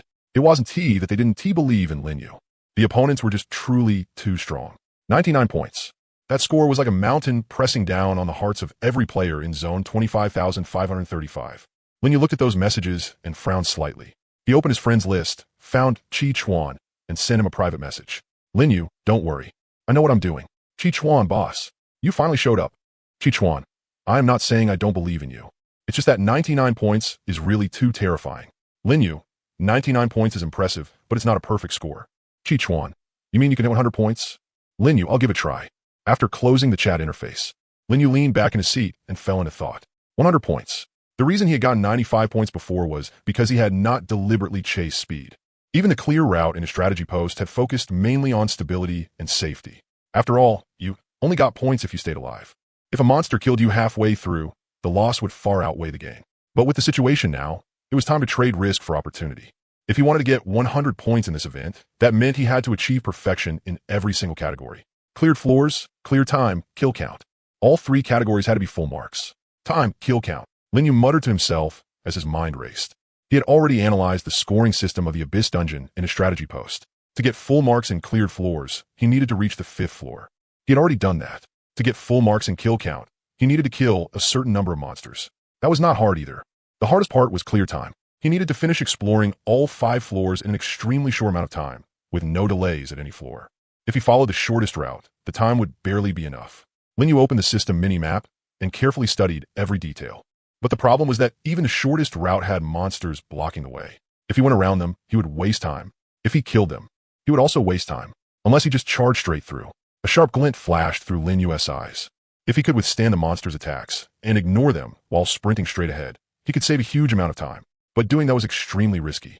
The 5th floor of the Abyss dungeon reduced light by 50. The monsters there were also far stronger than the ones on the 1st floor. If he was surrounded and attacked by a group of high-level monsters, even he would be in mortal danger. But if he had returned from death, Lin Yu's gaze landed on the magic cards in the magic card index. His advancement Mission S temporary skill Power Seizure allowed him to gain skills by absorbing magic cards. Let us try it. Lin Yu took out several magic cards from the index and chose to absorb them. You consume magic card, Mushroom Monster, and obtain skill, Spore Dash. You consume magic card, Slime, and obtain skill, Gel Leap. The skills granted by those 2 magic cards were both mobility related, making them perfect for Lin Yu's plan. Of course, there was still the most important one. You consumed magic card, Skeleton Soldier, and obtained skill, Return from Death. Return from Death. A 50% resurrection chance could greatly increase his margin for error. And in the Geocore's Secret Realm event, he did not have to worry about actually dying. Even if Return from Death did not trigger, he would only be teleported back and waste 1 challenge attempt. A 50% chance. It was worth the gamble. Lin Yu took a deep breath and felt the weight on his shoulders. Whether he could take first place on the leaderboard was not only tied to the pride of the entire newbie zone. More importantly, there was a reward of 10 gold coins. To Lin Yu, that was directly tied to whether the gold prospector could be crafted ahead of time. He did not rush into the Abyss dungeon. Instead, he opened the trading market first. He would deal with what was in front of him first, then go all out for the leaderboard. Right at that moment, a newly listed item caught his attention. Listed item, Fluorescent Potion X5. Price, 10 silver coins. Seller, Roger. Item description, a must-have item for climbing the Abyss dungeon leaderboard. Increases light intensity by 50. Limited quantity, first come, first served. Come on, everyone. Let us win glory for our newbie zone. Lin Yu looked at the listing and the corner of his mouth twitched. 10 silver coins for 1 bottle of fluorescent potion? What was the cost price in the first place? This was basically robbery. But what made him even angrier was Roger's item description. Win honor for the newbie zone? You think you deserve to say that? Lin Yu let out a cold laugh and directly opened the trading market. After setting aside enough fluorescent potions for himself, he listed all of his remaining stock. Listed item, Fluorescent Potion X36. Price, 5 silver coins per bottle. Seller, Lin Yu. Item description, selling at cost. I don't make black-hearted money. As soon as the item was listed, people in the chat room noticed it. Because of the strategy guide, a lot of people were following Lin Yu, so they would receive notifications at the slightest movement. Holy shit, Boss Lin Yu is selling fluorescent potions too. 5 silver coins a bottle. Half the price of Roger's. Brothers charge. I bought some. Thanks, Boss Lin Yu. This is what one of our own looks like. That black-hearted merchant Roger can get lost. Roger's fluorescent potions instantly stopped selling. He was hopping mad in the chat room, but Lin Yu did not reply with a single word. Because once someone was blacklisted, you could not see that person's messages or posts. 36 bottles of fluorescent potion sold out completely in less than 10 minutes. Lin Yu looked at the huge sum of 180 silver coins that had come in, and the corners of his mouth rose slightly. Now this was what business looked like. He opened the upgrade panel for the simple minecart and checked its current level. Simple minecart. Level, 8 out of 10 white. Upgrade materials, 8 silver coins, copper ingot X40, iron ingot X30, wood plank X40, glass X30, gel X30. Only 2 more levels until it reached max level. Lin Yu checked the materials he had on hand.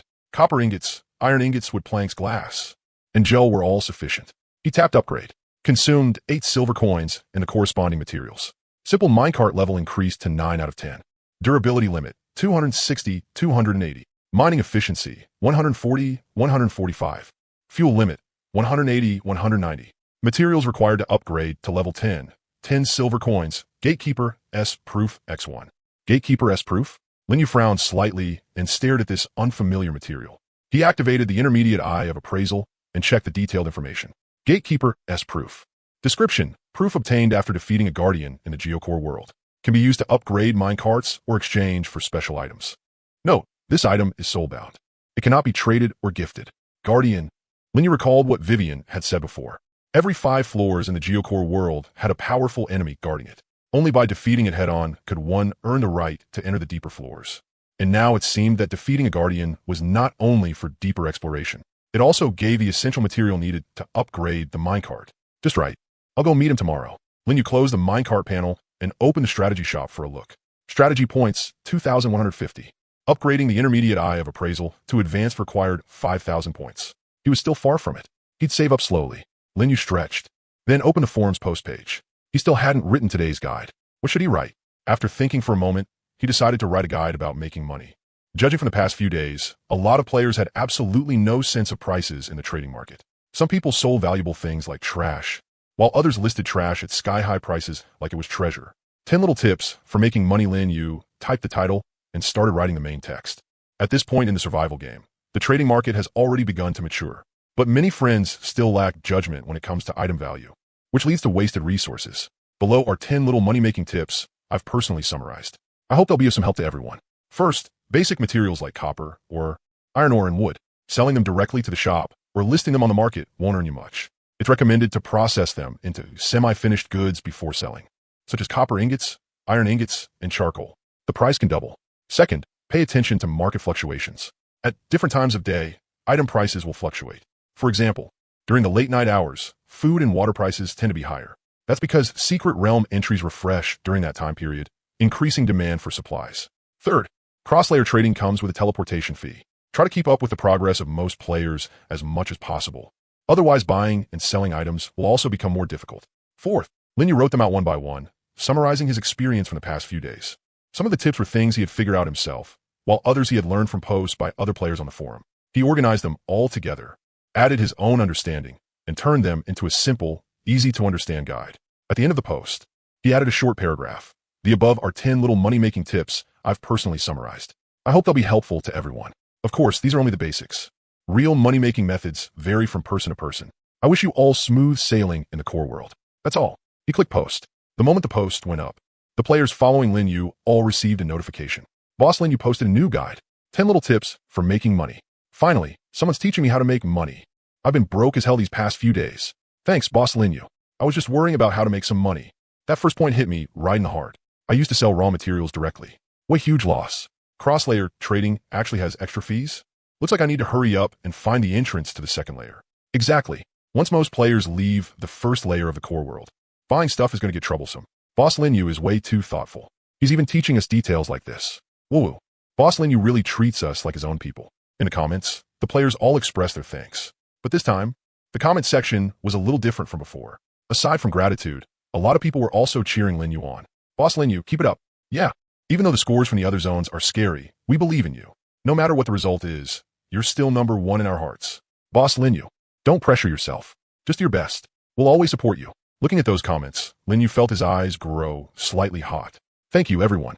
He typed those 4 words, then closed the forum, a determined light flashing in his eyes. Challenge the special secret realm, Abyss Dungeon. Yes, blue light wrapped around him, and that familiar sensation of falling struck again. Lin Yu opened his eyes and found himself standing at the starting point of the first floor of Abyss Dungeon. He took a deep breath, pulled out a bottle of fluorescent potion from his backpack, and drank it in one gulp. Blue fluorescence lit up across his body, driving back a large stretch of darkness. He didn't use a magic card, and he didn't take out a torch. He only tightened his grip on the iron sword in his hand. Extreme route, let's go. Lin Yu broke into a run, charging along the shortest route he had planned in advance under the guidance of the minimap. Ahead, 3 mushroom monsters blocked his path. He didn't slow down. A cloud of spores suddenly wrapped around his legs, and his speed surged. Spore Charge. The skills obtained from magic cards couldn't be upgraded, but for Lin Yu, they were already enough. Spore Charge was a mushroom monster skill that let him accelerate in a straight line charge, but he couldn't change direction during the charge, which counted as a drawback. Lin Yu's figure slammed through the mushroom monsters and successfully broke through, but he was also grazed by the monster's attacks. Health 15. Lin Yu frowned, but his steps didn't pause in the slightest. He knew every second was precious. First floor cleared. Second floor cleared. Third floor cleared. Fourth floor cleared. The wounds on Lin Yu's body grew more and more numerous, and his health kept dropping. But he didn't stop. Fifth floor. Light reduced by 50%. The surroundings were pitch black. Only the blue fluorescence on his body lit up a small area ahead. Lin Yu still didn't take out a torch, relying only on the path shown on the mini-map to keep moving. After all, one of his hands was already gripping the iron sword. If he held something in the other hand too, it would affect his speed, as long as he could reach the end. Right then, a large number of kobold miners rushed in from all directions. Lin Yu, completely immersed in darkness, was like a blood bait targeted by a school of piranhas. But he wasn't completely without a way to deal with the situation in front of him. He bent his knees slightly, and highly elastic gel seeped out beneath his feet. The next moment, Lin Yu's body extended like a spring and leaped high into the air. Gel leap. Slimes used this move to launch their bodies high into the air and attack that way. And what Lin Yu needed to do was break through the monster's encirclement. Who? Success. The moment he landed, Lin Yu heard a huge number of footsteps behind him. Seeing that he had broken free, the monsters swarmed toward him like parasites clinging to the bone. The endpoint of the fifth floor was right in front of him. Gritting his teeth, Lin Yu raised the iron sword high in his hand. Azure magical radiance flowed along his arm and into the weapon. In the blink of an eye, the short sword that didn't possess the slightest magical power began to shine with 7-colored light. Elemental Strike. And it was the deluxe version of the skill that consumed 100 mana. Break for me. The moment Lin Yu swung his sword, a surging wave of elemental energy spread out. The random element this time was clearly ice. Elemental Strike skill mana consumption exceeded 50 points, triggering Frost Nova. A ring of extreme cold bloomed with gorgeous color in the darkness. In an instant, it froze all the kobolds near Lin Yu into ice sculptures and wiped out their life. Seeing this, Lin Yu immediately turned and ran. Along the way, he had used this move to kill quite a few monsters gathered in groups, but his mana was nearly gone. That strike just now had already been the final killing move released by draining his last bit of mana. Almost there, right in front of me, just as the guiding beacon near the fifth floor's endpoint appeared before Lin Yu's eyes, a sharp sound suddenly rang out from the darkness. Pa! A lingering shadow, like a venomous snake, lashed toward Lin Yu's legs and struck him hard. You have been attacked by the Kobold Overseer. Your HP has fallen below 10, and you have entered a temporary crippled state. Damn it. Lin Yu hadn't expected the Kobold Overseer he had treated like an ATM to become the biggest obstacle at this moment. That whip strike had not only knocked his HP into execution range, it had also triggered the crippled effect. There was no time left. He could only gamble. Lin Yu glanced at the secret realm, clear time. The time advantage brought by the shortest route was only a brief half-minute. If he dragged this out any longer, he probably wouldn't be able to get a score above 99. Without the slightest hesitation, Lin Yu aimed his weapon at his own heart, gritted his teeth, and tensed every nerve. Success or failure will be decided right here. Poochie. Blood splattered everywhere. Lin Yu's HP instantly dropped to 0 under his own attack. His pupils suddenly widened, then began to contract. At the very instant his body was about to collapse to the ground, a stream of gray-white airflow suddenly wrapped around him. You have died. You have triggered the return from death skill. After 1 second, you will revive at full status. You have lost the return from death skill. The moment his senses and consciousness revived, Lin Yu felt excitement and ecstasy he hadn't felt in a long time. It worked. The revival from return from death restored his HP and MP to full and cleared all negative status effects. At this moment, Lin Yu was in peak condition. Get the hell out of my way. Lin Yu freely unleashed his magic power and swung the iron sword again, bursting out a chain of purple lightning that kept jumping through the enemies. Chain lightning. This time, the random element from Elemental Strike was lightning. Taking advantage of the battlefield being cleared out, Lin Yu quickly charged toward the finish. The moment he reached the deepest part of the fifth floor, the entire secret realm seemed to fall silent. What followed was a flood of notifications and announcements covering the screen. Congratulations! You have received a score of 100 in this abyssal dungeon secret realm. Your ranking on the leaderboard has been updated. Current rank, first. Cross-region announcement. Lin Yu has become the first player to achieve a perfect score in an event's secret realm. Cross-region announcement. The first place position on the individual leaderboard has been locked. You may claim your ranking rewards in advance. Claim now. Claim the ranking rewards in advance. Lin Yu made the decision with almost no hesitation. A huge sum of 10 gold coins, plus 1 golden quality selectable item chest. These were enough to raise his strength by another level in a short time. Rewards claimed successfully. You obtain gold coins x10. You obtain selectable item chest golden x1. The heavy gold coins fell into his palm, every one of them gleaming with dazzling golden light. Feeling that reassuring weight, Lin Yu's heartbeat sped up on its own. 10 gold coins, a full 10 gold coins. Only the final step remained before the golden minecart gold digger was complete. He took a deep breath and looked at the other reward. On the reward screen was a treasure chest covered entirely in gold. Complex rune patterns were engraved on the lid, making it look exceptionally luxurious. Selectable item chest golden. Grade 5 golden. Description: after opening, you may choose one category from weapons, armor, accessories, and blueprints, and obtain one golden item of grade 5. Lin Yu's gaze moved back and forth among the 4 options as he fell into thought.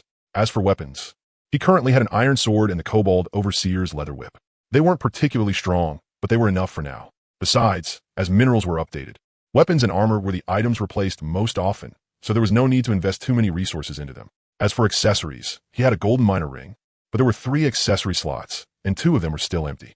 As for blueprints, all the resources Lin Yu had on hand were being prepared for crafting the gold digger. Even if he got another golden blueprint, he wouldn't have the spare capacity for it right now. Which one? Lin Yu didn't hesitate for long. Weapons could wait until after he made an S-rank minecart, and the same went for armor. But accessories were different. The ways to obtain accessories were extremely limited.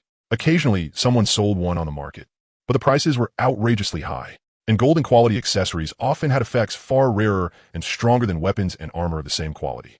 Accessories. Lin Yu made his choice. Choice confirmed. Opening chest. Dark golden light surged out of the chest. It condensed into the outline of an item before Lin Yu's eyes. As the light gradually faded, a palm-sized compass appeared in Lin Yu's hand. The compass was entirely bronze-colored, with densely packed markings engraved across its surface. At the center was a slender needle, trembling slightly as if sensing something. You obtain Explorer's Compass X1. Lin Yu immediately checked the stats of this golden accessory. Explorer's Compass, grade 5 golden. Requirement, player level 5.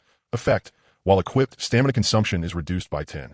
Effect, when a core space is nearby, the needle will automatically point in that direction.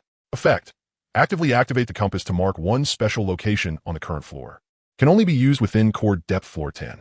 Maximum uses 10.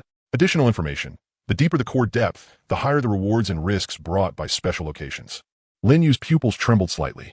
The first effect, stamina consumption reduced by 10. This meant reduced stamina consumption across mining, combat, and running, greatly improving endurance overall. The second effect, the needle automatically pointing toward core spaces. This was practically a pathfinding divine tool tailor-made for him. The underground core world was so vast that finding valuable core spaces was, most of the time, a matter of luck. Even though Lin Yu had Eye of Appraisal, an ability that could practically be called God tier, he could still only see extra information each time he excavated something. But now things were different. With the Explorer's Compass, he no longer needed to run around like a headless fly. As long as he followed the needle, he could find core spaces, find resources, and find opportunities. As for the final effect, marking special locations, Lin Yu licked his lips. Special locations, like the gel mine cave and the glowing flower field he had encountered before. Every special location meant rich rewards, and the Explorer's Compass could directly help him find those places. Although it could only be used 10 times, every single use could bring huge returns. Lin Yu opened the equipment list and carefully equipped the compass in the accessory slot beside the golden miner ring. The 2 golden accessories placed side by side looked quite spectacular, at a time when other players didn't even have a single white grade accessory yet. He already had 2 extremely practical golden accessories. Perfect. Lin Yu nodded in satisfaction. Just as he was about to return to the minecart, he suddenly remembered something. He opened the game menu and glanced at the leaderboard. First place, Lin Yu, zone 25,535, score 100.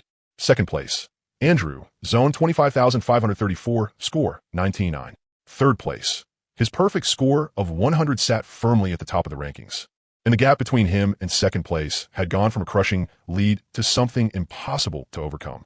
At this moment, both the forum and the cross-zone chat had completely exploded. Cross-zone announcement. Lin Yu has become the first player to achieve a perfect score in the event's secret realm. Cross-zone announcement. The number 1 spot on the personal rankings has been locked. These 2 announcements were like 2 massive bombs, setting off tsunami-like discussion among the players. In the temporary cross-zone chat room, the messages were scrolling so fast the human eye could barely keep up. 100 points? A perfect score. How is that even possible?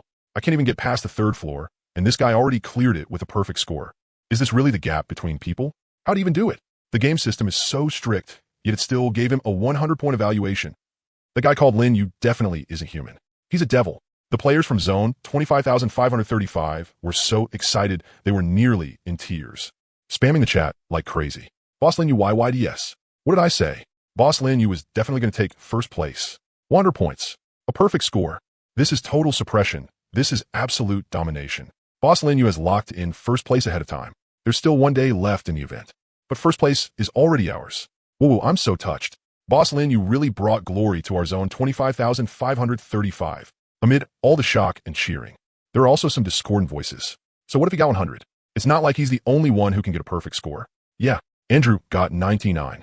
Just 1 point short of full marks. Maybe he'll catch up tomorrow. Catch up? Why don't you try catching up yourself? You think a perfect score grows on cabbages? You think you can just get it whenever you want?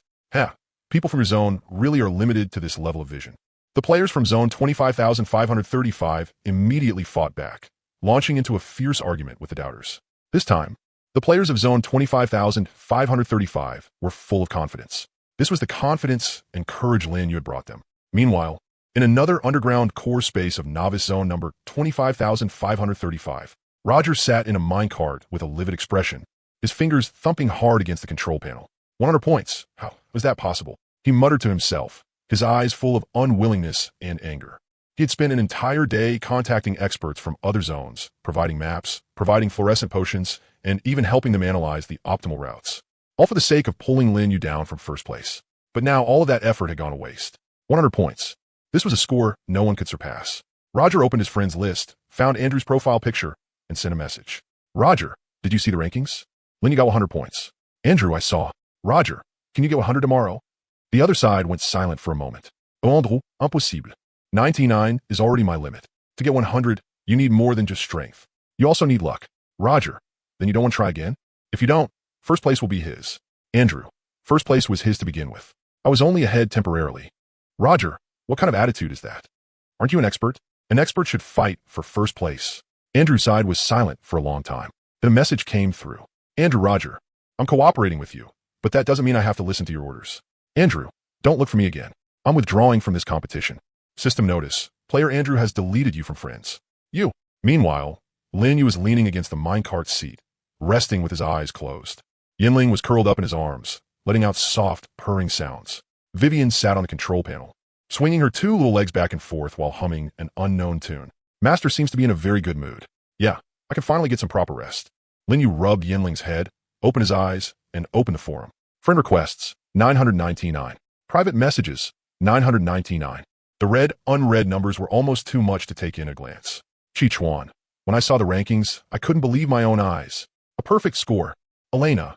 Mr. Lin, I knew you could do it. 100 points is incredible. With this many messages, Lin Yu naturally didn't have time to read them one by one. He only read the messages from his friends, then yawned and closed the chat page. Right? This is a good chance to test this. He took the compass off the accessory slot, held it in his palm, and with a thought, activated it. The needle in the center of the compass began to tremble violently, then suddenly pointed in a certain direction. Explorer's compass activated, marking a special location on the current level. Marking complete. A special location has been synced to the minimap. Lost altar. Lost altar. Lin Yu stared at the new golden marker on the minimap, and his drowsiness instantly faded a little. Lost altar. Distance from current location, approximately 35 kilometers. Description, an ancient altar of a god. It seems to still retain part of its divine power. It can be explored. Forget it, I'll go tomorrow. Lin Yu yawned and rubbed his sore eyes. He was really too tired today, from fighting off more than a dozen waves of undead invasion in a row, to getting a perfect clear in the abyssal dungeon, and then mining, gathering, smelting, crafting. He had barely stopped all day long. His stamina might still be healthy on the stat panel, but the mental exhaustion was completely real. Yinling, Vivian, get some proper rest tonight. We have real business tomorrow. Meow. Yinling curled up on the soft mat beside the control panel and narrowed her eyes sleepily. The mat had been temporarily made by Lin Yu out of rags and slime gel, and the little one seemed to like it quite a bit. Good night, master. Vivian, meanwhile, flew up to her favorite spot on the ceiling and fell asleep hanging upside down, with her wings folded up. She looked like a blue flower bud hanging in reverse. Before closing his eyes, Lin Yu gave his strategy points one last glance. Strategy points, 3,850. If I save up a bit more tomorrow, I'll be able to exchange for the advanced eye of appraisal. His consciousness gradually blurred, and heavy sleepiness wrapped around him.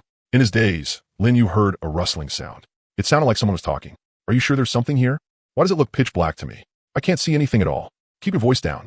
Didn't you see that minecart? Is that a cat? Or some kind of monster? Why is there a ball of fire on its tail? It looks like it's staring at us. Don't move. Absolutely don't move. Lin Yu's consciousness gradually cleared, and he opened his eyes. He discovered that there really were two blurry human figures outside the minecart. Yinling was crouched at the minecart door, the flame on her tail blazing fiercely. Her golden pupils were locked tightly onto the two figures, and a low rumbling growl came from her throat. Vivian was awake too, hiding in the shadow behind Lin Yu, revealing only a pair of bright, sparkling eyes. Yinling, come back. Lin Yu stood up, stretched his somewhat stiff neck, and walked to the minecart door. Hearing the command, Yinling withdrew her flames and jumped back into Lin Yu's arms, though her gaze remained wary. Only then did the two figures finally let out a sigh of relief. Phew, that scared me to death. I thought I was going to die here. Bro, are you the owner of this minecart? We accidentally dug through to this place while mining. We didn't mean to barge in. Lin Yu glanced at the two of them. One was tall and skinny, wearing glasses and looking refined and bookish. The other was short, stout, and solidly built, carrying a copper pickaxe on his back like a full-time miner. Their minecart was parked not far away. There were quite a few scratches on its body, making it clear it had been through plenty of fights. It's fine. This isn't private territory either. Lin Yu waved his hand, signaling for them not to be nervous. The glasses-wearing player let out a sigh of relief, but when his gaze landed on Lin Yu's face, he suddenly froze. Wait, you are. He rubbed his eyes and looked again carefully. Even his voice started trembling. You're Lin Yu. Lin Yu, the big shot who writes guides. The short and stout player also widened his eyes, his mouth open wide enough to fit an egg. Holy shit, it really is big shot Lin Yu. I've seen your profile picture. My god, I actually ran into the real person here. The corner of Lin Yu's mouth twitched, and he instinctively wanted to deny it. But before he could speak, the two of them were already so excited they could barely talk straight. Big shot, I'm a hardcore fan of yours. I've read every one of your guides at least 3 times. Big shot, can I take a picture with you? Just one. I want to post it on the forum and show off a little. Right. I want one too. Big shot, please. Looking at the two players in front of him, both so excited they were about to start jumping, Lin Yu let out a helpless sigh. Fine, just one. The two of them were so excited they almost hugged each other, then immediately crowded around Lin Yu's side. The short and stout player brought up the game's built-in screenshot function and snapped a picture of the three of them. All right, it's done. The glasses-wearing player immediately opened the forum posting page. So excited, I actually met Big Shot Lin Yu in person. He's super nice and even took a picture with us. The post included the screenshot of the three of them together. In less than 1 minute, the comments section exploded. Holy shit, I'm so jealous. I want a picture too. Big Shot Lin Yu is near you guys. Drop the location. I'll dig over there right now. The guy above, calm down. Big Shot probably has his own things to do. Don't go bothering him. Big Shot Lin Yu looks so young in the picture. I thought he'd be some middle-aged guy. By the way, what is that cat next to Big Shot Lin Yu? A pet? It looks awesome. Looking at the rapidly increasing comments on the forum, several black lines appeared on Lin Yu's forehead. I still have things to do, so I'm leaving first. The glasses-wearing player hurriedly grabbed him. Big Shot, don't rush off. We finally got to meet you, so let us chat a little longer. The short and stout player also chimed in. Yeah, we've still got plenty of mushrooms here. We can roast them and eat together. Lin Yu shook his head, his tone turning firm. No, I really do have things to do. You two should stay safe too. The monsters on the second layer of the Earth Core are a lot stronger than the ones on the first layer, so don't let your guard down. After saying that, he turned around, returned to the minecart, and started the engine. The drill began spinning, and the minecart slowly drove toward the direction marked on the minimap. Lin Yu yawned and muttered while controlling the minecart. Fans really are hard to handle. Good thing Yinling is here, so I can sleep without worry. Yinling lay by his feet and let out a smug little snort. Lin Yu leaned back in his seat and closed his eyes to rest for a bit. But this time he did not fall asleep. About 20 minutes later, the minecart drove out of a narrow passage, and a view ahead suddenly opened up. A massive underground space appeared before Lin Yu. The light from the minecart's lantern shone into it, but it only illuminated the tip of the iceberg. All around, he could vaguely see collapsed stone pillars, shattered statues, and ground covered in moss. It looked like a ruined temple. Lin Yu jumped down from the minecart, holding up a torch as he looked around. The scale of this space far exceeded his expectations. It was at least as large as 2 football fields. The ground was paved with massive stone slabs, with weeds and vines growing thickly in the cracks. The walls on both sides were carved with blurry reliefs depicting some kind of ritual or scenes of war. But time had eroded them too badly, and they were already difficult to make out. In the very center of the space stood a circular altar that had remained relatively intact. The altar was built from grayish-white stone, about 5 meters in diameter and half a meter above the ground. Its surface was covered with complex runes that faintly reflected a dark red sheen under the torchlight. Several broken stone pillars were scattered around the altar, their bodies full of cracks, looking as if they could collapse at any moment. Lin Yu walked to the edge of the altar, crouched down, and carefully observed those runes. A slight heat rose in his eyes as his intermediate eye of appraisal automatically activated. Additional information. This is an altar belonging to the god of slaughter. It still retains part of its divine power. God of slaughter, a deity who governs battle, blood, and conquest. His altar grants challengers rewards in the form of trials. After activating the altar, a large number of monsters will be summoned. Defeating monsters within the altar's range will grant offering points. After the trial ends, points can be exchanged for rewards. Warning, after activating the trial, you will be unable to leave the altar's range until the trial ends or you die. Lin Yu's brows lifted slightly. He continued staring, and the eye of appraisal gave even more information. Additional information. There are many altars of gods in the Earthcore world. Their factions can be divided into 3 types: righteous gods, evil gods, and ancient gods. Righteous god altars. Rewards can be obtained by offering specific items or completing trials. Most rewards are blessings, buffs, items, and so on. Evil god altars. They usually require the sacrifice of life or souls. Their rewards are powerful, but they come with curses or corruption. Long-term use will cause irreversible negative effects. Ancient god altars. Their rules are complex, their rewards are random, and their risks are extremely high. Ordinary players are not advised to approach them. This altar currently belongs to the god of slaughter and is part of the righteous god faction. You may challenge it without worry. Lin Yu let out a sigh of relief. As long as it's not an evil god. He stood up and walked around the altar once, confirming that there were no hidden enemies or traps nearby. The area where the altar stood was about the size of a basketball court. The ground was flat, and the field of vision was wide open. If he fought monsters here, he would have enough space to kite and reposition. Ready? Lin Yu glanced at Yinling and Vivian. Yinling jumped down from his arms and arched its body. The flame on its tail burned fiercely, and its eyes were full of fighting spirit.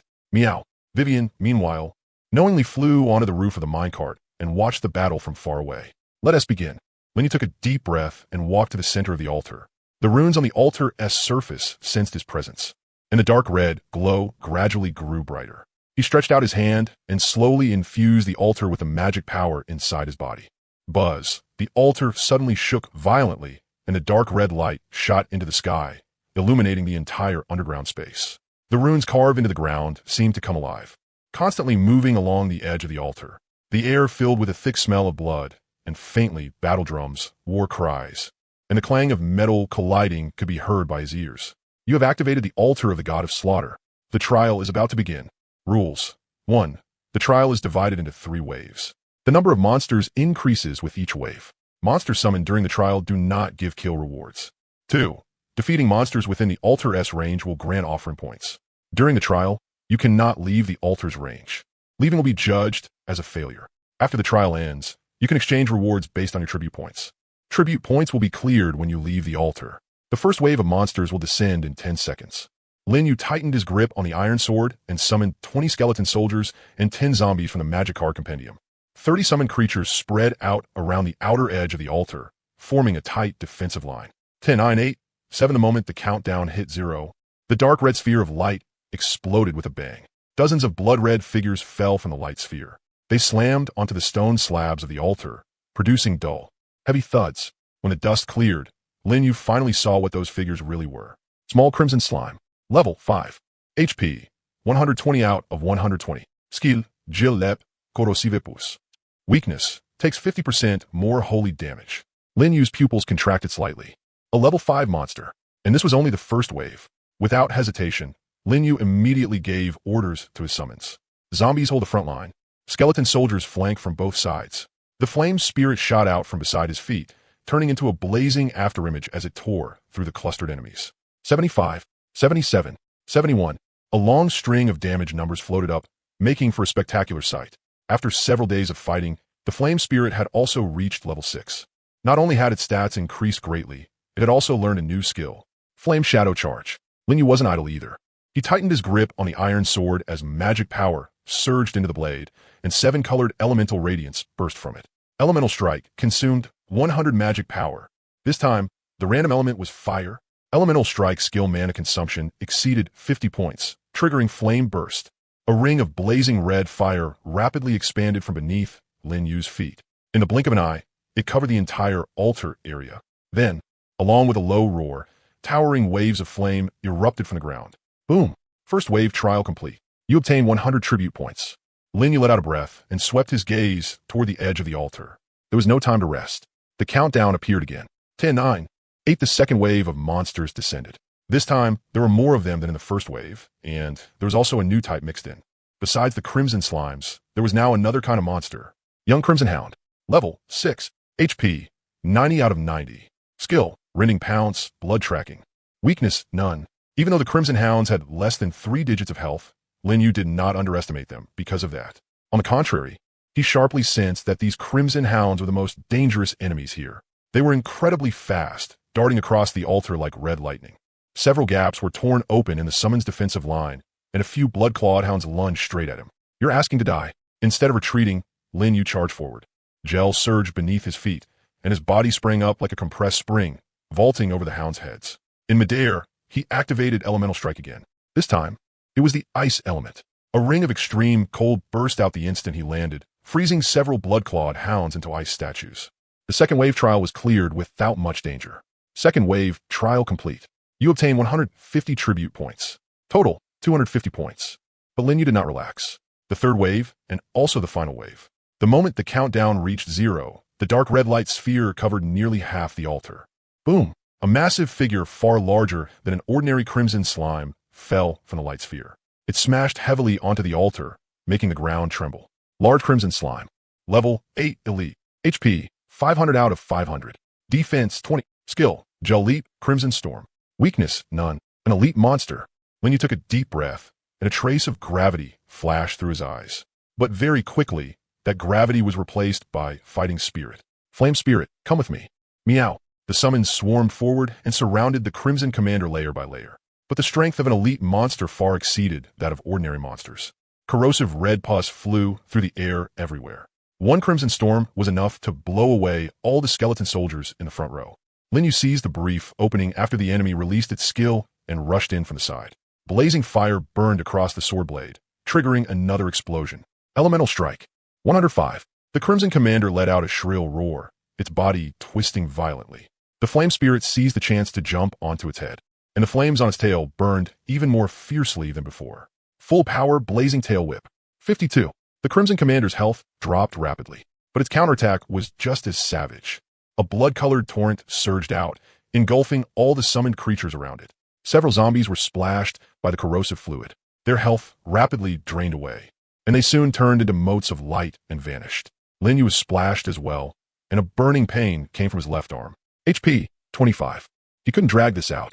Linyu gritted his teeth and launched another offensive while enduring the loss of health. This was not recklessness or blind bravado, because he could clearly see it. The enemy's health was already almost gone. Now, Linyu activated Elemental Strike again, pouring out his magic power. 120. The large crimson slime's health finally hit 0. Its bloated body crashed to the ground, then turned into dark red motes of light and dispersed. Third wave trial complete. You obtained 250 tribute points. Total tribute points, 500. Linyu panted heavily, feeling that the magic power in his body had nearly been drained dry. The Flame Spirit was also lying by his feet, its fluffy belly rising and falling violently as it panted for breath. This battle had cost a lot, but the rewards were just as rich. The altar's dark red glow gradually withdrew, and the runes dimmed once more. In front of Linyu, an interface radiating blood-red light slowly appeared. Trial Shop. Current tribute points, 500. Exchangeable items are as follows. Linyu's gaze swept across the shop list, and his eyes grew brighter and brighter. The goods in the shop were divided into 4 major categories: weapons, armor, consumables, and miscellaneous items.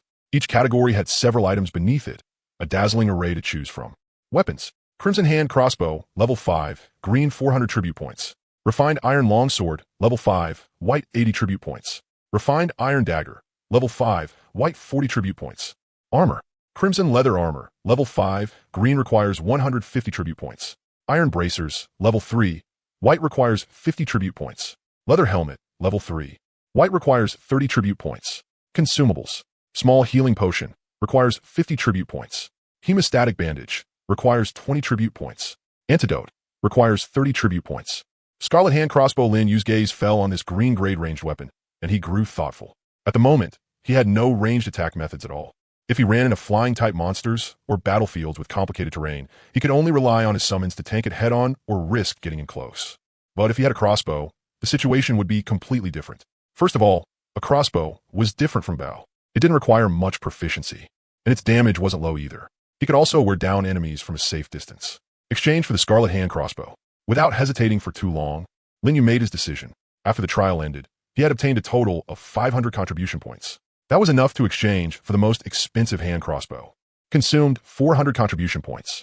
You obtained Scarlet Hand Crossbow X1. A vicious-looking hand crossbow appeared in Lin Yu's hands. The body of the crossbow was forged from dark red metal, with some kind of prayer text engraved on the surface. Scarlet Hand Crossbow. Grade, level 5, green. Attack, 25 to 40.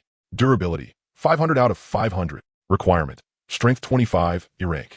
Effect, penetrates 5 points of defense against lightly armored or unarmored targets. Extra information, you have unlocked the crafting recipe for crossbow bolts.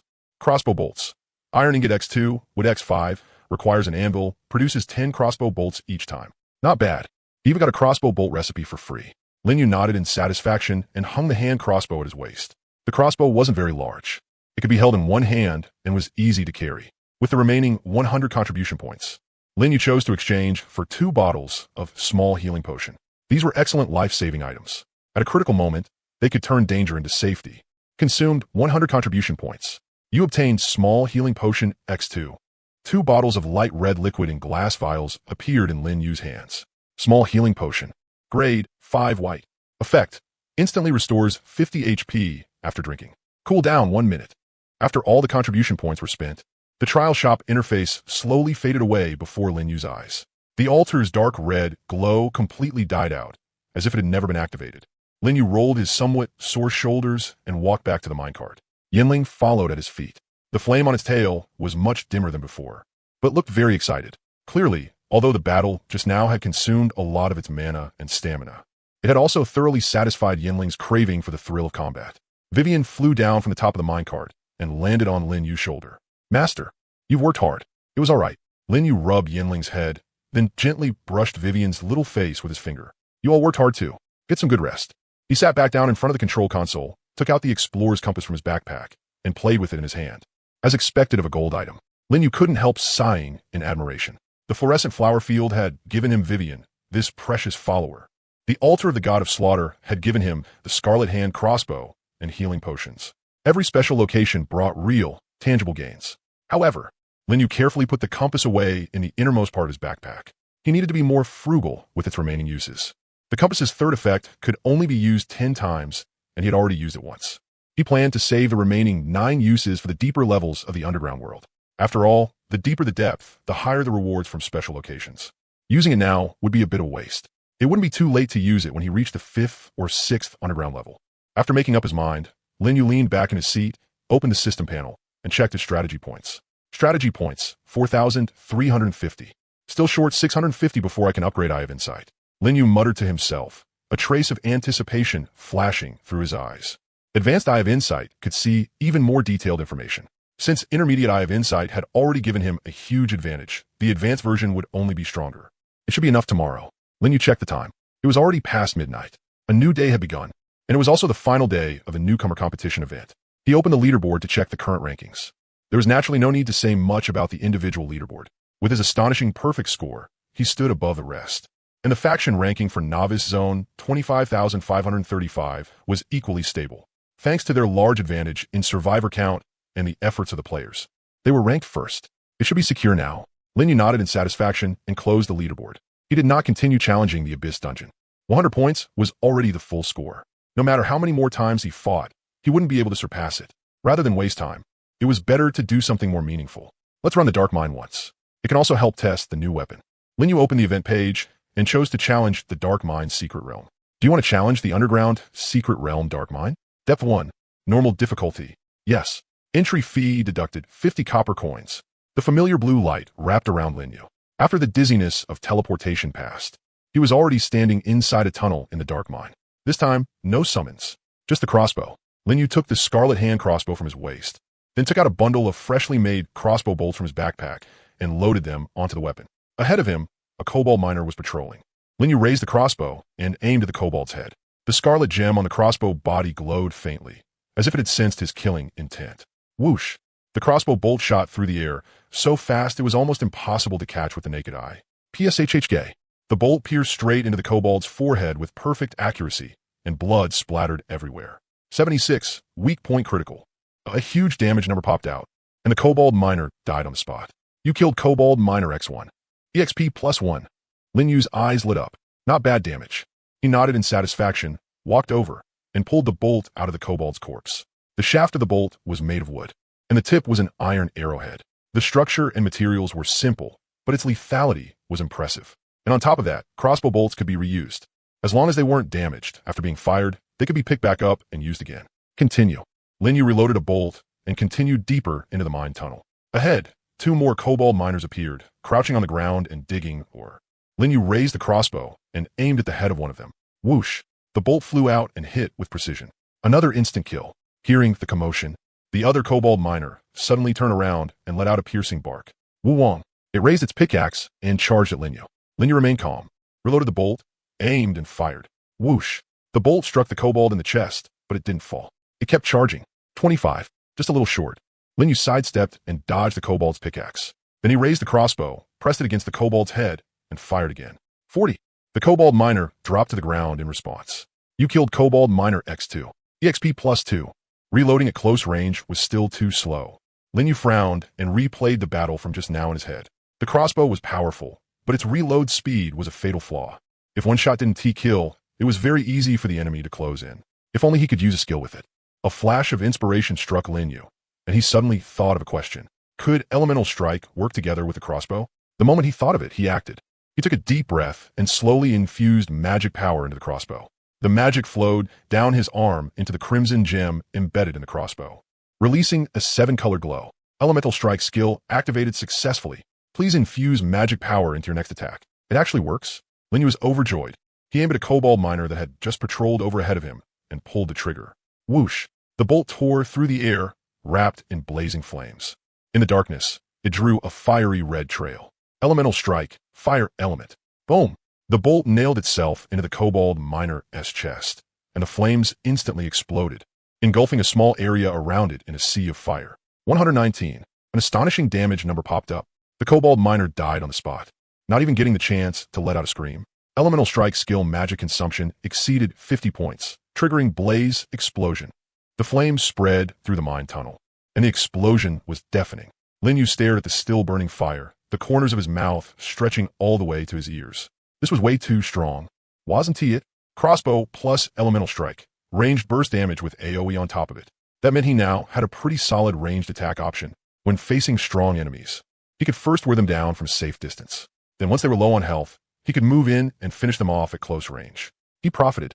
He profited big. Lin Yu rubbed his hands excitedly and continued weaving through the mine tunnels. With the combination of the crossbow and elemental strike, his efficiency in clearing kobolds had increased several times over. Battles that used to require close-range melee could now be solved with a single shot from afar. The only slight regret was that bolts used with the skill, because they were infused with elemental power, could not be recovered. But for wealthy Lin Yu, that was no issue at all. At worst, he could just go back and make a few hundred more bolts to use first. In less than 20 minutes, he completed all 3 of the Secret Realm's clear objectives and achieved a perfect clear. Secret Realm exploration complete. Calculating clear rewards. You completed all clear objectives. Clear rewards doubled.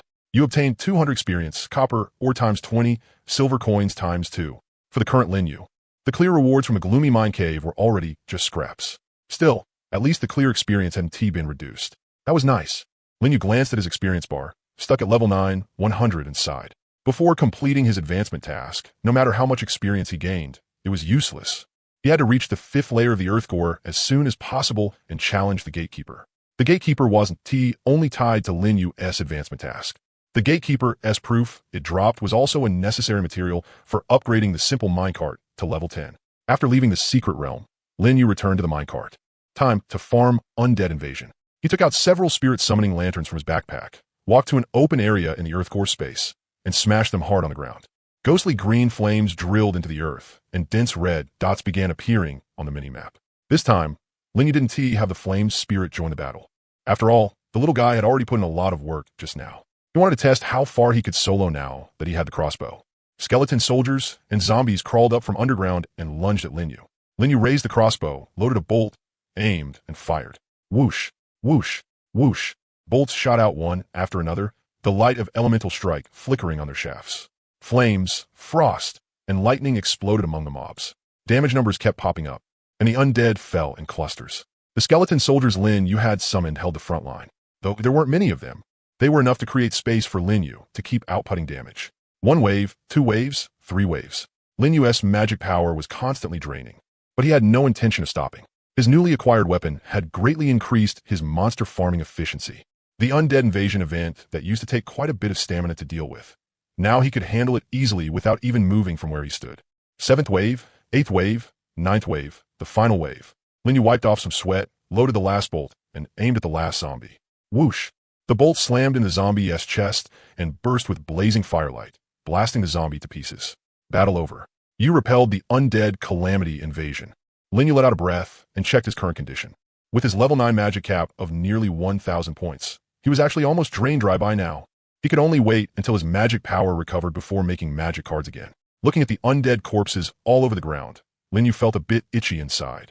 This was all advancement task progress. Thankfully, after raising his spirit attribute, his magic recovery speed had also increased quite a bit. Lin Yu could recover 92 magic points per minute. He only needed about an hour and a half to restore most of it. Suddenly the ground, already riddled with holes from the undead burrowing through it, began to collapse. A pitch-black deep pit appeared in front of Lin Yu. But he wasn't too surprised, because he had already seen the same scene twice before. Yu repelled multiple waves of undead invasion at the same location, triggering a hidden mechanism. The current Earth core space structure has been damaged. A passage leading to the 4th layer of the Earth core has appeared. Lin Yu walked to the edge of the pit and looked down. The dark opening was bottomless, exactly the same as the passage he had used to reach the 3rd layer before. The 4th layer. Tomorrow, I can reach the 5th. Lin Yu muttered to himself, a trace of anticipation flashing through his eyes. Then he returned to the minecart. While waiting for his magic power to recover, he casually opened the system panel. Strategy points, 6,251. That was already enough to upgrade the Eye of Insight, with plenty spare. Seeing his constantly rising strategy points, Lin Yu's spirits lifted. Once the newcomer competition ended, the newly flooding players would bring him quite a lot more strategy points. After all, these were fresh leaks who hadn't seen his guide yet. It would definitely increase his strategy points by a good amount. Exchange for Advanced Eye of Insight. Consumed 5,000 strategy points. Your Eye of Insight has been upgraded. A cool stream surged toward Lin Yu's eyes. Advanced Eye of Insight unlocked. You can now see more detailed information, including hidden areas, player information, monsters' detailed attributes and skills, and more. Lin Yu rubbed his eyes, delighted as he experienced his brand new field of vision. After the Eye of Insight upgraded, not only could he see more information, it had even cured his mild nearsightedness. What miraculous healing system! The corners of Lin Yu's lips curved up slightly as he continued browsing the strategy shop. The previous 3 items had all already been exchanged, and the strategy shop had refreshed accordingly. This time, the shop no longer had only 3 items but 5. It was just that some of the items were repeat purchase types. Item 1, Friend Teleport Card. Description: after use, it lets you teleport to a friend's side. The other party must agree, and it has a 24-hour cooldown for the same target. Price: 100 strategy points. Item 2, Secret Realm Refresh Card. Description: after use, you can immediately challenge any secret realm once. That secret realm must be one you have already cleared. Price: 500 strategy points. Both of these cards were extremely practical, and there was no purchase limit. After reading the descriptions of the first 2 items, Lin Yu's eyes lit up. This means that as long as I have enough strategy points, I can challenge secret realms infinitely. But for now, I don't have any secret realm worth spending strategy points on. I'll wait until I come across a new one before buying them. After upgrading the Advanced Appraisal Eye, Lin Yu had less than 2,000 strategy points left. And after the strategy shop refreshed, aside from those 2 cards, the remaining 3 new items were the real key. Among the remaining 3 items, there was no option to continue upgrading the Appraisal Eye. Looks like the Advanced Appraisal Eye is enough for now. Item 3, Random Minecart Equipment Blueprint Gold. Description: obtain 1 random level 10 gold grade blueprint. The blueprint type is guaranteed to be minecart equipment. Price: 5,000 strategy points, limited to 1 purchase. Item 4, Legendary Equipment Clue. Description: after purchase, unlock the quest chain for 1 random legendary grade equipment item. Price: 10,000 strategy points, limited to 1 purchase. Item 5, Basic Query Permission. Description: unlock basic query access to the GeoCore game player database. Price: 10,000 strategy points, limited to one purchase. Each one was more expensive than the last. Linyu took a deep breath and forced himself to calm down. He only had a little over 1,000 strategy points left now. He couldn't even afford the cheapest random blueprint. But that didn't stop him from analyzing the value of these items. Random minecart equipment blueprint. Minecart equipment should refer to auxiliary functions for the minecart. Linyu muttered to himself as his brain worked at high speed. The S-rank minecart gold digger came with 3 built-in auxiliary functions: intermediate exploration radar, automatic collection device, and intermediate expanded storage. But those were built into an S-rank minecart. If an ordinary minecart wanted those functions, they had to be crafted and installed through equipment blueprints. Any one piece of equipment could massively improve a minecart's efficiency and practicality. 5,000 points. Worth it. Linyu made a mental note of that item. Next was the legendary equipment clue. Legendary grade was 2 whole tiers above gold quality. From the extra information he had seen earlier with the appraisal gold quality was not the highest quality in the geocore world. Above it was dark gold quality. Dark gold symbolized uniqueness. It couldn't be obtained in large quantities through conventional means and could only come from specific sources. Every piece of dark gold equipment or item had at least one extremely powerful effect. And above, that was legendary. If dark gold meant unique, then legendary meant one of a kind. Linyu's current equipment was already top tier in the eyes of ordinary players. 2 gold accessories, 1 green hand crossbow, and 1 iron sword. But in the context of the entire survival game, it probably wasn't enough to stand out. If he could obtain 1 piece of legendary equipment, 10,000 points. Expensive for a reason. As for the last item, basic query permission. Unlocking query access to the geocore game database. Linyu frowned slightly as he considered the value of this item. Query permission meant he could actively search the game system as player database. As long as he knew a player's identity, he could investigate them all the way through. Holy crap, doxing. It was just that for Linyu. He didn't really have that kind of need. Unless someone provoked him badly enough that he was willing to pay any price to get revenge. The name Roger flashed through Linyu's mind, but he shook his head again. That guy wasn't worth remembering. All right, the purchase order is decided. First, save up 5,000 points for the random minecart equipment blueprint. Then save up 10,000 points for the legendary equipment clue. As for the basic query permission, leave it for last. After all, he probably wouldn't have any use for that thing anytime soon. Linyu closed the strategy shop and leaned back in his seat. His mana had already fully recovered. He stood up, walked out of the minecart, and began cleaning up the battlefield. The ground was covered in undead corpses, giving off a faint rotten stench. Linyu crouched down and placed his hand on the nearest skeleton soldier corpse. Card creation successful. You obtain magic card. Skeleton soldier X1. Consume 20 mana points. Current mana 900 out of 920. One after another. Skeleton soldiers, zombies. Linyu was like a precision machine, tirelessly turning undead corpses into magic cards. When his mana was exhausted, he stopped and waited for it to recover. Once it recovered a bit, he continued crafting. More than half an hour later, the battlefield was finally cleaned up. Total magic cards obtained. Skeleton soldier X48. Total magic cards obtained. Zombie X36. Linyu opened the magic card index and took a look at the progress of the advancement mission. Total magic cards collected. 387 out of 1,000. Elite magic cards, 0 out of 3. Still far from enough. Linyu shook his head, but he wasn't discouraged. It was only the second day. There was still plenty of time. He returned to the minecart and opened the trading market. Buying wood, price 1 copper coin per unit. Transmission fee covered. Buying coal, price 5 copper coins per unit. Transmission fee covered. Buying mushrooms. Since he still hadn't reached the 4th layer and the transmission fee wasn't too expensive yet, he decided to buy a wave of supplies first. After all, Linyu had just gotten the huge sum of 10 gold coins. If he didn't spend it, it would be a waste. After posting the listings, trades kept getting completed. Trade notifications flooded Linyu's vision one after another. He accepted all of them without exception, with funds flowing in and out like water. Fuel and food were fully stocked. Time to head down. Linyu started the minecart and drove toward the pitch-black pit at the center of the geocore space. The drill pointed at the opening, and the engine roared. Please choose a digging direction. Dig downward, fuel 300. Additional information, you will travel through the geocore passage to geocore layer 4. Total fuel consumed, 300. Time required, 180 minutes. Dig backward, fuel 10. Additional information, you will return to the previous location. The deeper you go, the more time and fuel it costs. Glancing at the digging prompt that popped up, Linyu fell into thought. From layer 1 to layer 2, it only required 60 minutes and 100 fuel. From layer 2 to layer 3, it required 120 minutes and 200 fuel. And now going to layer 4, it had doubled again. Once he reached deep enough layers, each descent would probably take an entire day or even several days. But that didn't scare Linyu. How could someone who wrote strategy guides be scared by the unknown? Lin Yu smiled proudly and started the minecart. Forward. The minecart slowly drove into the dark passage. For the next 3 hours, it would all be a boring and tedious journey. Lin Yu happened to use that time to catch up on some sleep and recover a bit of stamina and mana. Who knew how long had passed before he finally crawled up from the floor, bleary-eyed. What time is it? There was no concept of day or night in the underground world. The only way to tell the time was through the clock shown in the game menu. Fortunately, Lin Yu was not lacking in considerate little helpers by his side. Master, the minecart reached the 4th layer quite a while ago. Seeing that he was awake, Vivian flew over from the front section of the cart. You were sleeping so soundly just now. I was too embarrassed to disturb you. Ah ha ha. Lin Yu scratched his head, then looked at the time. His expression changed drastically. How is it this late already? Crap, I still haven't written today's guide yet. It wasn't like he was some miserable writer rushing to meet a deadline, where he had to post enough words every day to get rewards.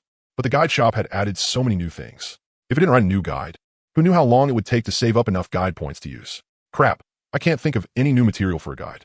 Lin Yu stared pitifully at the posting page in front of him, his mind completely blank. Right at that moment, he caught sight of the excavation options on the minecart console. This is a silver mine? Please select a mining direction. Dig forward, fuel 20. Additional information. This excavation can obtain silver or X15. There may be in or vein. Dig backward, fuel 20. Additional information. This excavation can obtain stone X20, coal X10. Dig left, fuel 20. Additional information. This excavation can obtain iron or X10. Dig right, fuel 20. Additional information. This excavation can obtain silver or X8, copper or X58. The resource output on the 4th underground layer was obviously much higher than on the 1st layer. At a glance, everything in sight was a useful resource, and among them was a new mineral Lin Yu had never seen before. Silver ore, and there might even be an ore vein. Lin Yu licked his lips and chose to dig forward without hesitation. The minecart rumbled as the drill bit sank into the rock wall. The first excavation ended, yielding silver or X15. The second, silver or X8, copper or X5. The third, silver or X10, iron or X5. The amount of silver ore kept rising. After 3 excavations, Lin Yu stopped the minecart. Go! Pick up everything scattered along the way. Lin Yu summoned the magic card codex and casually called out several kobold miners. Even though he still had not made the prospector yet, he no longer needed to pick things up himself. After receiving the order, the kobold miners moved like diligent worker ants, constantly carrying dropped items back onto the minecart. So this is silver ore. Lin Yu took out a piece of silver ore from the chest and examined it carefully. The texture of silver ore was finer than iron ore, and its surface gave off a soft silver-white glow. Silver Oregon. Grade, 5 green. Description: can be used to smelt silver ingots and make special arrows, accessories, or special items. Additional information: silver products cannot be made into weapons or armor, but they have a certain affinity for mana and can be used in crafts such as magic and alchemy. Interesting. Looks like precious metals like gold and silver might not be stronger than iron equipment in terms of physical durability. They're meant for the magic route. Lin Yu thoughtfully scratched his chin, then turned around and started the metal furnaces. All 3 metal furnaces operated at the same time, rapidly smelting the silver ore into silver ingots. One silver-white ingot after another was taken out of the furnace and stacked in the treasure chest. Lin Yu opened the crafting panel, and a large amount of new recipe information appeared before his eyes. Silver arrow, silver ingot X1, wood X5. Requires an anvil. Produces 5 silver arrows each time. Description: can be used as ammunition. Adds 10 damage and deals an extra 50 damage to undead monsters. Silver amulet. Silver ingot X3, silk thread X1. Requires an accessory workbench. Description: level 5 accessory. After equipping, damage dealt to undead units increases by 10, and damage received from undead is reduced by 10. Unique effect: silver ring, silver ingot X2. Requires an accessory workbench. Description: level 5 accessory. Attacks gain an additional 5 holy damage, doubled against undead units. Silver powder, silver ingot X1. Requires a mortar or grinder. Produces 2 portions of silver powder each time. Description: pure silver ground into powder, a material that possesses holy power. Holy bomb, silver powder X5. Iron ingot X5, saltpeter X5, coal X5, cotton thread X1. Requires an alchemy table. Description: offensive item. Deals 50 points of area holy damage after being thrown, doubled against undead units. Maybe it was just his imagination. But after Eye of Appraisal had been upgraded to Advanced, Lin Yu felt like he could see a lot more additional information. Before, he could only directly see the recipe for silver ingots. Now he could even see the recipe for silver powder, a material derived from silver ingots. No matter what, having more information was always a good thing. Silver arrows and accessories too. All of them come with holy power. Lin Yu's breathing instantly became hurried. Holy power meant it countered undead units. What gave him the biggest headache when farming undead invasions right now was efficiency. As the underground layers increased, skeleton soldiers and zombies had more and more health. Normal crossbow bolts needed 2 to 3 shots to kill them, and while using element strike could improve his clearing speed, mana consumption was always a problem. Now that he had these silver arrows and silver accessories, even normal attacks would deal extremely impressive damage to undead units. It was just that making the latter few items required other crafting stations.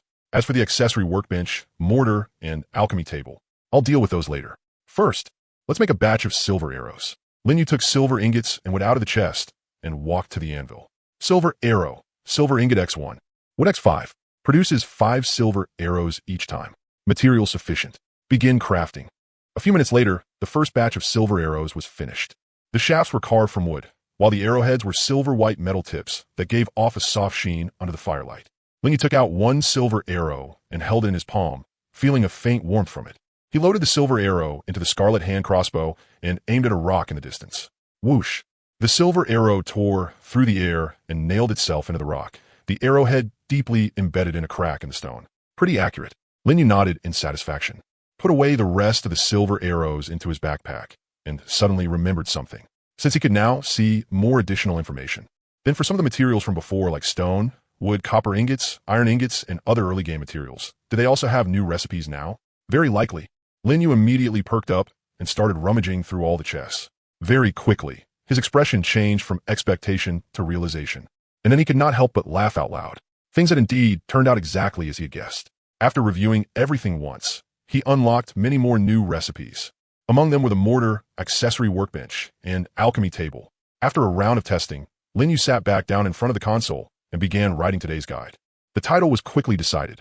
Can't beat the undead invasion? I'll teach you step by step how to go unstoppable. In the main post, Lin Yu first explained the mechanics and rewards of the undead invasion. Then he pointed out that as the depth of the Earth's core increased, the enemies in the undead invasion would also grow stronger. Finally, he revealed a whole series of silver item recipes.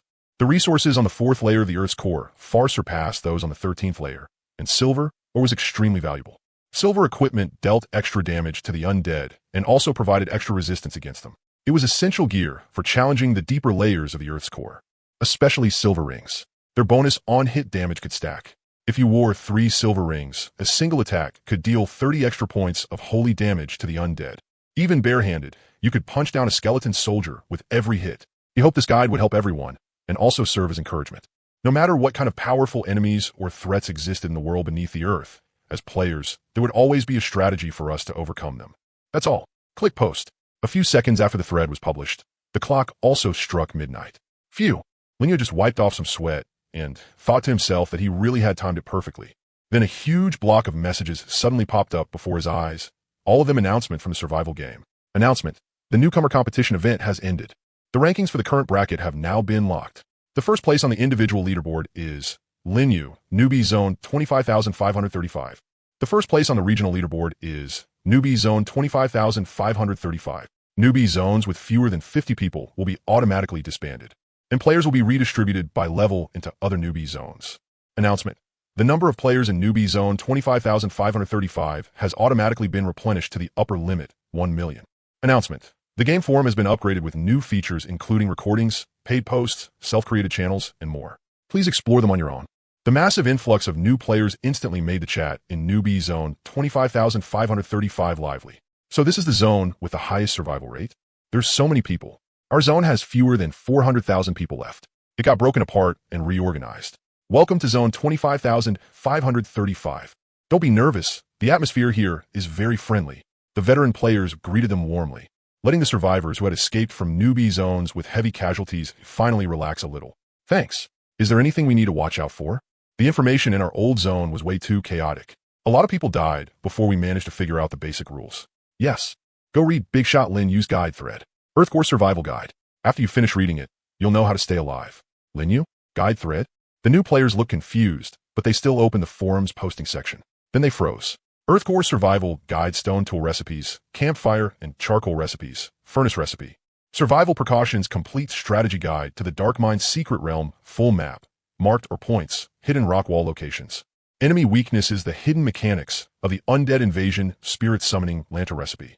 How 10 waves of invasion trigger the deeper passage analysis of class change and leveling mechanics, how to gain experience points, class level categories, attribute growth, and other core mechanics, 10 money-making tips, a summary of trading market price fluctuations, semi-finished product processing, cross-layer trading, and other ways to make money thread after thread. With both text and images, detailed to a shocking degree. This is all public for free. A new player typed out that line with trembling hands, his voice full of disbelief. In his original newbie zone, even something like a stone spear recipe could be sold for 50 copper coins. But in this newbie zone, huge piles of recipes had all been made public like they cost nothing at all. Of course it's free. Big Shot Linyu's been doing this since day one. Don't tell me in your old newbie zones, you even had to pay for basic recipes?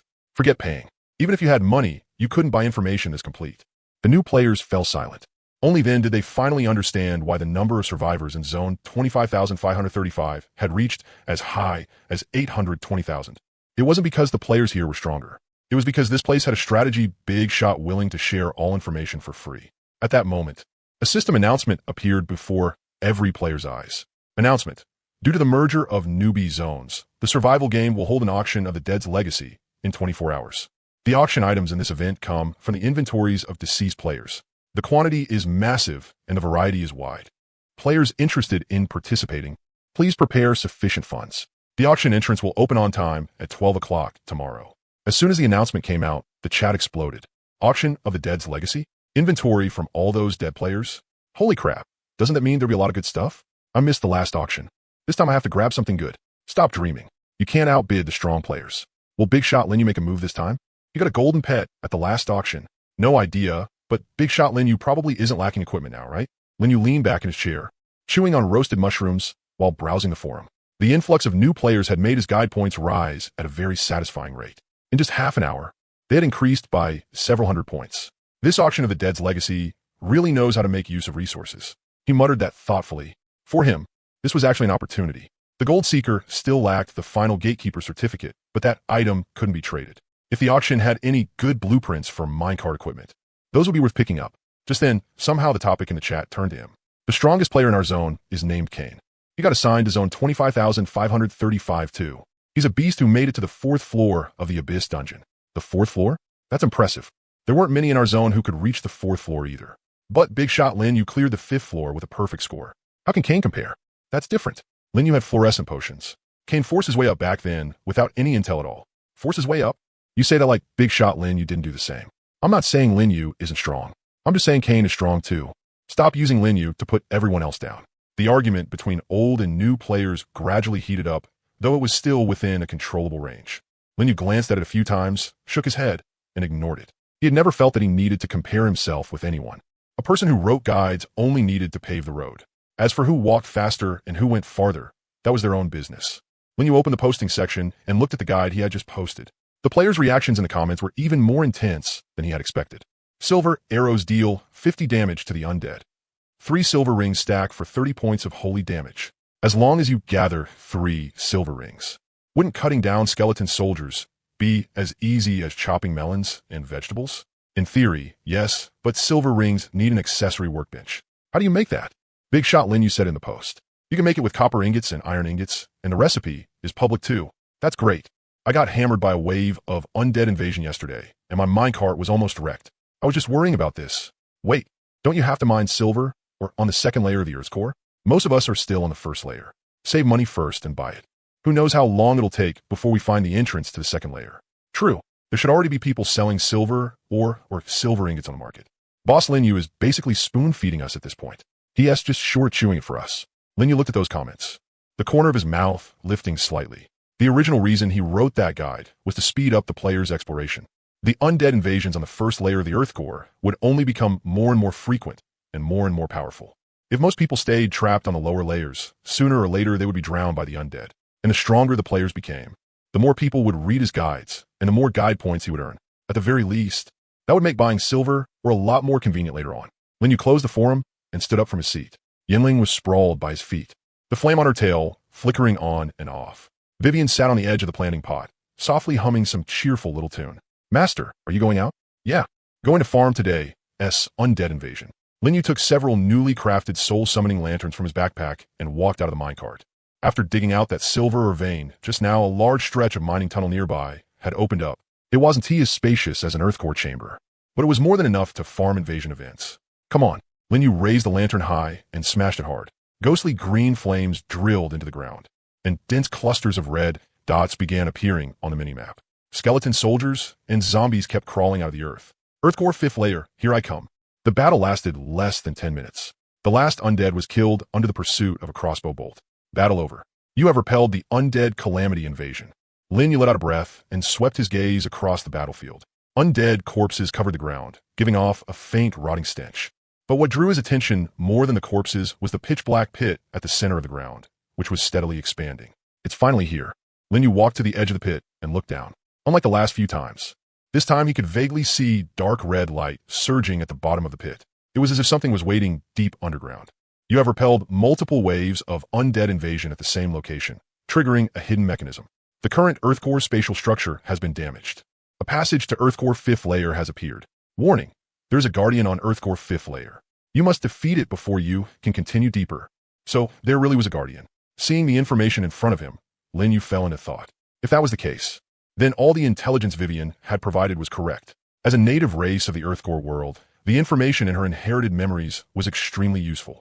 If that was really true, then it wouldn't just be the 5th layer that had a guardian. The 10th layer would have one too, and it would be even stronger. Since that was the case, there was nothing to hesitate over. Lin Yu turned and went back to the minecart, starting to check his supplies. Once he finished restocking, he would set off immediately. After all, only by defeating the guardian head-on could he gain the qualification to enter deeper layers. And proof of defeating a guardian, the gatekeeper's proof, was exactly the essential material for upgrading the minecart. It was also the key to completing his advancement mission. These supplies should be enough. Lin Yu sat back down in front of the control console and started the minecart. The drill aimed at the deep pit, and the engine roared. Please choose a digging direction. Dig downward, fuel, 500. Additional information. You will travel through the Earthcore passage to Earthcore 5th layer, consuming a total of 500 fuel and taking 240 minutes. Dig backward, fuel, 20. Additional information. You will return to the previous location. Downward. Lin Yu pulled the lever, his gaze firm. The minecart drove into the deep pit, traveling through the darkness. 240 minutes, 4 hours. Lin Yu glanced at the time, leaned back in his seat, and closed his eyes. But he couldn't fall asleep. It wasn't that he wasn't tired. He was just too excited. Earthcore 5th layer, Guardian, advancement mission, gatekeeper as proof. Those thoughts turned over and over in his mind like a tangled mess. Can't sleep. Lin Yu opened his eyes, sighed, and opened the forum. After the novice zones merged, the forum had gained quite a few new features. He clicked into the announcements and read carefully. New feature, recording. Description, players can record gameplay footage through the game menu. Recorded content can be attached to forum posts. Note, the recording feature consumes a small amount of mana. A recording feature? Then I can add demonstrations to my guides in the future. Lin Yu's eyes lit up. His previous guides had relied entirely on written descriptions, and some complicated operations were hard to explain clearly with words alone. If he could attach recordings, players would understand at a glance. This is good. I'll try tomorrow. He continued reading. New feature, paid post function. Description, players can set posts as paid posts. Other players must pay a certain amount of currency to view the contents. Note, the poster sets the price freely. Minimum price, 1 copper coin. Income from paid posts will be transferred to the poster's account after a 10% service fee is deducted. New feature, private chat room and private forum functions. Description, players may pay a certain fee to establish a private chat room or private forum and invite other players to join. Note, a private chat room can hold up to 100 people. A private forum can hold up to 1,000 people. Creating a private chat room costs 1 silver coin per day. Creating a private forum costs 10 silver coins per day. New feature, broadcast notification function. Description, players can send 1 private message to all players following them, limited to once per day.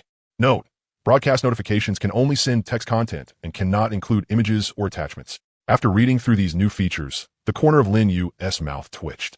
Recording, paid posts, private chat rooms. Why was this forum starting to look more and more like certain shady little websites? Was this survival game even serious? He shook his head, clicked into the posting section, and browsed other players' threads. In the posting area, threads from new and old players were mixed together, lively and bustling. New here, where can I read Boss Lin Yu's guides? Selling silver or 50 copper coins each, already listed on the market. Looking for a team. I have a level 5 minecart and want to find a reliable teammate to explore with. Shocking. You can actually farm undead invasions like this? I farmed 5 waves in one day and leveled up twice. Discussion on the forum's new features. Will anyone really buy paid posts? Oh, interesting. Linyu casually clicked into the last thread. The post itself wasn't too long, but the discussion was very active. What does everyone think about the forum's new paid post feature? I think it's pretty good. Valuable information can be sold for money now instead of being given away for free like before. But wouldn't that make things even worse for ordinary players without many resources? All the good information would cost money. Can't help it. That's just reality. If you don't want to pay, then figure out yourself. If Boss Linyu opens paid posts, I'll definitely buy them. His guides are worth the price. Stop it. If Boss Linyu opens paid posts, I'm scared I won't be able to afford them. Boss Linyu probably won't open paid posts, right? He used to make everything public for free. Not necessarily. Before, the feature didn't exist. Now that it does, who would turn down money? In the comments, the players kept arguing without end. Some people supported paid posts, believing that valuable information should be sold. Others opposed them, worried that this would widen the gap in strength and wealth between players.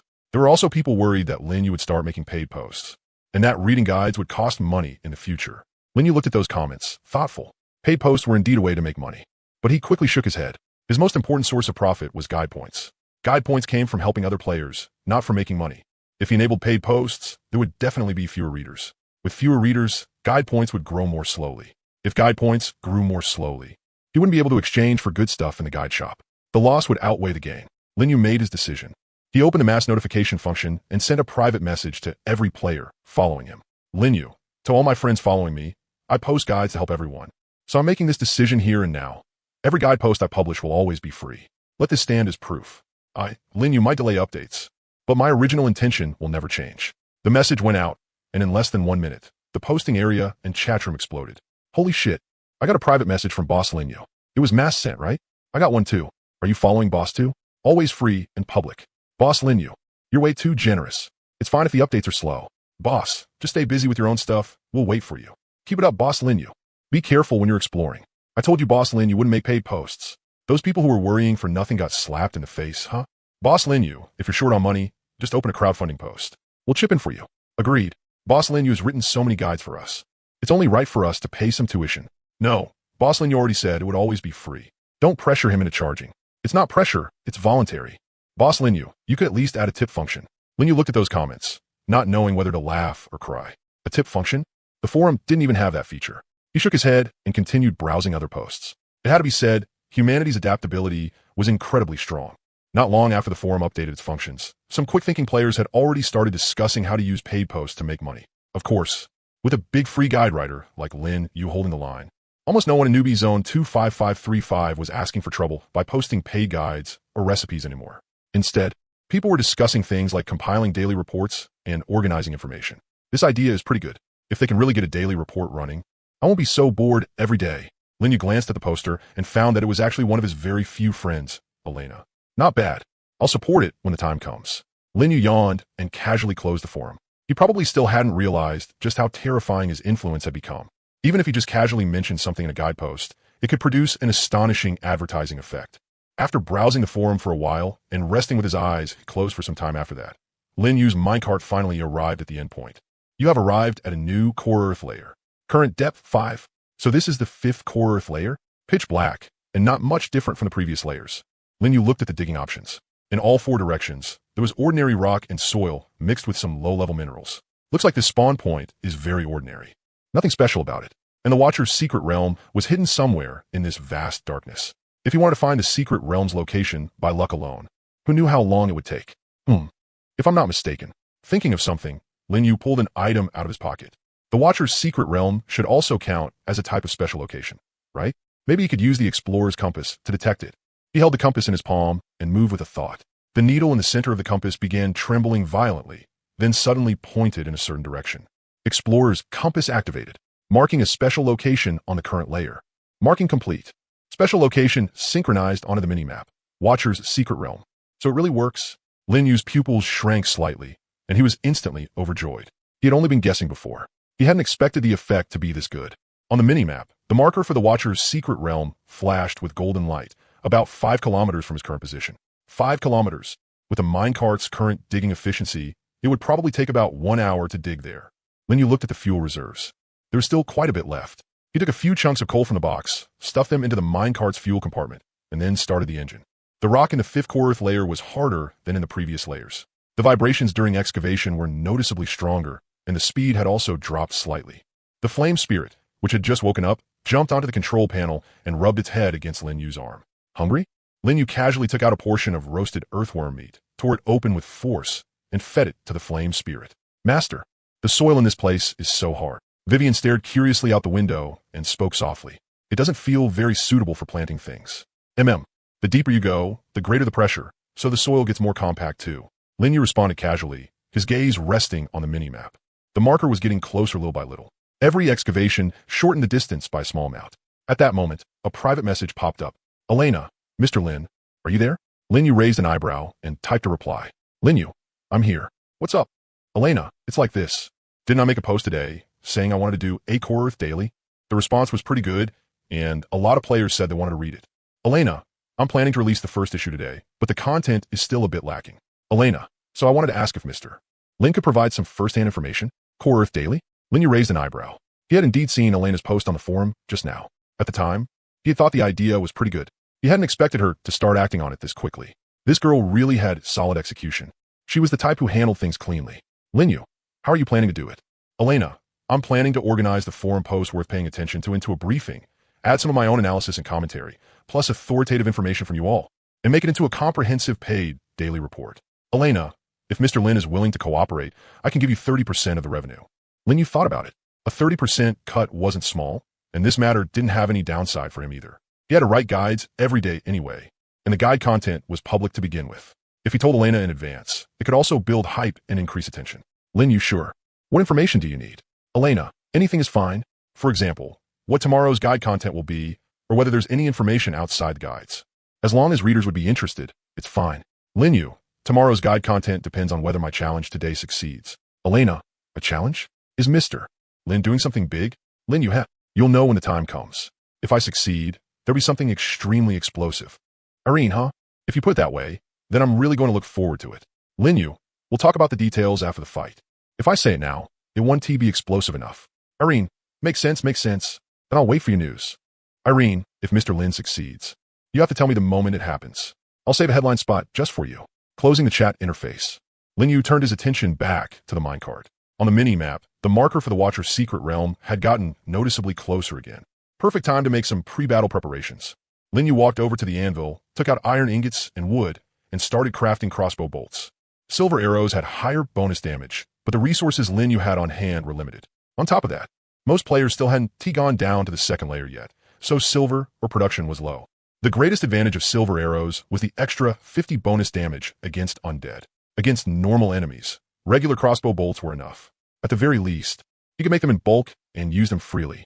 Time passed second by second, and the rock walls around him gradually began to change. They were no longer rough stone, but covered in some kind of dark green moss. The air was filled with dampness, and he could vaguely hear the sound of water droplets falling. The environment here was pretty different from the previous layers. Lin Yu straightened up and looked out through the minecart window. Low plants had started appearing on both sides of the tunnel, looking like ferns or moss. As a minecart passed by, those plants trembled slightly, as if disturbed by the airflow. Plants can grow on the 5th underground layer? Lin Yu frowned slightly, but then thought of the glowing flower field he had run into before. The underground world was already filled with all kinds of magic and supernatural forces. There was no way to judge it by common sense. After digging for about another 10 minutes, a faint light suddenly appeared ahead. Lin Yu instinctively became alert, summoned the magic card codex, and prepared to call out his army at any moment. But when he drove out of the tunnel, the sight before him made him pause slightly. It was a lush underground forest. Tall trees rose from the ground, their branches twisted and interwoven. The air was filled with the fresh scent unique to grass and trees. And the source of the light was an open area in the center of the underground space, covered by a hemispherical dome of light. The dome was made of semi-transparent pale golden energy, with fine rune patterns flowing across its surface. It looked like an upside-down bowl, sealing off the area in the middle from the outside world. So this is the Watcher's secret realm? After confirming that the surroundings were safe, Lin Yu got off the cart with Flame Spirit. The moment he approached the dome, information automatically appeared before his eyes. Underground secret realm, Watcher's secret realm. Secret realm depth, 5 hard. Challenge time, 60 minutes. Party limit, up to 10 people may challenge it at the same time.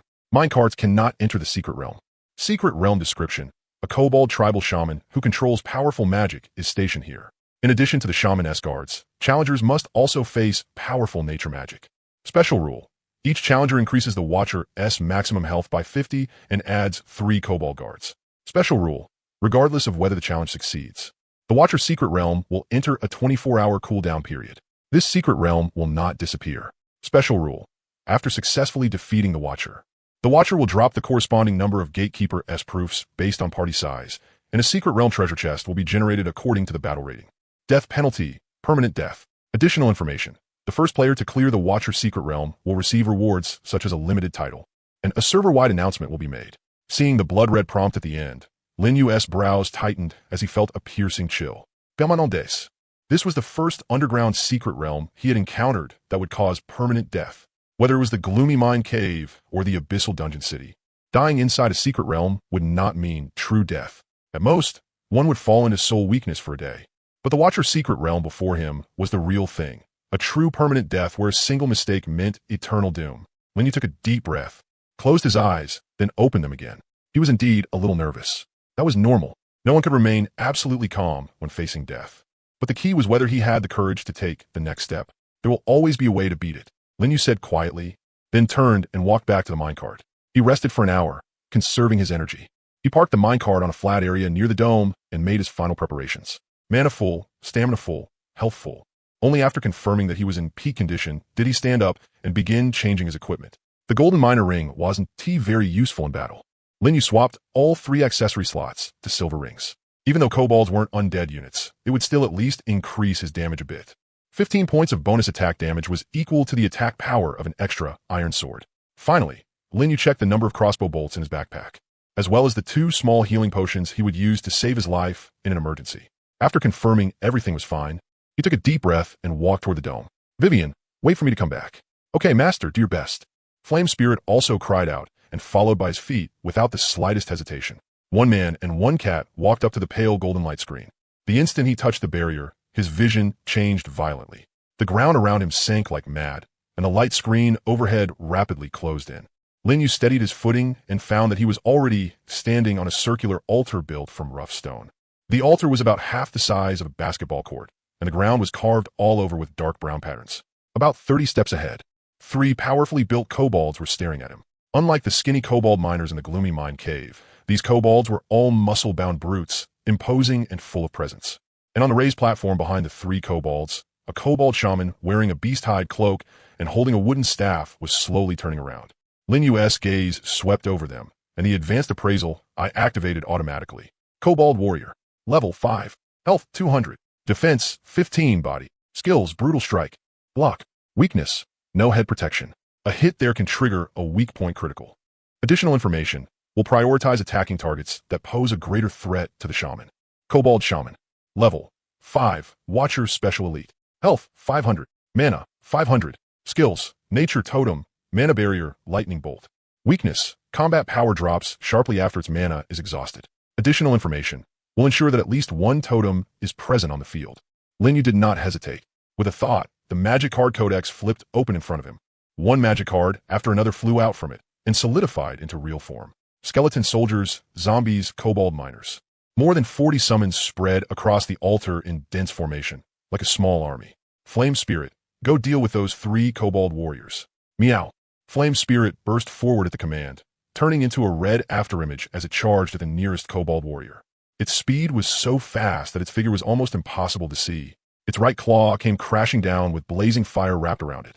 The kobold warrior raised its wooden shield to block, but it was a step too slow. The flame spirit's tail swept across. Blazing tail whip.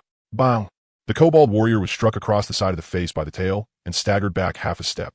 Lin Yu didn't rush to make a move. He stood at the edge of the altar, crossbow raised and aimed. No ruse. First, figure out the shaman's pattern. Sure enough, seeing its ally being suppressed, the kobold shaman made its move. It raised its wooden staff and muttered an incantation. A ball of dark green light gathered at the tip of the staff. Ha! The light dropped and transformed into a wooden totem about a person's height, planting itself firmly on the altar. Crackling arcs of electricity wrapped around the surface of the totem. It was a thunder totem. Summoning 1 totem takes 5 seconds. Lin Yu calculated silently. The totem had 100 HP, and it also had a special effect. Thunder Totem.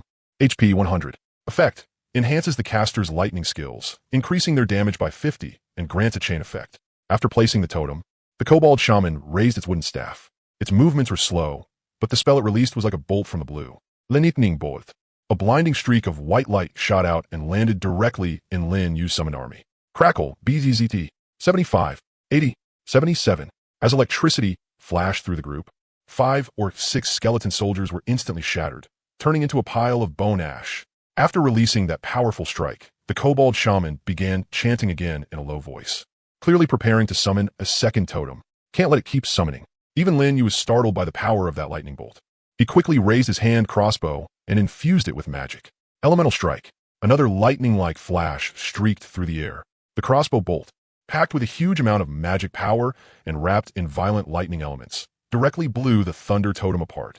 The totem shattered into motes of light and dispersed. The Kobold Shaman frowned and cast again. This time it was a flame totem, but the moment it was planted, Lin Yu shot apart with one arrow. It'll keep summoning totems. As long as I destroy them fast enough, its damage output gets locked down. A flash of understanding passed through Lin Yu's eyes. So that's what the extra info meant by guaranteeing that at least one totem would always exist on the field. Maybe Lin Yu's interference had finally gotten on its nerves. The Kobold Shaman's gaze sharpened. It raised its wooden staff high, and dark purple electric arcs gathered at the tip. Not good, this one's aimed at me. Lin Yu quickly rolled to the side. A lightning bolt brushed past his side and struck the altar floor, leaving behind a scorched mark. 50. He had only been grazed a little, yet a quarter of his HP was gone. This damage. Lin Yu gritted his teeth and quickly pulled out a healing potion from his backpack and tipped his head back to drink it. 50. His HP returned to a safe level. Looks like I can't repeat that trick too many times, or it'll really piss him off. Lin Yu frowned through the pain and silently noted down that information in his mind. Next, let's try attacking the Kobold Shaman directly. While the Flame Spirit and the other summons kept the Kobold warriors pinned down, Lin Yu loaded a bolt and aimed at the shaman. Whoosh, whoosh. The bolt struck the Kobold Shaman in the shoulder. It let out a muffled grunt, but no wound appeared on its body. Only a flash of blue light appeared, blocking the attack. 135 negated. Mana shield. Then let's see if your mana is enough. Lin Yu snorted coldly and fired continuously.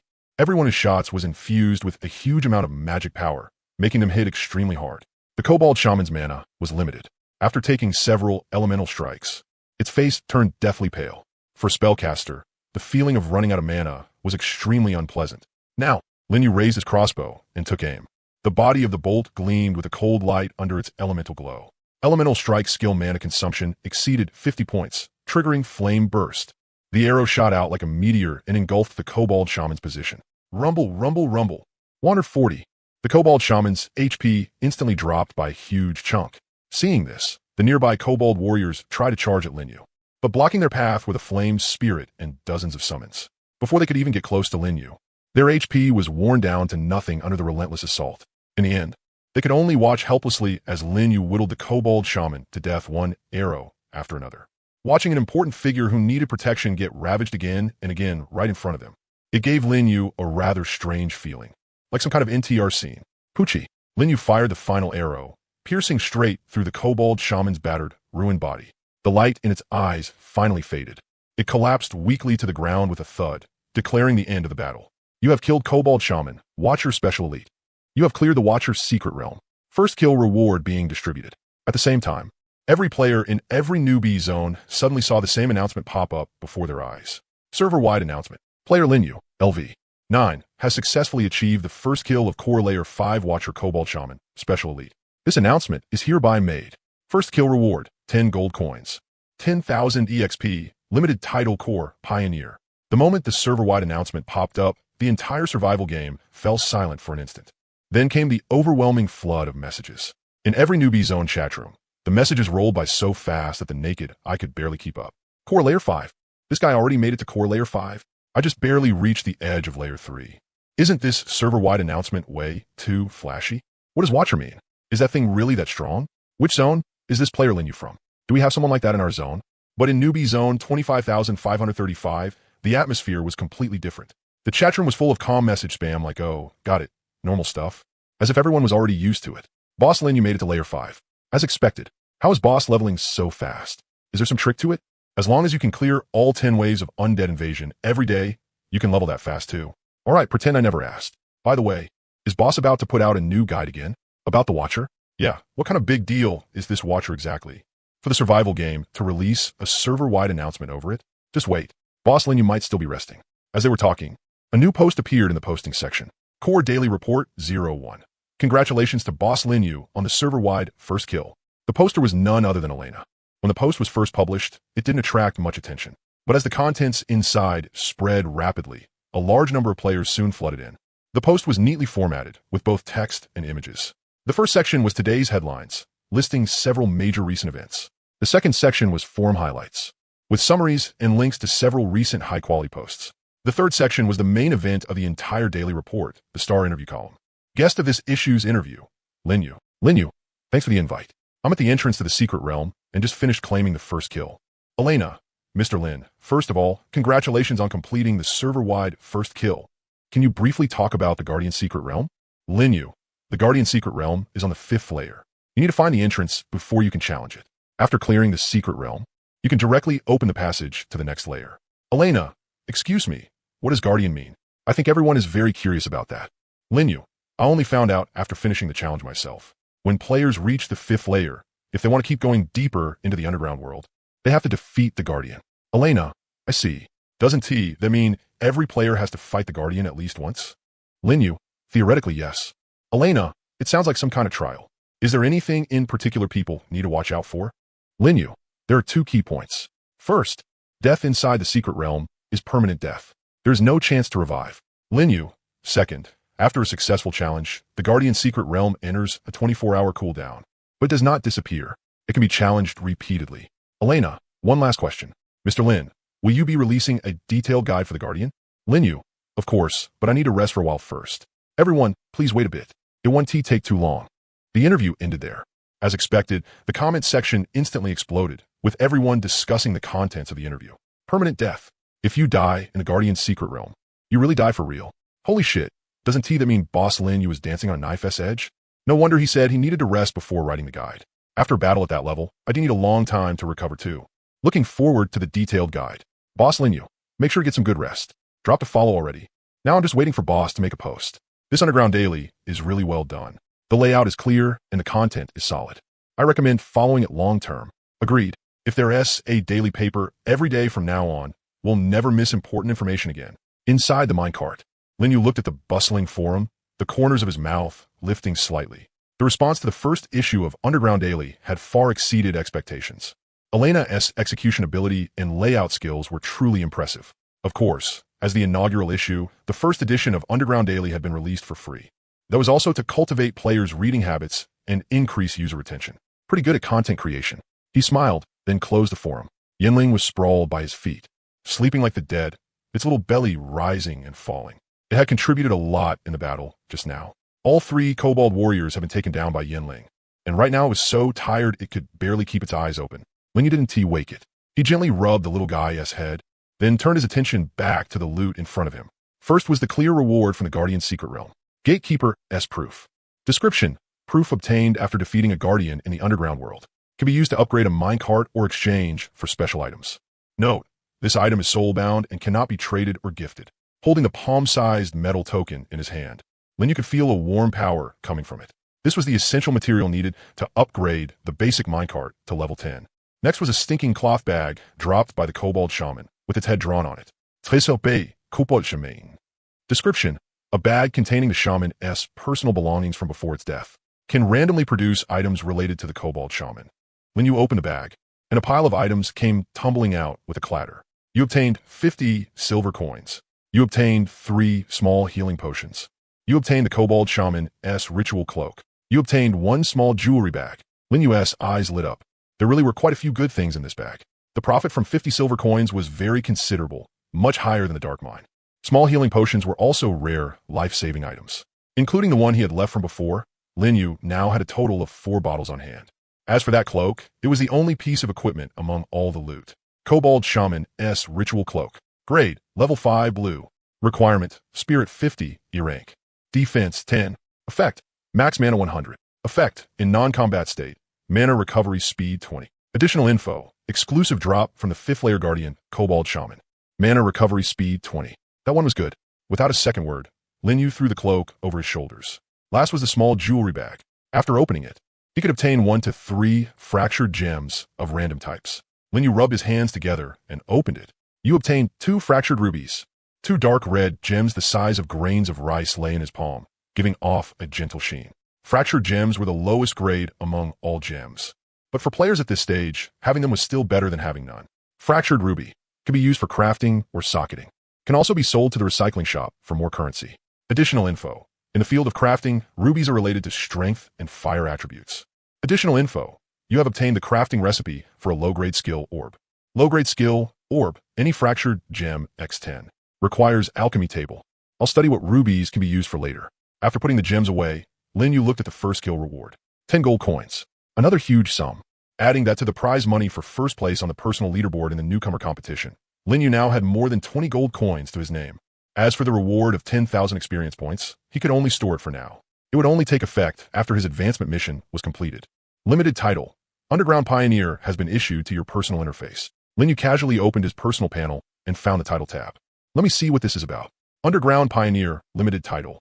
Description. After equipping this title, it will automatically be displayed in the chat room and when making forum posts. Effect. Waives cross-layer handling fees when buying and selling items in the game market. Note. The title effect is passive and will still take effect even when not equipped. When Linyu saw the title effect, his eyes lit up. Waives cross-layer handling fees. At first glance, this effect did not seem all that impressive, but its actual value far exceeded imagination. Right now, most players were still stuck on the first underground layer, while he was already on the 5th. Every cross-layer transaction required paying a considerable teleportation fee. With this title, buying and selling things on the market from now on would basically mean zero-cost cross-layer trading for him. This title is even more useful than 10 gold coins. Linyu couldn't help grinning as he equipped the title. His name on the game forum immediately changed to Underground Pioneer Linyu. It really did look pretty badass. After taking stock of all the gains, Linyu took a deep breath and walked to the minecart console. His gaze landed on the upgrade panel. Basic minecart. Level 910. Materials required to upgrade to level 10. 10 silver coins. Gatekeeper S-Proof X1. Level 10 was the limit of the basic minecart, but it was not Linyu's limit. The gold digger was right in front of him now. Basic minecart. Upgrade. Consume 10 silver coins and 1 gatekeeper S-Proof. Basic minecart level increased to 1010. Current minecart level cap reached. Linyu looked at the line of notification and felt a flood of emotions. From that boxy metal shell on the first day, to the max level minecart he had now. Though its appearance hadn't changed much, its attributes were already on a completely different level. Its excavation efficiency had risen from 50 to 150. Its fuel cap had soared from 100 to 200. Its durability had also climbed from the initial 100 to 300. This minecart had accompanied him across every inch of land from the 1st to the 5th layer. But now, it was time for it to be reborn. Just as Linyu was about to take out the S-rank minecart blueprint he had treasured for so long from his backpack, a notification suddenly interrupted him.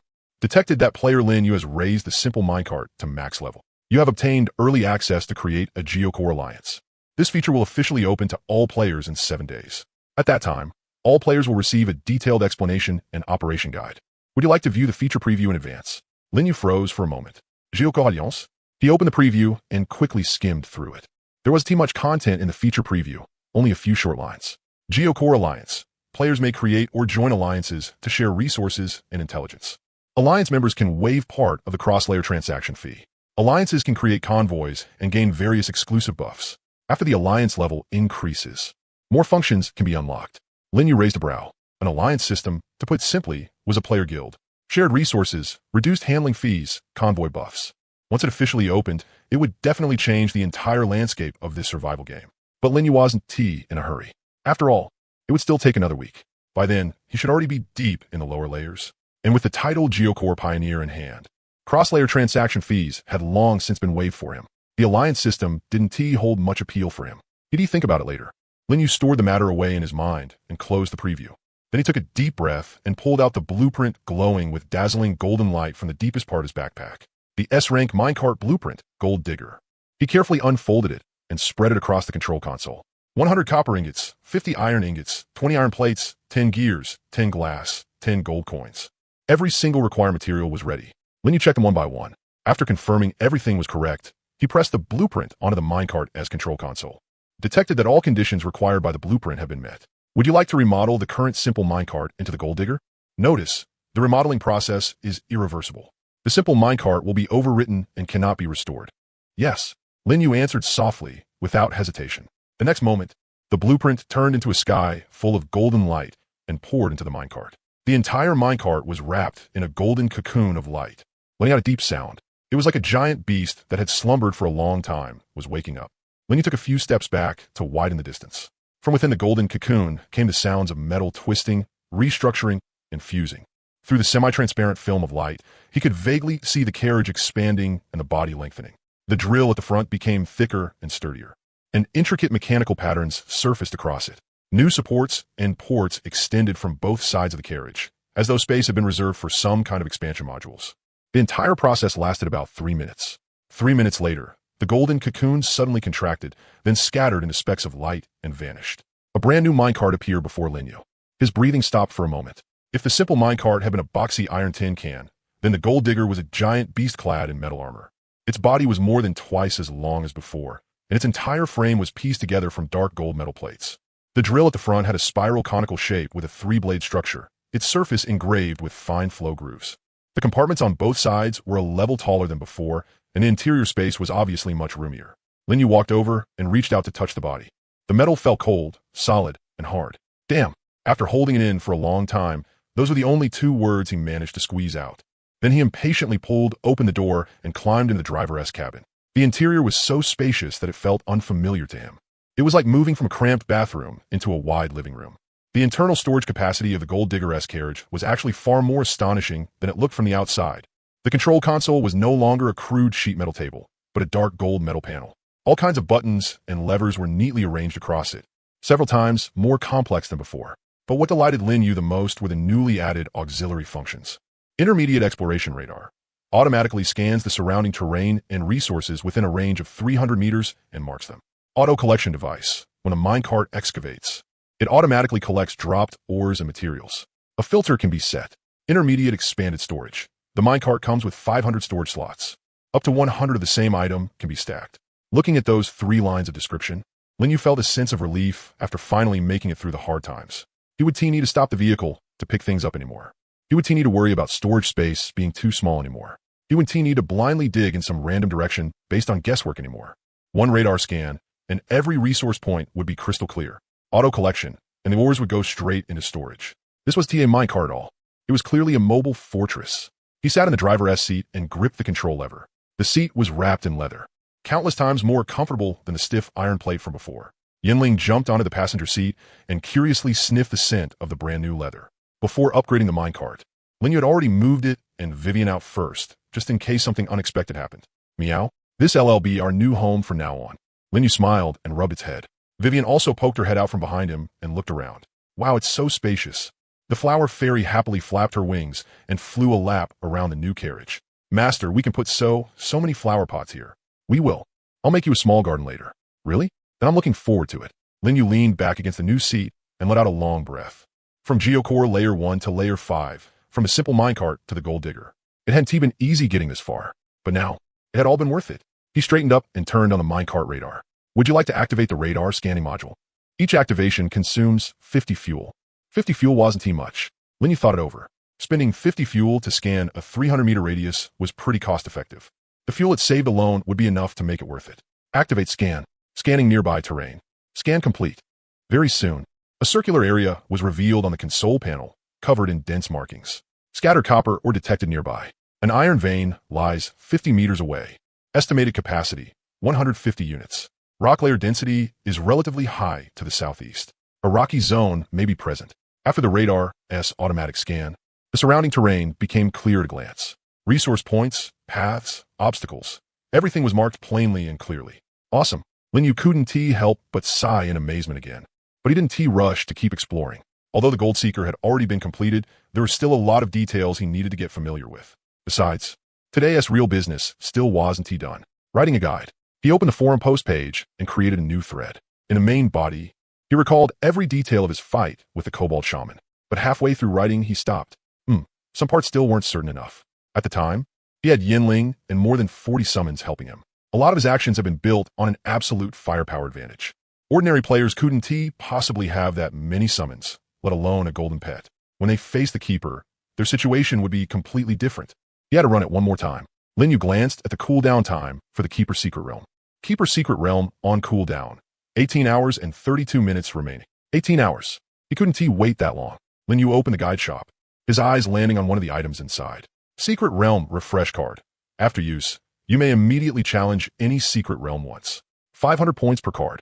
This was it. The exchange price for a Secret Realm Refresh Card was 500 guide points. Lin Yu checked his point balance.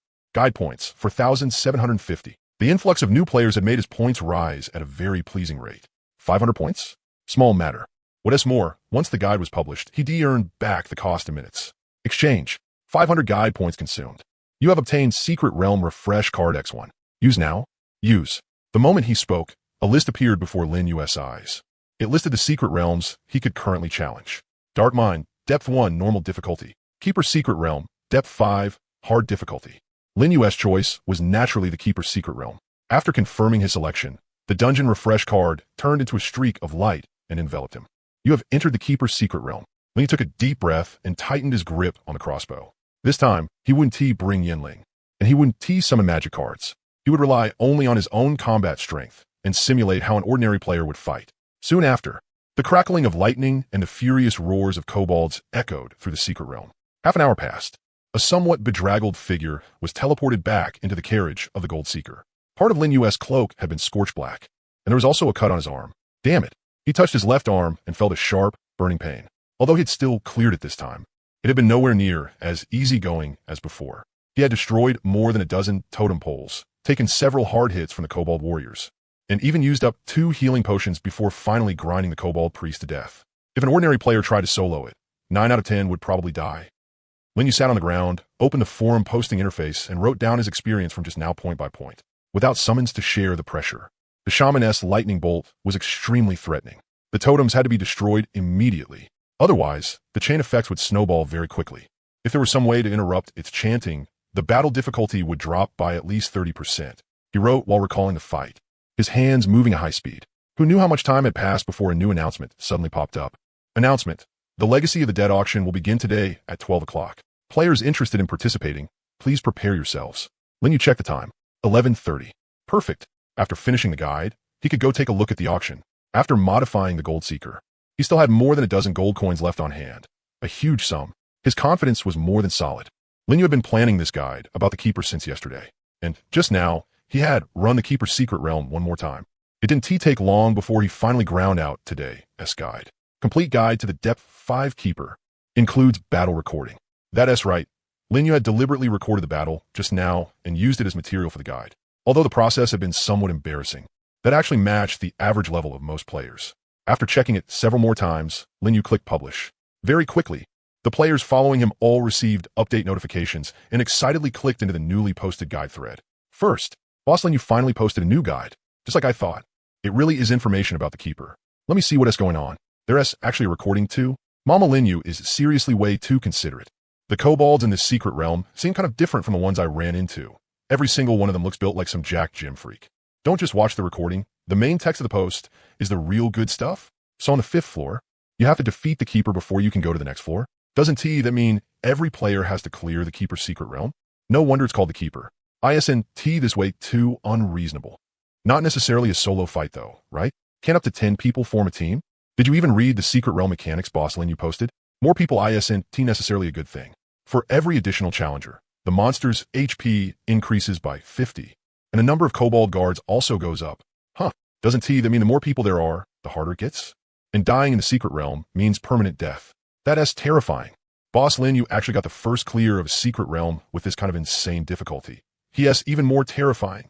By the way, did you guys notice? There are a few extra words in front of Boss Lin Yu's forum name now. Geocore Pioneer sounds so cool. Is that the limited title reward for the first clear? I'm not jealous of Boss S' first clear reward at all. He earned that fair and square. Watching the number of comments steadily rise, Lin Yu nodded to himself. Although most players still hadn't reached the Keeper's secret realm yet, sooner or later, they would have to face this powerful enemy. If he gave them a warning shot now, fewer people might die when the time came. Just as Lin Yu closed the thread page and was about to sign up for the auction, he suddenly noticed a newly posted thread with a very eye-catching title. Reverse calculating enemy strength and Boss Lin Yu's power from the battle recording. Interesting. They're even analyzing me now. Lin Yu raised a brow, clicked in directly, and started reading. First, from Boss Lin Yu's guide thread, we can obtain the stats of the Kobold Priest and Kobold Warrior.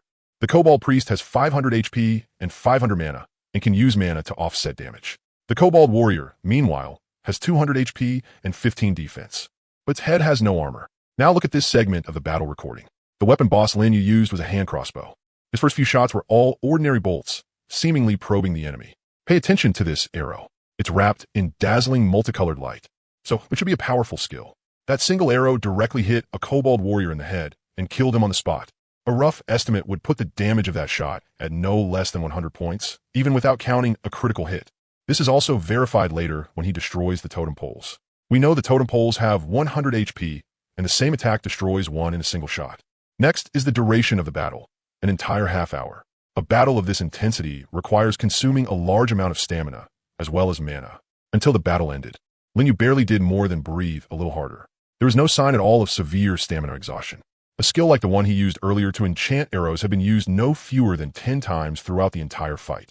That meant boss Lin Yu's base attributes had already reached an astonishing level, and that still wasn't all of his strength. Everyone knew that, at the last auction, he had obtained a gold-grade combat pet egg, but that pet never appeared even once during the entire battle. In summary, boss probably only solo recorded the fight for our sake, just to make strategy guide material easier to produce.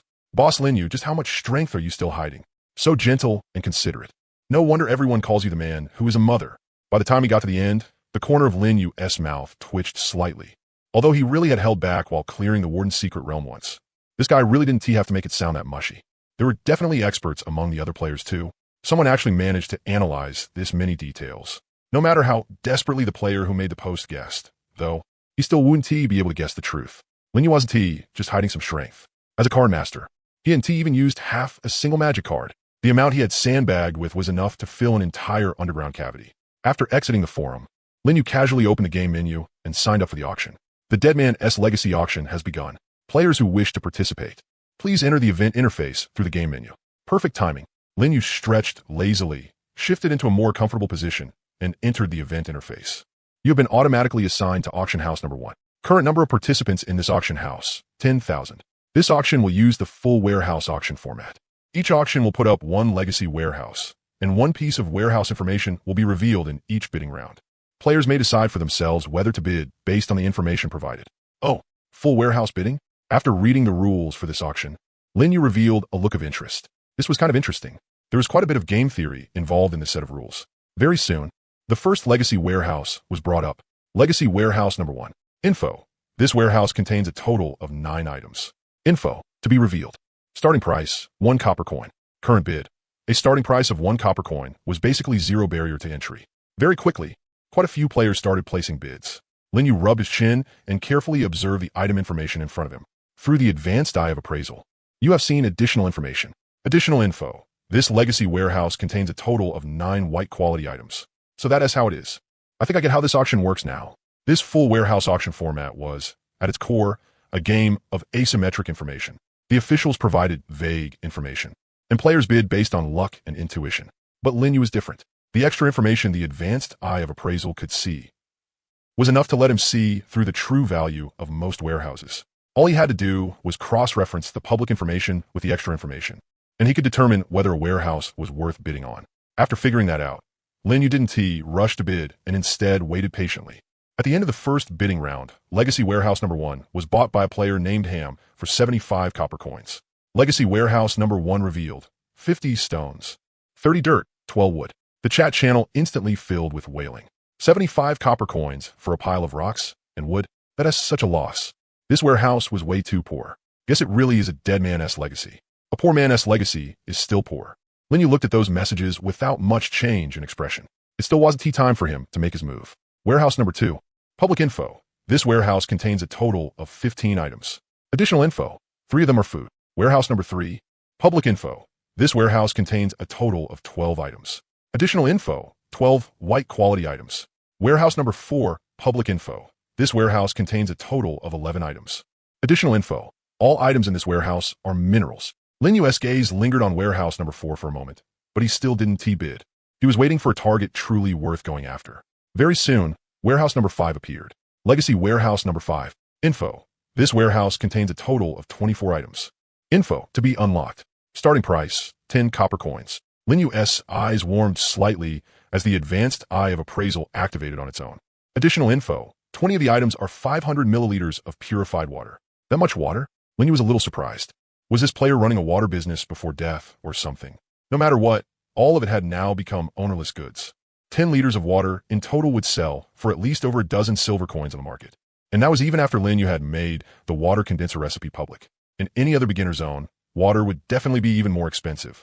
Linyu thought for a moment, then placed a bid of 1 silver coin. That was 10 times the starting price. At a stage where most players were still raising bids a few copper coins at a time, this bid was like a heavy hammer that smashed everyone into stunned silence. The first bidding round has ended. Legacy Warehouse number 5 has been won by player Geocore Pioneer Linyu for 1 silver coin. Revealing item information. Legacy Warehouse number 5 includes Purified Water X20, Simple Water Condensers X4. The channel for Auction House number 1 instantly became lively. 1 silver coin. Who has that rich? Wait, that insanely flashy title. It's Boss Linyu. Holy crap. Boss Linyu is in this auction house. Boss. That's way too ruthless. You directly bid 10 times the starting price, and didn't he leave anyone else any chance at all? 20 bottles of water plus 4 simple water condensers. Boss made a killing. Linyu casually typed a hello in public chat, then continued staring at the next warehouse. Warehouse number 6 was mostly iron ore, but mixed with quite a lot of dirt blocks. Not worth making a move. Warehouse number 7 was mostly food, but 1/3 of it was moldy and spoiled. Pass. Warehouse number 8 had wood and coal in decent quantities, but the price had already been pushed up to 5 silver coins, so the value wasn't great. Linyu bid again and again, and each time he crushed the competition in the very first round. He took an iron ore warehouse for 2 silver coins, containing more than 50 pieces of iron ore. He took a legacy warehouse full of mushrooms for 1 silver coin.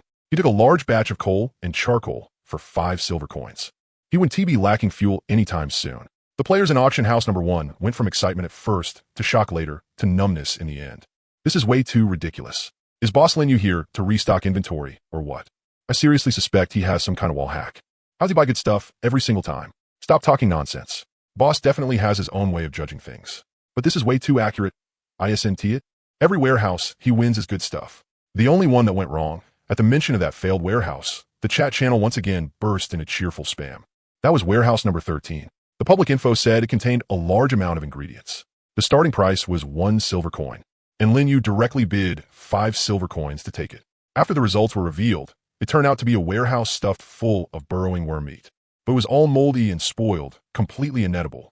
Ha ha ha ha ha ha. Boss Linyu finally wiped out. He spent 5 silver coins on a pile of rotten meat. I'm dying here. Even big shots are still human. Sometimes they misjudge things too. Linyu looked at the pile of greenish meat chunks, the corner of his mouth twitching, but he accepted it quite calmly. If you walk by the river often enough, your shoes are bound to get wet. The auction was entering its final stage. The second to last and third to last inheritance warehouses were bought by other players one after another. Linyu did not make a move. All of his attention was focused on the final warehouse. Final inheritance warehouse. Intel. This warehouse contains an extremely rare item. Intel locked. Starting bid, 20 silver coins. A starting bid of 20 silver coins was the highest opening price in this entire auction. The chat channel instantly exploded. 20 silver coins. Isn't that opening bid way too ridiculous? It's several times more expensive than the previous most expensive warehouse. But the intel says there's an extremely rare item inside. Maybe it really is worth the price? What if it's another trap? I don't dare gamble on it. True enough. I'm not bidding. If you're not bidding, then I won't either. You say that like you even have that much money. You were all being stingy over just a few silver coins earlier. Most players were still watching and waiting. Linyu narrowed his eyes, and then his expression suddenly changed. Additional information. This warehouse contains a curio-type item. Curio, a special item that cannot be equipped. It will produce a strange effect after use. The lowest possible quality is purple. A curio, a completely unheard of item type. Even the lowest quality curios were purple. Linyu's breathing quickened. Without almost any hesitation, he entered a number into the bid box. 1 gold coin, 100 silver coins, a full 5 times the starting bid. The first round of bidding has ended. The final inheritance warehouse has been won by player Earthgore Pioneer Linyu for the price of 1 gold coin. Inside bidding channel number 1, the players were all stunned. 1 gold coin. Am I seeing things? Boss Linyu directly bid 1 gold coin. This is crazy, completely crazy. But he hasn't missed once in all those earlier bids. Is there really something amazing in there this time? 1 gold coin. My entire fortune in this game doesn't even add up to that much. Say no more. Is this really the world big shots live in? The item info is about to be revealed. Let's see what Boss Linyu got. Revealing item information. The moment the warehouse contents were revealed, No one in the entire bidding channel said a word. All the players held their breath, including Linyu, waiting for the answer. The final inheritance warehouse contains the following items. Myriad Flux Card Box, Dark Gold Curio 1, Iron Sword 1, Copper Treasure Chest 1, D Dark Gold Quality? What even is a curio? I've never heard of that before. Boss Linyu really hit the jackpot this time. Looking at the public notice in front of him, Linyu revealed a look of delight. He had originally thought getting something gold quality at most would already be pretty good. But he had never expected the curio in this warehouse to actually be dark gold quality. This was high-end loot, second only to legendary. That said, how did the owner of this dark gold curio die? After calming down, Linyu suddenly noticed a problem. Could it be that this curio itself carried some kind of risk? After the auction ended, the forum became lively. Some were happy, some were miserable. I spent 2 silver coins and got a blue ring. I made a killing. I spent 10 silver coins on a pile of junk scrap metal. My mentality is shattered. Damn, I stepped into a trap too. That warehouse was full of rotten meat and torn cloth. There wasn't a single useful thing in it. Linyu did not join those discussions. He exited the event interface and returned to the spacious new carriage of the Gold Hunter. As the auction items were gradually delivered through the mail, he began sorting through everything he had won. Aside from that dark gold card box, most of the rest was a pile of miscellaneous materials and consumables. Copper ore, iron ore, coal, wood, purified water, mushrooms, and monster drop materials. None of it was particularly rare, but the quantity made up for it. After putting everything into storage, Linyu's inventory swelled to several times its previous size. This stuff would be enough to last him quite a while. Patting his hands, Linyu took out the dark gold card box. It was a card box about the size of a palm, cool and smooth to the touch, giving off a restrained golden glow. The surface was decorated with intricate and luxurious geometric fractal patterns. They looked chaotic, yet also seemed to follow some kind of order. Linyu subconsciously held his breath and carefully read through the card box's attributes. Myriad Flux Card Box. Grade 1 Dark Gold. Description: a magical card box filled with an unknown fate. The following effects are triggered while carrying it. Effect: mana consumption of card type skills is reduced by 50%. Effect: the reduced mana cost will be stored. For every 10,000 mana stored, 1 Myriad Flux card will be generated. The card box initially contains 1 Myriad Flux card. The moment a Myriad Flux card is generated, it will take effect immediately. Effect: when the player's level reaches level 30, this item can be used as a class advancement item. After completing the class advancement, the player can promote into the S-rank class Hand of Fate, a 50% reduction in mana cost for card skills. That very first effect alone left Linyu utterly astonished. He was a card master. Card crafting and card control were both card type skills to begin with. This effect meant that from now on, the mana cost for crafting magic cards would be cut directly in half. A magic card that originally took 20 mana to make would now only require 10. He already made his living off magic cards, so this was basically doubling his sustain. As for the second effect, it was even more full of unknown temptation. For every 10,000 mana saved, 1 Myriad Flux card would be generated. With his current combat intensity, saving several hundred or even over 1,000 mana in a single battle would be easy. After roughly a dozen high-intensity battles, he would be able to generate 1 Myriad Flux card. As for what a Myriad Flux card actually did, just from the name alone, it was obvious it wasn't simple. But the card box didn't have any initial card in it. Could it already have been used by someone? It was probably used by the card box's previous owner. As for the consequence, Linyu scratched his head. The result was already obvious. If the effect of that Myriad Flux card had been positive, then this card box probably would not have ended up in an auction of the dead's inheritance. This was probably the risk of the dark gold card box. After thinking for a moment, Linyu's gaze gradually grew firm. Use it and don't be afraid. If you're afraid, don't use it. It was just like certain card battle games. Powerful cards always came with risk, but as long as they were used properly, they could decide the entire match. To ordinary players, the Myriad Flux card might carry huge risks, but Linyu had both the strength and confidence to turn danger into safety. As for the third effect, Linyu's gaze fell on the final line. At level 30, it could be used as a class advancement item. After obtaining their first class, whether that class was E rank, A rank, or even S rank, the player's level cap would still be level 30. Once they reached level 30, they would need to find a second class and carry out a class advancement. After completing the first class advancement, the level cap can be raised to level 60. After that comes the second advancement, which raises the level cap again to level 90. As for how to improve after level 90, the Eye of Appraisal gave no answer.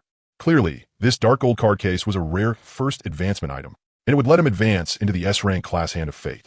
Another S-rank class, but that was still far off. Linyu stayed very calm and wasn't dazzled by the S-rank. He was only level 9 right now, and he hadn't even finished the advancement quest yet. Level 30? That was at least a month away. For now, he'd just keep it. At the very least, the effect that reduced card skill consumption could come in handy. Lin Yu hung the card case at his waist, then summoned the magic card codex.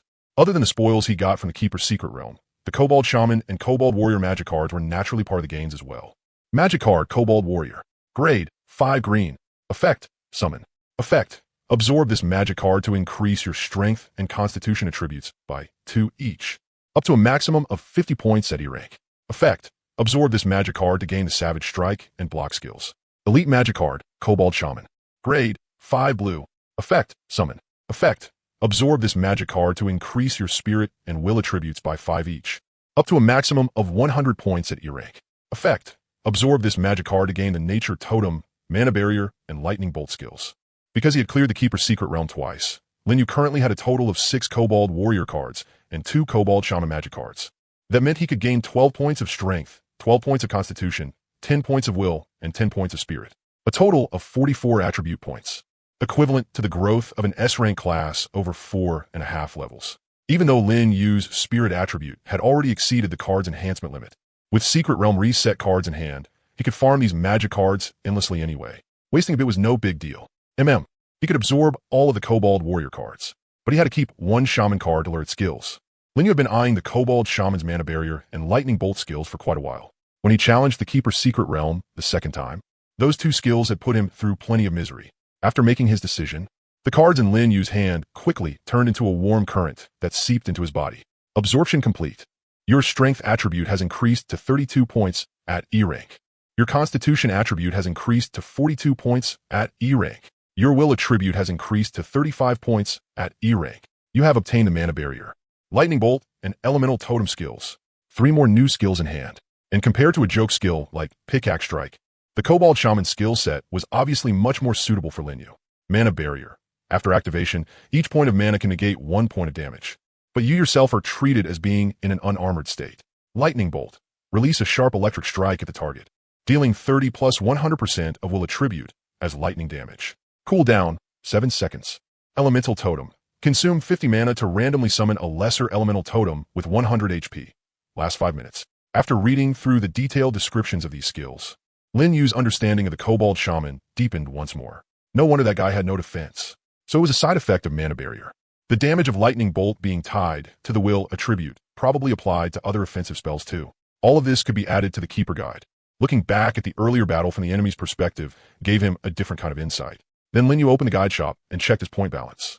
Guide points, 7,200. The popularity of the auction and the Keeper Guide had made his points surge at an astonishing rate.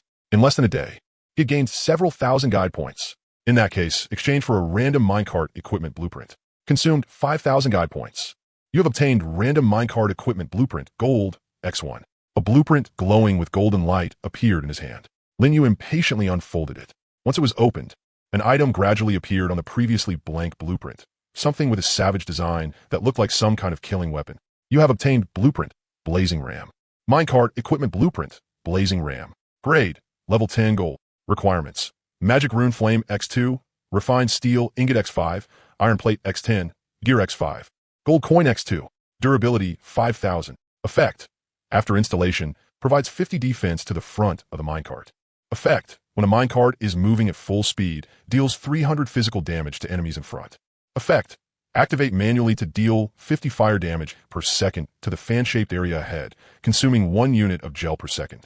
Description: Additional armor installed on the front and sides of the minecart, capable in both offense and defense. The perfect choice for home, travel, mowing down mobs, and farming monsters. Interesting. Looking at the blueprint's description, Lin Yu clicked his tongue in amazement. A minecart was supposed to be a means of transportation, but with the blazing ram, it became a weapon. 300 damage at full speed was practically equal to the burst damage of 3 elemental strikes. And the flame-spraying area damage was an excellent tool for clearing mobs. But the problem was obvious too. Magic runes and refined steel ingots. Neither of those existed on the 5th layer of the underground world. He activated the advanced eye of appraisal and looked at the blueprint's extra information. Additional information: Magic runes are made from magic ore. Refined steel requires a mana furnace to smelt iron ore. Magic ore is commonly found in the 6th layer and deeper regions of the underground world. Looks like he had no choice but to go to the 6th layer. Lin Yu put away the blueprint and checked the Keeper's secret realm's cooldown. Keeper's secret realm cooling down. 16 hours and 23 minutes remaining. 16 hours. Still early. He leaned against the driver's seat and tapped the steering wheel of the Gold Seeker with his fingers. The Gold Seeker had already been built, but he still hadn't truly experienced the performance of this new minecart. Rather than just waiting around, he might as well take it for a spin first. Lin Yu pulled the control lever. The engine let out a low roar like a beast waking from slumber. The drill began spinning, and the minecart drove into the rock wall, nearly twice as fast as before. Automatic collection device activated. Currently mining, iron or X3. Currently mining, copper or X2. Currently mining, stone X8, dirt X10. Notifications popped up one after another on the control panel as ore and materials were automatically stored in the cargo hold. Watching those numbers, Lin Yu couldn't stop the grin spreading across his face. Back when he mined before, he had to stop the cart, get out, wait for the kobolds to pick up the materials, then get back in. But now, the minecart just drove past, and everything went straight into storage automatically, like picking up money off the ground. This wasn't mining. This was printing money. The Gold Seeker sped through the tunnels of the 5th underground layer, its drill cutting through rock as easily as slicing tofu. With level 5 excavation capability, it would have no problem even going to the 10th underground layer. Here, it was complete overkill. New resource point markers kept appearing on the radar. Ironore, copperore, coal, silverore. Lin Yu wasn't deliberately digging for anything in particular. He was simply enjoying the feeling. 3 hours passed. He drove back to the entrance of the Watcher's secret realm, parked the car, opened the warehouse, and checked his haul. Iron or X120, copper or X156, coal X80, silver or X50. There are also some scattered stones and dirt, all neatly stacked in the warehouse and automatically sorted.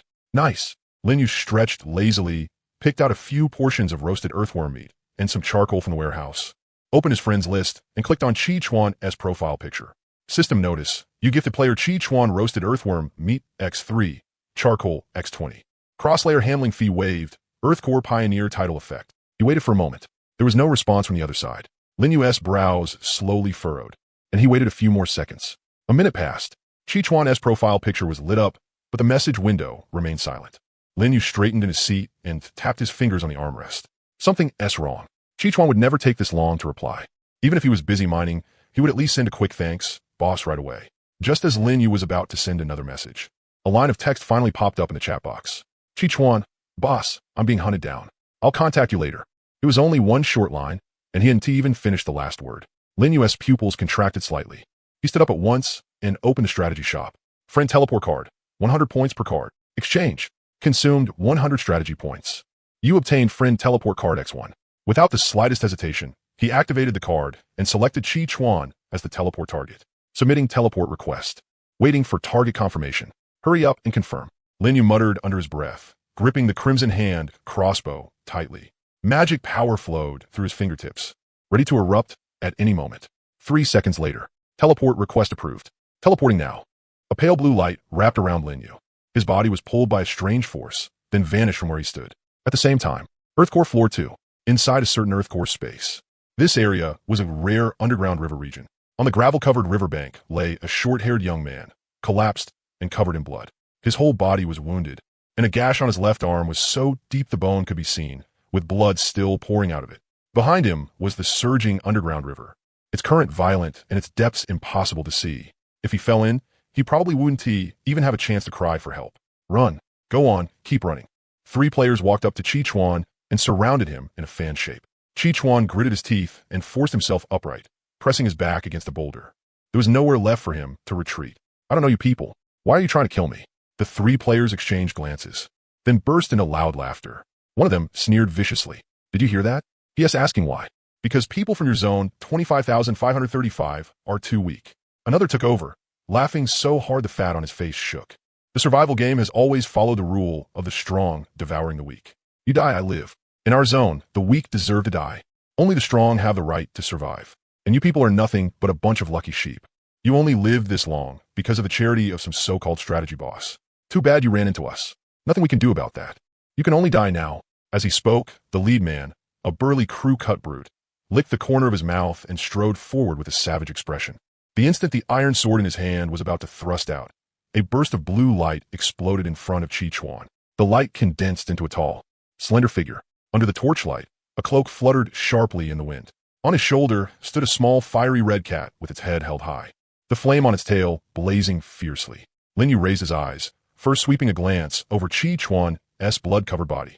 Then he looked at the three men in front of him, his voice as cold as ice. Get lost. The crew-cut brute froze for a moment, then burst out laughing and pointed his iron sword at Linyu. Another one here to die? You his friend? Perfect. Then you can both. Before he could finish, Linyu had already raised his crossbow. Magic power surged into the weapon.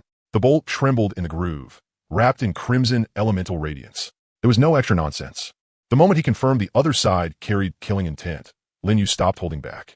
Elemental strike, flame burst. The crossbow bolt, wrapped in scarlet flames, tore through the air and exploded against the crew-cut brute's chest.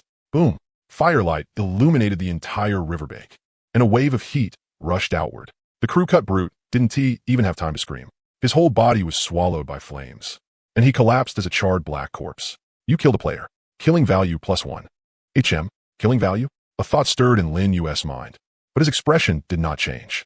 The faces of the other two players changed drastically, yet instead of running, they tried to counterattack with the short bows in their hands. Whoosh! Lin Yu didn't even bother dodging. The arrow struck his chest, but it was like crashing headfirst into an iron wall and was knocked away. Magic barrier activated. 22 points of damage negated by magic power. Why you? You're Lin Yu. Seeing that the attack had no effect, one of the assailant's expressions changed wildly as he recognized him. Run. We can't beat him. But before he could take more than 2 steps, a fiery red afterimage had already slammed into his back. Flame shadow charge. Yinling's claws tore open the back of his neck. Its figure flashed past, drawing out a spray of blood mist. The fat man crashed face first to the ground, twitched twice, and stopped moving. Your pet killed a player. Killing value +1. When the last man saw his companion fall, his legs went weak, and he nearly dropped to his knees. But the instinct to survive forced him to turn and sprint deeper into the mine tunnel. Lin Yu loaded another bolt, and magic power poured in once more. But before he could unleash a second elemental strike, a violent rumble suddenly came from deep within the mine tunnel. The rock walls cracked apart, and large numbers of pale bone claws reached out from the fissures. 1, 2, 3. Skeleton soldiers and hordes of zombies crawled out from the cracks in groups, their numbers far exceeding the scale of an ordinary invasion. They did not attack Lin Yu or Chi Chuan. Instead, they pounced toward the player who had just fled. A shrill scream echoed through the tunnel, only to be quickly drowned out by the sound of chewing. Lin Yu frowned tightly as a line of bright red announcement text appeared before his eyes. Announcement: the undead disaster is accelerating its spread. The invasion frequency and intensity on Earthcore floors 1 and 2 have risen dramatically. Good luck to all of you. So this day had finally come. Lin Yu wasn't too surprised. Back when he unlocked the Calamity Invasion system, he had already expected something like this might happen. Then he turned around and took out a bottle of small healing potion. Chi Chuan, drink this. Lin Yu handed over the healing potion, and Chi Chuan took it and tilted his head back to gulp it down. Small healing potion has taken effect. I should be pretty 50. Leaning against the rock, Chi Chuan panted heavily. It took him quite a while before he finally caught his breath. The bleeding from his wounds stopped, and some color returned to his pale face. Boss, why did you suddenly come over? I used a teleport item. You were also the one who approved the request yourself. Lin Yu glanced toward the depths of the mine tunnel, where the undead were still gnawing on the corpses. Go back to the minecart first. I'll deal with those enemies. Chi Chuan nodded, struggled to his feet, and returned to the minecart parked not far away. His minecart only had a single carriage, and there were several dents in the iron plating. It was obvious it had been through quite a few battles. The strengthened undead invasion had increased the number of enemies by quite a bit, but to Lin Yu, it was still child's play. Before long, his illustrated handbook had gained dozens of low-level undead magic cards. So what happened? After climbing into Chi Chuan's carriage, Lin Yu asked casually. I dug into this area today and found an underground river. I was so damn happy at the time. As he spoke, Chi Chuan excitedly licked the corner of his mouth, but he accidentally tugged at his wound and immediately started baring his teeth in pain again. Lin Yu understood his mood very well. An underground river meant an endless water source. In the underground world, clean water was hard currency. With this river, Chi Chuan could make quite a lot of money. Go on. I had just walked to the riverbank and hadn't even started collecting water yet when the rock wall nearby got dug through. The moment those 3 bastards saw me, they attacked without a word. I didn't bring a weapon. How could I fight 3 people by myself? I ran circles around the minecart several times, and they chased me all the way to the end of the riverbank. As Chi Chuan spoke, his voice still trembled a little. Boss, if you hadn't come, I'd have died here today. Lin Yu narrowed his eyes. Those 3 clearly hadn't come for Chi Chuan. It had just been a chance encounter. All right, boss. Seeing Lin Yu fall into thought, Chi Chuan suddenly spoke. I have a recording here. Do you want to see it? I turned on recording mode right after I got attacked. I was originally planning to upload it to the forum before I died. At least then I'd die knowing what happened. Didn't he expect that? I wouldn't end up dying.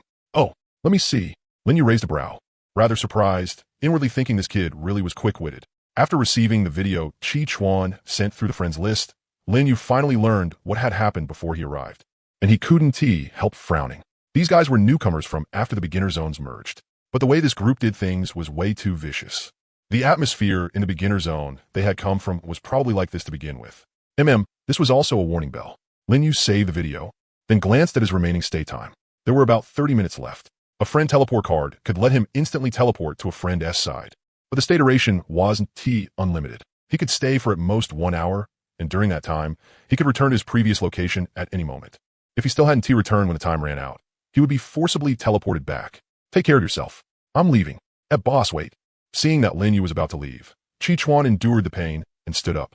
I don't really have anything to repay you with, but there just happens to be a river here. Want to bring some water back? I have empty bottles. Sure. Lin Yu thought about it and didn't refuse. He was pretty free right now anyway. Going back would just mean browsing the forum. The two of them walked to the riverbank. Lin Yu casually swept his gaze over the flowing underground river and suddenly let out a soft sound of surprise. There's something in this river. Additional information. Several piranhas live in this underground river. They will attack any creature that gets close to the water's surface. Recklessly trying to collect water will result in being swarmed by them. Piranha. Level 3. HP. 20 out of 20. Skill none. Weakness. Moves sluggishly after leaving the water. Takes 50% extra lightning damage. Good thing you didn't collect water earlier.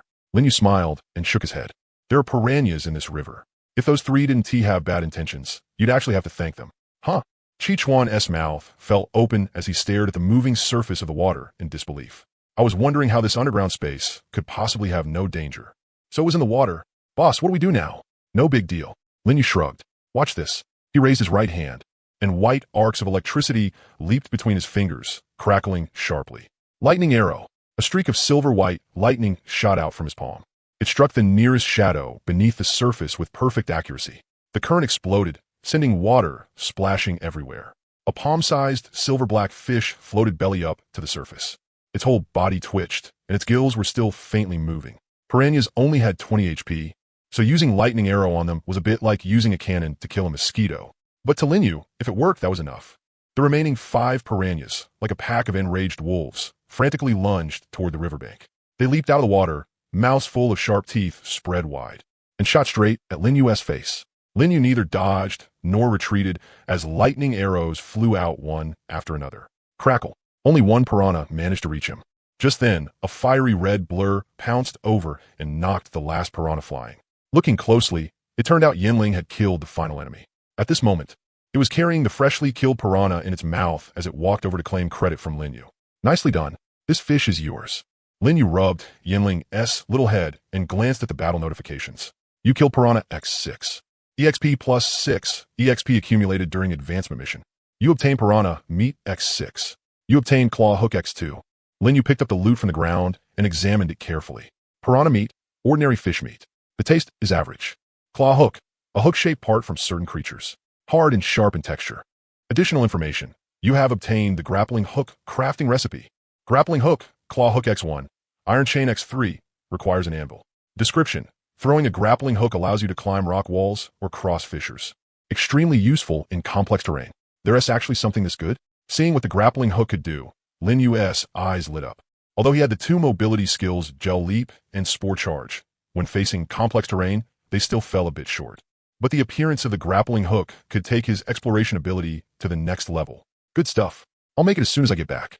He put away the claw hooks and fish meat, then turned and walked back to Chi Chuan's minecart. Chi Chuan, bring some wood or charcoal over. Right away, boss. Chi Chuan could tell what he wanted to do, so he quickly took out some wood from a box and made a campfire.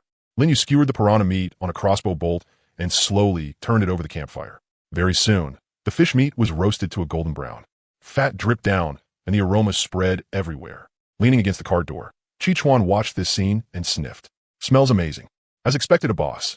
Even your grilled fish is this good. There is no need to flatter me at a time like this. Half amused and half helpless, Lin Yu handed him a skewer of fish meat. Try it. Chi Chuan took it, bit into it, and his eyes instantly widened. He immediately started wolfing it down. Even without seasoning, it was way better than chewing dry bug meat. Lin Yu also savored the fish meat slowly from the side, stroking Yinling from time to time. The 2 men and 1 cat quickly polished off all the piranha meat. I should go. Lin Yu glanced at the remaining stay time. There were less than 3 minutes left. Chi stood up and gave Lin Yu a solemn bow. Boss, I'll never forget what happened today. Be careful. If anything happens, let me know. Don't feel embarrassed about it. Lin Yu patted him on the shoulder, then turned into a streak of light and drilled into the ground. Chi solemnly cupped his fists toward the spot where he had just been standing, then let out a long breath. Thinking back on it now, selling that gold miner ring to Lin Yu on an installment plan was probably the most worthwhile investment he had ever made in his life. If it weren't for Lin Yu, he would probably already be on the forum's death list by now. You have returned to the prospector. After teleporting back, Lin Yu looked around, then walked over to the metalwork station. Iron chains had to be made from iron ingots at the metalwork station. 3 chains would be enough. Then came the anvil, which would be used together with the claw hook to make a grappling hook. TSK. Who came up with that name? Crafting in progress. Estimated completion time, 30 minutes. That was actually pretty long. Lin Yu muttered to himself and casually opened the forum for a quick look. As expected, after that announcement about the intensifying undead invasion was posted, the forum exploded again. On the market, silver ore and silver products that could counter the undead had nearly tripled in price. Panic was the best catalyst for price hikes. He shook his head and was just about to close the forum when a private message popped up. Elena, Mr. Lin, someone on the forum posted that you killed his friend. Is that true? It is true. Lin Yu did not avoid the issue and replied concisely. He casually forwarded the recording Chi had sent him, then added another sentence. This is the footage from when it happened. The recording perspective is from one of my friends. Elena fell silent for a moment, probably watching the video. A few minutes later, her message popped up. This is infuriating. How can these people be this awful? I just checked the death notices on the forum, and it turns out they've already killed several people. Luckily, they ran into you this time, Mr. Lin. Otherwise, they would have gone on hurting more people. It was obvious that the girl was genuinely furious. She sent several messages in a row. Lin Yu did not even get a chance to cut in. Mr. Lin, don't worry. I'll clear this up in today's Geocore Daily. Lin Yu thought about it. Each player had limited chances to make forum posts. If he could use Elena's post to spread the truth, then he would not have to waste his own valuable posting chances. Sure, just clarify the facts. Don't expand the impact. Understood. Don't worry, Mr. Lin. I know what I'm doing. Use the recording however you want. Neither I nor that friend minds. After closing the chat window, Lin Yu walked toward the metalwork station. Crafting complete. You obtained grappling hook X1. A bundle of simply designed equipment appeared on the work surface. The grappling hook consisted of 3 parts. They were the handle, the retractable chain, and the sharp hook claws.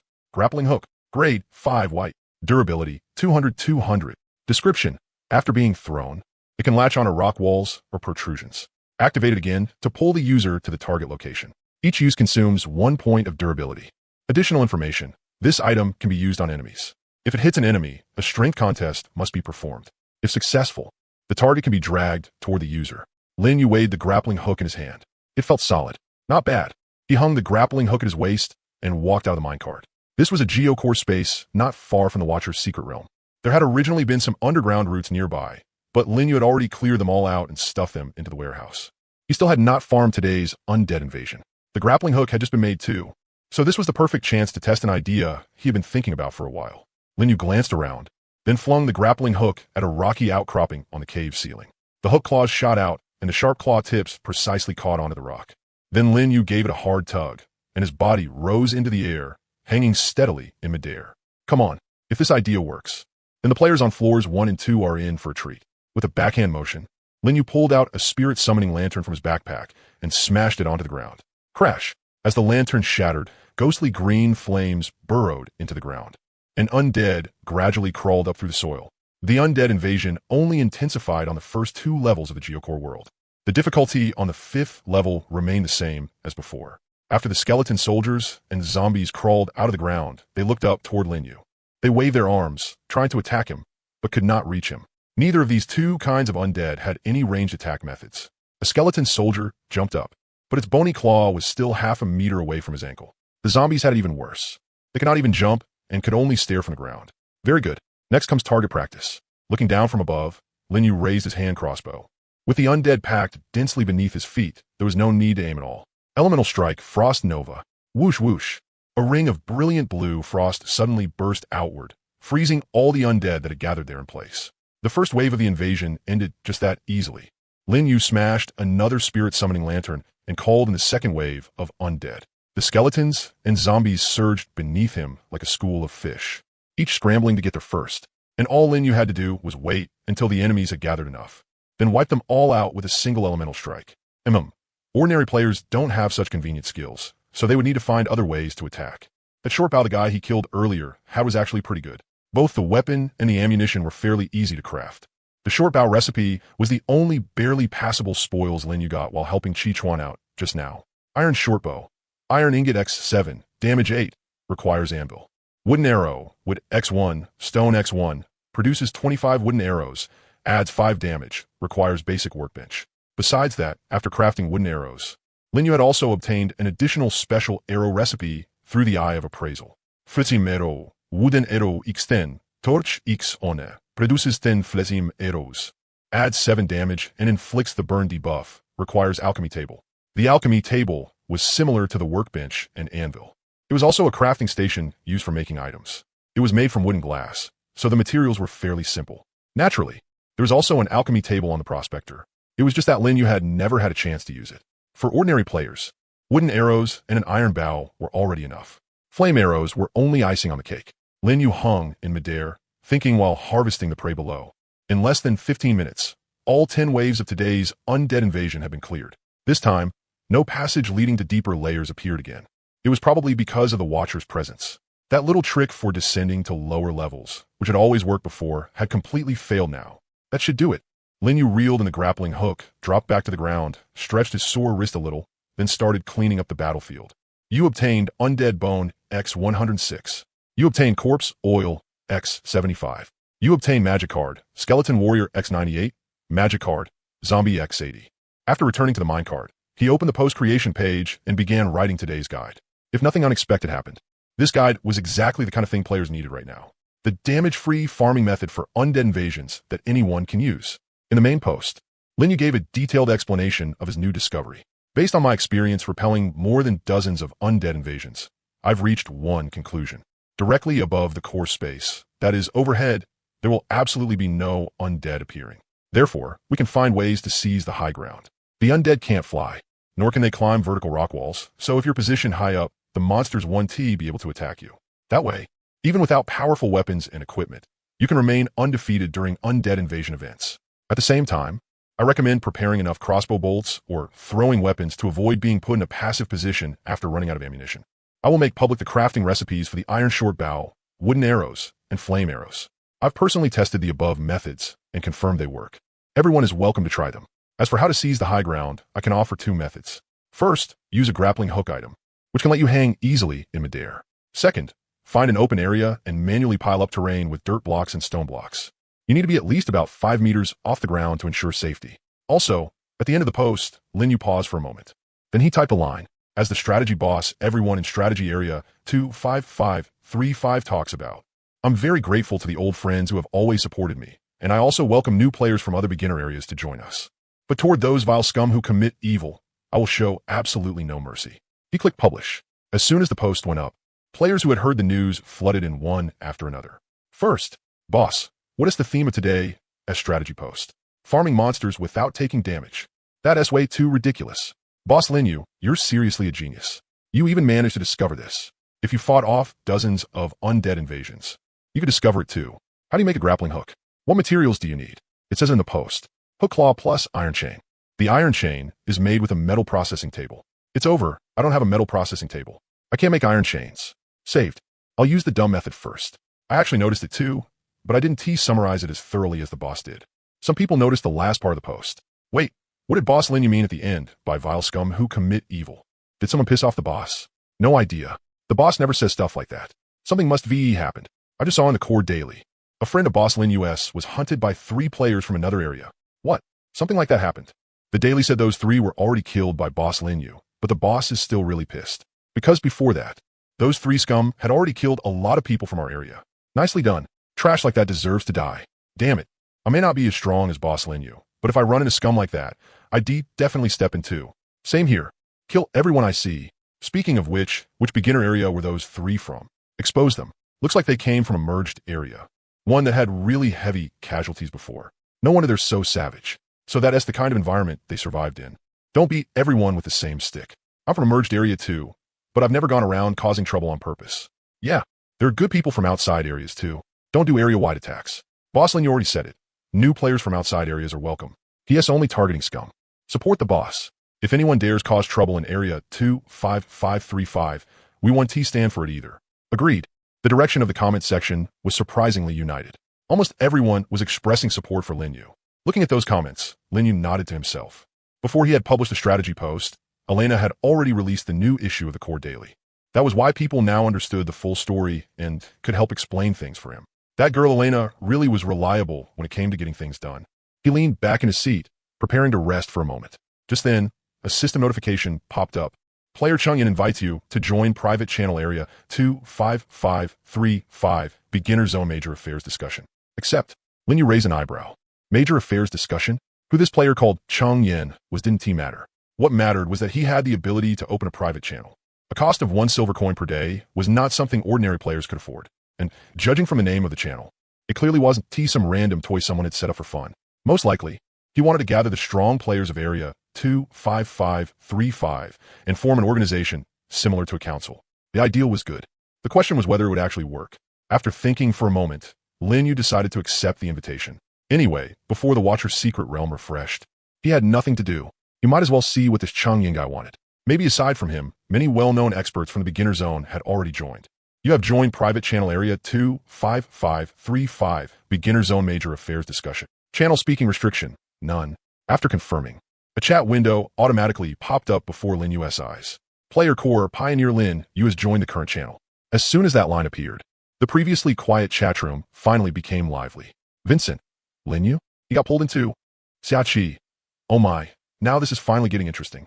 Lu Go, what exactly is this about? Kane, so this is the strongest person in beginner area 25535. Bai Long, it's you. The murderer who killed my friend. Seeing the first few familiar names, Lin Yu smiled knowingly.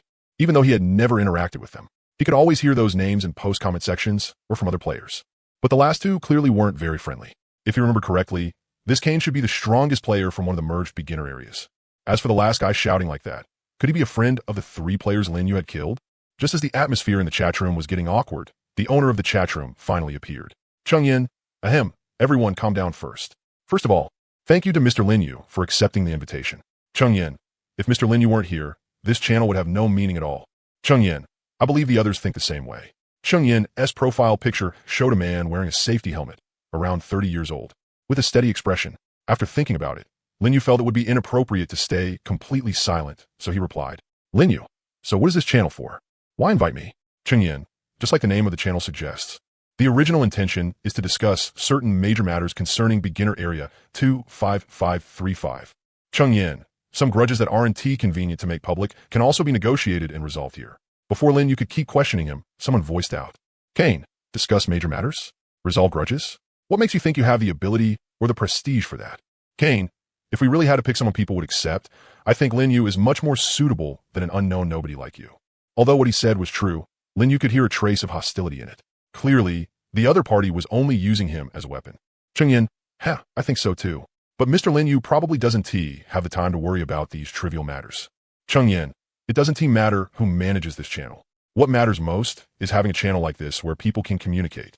Changyan, in the public channel, you can only speak 3 times a day, but here, you can say whatever you want. Changyan, if we run into events like the newbie competition again, we could discuss tactics together. Changyan, all of you are the best among the players. You should understand what I mean. At that point, Lin Yu understood Changyan's purpose as well. To put it plainly, he wanted to pull together a small group for expert players. Usually, they could chat and kill time, and if anything happened, they could discuss it right away. An organization in this form wasn't bad either. There was nothing mandatory about it.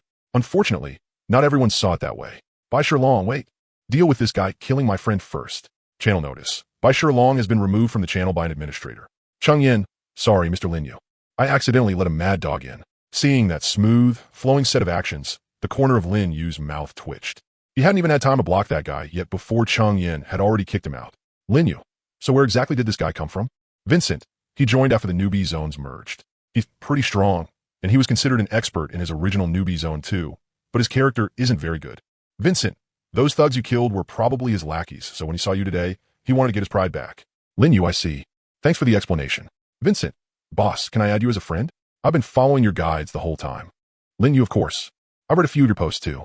They were all very good. Once they saw Vincent successfully get onto Lin Yu's friend list, the other players in the chat room immediately couldn't sit still anymore. Luca, add me too. If there's a chance, let's spar and see your strength. Xiachi, Big Brother won't reject me, right? Right? Chung Yin, ahem. Can I also apply for a friend slot? Lin Yu, looking at the overwhelming flood of friend requests, Lin Yu didn't know whether to laugh or cry. Wasn't the whole point supposed to be discussing important matters? Did they really have nothing else to talk about? Still, just because the others had nothing to say didn't mean Lin Yu had no important information. It just so happened that this piece of news wasn't very useful to ordinary players. But to experts like these, it should be much more valuable. After thinking for a moment, Lin Yu slowly dropped a bomb into the chat room. Lin Yu, speaking of which, I have some information here about the Geocore Alliance. Geocore Alliance? The moment Lin Yu's message appeared, the atmosphere in the chat room immediately changed. Chung Yin, Mr. Lin Yu, could you explain detail? Leaning back in his seat, Lin Yu curled his lips into a faint smile. He knew these people would definitely be interested, because any player with even a little foresight could see the Alliance system's game-changing impact on the structure of this game. But he had no intention of making this information public for free. His guides were indeed always free, but those were ordinary guides meant for ordinary players. As for information at the level of how to obtain the qualification to create an alliance, it was useless to ordinary players, and only a very small number of people would be interested. He didn't mind using this piece of information in exchange for something he needed. Lin Yu, the so-called Geocore Alliance, is a player guild. Before long, players will be able to create Geocore Alliances themselves and recruit members. Lin Yu, the advantage of a Geocore Alliance is that Alliance members can waive part of the cross-floor transaction fee, and they can also form convoys and gain convoy buffs. Lin Yu, I know how to obtain the qualification to create a Geocore Alliance. Lin Yu, but this information isn't free. Lin Yu, if you're interested, private message me. Highest bidder gets it.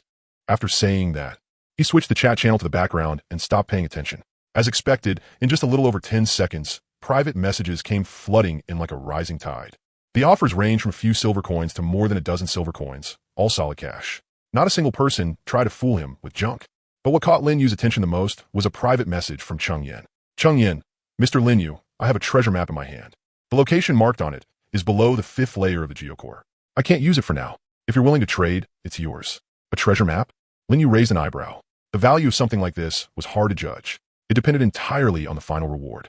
But since Chung Yin was willing to use it as a bargaining chip, that meant he valued it quite highly. Lin Yu, send it over so I can see. Chung Yin didn't waste words and directly sent over the item information for the treasure map. It was a yellowed piece of parchment with scorched black edges, as if it had been burned by fire. There were a few simple terrain markings on the paper, and a winding route had been drawn in the middle. At the end point was a crooked symbol. Beside it was a line of small text, seemingly some kind of note. But the handwriting was so messy it was hard to make out. Lin Yu stared at the map, and his eyes grew slightly hot. Curio, unknown treasure map. Grade, level 6, purple. Description, can only be activated when the depth is greater than the 5th layer of the Geocore. After activation, it will automatically point toward a treasure location. There may be powerful enemies guarding the treasure. Additional information, completing 10 treasure maps will grant the title Treasure Hunter. Another curio, even if it was only a purple grade curio, it was still quite valuable. He hadn't expected Chung Yin to actually be willing to take something like this out. Lin Yu, where did you get this treasure map? Chung Yin, the Dead Legacy auction that just ended. Heh, I got lucky and won it for 1 silver coin. Lin Yu, since you're willing, then it's a deal. Chung Yin, all right, it's a deal. Your friend Chung Yin has gifted you 1 unknown treasure map. Please check and accept it. Now that the treasure map was in hand, Lin Yu stopped being secretive. Lin Yu, if you want to obtain the qualification to create a Geocore Alliance, you need to upgrade the simple minecart to level 10. The other side fell silent for a few seconds. Chung Yin, a level 10 simple minecart? That's the requirement? Lin Yu, yes. Chung Yin, I see. My minecart is already level 8, so it looks like I'll meet the requirement soon. Lin Yu, since we made a deal, let me remind you of something. To upgrade the simple minecart from level 9 to level 10, you need a gatekeeper's proof. Chung Yin, gatekeeper's proof? You mean the item mentioned in your guide, the one you can only get by defeating the Geocore 5th layer gatekeeper? Lin Yu, that's right. The other side fell silent again. This time, even longer than before. Lin Yu could practically imagine Chung Yin's expression through the screen. Finally, the dialog box popped up again. Chung Yin, so in the entire Geocore game, right now you're the only one qualified to create a Geocore Alliance.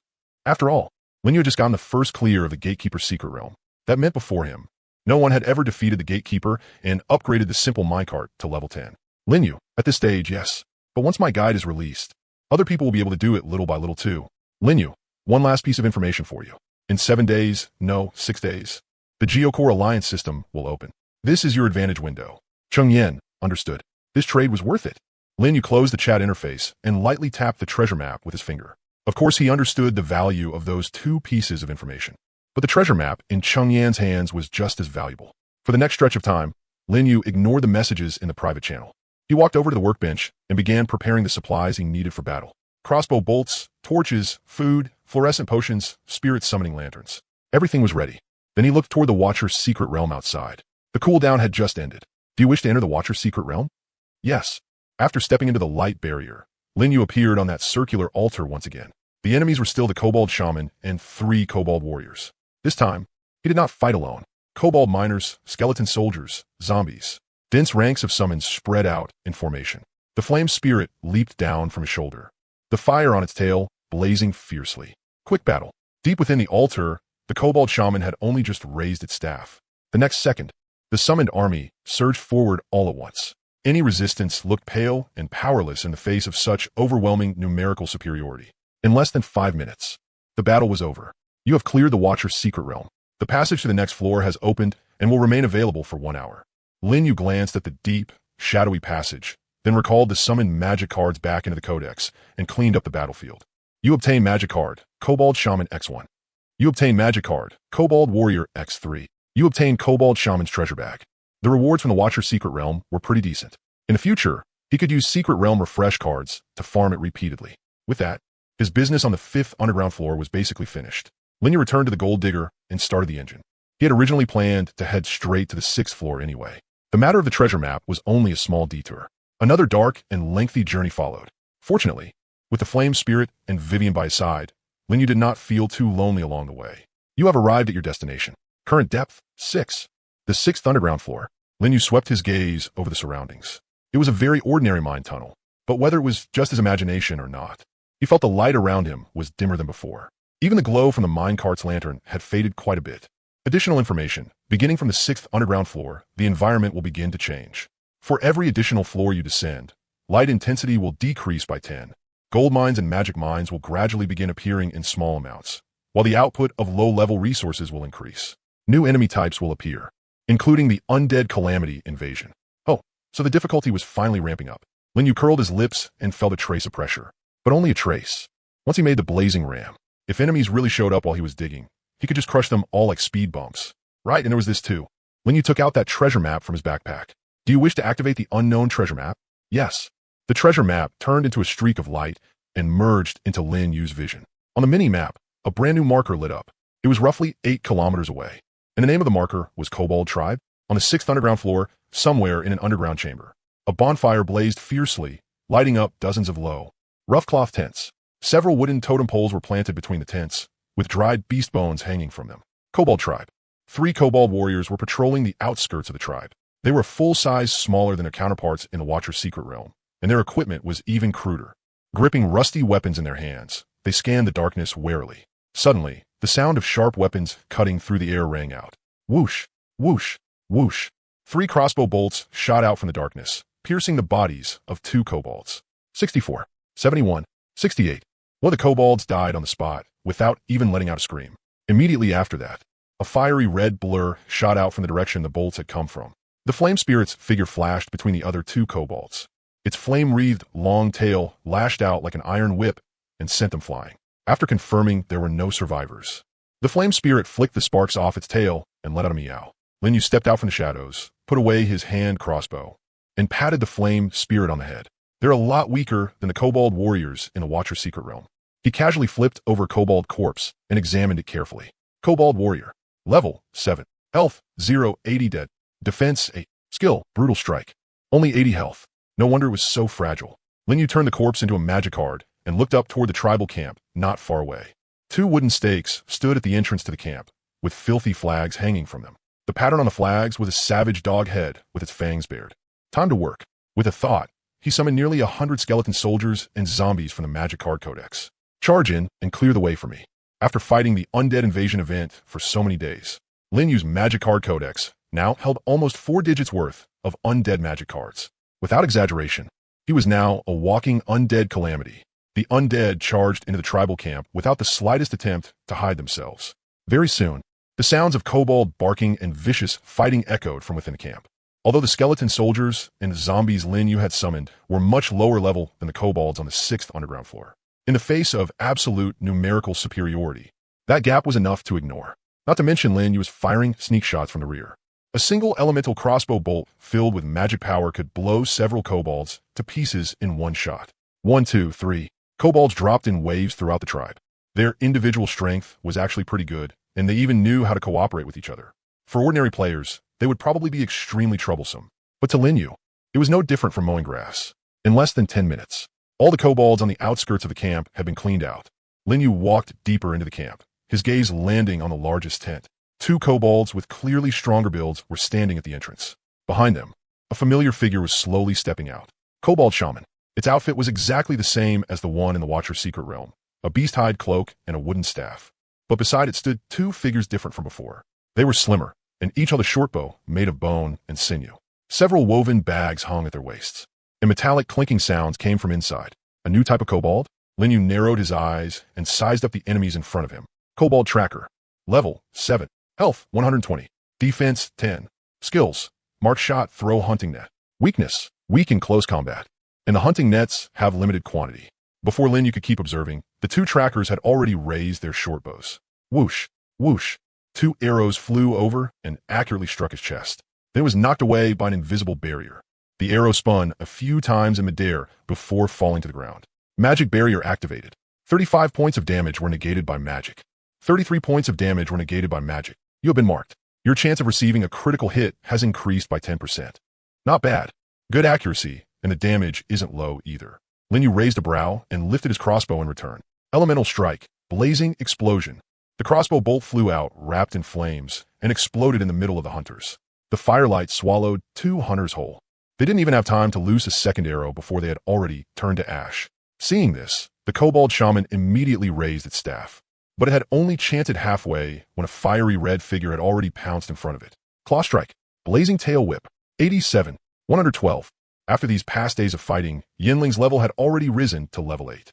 Although it hadn't learned any new skills, all of its attributes had increased across the board. The shaman's HP instantly bottomed out, and it collapsed weakly to the ground. This kobold shaman only had around 200 HP. It was far inferior to the same kind inside the Overseer's secret realm, and it also didn't have the powerful defensive skill, Magic Barrier. Lin Yu added another arrow to completely end the battle. Too weak. He shook his head and turned the corpse into a magic card. Including the warriors on the outer perimeter, this trip had yielded a total of 34 kobold magic cards. Although the quality wasn't as high as those produced in the Overseer's secret realm, there were plenty of them. Lin Yu swept his gaze across the camp and began searching for treasure. He turned up some loose copper coins and food inside the tents, but they weren't worth much. He walked to the largest bonfire at the center of the camp. A big pot was set up there, and something was still bubbling away inside it. The flames beneath the pot reflected a dark red metallic sheen. Lin Yu crouched down and looked carefully. It seemed like the bottom of the pot was pressing down on a stone slab. Go, move that for me. Lin Yu summoned several kobold miners and gave the order. The kobolds strained as they moved the pot aside, revealing a square stone slab. After prying the slab open, there was a shallow pit underneath. Stuffed inside the pit was a treasure chest wrapped in mud. Found it. The light showed on Lin Yu's face. The chest wasn't locked, so he directly lifted the lid. A soft golden glow lit up his face. Inside the chest, gold ingots were stacked neatly in rows. You found buried treasure and obtained gold ingots x99. Unknown treasure map has been consumed. 99 gold ingots. I'm rich. Seeing the prompt in front of him, Lin Yu grinned from ear to ear. 99 gold ingots. Rounded up, that was basically 100. If he wanted to smelt that much himself, it would take a full 300 pieces of gold ore. Even though gold had started appearing from the 6th layer of the Earth's core onward, it was only scattered here and there. Who knew how long it would take to mine 300 pieces of gold ore? Chengyan. Oh Chengyan, you really gave me a huge gift. Lin Yu happily put the gold ingots into his backpack and had the kobolds carry them back to the gold digger. Let's go back. Lin Yu clapped his hands and was just about to leave. But Yinling suddenly stopped, twitched its nose, and sniffed toward a certain direction at the edge of the tribe. Meow meow. What is it? Lin Yu followed its line of sight. It was an inconspicuous tent, even shabbier than the others. Outside, it were several damaged iron cages. One look was enough to tell they had been used as cells. Lin Yu walked over and lifted the filthy curtain. The scene inside made him pause slightly. Inside a locked cage, a figure's curled up. Not very tall, but solidly built. A graying long beard hung messily over his chest. Because he was unconscious, no other features could be made out. The only thing Lin Yu could be sure of was that he was not a kobold. Still alive? Lin Yu crouched down and reached out to check his breathing. Still alive, just unconscious. There were several wounds on his body. They were probably from a whip. Looks like a dwarf. How did he get locked up in here? Just as Lin Yu was wondering, a line of information suddenly popped up before his eyes. Additional information. Dwarves are a relatively friendly neutral race in the world beneath the earth. Dwarves are skilled at forging and mining. If your reputation level is high enough, you can buy high-quality weapons and armor in dwarf towns throughout the land. I think I roughly understand the reputation level now. Lin Yu stroked his chin thoughtfully. In that instant, a great many things flashed through his mind, and many painful memories as well, like the divine archer, using others as a knife, seizing cities and conquering land. I'd better bring him back to the gold digger first. The gold digger. This guy isn't tall, so why is he so heavy? Lin Yu wiped away some sweat and looked at the dwarf lying flat on the floor. The dwarf's beard was caked with dirt and blood, and several whip marks on his body were still oozing blood. Lin Yu casually took out a bottle of small healing potion and poured it down his throat. The dwarf's brows twitched slightly, and his breathing gradually steadied. He should be fine now. Now it just depends on when this guy wakes up. Yinling, Vivian, keep an eye on him. Let me know when he wakes up. Meow. Okay, master. Yinling jumped onto the passenger seat and swished its tail. It curiously looked over the dwarf lying on the floor. Seeing no sign that the dwarf would wake up anytime soon, Lin Yu stopped paying attention to him and casually opened the forum. At this moment, the forum was far livelier than he had imagined. It had been less than half a day since the last strategy post was published, yet the total view count had already broken 1 million. In the comments section, players were all sharing their actual combat experiences. I tried it. It really works. I stacked dirt blocks into a 5-meter-high pillar, stood on top of it, and shot arrows. A bunch of skeleton soldiers below could only stare helplessly. They couldn't touch me at all. Same here, but mine was only 3 meters high. Then one skeleton soldier jumped up and almost reached my feet. It scared me so much I hurriedly added another 2 meters. Iron bow, silver ring, anyone who uses them knows. It's basically 1 arrow, 1 kill. Thanks to Boss Lin Yu for the idea. Now I'm not afraid of undead invasions anymore. Same. I used to panic and hide inside the minecart whenever I saw an undead invasion. Now I just set up a ladder and start fighting. Boss is right. As long as you take the high ground, the undead are just targets. But I'm still a little nervous. What if we run into flying undead? Flying enemies probably won't appear that early, right? Boss already said this method is for the current skeletons and zombies. No matter what, at least now, I finally have the courage to leave the minecart. Whoa, I finally feel like I can survive in this game. Quite a few players had also recorded videos and posted them on the forum. Lin Yu casually opened one. In the video, a young player stood atop a 5-meter dirt pillar, surrounded below by skeletons and zombies. He fumbled around drawing his bow and shooting arrows. His aim was terrible, and only 2 out of 10 arrows hit. But the undead couldn't reach him, so they could only serve as living targets. The title of the video read, My First Real Fight Against the Undead. Thanks to Boss Lin Yu. Lin Yu watched with great interest. Looks like I'm not the only one who can't use a bow. He clicked on another video. This time, it was a 3-man squad. They piled up 3 earthen pillars in an underground core chamber and stood on them to fire in alternating crossfire. Their coordination was still clumsy, but their efficiency had improved quite a bit. One wave of undead invasion was cleared out in less than 5 minutes. There really was strength in numbers. This efficiency was about the same as when I still hadn't gotten the Scarlet Hand crossbow. The underground core alliance system still hadn't been unlocked yet. If players wanted to team up, they could only rely on chance encounters. In this brutal survival game, being able to meet comrades with the same goals, willing to dig and explore together, was undoubtedly a lucky thing. Looking at the battle results the players were showing off, Lin Yu leaned back in his seat, the corners of his mouth lifting slightly. Just then, a bout of rough coughing came from behind him, along with Yinling's warning. Meow meow. He turned around and found the dwarf struggling to prop up his upper body, his beard trembling against his chest. Cough, those damned kobolds. The dwarf cursed in a hoarse voice. He rubbed his forehead, then opened his eyes, suddenly sensing that something was wrong. He realized he was in a completely unfamiliar environment. Metal walls, bright light sources, and a cat with a flaming tail staring at him. The dwarf instinctively reached for his waist, but grabbed empty air. His weapon had long since disappeared. Hello. Lin Yu walked over and gestured that he meant no harm. Survival game, translation function activated, converting dwarven language into common language. Lin Yu blinked, not expecting there to be a function like this. Still, he quickly accepted it. This was a survival game, after all. A translation function wasn't anything strange. Hello, human. The dwarf understood Lin Yu's greeting and relaxed a little. At least the other party could communicate, unlike brainless things like kobolds. Where's this? The gold seeker on my minecart. Lin Yu reached out his hand as he explained. I cleared out a kobold tribe and found you in their prison. I see. The dwarf reached out and shook Lin Yu's hand. His callous palm was thick and powerful. Thank you, human. My coming-of-age trial almost got ruined. Coming-of-age trial? The dwarf nodded and began to explain. It's a rule of our dwarf race. Every adult dwarf must leave the settlement alone and starting from scratch. gather materials to personally forge a set of weapons and armor. Then he must defeat a powerful enemy to prove that his craftsmanship and strength are enough for him to stand on his own. Oh right, my name is Alone, from the Rockhammer settlement on the 11th layer of the underground core. My name is Linyu. Linyu looked over the dwarf in front of him again and couldn't help muttering inwardly. This guy just came of age? Aren't you dwarves aging your faces a little too fast? Linyu. Alone repeated the name once, then said, "You saved me. I will definitely repay this debt. If there's anything you need help with, just say it." Hearing that, Linyu's heart stirred. Alone, you just said you have to defeat a powerful enemy to complete the trial? That's right. The dwarf nodded. According to the clan's rules, the target of the trial must be a monster above level 10, and it must be at least elite rank. I also need to find a similar powerful enemy. Linyu's eyes lit up, thinking that his advancement mission finally had hope of being completed. Do you know where I can find an enemy like that? Alone frowned and thought for quite a while. Then he slowly spoke. If you're in a hurry, I do know one way. What way? By using a large amount of gel and a golden crown inlaid with rubies, you can make a slime crown.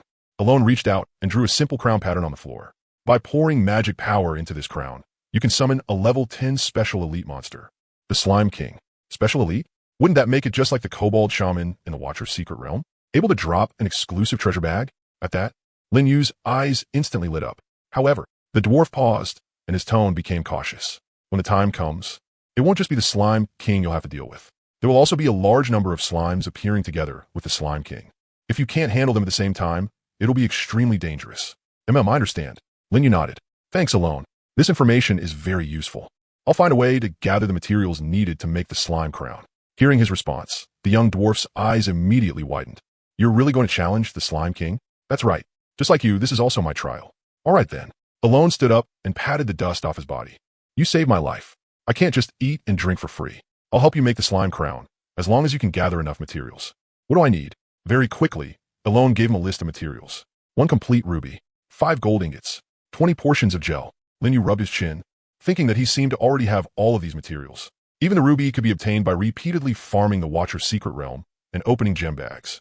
Besides that, finally, Alone said, you'll also need to find an altar of any god before the slime crown can be made.